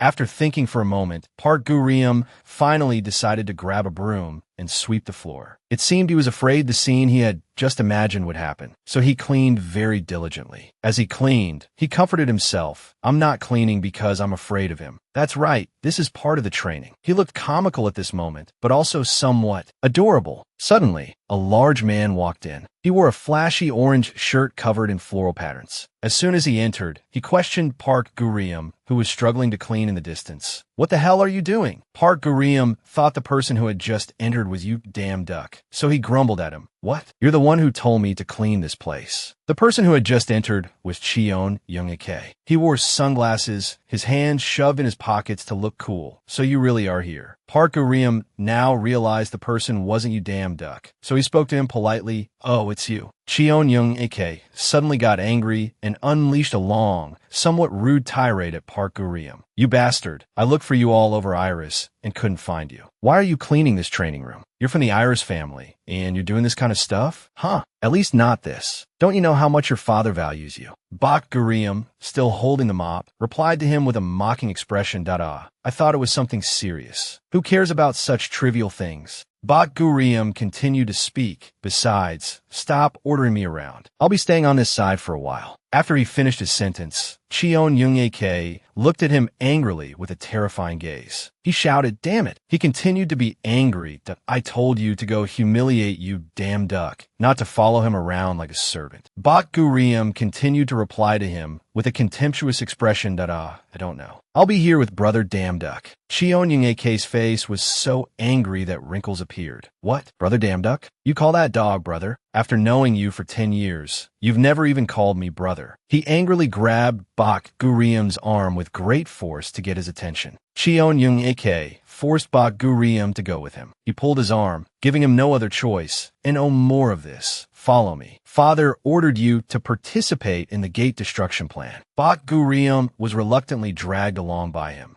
Damn it, I already said I don't want to." Cheon Young-ik continued to pull him. "Shut up. Don't you know that just by staying here, you're already disobeying orders?" Bak Gurium suddenly let out a curse. "Son of a bitch." Cheon Young-ik was stunned, unable to believe what Bak Gurium had just said. What did you just say?" Bak Gurium coldly shook his hand off and glared at him with a threatening look as if he were a different person. "Let go of me." Suddenly, from behind Cheon Young-ik, a sound made him jump. "Whoa, look at that, so cool." An LED screen was showing an image of "You damn duck" on it with the headline, "You damn duck has destroyed a gate." The host was describing the events at their location. Is that armor a divine artifact? He's truly on another level. Everyone watching the program couldn't help but exclaim in admiration that what kind of skill is that? That black flame. He has swordsmanship skills and can even use long-range attacks. Everyone was buzzing, except for Cheon Young-ik and Bak Gurium, who stood frozen in place, watching intently. Bak Gurium proudly showed off to Cheon Young-ik, making him grind his teeth in anger. "See that? That guy has so much more I can learn from. Why should I follow you?" Bak Gurium turned and walked away. He didn't forget to mock Cheon Young-ik one more time. "I'm leaving. Haha, don't look for me." Those words left him clenching his teeth, standing still. His body trembled with anger. He stared at the TV screen, which was showing an image of "Ayu damn duck," and thought with jealousy. "Ayu damn duck, why are you always one step ahead of me? Damn it, why don't you just drop dead?" Meanwhile, with Ayu damn duck, he was relaxing, cleaning his ear, and seemed to feel that someone was talking about him. Is someone talking about me? Ju Soon looked at him with a puzzled expression. "You're so carefree. Have you used your brain at all?" Ayu damn duck replied. "No, my ear just itches a little." Ju Soon sat on a nearby bench and discussed their plan with him. The place looked romantic with cherry blossom trees planted everywhere. "We don't know when Hades will appear, but is it really okay for you to be destroying gates so leisurely like this?" Ayu damn duck didn't sit, but stood beside her with a serious look. "Becoming famous will increase my divine power. I'm also protecting more people." It seems they were standing in a park. There were many people walking around the grounds. Ayu damn duck said proudly, "Is there any reason why I shouldn't do good deeds? My divine power is already at 90,000. I'm about to reach 100,000. Ju Soon didn't just sit quietly, but joined the conversation with him. "If you want to increase your divine power, getting a part-time job will be better. That would also be a better option to avoid the sight of Hades," she said while sipping a can of drink she was holding. "This will only make Hades angrier. We should go to another dimension and get stronger there." Ayu damn duck looked at her, confused. He was a little surprised. "What? Are you just going to keep running away? If you do that, Ragnarok might catch up to us first." Ju Soon. "So what's your plan?" Ayu damn duck said casually. "There's no need for a plan. If he wants to see me, I'll go see him myself." As soon as he finished, Ju Soon was so surprised she spat out her drink. She couldn't believe he would say such a thing. Ju Soon yelled at him. "Hey, you idiot. Are you crazy? If you meet Hades, you'll just die." Ayu damn duck stretched, using a teasing tone and attitude to poke fun at Ju Soon.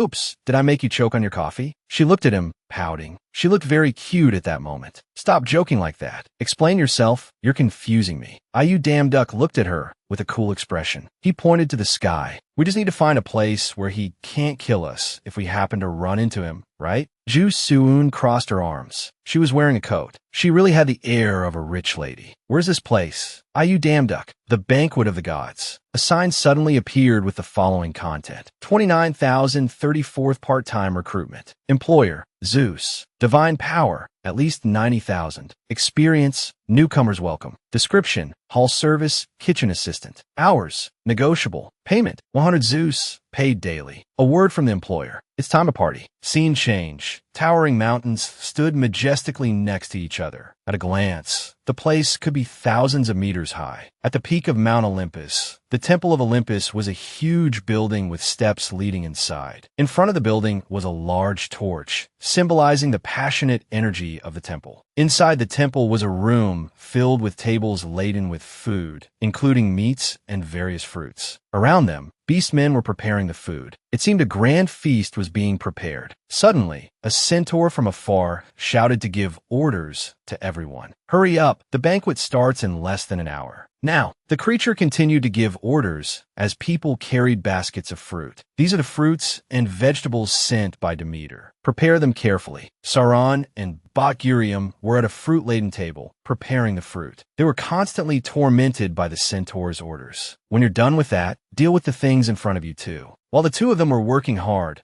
You damn duck suddenly jumped out with a funny face, teasing them. Did you hear that? Good luck. When they saw You damn duck, they lost control and rushed towards him to complain. Their faces looked both angry and miserable. Bakurium, you said it was something important and called me here. Bro, I was in the middle of a game. Sauron was just as angry. I was filming. You damn duck calmly tried to cover his face with his hands to stop them from yelling at him. My goodness, you two are such terrible acolytes. He suddenly turned to look at them and used his reasoning to persuade them. Doing this is to prevent Ragnarok and save the world. Unconvinced by his absurd reasoning, they argued back. How? By peeling onions? The centaur from before came over, interrupted everyone, and announced, the banquet is starting. Hall servers, get out there. You damn duck quickly responded to him. I volunteer. Sauron and Bakurium were restless with despair. They complained constantly. Bakurium kept running his hands through his hair. I knew this would happen. Sauron plopped down on the ground. I must have been crazy to agree to become his acolyte. You damn duck walked away with a mysterious expression. He thought about his plan as he walked. Thank you, my acolytes. It's all thanks to you two. All right, if everything goes according to plan, this will all be resolved. In the hall of the Banquet of the Gods, many guests were chatting lively. Many people from many places had come to this banquet. Suddenly, someone entered the banquet. Someone nearby quickly noticed. The person who entered was none other than Damn Duck, carrying a tray of wine. People started to murmur and discuss. Is he wearing a lion costume to the banquet? That's right, he really looks like Hercules. Damn Duck looked around the room, thinking, has Hades not arrived yet? Even though Ju Suun said she was very worried, I know this plan will work. Suddenly, an arm wrapped around his neck and a voice said, Oh, who's this? It was none other than Apollo. He smiled and said to Damn Duck,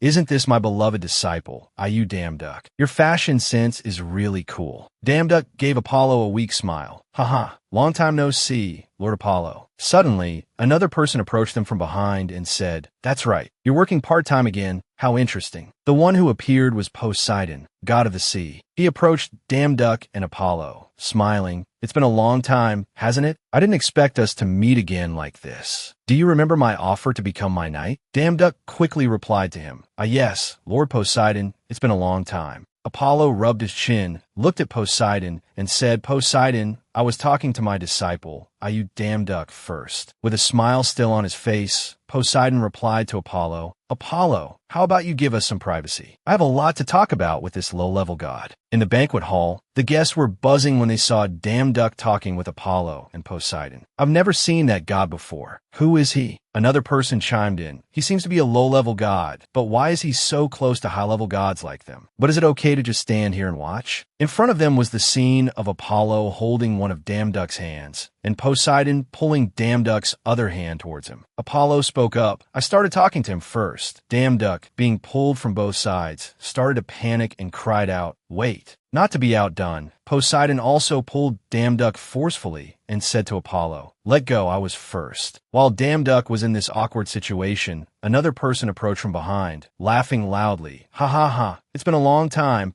but you still look so full of life, don't you?" Damduck seemed to recognize the person behind him and thought. This voice, Damduck, overjoyed as if he'd found a lifeline, called out loudly, "Lord Thor." Damduck quickly ran to Lord Thor, knelt down, and said, "Are you well, my lord? About what happened in the dungeon, I am truly sorry." Lord Thor burst out laughing. "Ah ha ha ha, it's nothing, you don't have to apologize." Suddenly, someone approached, bringing with him a gloomy purple aura, and said in a cold voice, "It seems you've chosen the wrong god to apologize to." The person approaching them was none other than Hades, king of the underworld. He spoke with contempt, pointing at Damduck. "You beast, did you come here to dig your own grave?" Damduck's eyes widened slightly as he thought to himself, "Hades." Hades raised an arm, channeling a black magical energy, ready to attack at any moment. Hades' voice was cold as he said, "I don't know what you were thinking, daring to show your face here, but this is very convenient for me. I was just about to come looking for your worthless life." Anyway, Hades' magical energy suddenly enveloped Damduck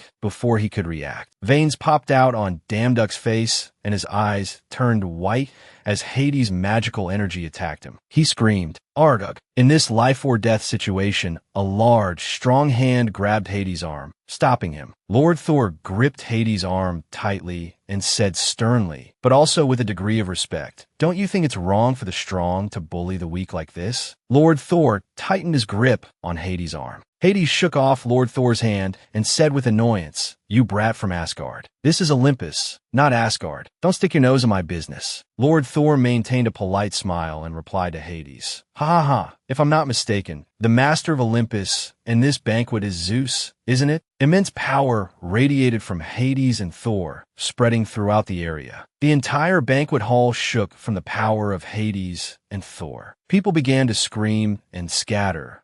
The supreme gods are about to fight. Everyone run. Suddenly, a trident flew past and embedded itself in the wall between Hades and Thor. The one who threw was Poseidon. He spoke up, wanting to mediate between the two. "That's enough. Are you planning to shed blood on such a beautiful day?" Lord Thor stomped his foot hard, cracking the ground. He shouted angrily, "What's so beautiful about it?" Hades threatened to kill someone weaker than him. Lord Thor roared with fury, his eyes also turning white with anger, "And he insulted me, a warrior of Asgard. In the name of Odin, I will not let this go." Apollo finally couldn't take it anymore and stood between Lord Thor and Hades, saying, "Hey, this is getting ridiculous. Stop it." Lord Thor didn't listen to Apollo and shouted at Hades, who was turning away. "Where are you going, Hades?" Hades looked away with disgust, snorted, and ignored Lord Thor. The butt of the trident slammed onto the floor. Poseidon planted his trident on the ground. He stood in front of Damduck to protect him and said loudly, "That's enough, Hades. Will you only stop when blood is spilled?" Poseidon's voice rose. Hades' voice grew colder and gloomier. A dark magical energy surrounded him as he spoke. "How troublesome. If all of you want to die so badly, I'll grant your wish." As the sun was eclipsed by the moon, the entire sky turned a blood-red color. Hades' dark magical energy enveloped the mountain and the peak of Olympus, looking so gloomy it terrified anyone who saw it. Dark shadows rushed like moths to a flame towards Damduck, who was still stunned and unable to react. There were many screams and loud voices all around. Hades is angry. Poseidon was also attacked. He was enveloped by the magical energy as if it wanted to swallow him whole, making him exclaim, "That madman." Damduck was terrified as he was surrounded by Hades' magic. He thought to himself, "Damn it, I didn't think he would go this far." Hades' face contorted, his voice as cold as ice as he said, "Die, you beast." Everything was in chaos when suddenly a person walked in, surrounded by lightning. He spoke up. "What's going on here?" The one who arrived was Zeus, the host of the party. Wherever he walked, yellow lightning followed, overpowering Hades' magic. Zeus walked leisurely to where Damduck was standing. Zeus's face was scowling as he said, I invited everyone here for a banquet. So why are you fighting? Why does the underworld dare to climb to the peak of Olympus? This is a celebration, not a funeral. Hades' face remained cold, still with a hint of gloom as he spoke. You misunderstand Zeus. Damduck's face became confused when he no longer saw the magic of Hades anywhere since Zeus appeared. He thought to himself, Hades' power vanished instantly. What kind of god is he? Zeus stood before Hades and questioned him. What do you mean, misunderstand? Does your wife know you're up here? Hades spoke up to explain. Someone stole something from the underworld. I'm just doing my job.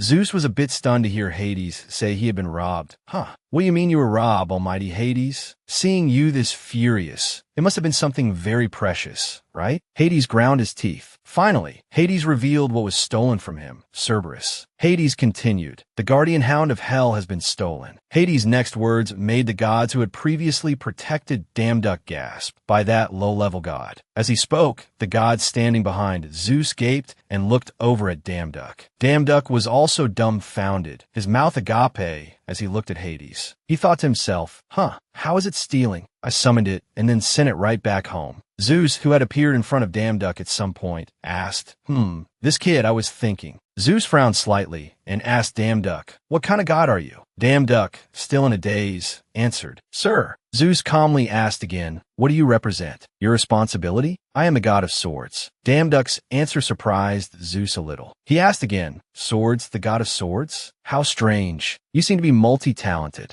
Zeus's words once again left Damduck a little confused. Zeus stood up straight and looked at Damduck, assessing him. But just by looking at you, I can tell you're a low-level god. Zeus frowned slightly and said with a doubtful tone, that's why I find it strange. Even I get growled at by Cerberus. So how did you make it like you? After hearing this, Damduck could only give a weak smile and say, well, Damduck honestly explained the event related to Cerberus. How he walked and restrained Cerberus. How he discovered Cerberus's collar inside a gate pillar at the entrance to the underworld. The system had informed him about the collar's function, the collar that Hades used to train Cerberus. When used, Cerberus will obey your commands. Before Damduck's stunned and confused eyes, Zeus clutched his stomach and laughed loudly. Ha ha ha ha. How interesting. How can a low-level god cause so much trouble? He was a little surprised, thinking, His reaction is better than I expected. If he helps, maybe I can resolve the issue between me and Hades. He suddenly became a little interested. So, to resolve this, how about you two have a duel? Damduck's jaw dropped in surprise, only able to let out a desperate,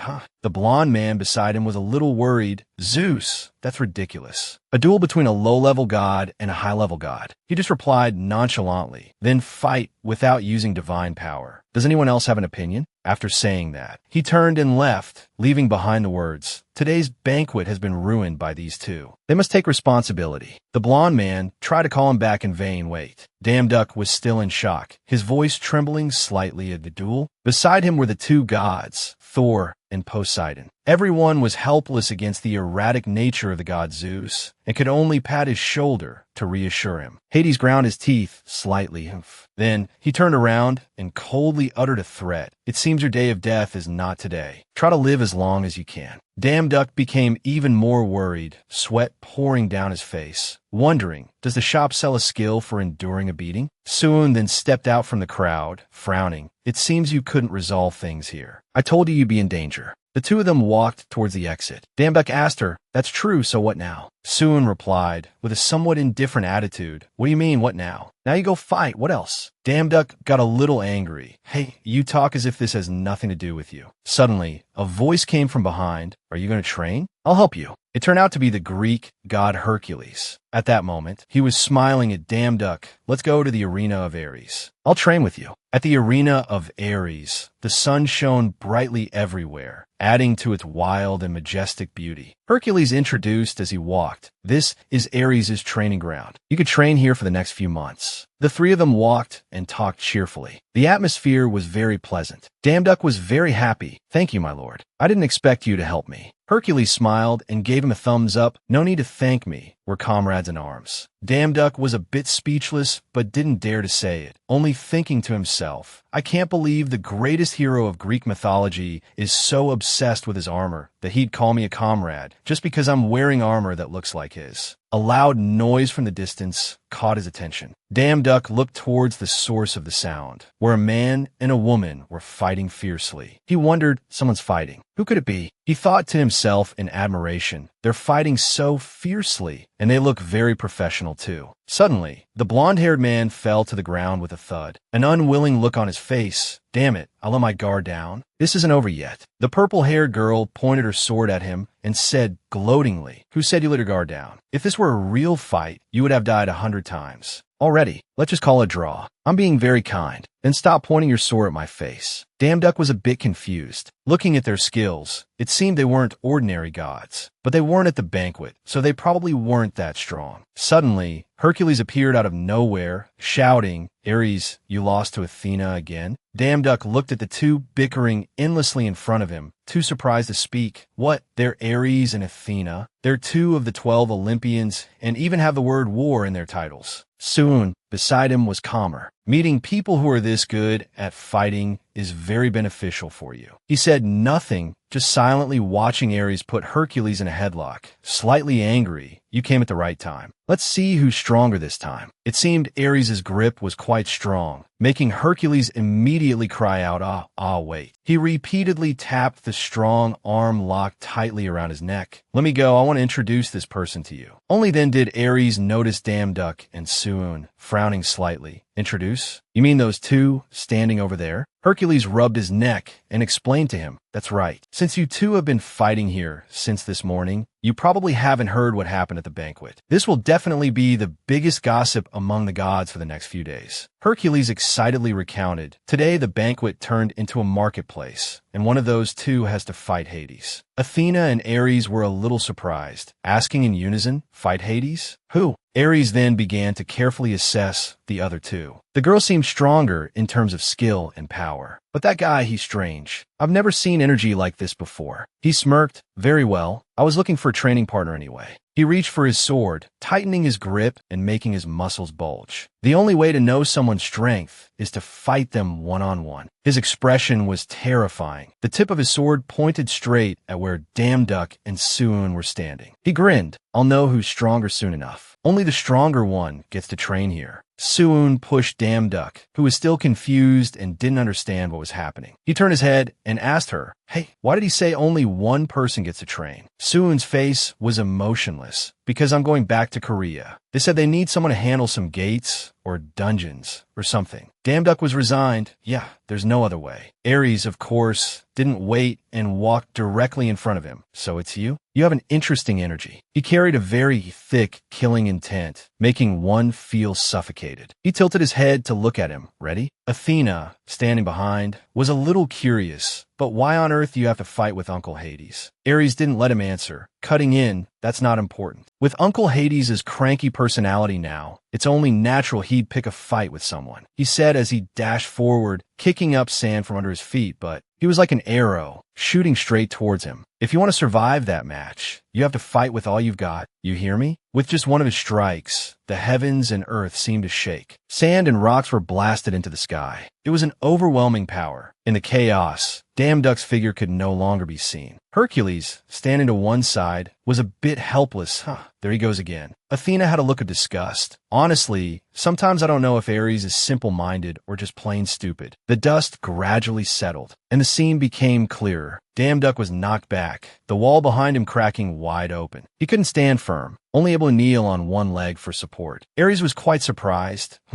At least you can still take it. Ares started to get a little interested, the killing intent in his eyes unconcealable now then. He didn't want to waste words, rushing towards him like the wind, shouting, "Show me your swordsmanship." His blade came down, strike after strike, each blow like it came from the heavens, so fast and powerful that it was hard for the naked eye to follow, leaving him to struggle just to block the attacks. Although he was muscular, his limbs were very coordinated. Seeing him struggle like this amused him greatly. "What are you doing? Are you just going to defend forever?" Damn Duck was very angry now. He seized the opportunity and rushed towards him. He put all his strength into the attack, a fast and decisive slash towards him. Athena was a little surprised. Oh, he's fighting back. For a low-level god, that's not too bad. Well, even if he has skills. She looked at the two of them, assessing them. There's a significant difference in both strength and speed between those two. A low-level god fighting a high-level god like that. The outcome is obvious. Ares' gaze towards him had changed slightly. He gave a rather frightening smile. Interesting. Like a wild beast, he shot towards him like an arrow again, shouting, "More continue to entertain me." As expected, with just one of his blows, he was sent flying far away. He backed away in fear. Looking at him, I give up. We're too far apart. I can't hold on. But Ares was now like a wild beast that had lost all reason. He growled, "The word give up isn't in my dictionary. Cool me." At me. Athena had been observing the two of them all this time. She was quite surprised by Damn Duck. He's held on for over an hour. That's beyond my expectations. Hercules was also standing beside her. That's right, but should we intervene?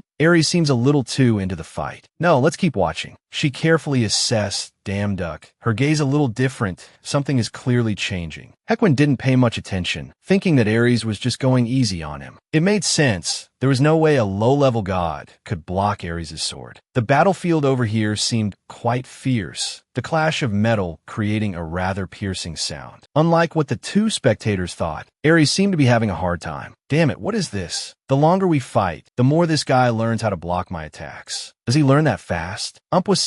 Ares got angry and shouted, "You little brat, you're good at hiding your skills." With a clang, Ares' sword was broken in two by him. The blow was too fast and precise. Everyone was stunned by the sight before them, especially Ares. His eyes widened, as if he still couldn't believe he had just been defeated by a low-level god. Damn Duck, on the other hand, didn't seem very surprised, just letting out a long sigh. Ares charged at Iu Damn Duck with the sword in his hand very quickly. Smoke and dust flew everywhere. Iu Damn Duck thought, thanks to my talent for swordsmanship, I understood Ares' skills very quickly. Now I can block his attacks. Iu Damn Duck, with a serious expression, charged at Ares at a very high speed, kicking up smoke. You might not understand because you're used to buying legendary grade skills and items that can be used immediately from the god shop, the true value of talent. The space suddenly became quiet. Ares and Iu Damn Duck stood with their backs to each other. Ares' sword was broken. He frowned, both shocked and angry, and exclaimed, "You broke my sword. Have you been hiding your skills this whole time?"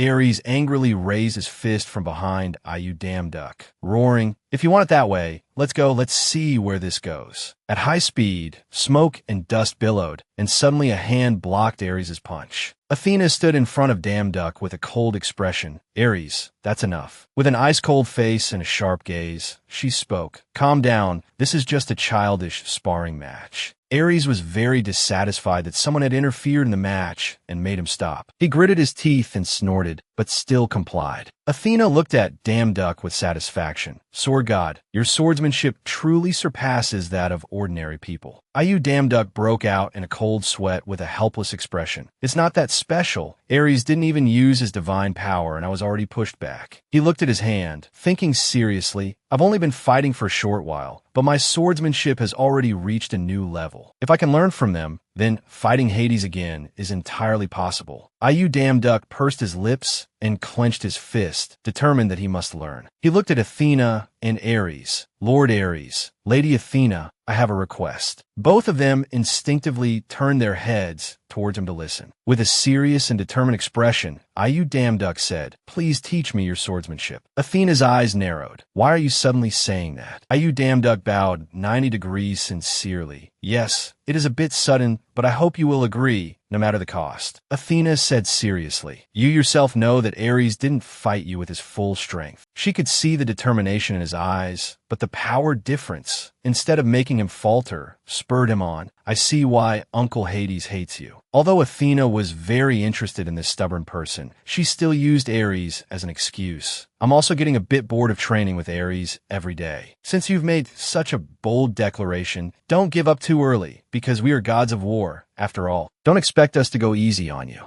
Ares, standing beside her, also looked at him seriously. Stones and dust swirled into a vortex. Stone figures charged at Ayu Damn Duck, and he cut them down with his sword, causing the stone figures to shatter into various large and small pieces, breaking them into many fragments. Ares shouted, "Hey, rookie, you only have 1 minute left. If you don't finish them off, they'll regenerate. Hurry up." Ayu Damn Duck tried his best, his face starting to get worried as he sweated and thought, "Damn it, there are too many. I've used up all my divine power." The stone figures began to charge at Ayu Damn Duck more fiercely and in greater numbers. The hilt of Ayu Damn Duck's sword began to glow with fire. He nimbly slashed and shattered all the giant stone figures. Ares frowned, his face serious as fragments from the stone figures flew. Around him, the broken stone fragments from the figures fell at Ares' feet as he exclaimed, "What?" Ares frowned seriously, his eyes showing surprise. "Magic, who on earth are you?" Ayu Damn Duck looked surprised, sweating.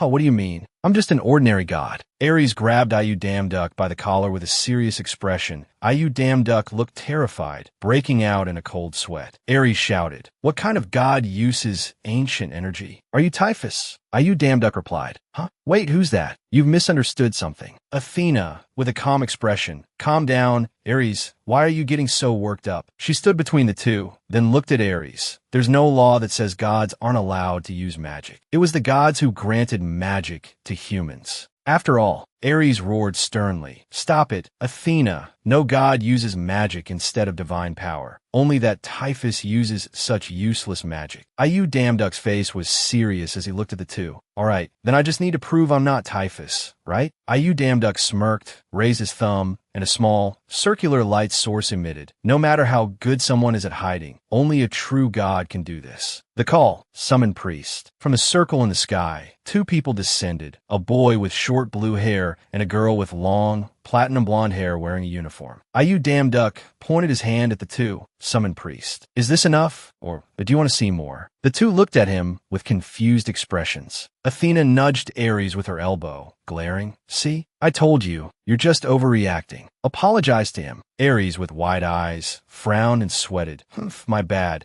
It's just that Typhus is a very cunning guy." The blonde priestess angrily shouted in Damn Duck's face, "Hey, are you messing with me? You told me that if I became your priest, you would cure my illness, but it seems you're just using me to work for you." She yelled irritably, "You liar. When are you going to cure me?" Damn Duck said helplessly, "I know, just calm down. There are very powerful gods here." She grabbed him by the collar and yelled, calm down. Please, someone stop her." Hequin stroked his chin, amused. "Oh, a god who's as close to his priest as a friend. That's new." Damn Duck, helpless and a little angry, shouted, "How do we look like friends?" Athena smiled. "You should have told us you have priests. A priest's power also represents a part of a god's power." She laughed. "We can train them too. The results will multiply." Ares grinned mischievously, tilting his head. "That's right. Now that there are 3 of you, we could triple the number of monsters." "What? Their number of tactics has also increased. We should increase the monsters by at least 10-fold. Salon was surprised, breaking into a cold sweat, and turned her head. Her voice panicked. "Monsters." Rim was the same. "Why do I have a bad feeling about this?" He continued, "Who are these people?" Damn Duck broke out in a cold sweat, his voice anxious. Hey, what's going on? Hey, you two." Athena snapped her fingers. Now, then. Stone monsters with bloodshot red eyes surrounded the 3 of them. Athena said cheerfully, "Try to survive for the next month." Someone screamed curses. "What the hell, damn it, son of a bitch." A month passed. They struggled through the harsh training meticulously designed by Ares, Athena, and Hequin. The sky was clear and blue with golden sunbeams shining down.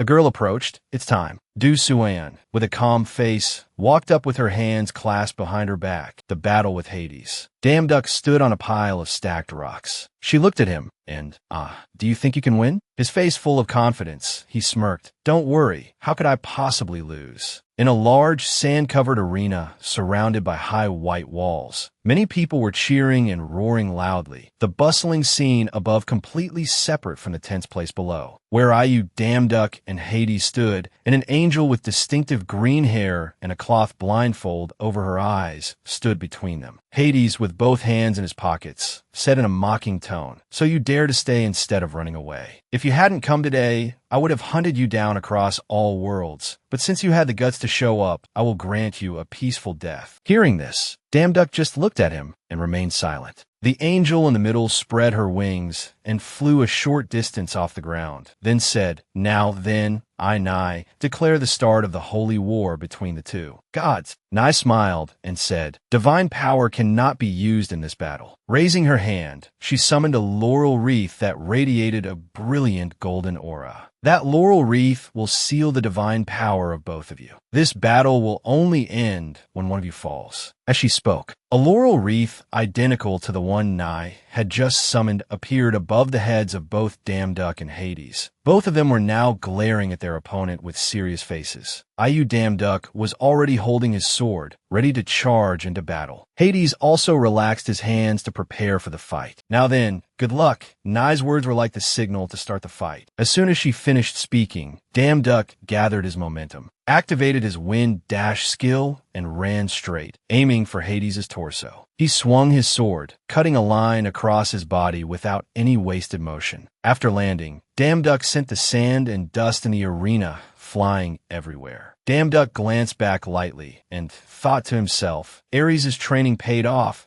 My swordsmanship is now at a rank, or even higher, even against Hades. Before he could finish his thought, a voice suddenly sounded from behind Damduck. That was an amusing trick. He was startled, his eyes wide. Damduck was hit with a cut on his neck before he could dodge in time. As Damduck clutched his neck to stop the bleeding, Hades was already standing there. He said, "Is that all you've got, calling yourself a sword god with skills like these?" Hades smiled sarcastically. "Now I'll send you straight to hell." After that, the two of them began to fight fiercely. The spectators in the stands began to argue. A man with long blue hair said with a worried look, "Oh dear, that guy is done for." Well, at least the opening was quite impressive. The person sitting next to him replied, "Of course a low-level god can't fight a high-level god." Well, even if it looks like that, he can't lose. Ares suddenly appeared, startling the two who were just discussing, causing them to turn around and say, "Ares, why did you come to watch such a boring match?" "That guy is a disciple I personally taught. Of course I have to come and see." Ares replied calmly. Everyone around was surprised. A disciple. The arrogant Ares took a disciple. He watched the match and said, "What will be, will be." Basically, I'm also curious to see how he will learn in this match. Down in the arena, Damduck was still seriously dodging Hades' attacks. He thought, "I've gotten used to Hades' movements, but something's not right, a feeling I can't describe." "Are you feeling desperate yet?" Hades' shout cut off Damduck's thoughts. He continued to shout, "Die," then leaped towards him.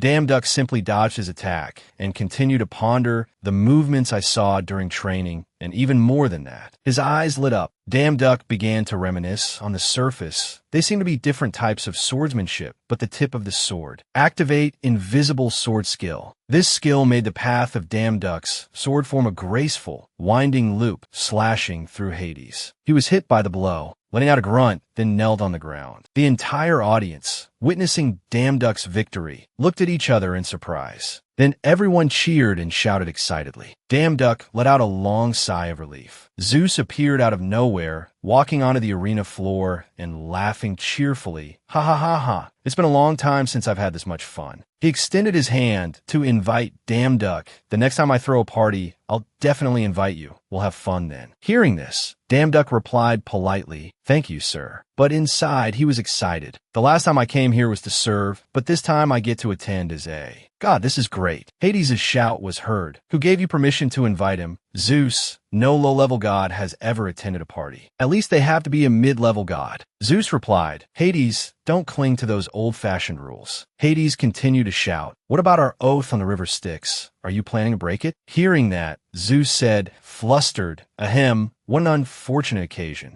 Hades, hearing the satisfactory answer, smirked in satisfaction. A notification board suddenly appeared in front of Damduck. "Congratulations, your name has been recognized by the gods of Olympus." Damduck finished reading and laughed in surprise. "Huh?" In a large, spacious hall, the ceiling decorated with many colorful flags, a lavish party was underway with food and drinks on long, exquisite white tables. All the dishes on the table looked sparkling and delicious. People around were talking loudly, many gathered in groups, chatting animatedly. Damduck was standing with both hands leaning on a table in front of a glass of wine that had been spilled. He put a hand to his head and said, "Ah, I drank too much wine," with a tired expression. Suddenly, from behind a pillar, a girl with long, golden hair and large, round red eyes peeked out, smiled, and called, "Sir, you damn duck." He glanced behind him curiously. "It's been a long time, hasn't it?" The girl ran out and smiled, gently brushing her hair back as she walked. Damn Duck was surprised. "Lady Persephone, I'll watch the match. You've gotten much stronger compared to when we last met." Persephone came in front of Damn Duck,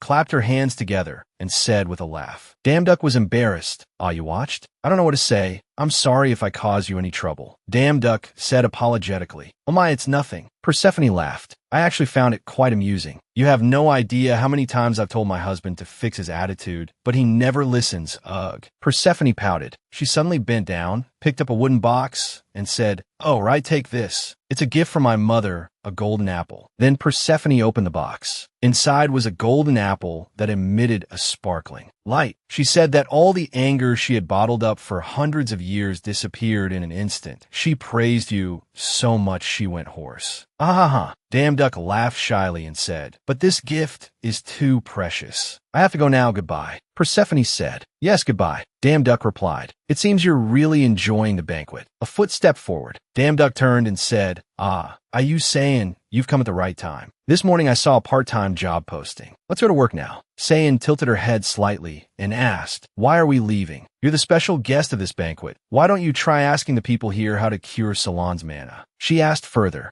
Damn Duck smiled gently. "I was originally planning to, but the situation has changed." Damn Duck held up the golden apple for her to see. Saiyan was startled and asked in surprise, "A golden apple? Where did you get that?" Then Damn Duck called out loudly to Salon in front. "Hey, Salon. Hey, Odell Salon." Salon, who was drinking wine, turned slightly to look back, and a summoning circle appeared above her head. Then, she was summoned by Damn Duck to his location. Salon cried out in alarm. She angrily cursed at Damn Duck. "You crazy bastard. You scared the hell out of me. I'm standing right in front of you. Why did you have to do that summoning trick?" "Hey!" Damn Duck suddenly shoved the entire golden apple into Salon's mouth while she was scolding him. She was startled. "You crazy fool." While speaking, Salon paused. She chewed the piece of apple in her mouth and asked, "What is this?" A notification board appeared. "Your priest, Odell Salon, has been affected by the golden apple. Her mana scarcity has been cured. I feel a warm and gentle energy flowing through my body. What is this strange feeling?" Salon asked, puzzled. Damn Duck smiled and explained, "That's the feeling of mana circulating. Congratulations on being cured." "Grand Mega Salon," Damn Duck said to Salon, who was standing in front of him with a surprised expression. In Salon's hand was now a small white orb, only the size of a marble, with a magical red light surrounding her hand. Salon's face was blank as she stared at the orb in her hand, as if seeing it for the first time. "So, this is mana." While she was curiously examining the mana orb in her hand, Damn Duck beside her smiled gently and said, "How do you feel?" The mana orb sparkled in Salon's hands. She was so delighted that she cherished it. "It's so beautiful." Salon took the mana orb and placed it on her chest with a look of utter contentment. She whispered, "All my life, I've longed to see this small light in my hands." "What the heck? The poor girl is so moved, she's tearing up." Salon looked at Damn Duck adoringly, smiling as she spoke. Still clutching the mana orb in her arms, "My lifelong dream has just come true. I have nothing to give you in return, but you." Soayan stood between the two, her expression unchanging, with a look that said, "What kind of embarrassing scene are you two making?" She said coldly, "Hold off on saying things like that for now." She closed her eyes, not wanting to care, but her mouth didn't stop, leaving Damn Duck next to her with a dumbfounded look. "The golden apple only opened your mana circuits. You're a long way from becoming a true Grand Magus. The truth is you're still useless right now."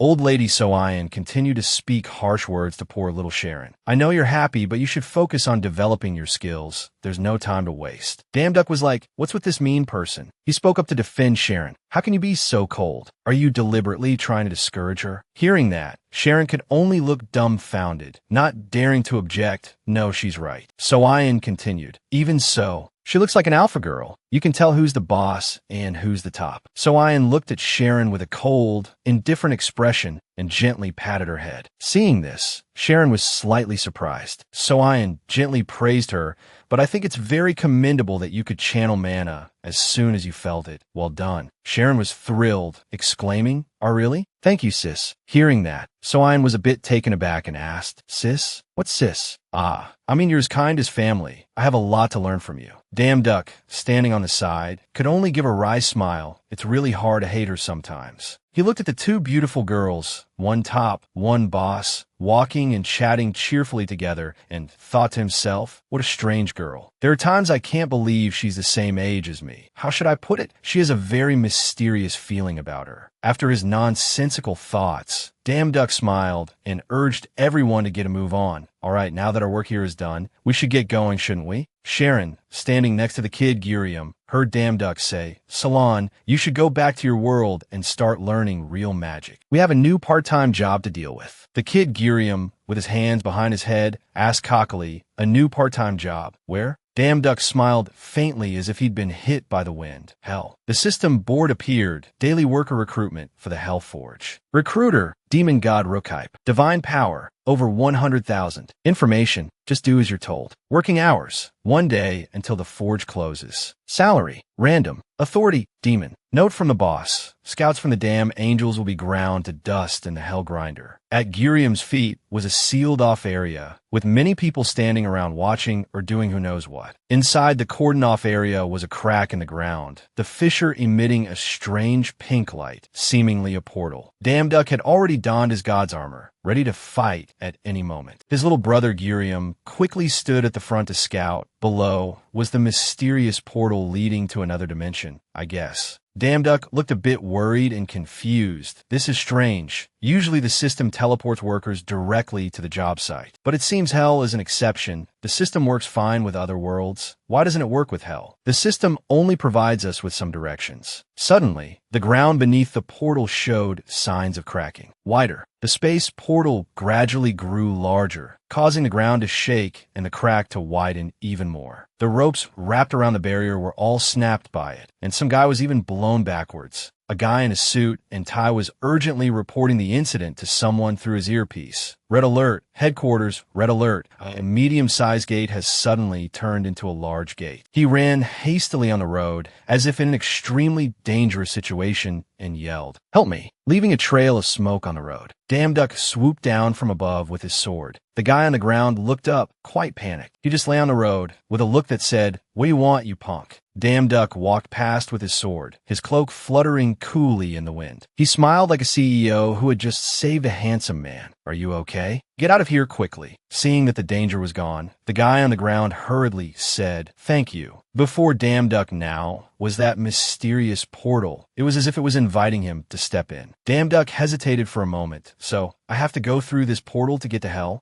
Behind him were Soian and Girium, looking cool and aloof. Damn Duck put his hand into the portal first, trying to get through while making sure there were no casualties. Oh, the system displayed a notification. "You have entered the gate." The three of them had just stepped through the junction leading to Hell. Before them was a dark and deathly space, without a single ray of sunlight. Oh, the system displayed another notification. "You have reached your destination." Damn Duck observed the scene before him, falling into deep thought. The destination leads to Hell. That means the gates are connected to Hell. In that case, the forgotten gods might not simply be inside the gates, but rather in Hell. The scenery was desolate and barren, the space here covered by eerie purple clouds, with sharp mountains like giant thorns piercing up from the ground. Suddenly, something appeared behind Damn Duck. It was a disgusting-looking monster, opening its giant mouth with its sharp teeth and lunging at Damn Duck. Unfortunately for Hell's welcoming committee, it was too weak for Damn Duck. With just a few slashes, Soian had cut the monster's body into pieces. Only then did Damn Duck realize the monster's presence. The beautiful Soian held her blade firmly, her expression still unchanging as she reminded the foolish Damn Duck, "Don't get distracted, clear this gate first." Suddenly, 3 more monsters, just like the last one, appeared in front of Damn Duck, each one opening its mouth, wanting to devour the handsome man before them, startling him slightly. But this time, they had the misfortune of catching his eye. Damn Duck looked at them resolutely, smiled confidently, and prepared to act. but he still had to be gentle. That's right, put those useless thoughts aside for later. Deal with these problems first. A moment later, the bodies of the monsters lay scattered at his feet. The weaklings who liked to show off were now dropping like flies, their blood splattering all over his shoes. Damduck stood amidst the pile of monster corpses, cheering for himself and his comrades. Great, we've sent all the monsters on their way. Damduck continued coldly. Now there's only one thing left. He looked up and saw it was a giant shield. No, a massive barrier would be more accurate. It looked like it was created from magic, so it was incredibly sturdy. Damduck said softly, the barrier on the other side of this gate. He reached out and touched the shield. This is quite interesting. Every gate I've been to has had this barrier. From his fingertips, the orange-yellow light of fire began to glow. Damduck's face once again broke into a smile like a loner, but his eyes were incredibly confident. Not long ago, I wasn't even strong enough to get close to this barrier. Suddenly, his hand created a fireball and pressed it against the barrier. The flames began to spread in all directions. The big guy's face was still imposing as hell as he shouted in excitement. But now it's time to raise the curtain. Hell System window appeared with a notification. The Eye of the Abyss is watching you.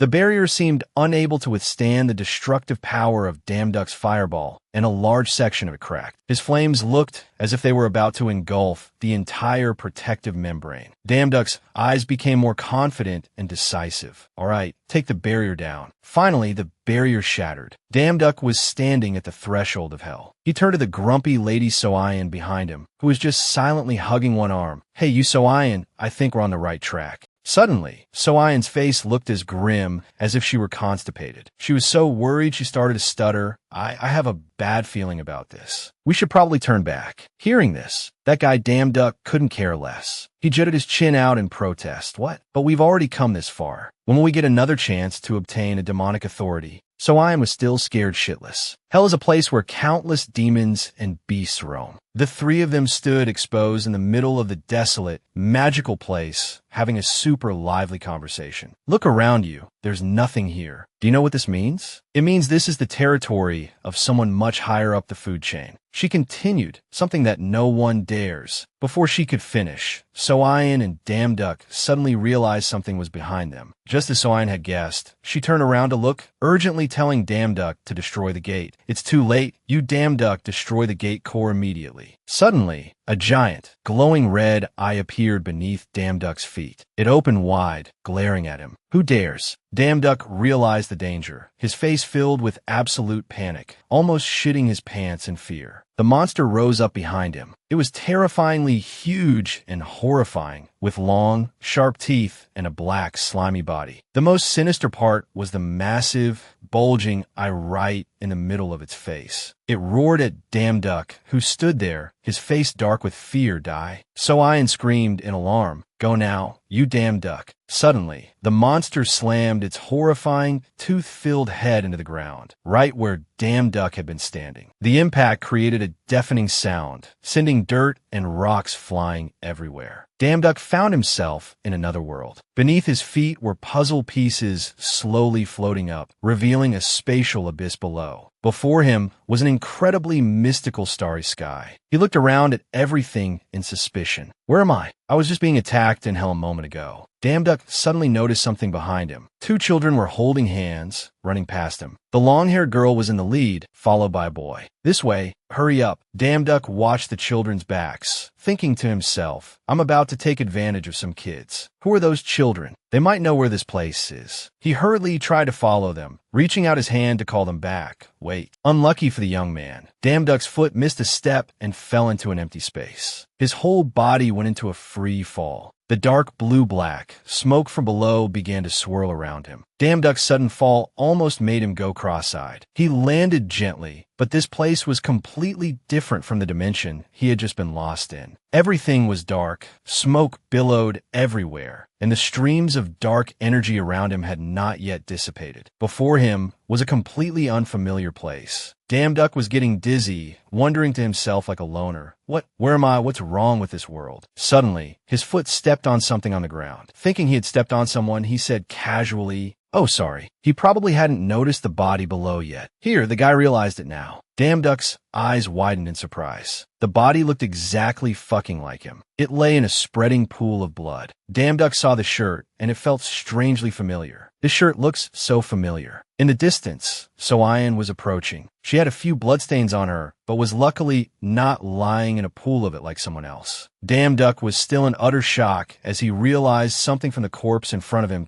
and oh, it can't be. It can't be. So-Ayan walked past Damn Duck, calling his name in a daze. You damn duck. She knelt down, slowly lifting the corpse in front of Damn Duck, constantly apologizing. I'm sorry I couldn't protect you. Seeing this, Damn Duck was scared shitless. He frantically called out to her, reaching out to touch her shoulder. You So-Ayan, I'm right here, that's not me. His hand touched So-Ayan's shoulder, his mouth still shouting because he didn't understand a damn thing that was happening. Where's this place? What's going on? Suddenly, he was transported back to the space of puzzle pieces. The guy's face was dumbfounded again, like what the hell was that? Oh God, what did Damn Duck see that made him so horrified? He looked around frantically, his face unable to hide his fear. The puzzle pieces from below gradually separated and floated up. Each piece was an image of him, pierced by 3 swords from behind. His blood-covered face also appeared on a piece. So-Ayan was also crying, sitting next to his corpse. Damn Duck was so shocked he could barely speak, stuttering, What is this? He's pissed now. They keep teasing him. Damn Duck's face scrunched up. He screamed his head off because he was so fucking pissed and didn't understand anything. What the hell is going on?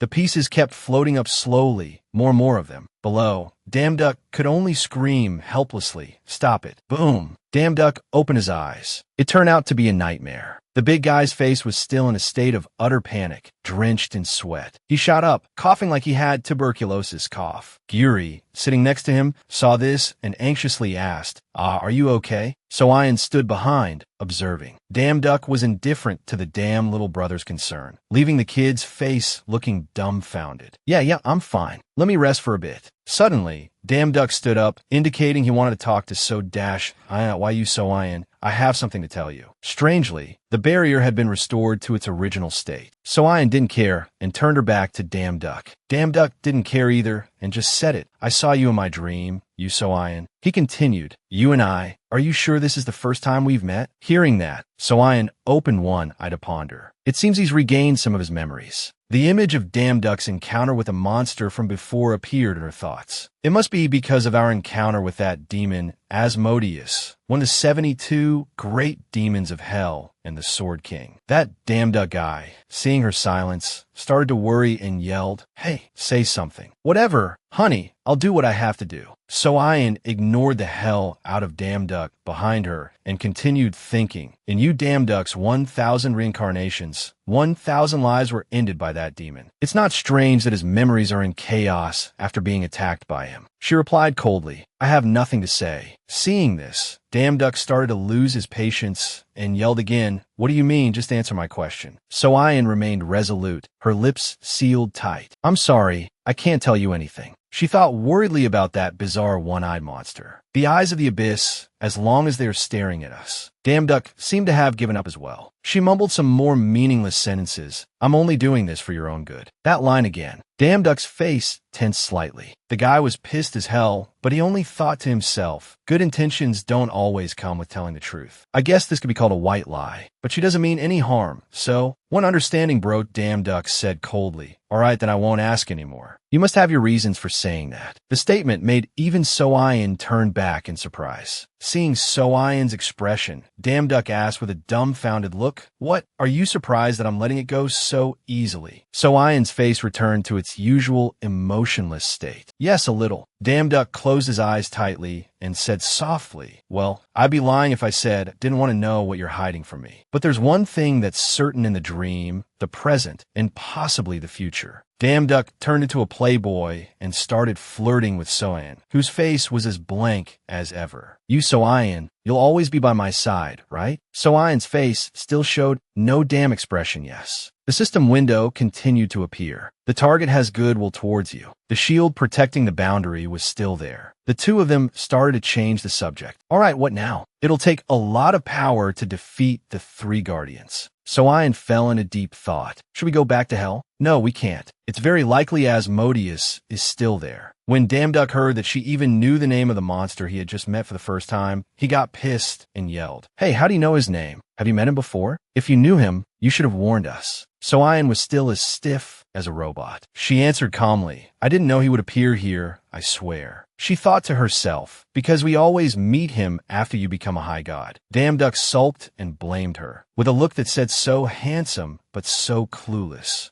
Whatever. From now on, we can't completely rely on your ability to see the future anymore. We have to find another way. Back in a modern city, the sky was a clear, deep blue. A film camera was running. Someone shouted, "Cut." Damduck was now on a film set, apparently working as an actor. The red-haired man, who seemed to be the director, went crazy and shouted, "Come on, you Damduck, follow the script." The director looked pissed as hell. He turned to the big-eyed Damduck, who was still smiling casually, and the director roared. "The shield from M Company, the one that blocked the attack from B-Star, the assault hunter, according to the script right here." Damduck still didn't give a damn and replied nonchalantly, "But I did what was written on the paper." The mannequin had a huge hole punched through it. The director's scolding was still ringing out. "This isn't the script. Don't you see the hole? If that were a person, they would have died on the spot. We're trying to advertise the performance of the special equipment developed by M Company." The director waved the script around frantically, practically begging that bastard Damduck, "Don't try so hard. Just be gentle, understand?" Damduck's face looked so damn punchable as he replied playfully, "Oh dear, I won't do it." Wouldn't that be fraudulent advertising? The director's face suddenly turned horrifyingly ugly. He said, "What fraudulent? Forget it. You want to show people reality, right? Fine. Don't you regret it?" A group of men in black entered on the director's command. "Start filming the action scene." They were men who looked like gangsters, the type who only talk with their fists. The director kept talking. "They are all 5-star hunters from M Company. Since you like reality so much, we'll film without any planned rehearsals." The director shouted, "Action." As soon as he finished, the hunters rushed towards Damduck. They charged at him with weapons, intending to teach him a lesson. Seeing this, Damduck remained unfazed. He let out a soft breath, smiling as if to say, "I don't even need to lift a finger for these guys." A massive skyscraper stood tall in the middle of a plot of land. Damduck thought, a fake program designed by the Midas Company and the Iris Guild to scam money from rookie hunters. "I'm sorry, but I've decided to use you for my next plan." Damduck gave a slight, cool smile, like a CEO who has everything under control. The director's face suddenly went blank, sweat dripping down. Suddenly, a voice shouted, "Cut." So-Ian appeared unexpectedly. Suddenly, a few reporters rushed in from nowhere to interview Damduck. "Hunter, you Damduck, do you think teamwork is a mandatory skill for a hunter?" He answered with a calm face. "No, I think a hunter's value is determined solely by their individual strength." You Damduck continued to answer the reporter while the other actors were getting their costumes ready again. "You've seen it yourself. No matter how good the teamwork is, a team of weak hunters will always lose to a stronger individual. That's reality." He answered leisurely with the attitude of a powerful person, glancing at the red-haired director who was holding his head and sighing tiredly. "If you call yourself a hunter to protect civilians, then isn't it natural to become stronger? Teamwork is just a secondary thing." He further explained his words, his face showing clear weariness. "I mean, people say that companies that advertise that kind of teamwork are useless. Only an individual who doesn't depend on a company or a guild can become a hunter strong enough to protect the country and its people." After the long-winded answers, the reporter awkwardly left, not forgetting to comment on his views.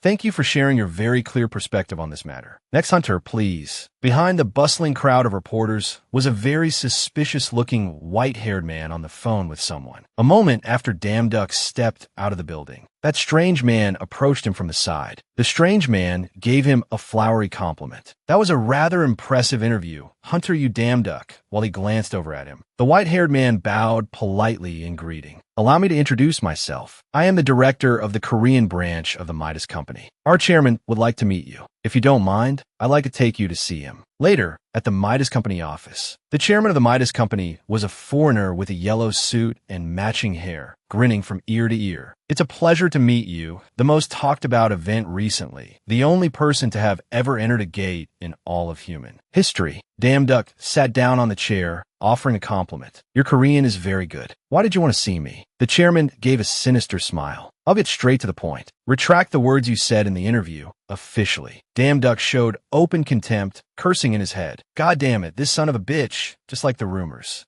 Should I do it or not? He thought to himself. There are many people like him in America, so-called hunters who don't care about the government or others. They may call themselves hunters, but they're no different from depraved delinquents. The chairman added, if you agree, we will support you without holding back any resources. Meanwhile, Damn Duck continued his train of thought, as long as they offer a condition worth considering. Finally, he questioned the chairman carefully. Really, chairman? Just retracting my words is enough? Just give me a script. I'll handle the marketing. Don't worry. The chairman chuckled smugly. Hunters are all so easy to deal with. Damn Duck expressed, recently, I've had my eye on a weapon. It's a sword that originated from England. Its name has been passed down since ancient times. The Midas chairman sipped his tea. How interesting. What was the name of that wonderful sword? He thought to himself, we own dozens of 5-star weapons and above, but he's only asking for one item. A long silence. Then Damn Duck's voice rang out. It's called Excalibur, causing the chairman to spit out the tea he had just sipped. What did you just say? Damn Duck smiled. You said you'd give me anything. Am I asking for too much? Excalibur, that's the most powerful sword that exists on this planet. It's surrounded by rumors because no one has found it, no one has ever seen it, and it's the legendary sword of King Arthur. The chairman grimaced, pissed off. Damn it, is he crazy? Or does he know that we're holding Excalibur? No, there's no way this information could have been leaked. That's right, he's just bluffing. He hurriedly wiped his sweat with a handkerchief. Haha, I don't know what you're talking about. Damn Duck, with his arms crossed arrogantly. I'm just letting you know that I know everything. My condition is Excalibur. You should think it over carefully. The chairman trembled. I really don't understand what you're talking about. What do you mean you know everything? His eyes narrowed threateningly. I'm not just talking about Excalibur. I also know about the methods you used to obtain that sword. The chairman lost his composure, slamming his hand on the table and shouting. You're being very disrespectful. If you keep insisting like this, you won't get anything. Damn Duck looked startled, retracting his previous gaze and acting friendly again. All right. Calm down. I didn't say you had to give it to me. I just want to see it. 5 minutes. How about it? If you let me see it, I'll retract everything I said and also promote your training program to the best of my ability. While the Midas chairman looked at him with suspicion. The chairman stood up and turned away. You should leave. If you keep spouting such nonsense, this conversation will go nowhere. He breathed a sigh of relief inwardly, glancing back at Damn Duck. I almost fell for it. Even if he knows we have the sword, I'll never admit it. Then he said, I can't arrange anything about Excalibur, but if you want another weapon, just contact me. A while later, on the rooftop of a building, standing among many other skyscrapers in the city, Damn Duck was talking with Yujuan. It didn't work. Now what? I predicted he would refuse to hand it over. There's no way he'd easily let me see his sword like Excalibur. Yujuan looked over at Damn Duck. Excalibur. She asked what? You want to get Excalibur? Hasn't that sword been missing for a long time? Beside her, Damn Duck was smiling. I thought so too, but Thor told me something interesting at the party on Olympus. He said that a group of people under the name Midas killed countless people to obtain a certain sword, and he was glad that King Arthur didn't witness. That, Yujuan thought, but asking for it so directly, that's just his style. He suddenly started to run off. Anyway, I was planning on visiting some dungeons while we have to wait. She asked him why. You won't get any stronger with just regular dungeons at your current level. Damn Duck replied, that's why I have to go. You can wait for me in the guild. 1 month later, in his office, the chairman of the Midas company was furious, screaming,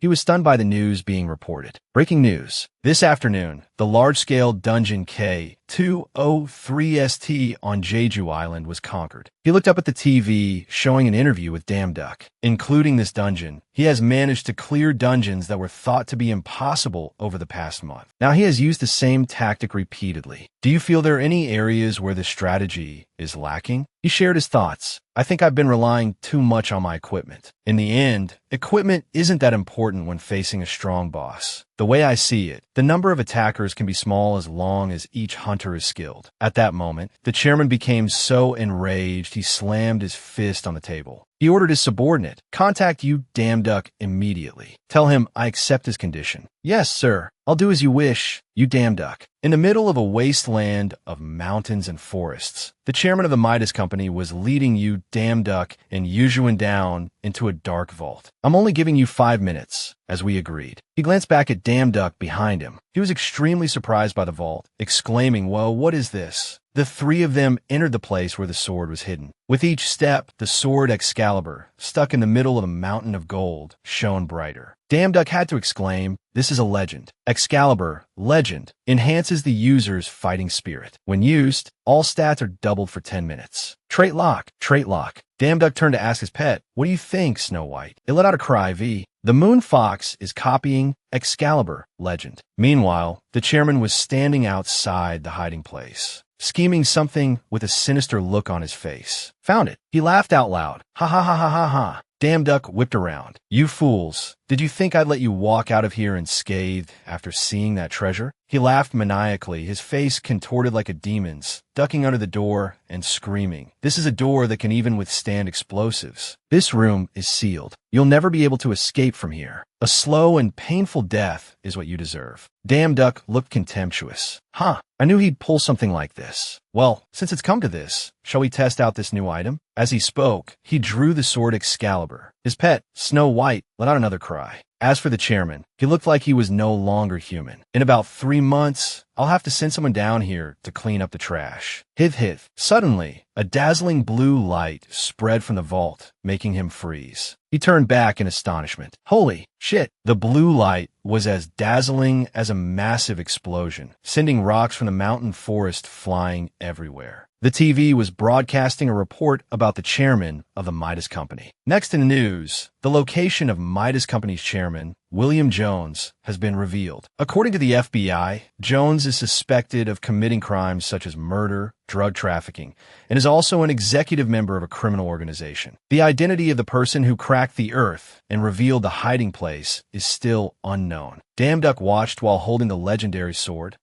This is so awesome. Behind him was a helpless Yuzuan. "You like it that much?" He was overjoyed. "I'm speechless. To think that such a perfect weapon exists on this planet." He wondered, could this have been made by Hephaestus? No human could have made something like this. Appearing from nowhere, Bek-Gurim scowled and yelled straight at Damduck. "What have you been up to lately? Why do I see you on TV so often? You didn't even come to visit me." Damduck stood looking out the glass window. "You're here?" Gurim suddenly realized something. Wait a minute. He saw the appearance of the sword Excalibur. What is this awesome sword? Damduck quickly pushed Gurim away. "You don't need to know. Stay away from it. You'll dirty it with your eyes." Bek-Gurim felt extremely resentful and demanded justice. "I'm your disciple. Let me see it. This is so unfair. Just let me touch it a little, just a little." Damduck is still standing there judging. "You want to touch it that badly?" He offers his pet to Gurim. "Here, you can pet Snow White for as long as you want." "Hey, wait." Gurim asks indignantly, "Seriously, why would you do that?" Damduck replies nonchalantly, "Why? You said you wanted to touch the sword. The sword and Snow White are one and the same. Go on and pet her. You're making Snow White sad." Yusu, already in a thick padded jacket, stops the argument. "All right, that's enough joking around. Now, let's keep moving to meet the three guardians." In a frigid, deserted, snowy mountain range, the wind howled, sending bone-chilling gusts. The group was struggling arduously on their way to meet the three guardians. Damduck was so cold his face was red, and even his nose was running. "Hey, Yusuf, are you sure this is the only way to meet the three guardians?" She turns her head. Indifferent,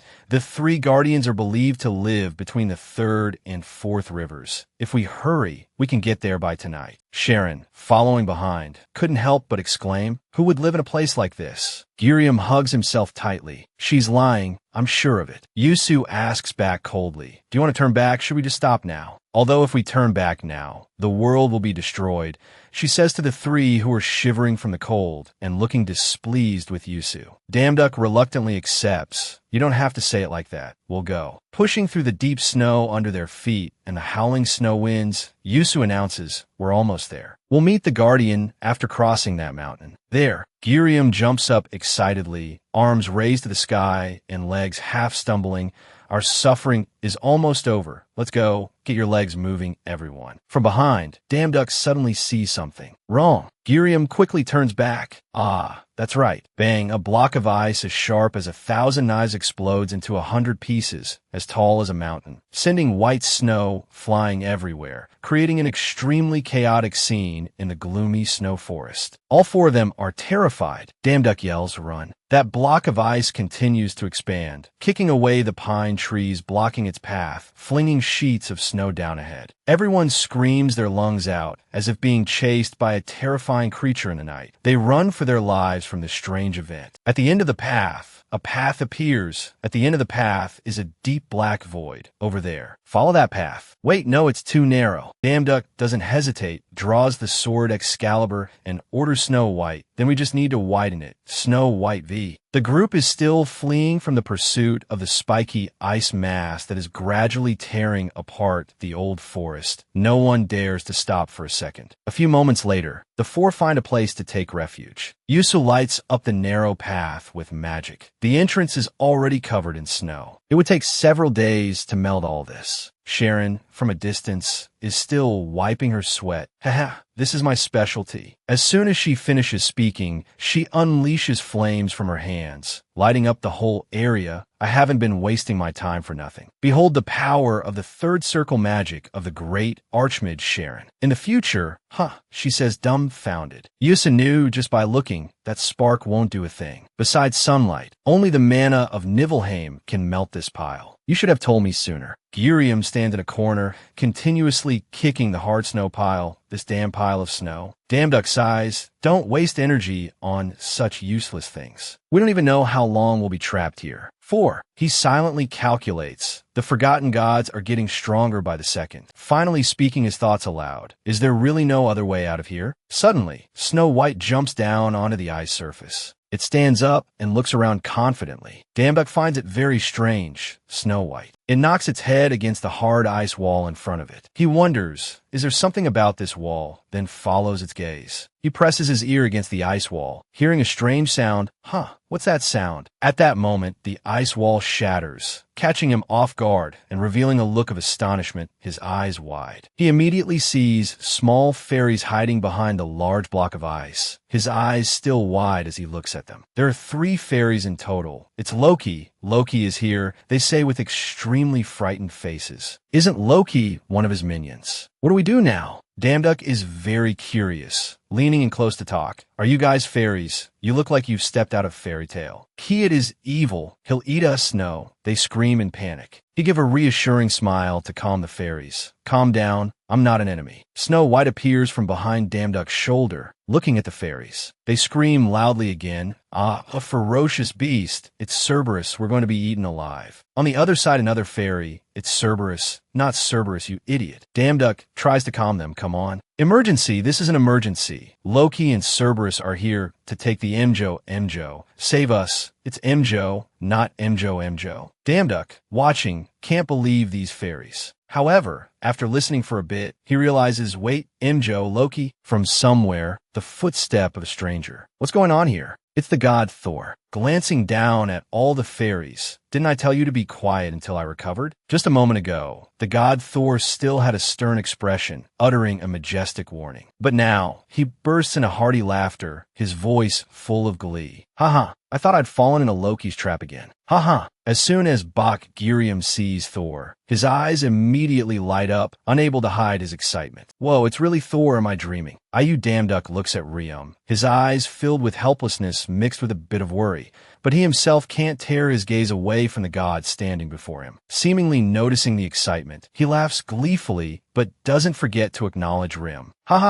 You're indeed a brave priest. But the atmosphere suddenly turns somber when Damduck speaks up, his voice more serious. Do you mean the giant avalanche from before was caused by Loki? He swallows, then continues, as if piecing everything together and drawing a conclusion to swallow you up here. Thor's expression changes instantly. The smile on his face has vanished, replaced by an unusual seriousness. There's no doubt, Damduck must have been right. Thor is silent for a moment, then speaks. Correct. So, that fool is planning to build an army in Niflheim. Soon speaks up, her expression just as serious. I knew it. An avalanche of this scale is not a common occurrence. It's truly troublesome. This timing also worries me. Damduck listens intently as she analyzes, but something still troubles him. As if realizing the problem, he turns to look at Thor, narrowing his eyes to question him. Wait a minute, what about you? Why haven't you escaped from here yet? Thor is startled, as if he's been hit where it hurts. He scratches his head, laughing awkwardly. Well, I tried, but it didn't work. The snow in Niflheim is quite special. My hammer can't break it. He stiffens, looking at the snow wall, seriously reconsidering the problem. that snow can withstand an attack from Thor's hammer. A sense of unease rises in Damduk's heart. If Mjolnir, the hammer that could destroy anything, is useless against that thing, then do we have to stay here until the snow melts on its own? Seeing him deep in thought, Thor laughs loudly again, as if to dispel the atmosphere. Ha, why the long face? Don't worry too much. As soon as he finishes speaking, Thor points towards the 3 small creatures. They have skin as if dyed by ice and snow, with wings and horns sparkling like precious crystals. He says in a confident tone, as if to reassure him, "These little ones will take care of our food and drink, so we just need to patiently wait for the snow to melt." But the 3 creatures look furious. The one with long hair grinds its teeth, cursing angrily. "Those intruders want to steal our food." The next one immediately chimes in. "That's right, what are they? Beggars?" After the other 2 finish speaking, the last one finally speaks up, its voice soft but full of resentment. "We worked very hard to find our stored food." Before they can say more, Damduk lets out a soft shout, "Hey!" They are immediately silenced, eyes wide, bodies trembling slightly, sweating as if caught red-handed. All 3 fall completely silent, as if waiting to see what Damduk will do to them. The long-haired one stands up first on behalf of all 3 to speak to him, though it still doesn't dare to look at him directly, only cautiously declaring, "We will never agree." Damduk looks at the creature out of the corner of his eye, feigning disinterest, and immediately cuts it off. "I don't care. Just tell us the way out of here." Perhaps it feels oppressed, treated like a slave, so it immediately puts on a serious face, showing its displeasure. It looks up straight into his eyes and says, "But why should we tell you? You are the ones who came in here without permission." Faced with its determined attitude, Damduk still doesn't seem to care. Seeing this, it gets angry and yells, "Listen here, kid. You have to prepare a feast for us so big that the table breaks." Even though it yelled angrily, he probably didn't hear a word, saying nonchalantly, "Is that so? Then I guess we'll be living with you until the snow melts." Hearing that, it panics and yells as if unwilling to accept the truth. Hey, as expected, his words had an effect. They gather, form a circle, and discuss among themselves. The most timid one speaks first. "What we do now?" The next one adds, "If the god of Mjolnir stays here, we'll starve to death." The long-haired one offers a solution for the group. "We should tell them and then kick them out." As they speak, they break into a cold sweat, worried about their food supply. This time, they have compromised with his request. The long-haired one stands up again, points straight at his face, and declares loudly, "All right, I'll tell you, but you have to promise me one thing." Damduk probably already knew the outcome. He smiles with satisfaction as he looks at it. It continues, "Once you're out, don't ever come back here again."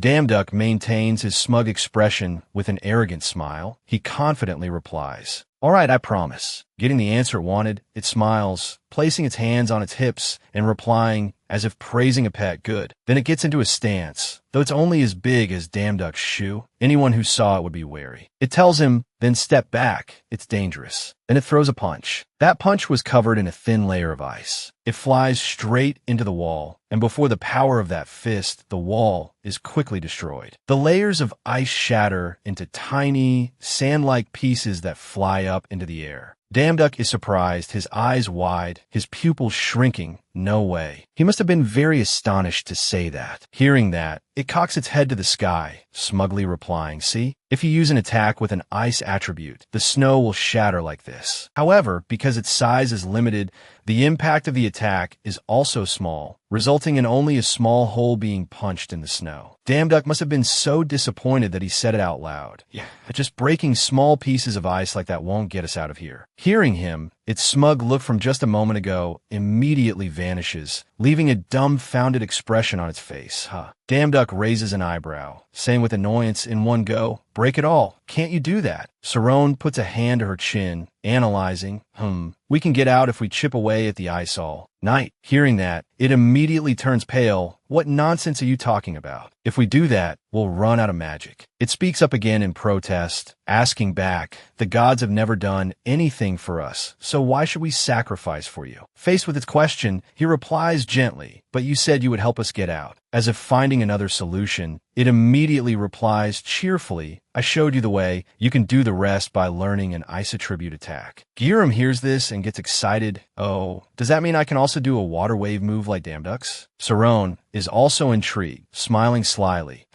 The great Archmage Odell won't miss this opportunity. either. At this point, the god Thor also speaks up, stroking his beard to show his skepticism. But kid, only creatures from Nibelheim can use the ice attribute. Hearing that, it points a finger straight at his face, as if scolding the ignorant who are led like cattle. That's because you gods consider mana to be inferior and have no intention of learning. Then it continues, crossing its arms with a knowledgeable air. Now, raise your hand if you have even a single drop of ice attribute mana. Water attribute is also fine. Everyone is speechless upon hearing this, not knowing what to say. Seeing no one raise their hand, it asks awkwardly, helplessly, "Is there no one?" Saron is the first to speak. "I haven't learned the water attribute." Giram also adds, "I couldn't use magic from the start." Suun is silent, glancing to her right. Hearing them, it asks in surprise, "What do you mean?" The ice attribute is a bit different, but the water attribute is the most basic of basics. Thor laughs loudly. "Ha ha ha. The snow will melt on its own eventually, so just relax and enjoy your time here." By the way, he subtly reminds them, "More importantly, little one, I'm still waiting for food." It clutches its head and wails miserably, "No, our stored food." While it's clutching its head in misery, a hand is raised. "I think I have some." It's Damduck, his face extremely serious, a glowing vortex of water appearing in his hand. He speaks up, "I forgot, but I guess you could call this a tribute mana." Before he can finish his sentence, a system panel appears below him. The blessing of the forgotten god Neptune has been activated. Seeing this, it looks intrigued, its eyes narrowing. "Oh, is that pure water attribute mana? Good, that's enough." After being trapped for a while, surrounded by snow, Damduck is still practicing diligently. That's right, slowly condense the mana. He looks seriously at the water orb in his hand. We'll use that water attribute mana as bait to attract the mana of Nibelheim. Right after that, Damduck successfully condenses it into a glowing orb, adorned with a small vortex in the center. That vortex must be the focal point of the orb's power. He thinks to himself, "Easier than I thought." The system panel appears again, announcing, "You have discovered the principle of the ice attribute. Understanding of the ice attribute 10%. He has successfully transformed that orb into a block of ice, its power creating a gust of wind that lifts his hair surrounding the ice block. Seeing this scene, the long-haired one looks surprised. "What? He did it." The one next to it also exclaims in admiration, "Whoa." Riam sees this and pouts, looking visibly annoyed.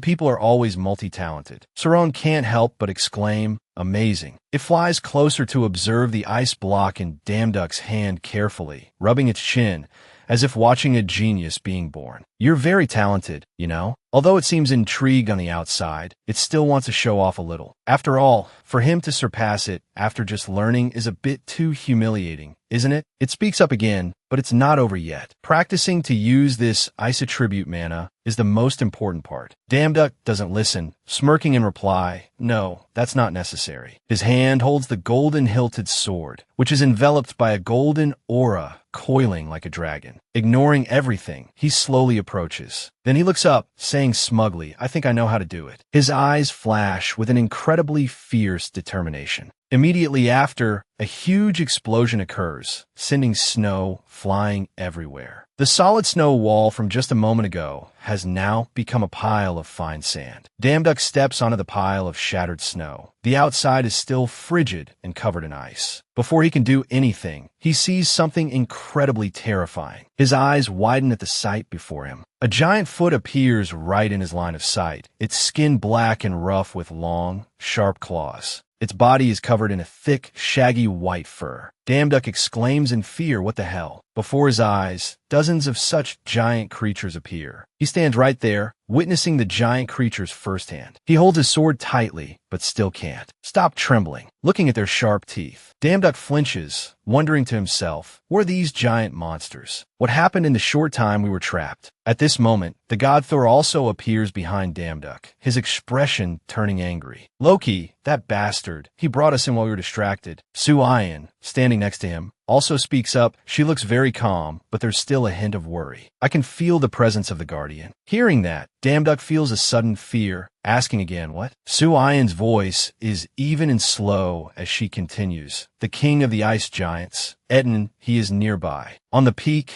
of the giant snow mountain, thousands upon thousands of snow monsters appear, all heading in one direction. A huge foot appears. Looking at this, it must be the mother beast. Its legs are so black, but it has a very glamorous set of nails, you guys. White snow covers the surroundings. The beast gradually appears. It looks like a monkey, but has a coat of white fur like a polar bear. They move in a herd, super huge, at least 5 times the size of a normal person, with long limbs, walking nonchalantly together. Ayu Damduck stand beside them. Stunned, my heart just skipped a beat. As if it wasn't scary enough, they had to zoom in on its face. Its teeth are sharp enough to kill with one bite. Its mouth isn't smiling prettily at all, just drooping down. The god Thor with his 6-pack abs stand behind him, one hand shielding from the snow, his mouth constantly warning, Loki, that bastard, he gathered them while we were distracted. Su Ayan, standing beside him, adds to his panic. I can feel the presence of the guardian god. Not unexpectedly, Ayu Damduck is startled.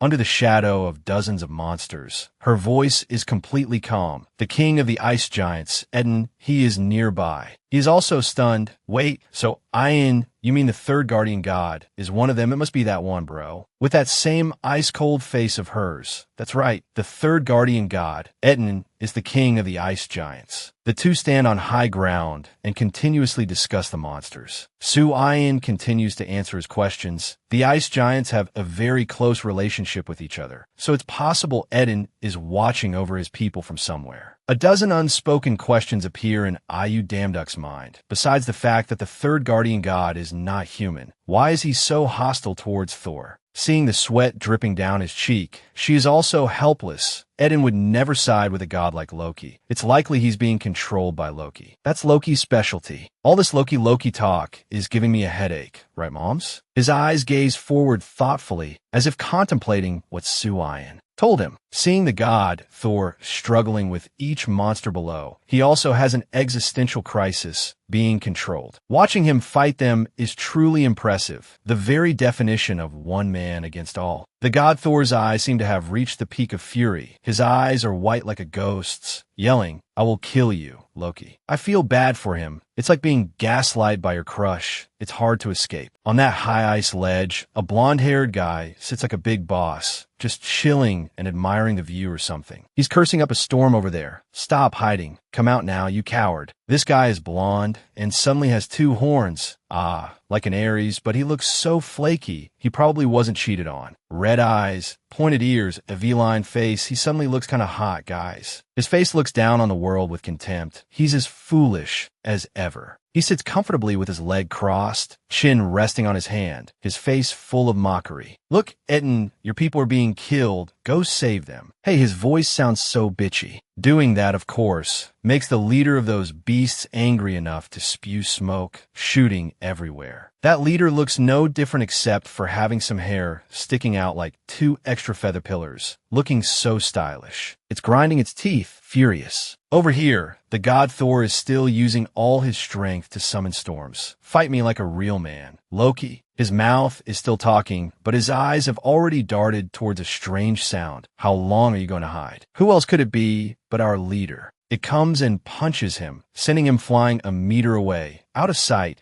See how scary he is when he's angry? The god Thor is knocked through a wall, his face down as if he's dead, as if he would give up so easily. His eyes fly open, glaring upwards as if containing 100 arrows of resentment. 2 beasts charge at him in turn, intending to teach the god Thor a lesson. But unfortunately, life isn't a dream. While people are fighting and demons are pouncing over there, over here Ayu Damduck is still watching that blonde-haired guy with horns. So the one up there is Loki, and the giant who just joined the fight is the king, right? I have to act quickly before Thor defeats all the ice giants. Sarone and Pakurium, standing beside him, can't help but worry. Her face clearly shows confusion. Hey, don't tell me you're planning to fight that guy. Pakurium also grinds his teeth. Humph, he looks really strong. Ayu Damduck, standing above, has seen through everything. He turns down and says with a mocking tone, are you too scared? It hit a nerve, but they can't admit it. Denying it quickly is less embarrassing. What? Scared? Who? Me? No way. I'm not scared at all. So tough, huh? We'll see if you don't crap your pants in fear when the fight starts. Su Ayin turns to smile gently. Suddenly I'm feeling weak in the knees. The sound of their voices probably reassures her somewhat. We will crush anyone who gets in our way, whether it's Loki or not. It seems everything that's happening is part of his plan. A victorious smile gradually appears on the corner of his lips. Good, then let's do it. The snow is still thick, covering everything around. Ayu Damduck runs on the snow like a real Superman. I don't know what skill Loki used to control Eden, but brainwashing at that level must require a lot of concentration. The blonde-haired guy is right in front of him. He runs towards him quickly with his sword. It seems the only desire in his mind right now is to destroy him. The control over Eden will loosen if I distract him for even a second. The snow keeps falling, but his eyes are filled with energy and determination. But the problem is, suddenly a fist appears from the sky. It's obvious that it's the fist of one of those beasts. Eden won't stand still and let me approach him. A punch lands on him, its power strong enough to echo through the sky, sending snow flying everywhere. He has no time to react and is thrown far away. That's not an ordinary beast, but its king. It seems to be hugging the blonde-haired guy to protect him. Seeing that scene, Ayu Damduck can't help but be stunned. That Loki guy takes the opportunity to press his advantage. His face so contemptuous, it's fucking annoying. You guys, sneaking up on me like that is useless. He turns and pats the angry beast gently. I spent a lot of time and effort to control this one. Even in this state, he is still revered as the strongest being in Nibelheim. A provocative gaze, mixed with a hint of challenge, is gradually revealed. I guess you're a god from another world, right? Attacking from behind like that isn't Thor style. You're pretty smart. No joke. Hearing that, Ayu Damduck was struck speechless, not knowing how to explain it to this hornhead guy. Not that it was necessary for him to understand anyway. It was safer to just get his sword ready, putting a hand on his chin, pretending to think. Does that Loki guy think he's so attractive or something? So you're the silent type, meaning you're very confident in your skills. What else, lady? What did you want him to say? So damn dramatic. He smiled brightly, placing a hand on his chest and beaming as if he were very friendly. Gods are sometimes ridiculously naive. They don't realize that being too arrogant will only harm themselves. By the way, my name is Loki. Are we close enough for introductions, bro? Loki put one hand forward and twirled it, and a magic orb gradually appeared. Our meeting here is fate, so let me show you something very interesting. Amidst the white snow, the orb was like a lamp illuminating the sky that day. We gods look down on mana, but did you know that mana is also a gift from Mother Gaia, just like divine power? Nope. The snow-capped mountains stood majestically before them. In this frozen land, where even Thor's divine power is useless, I have discovered countless possibilities of attribute mana. Then suddenly, that golden-haired guy seemed to go crazy. The orb in his hand began to create thick black smoke. Loki shouted with great pleasure, and that's when I discovered ultimate dark attribute mana. He continued to scream like an uncontrollable madman. Look, this brilliant black flame can even melt the snow of Nibelheim. Ayu Damduck's eyes widened in surprise. That was ultimate dark attribute mana. Loki now looked like some guy high on drugs. His eyes were bloodshot, and his mouth was grinning from ear to ear. Very beautiful, isn't it? I haven't had a chance to try it in a real battle. You will be an excellent test subject. His foot stepped into the thick black smoke, his voice defiant, not afraid of anyone. Oh, is that so? In real life, anyone who says, "Oh, is that so?" gets a kick in the ass. It's just so annoying. Although the black smoke had completely enveloped the sword, he was still as fresh as a daisy, as if nothing had happened. You should have told me sooner. After being threatened, the kid isn't scared. The golden-haired guy must be fuming right now. The system immediately announced,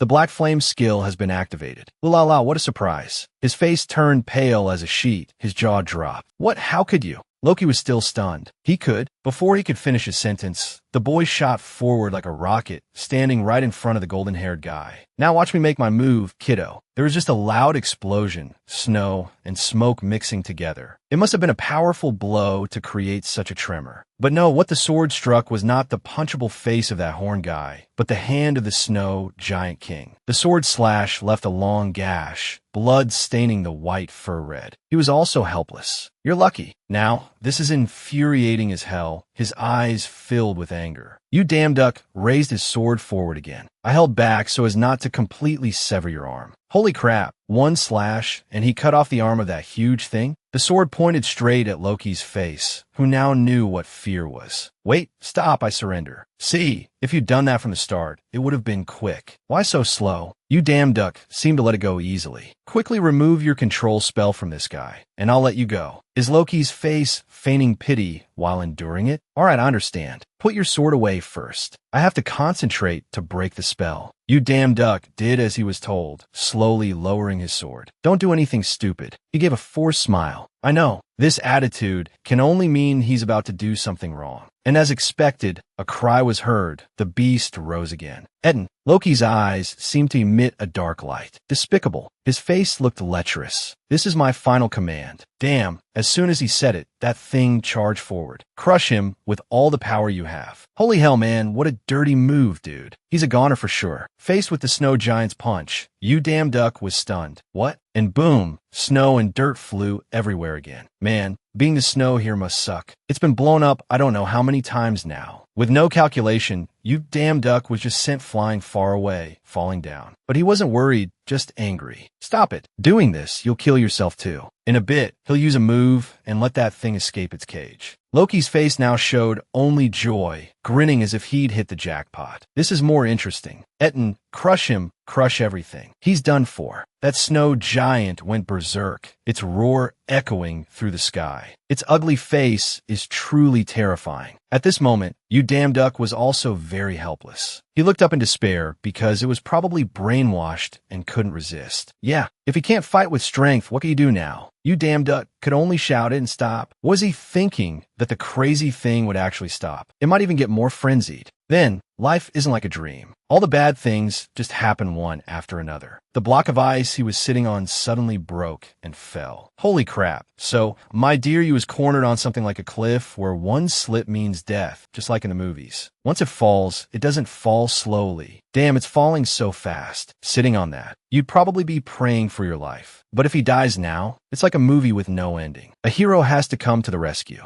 It was none other than Yusuun. She flew up and hugged him. Now it's a beauty saving the hero. Loki and Etten also fell down by inertia, but he didn't seem scared at all, even laughing with delight like a madman. Even while falling, he didn't stop threatening others. You shouldn't have underestimated me. After saying that, Loki laughed like a lunatic again. Hey, this guy is delusional, not just crazy. Rescue to the top. You damn duck's voice trembled slightly. Loki, that madman. He must have been scared out of his wits, thinking he was about to meet the king of hell. All four of them gathered and looked down at the deep snowy cliff. He almost went crazy too. The god of trickery. He's really lost his mind. Back Girium also looked down with a hint of fear. I can't see the bottom. Is that big eye dead? Then suddenly, his eyes caught a flash of something that surprised everyone. Wait, you don't need to be told to know who that mysterious element is. While the snow was still falling heavily, something appeared in that bottomless black pit. It seems there's something there. A sharp gaze, its glint sending shivers down your spine, looking like it's about to eat you alive. A strong wind shot up from below. So the demon has returned. At this moment, you damn duck's heart felt like it was frozen. Not frozen with emotion, but frozen for being so damn shocked. His eyes widened as he looked at the sky, sweat pouring down. What is this? Damn, if another monster appears now, I'm just gonna give up, bro. The guess was spot on. An ice dragon stood majestically in front of his group of friends. It must be at least 20 meters tall. You damn duck standing next to it was only as big as its toe. Even though it's a villain, suddenly the dragon looks beautiful and elegant, you guys. It looks like a blue crystal, looking so damn rich. He looked up in amazement. A dragon. Damn it, that Loki guy has appeared again. His smug attitude annoys everyone. He waved mockingly. Hey, I'm back. One eye closed, one eye open, winking as if flirting. Crack. Now, let's proceed to phase 2.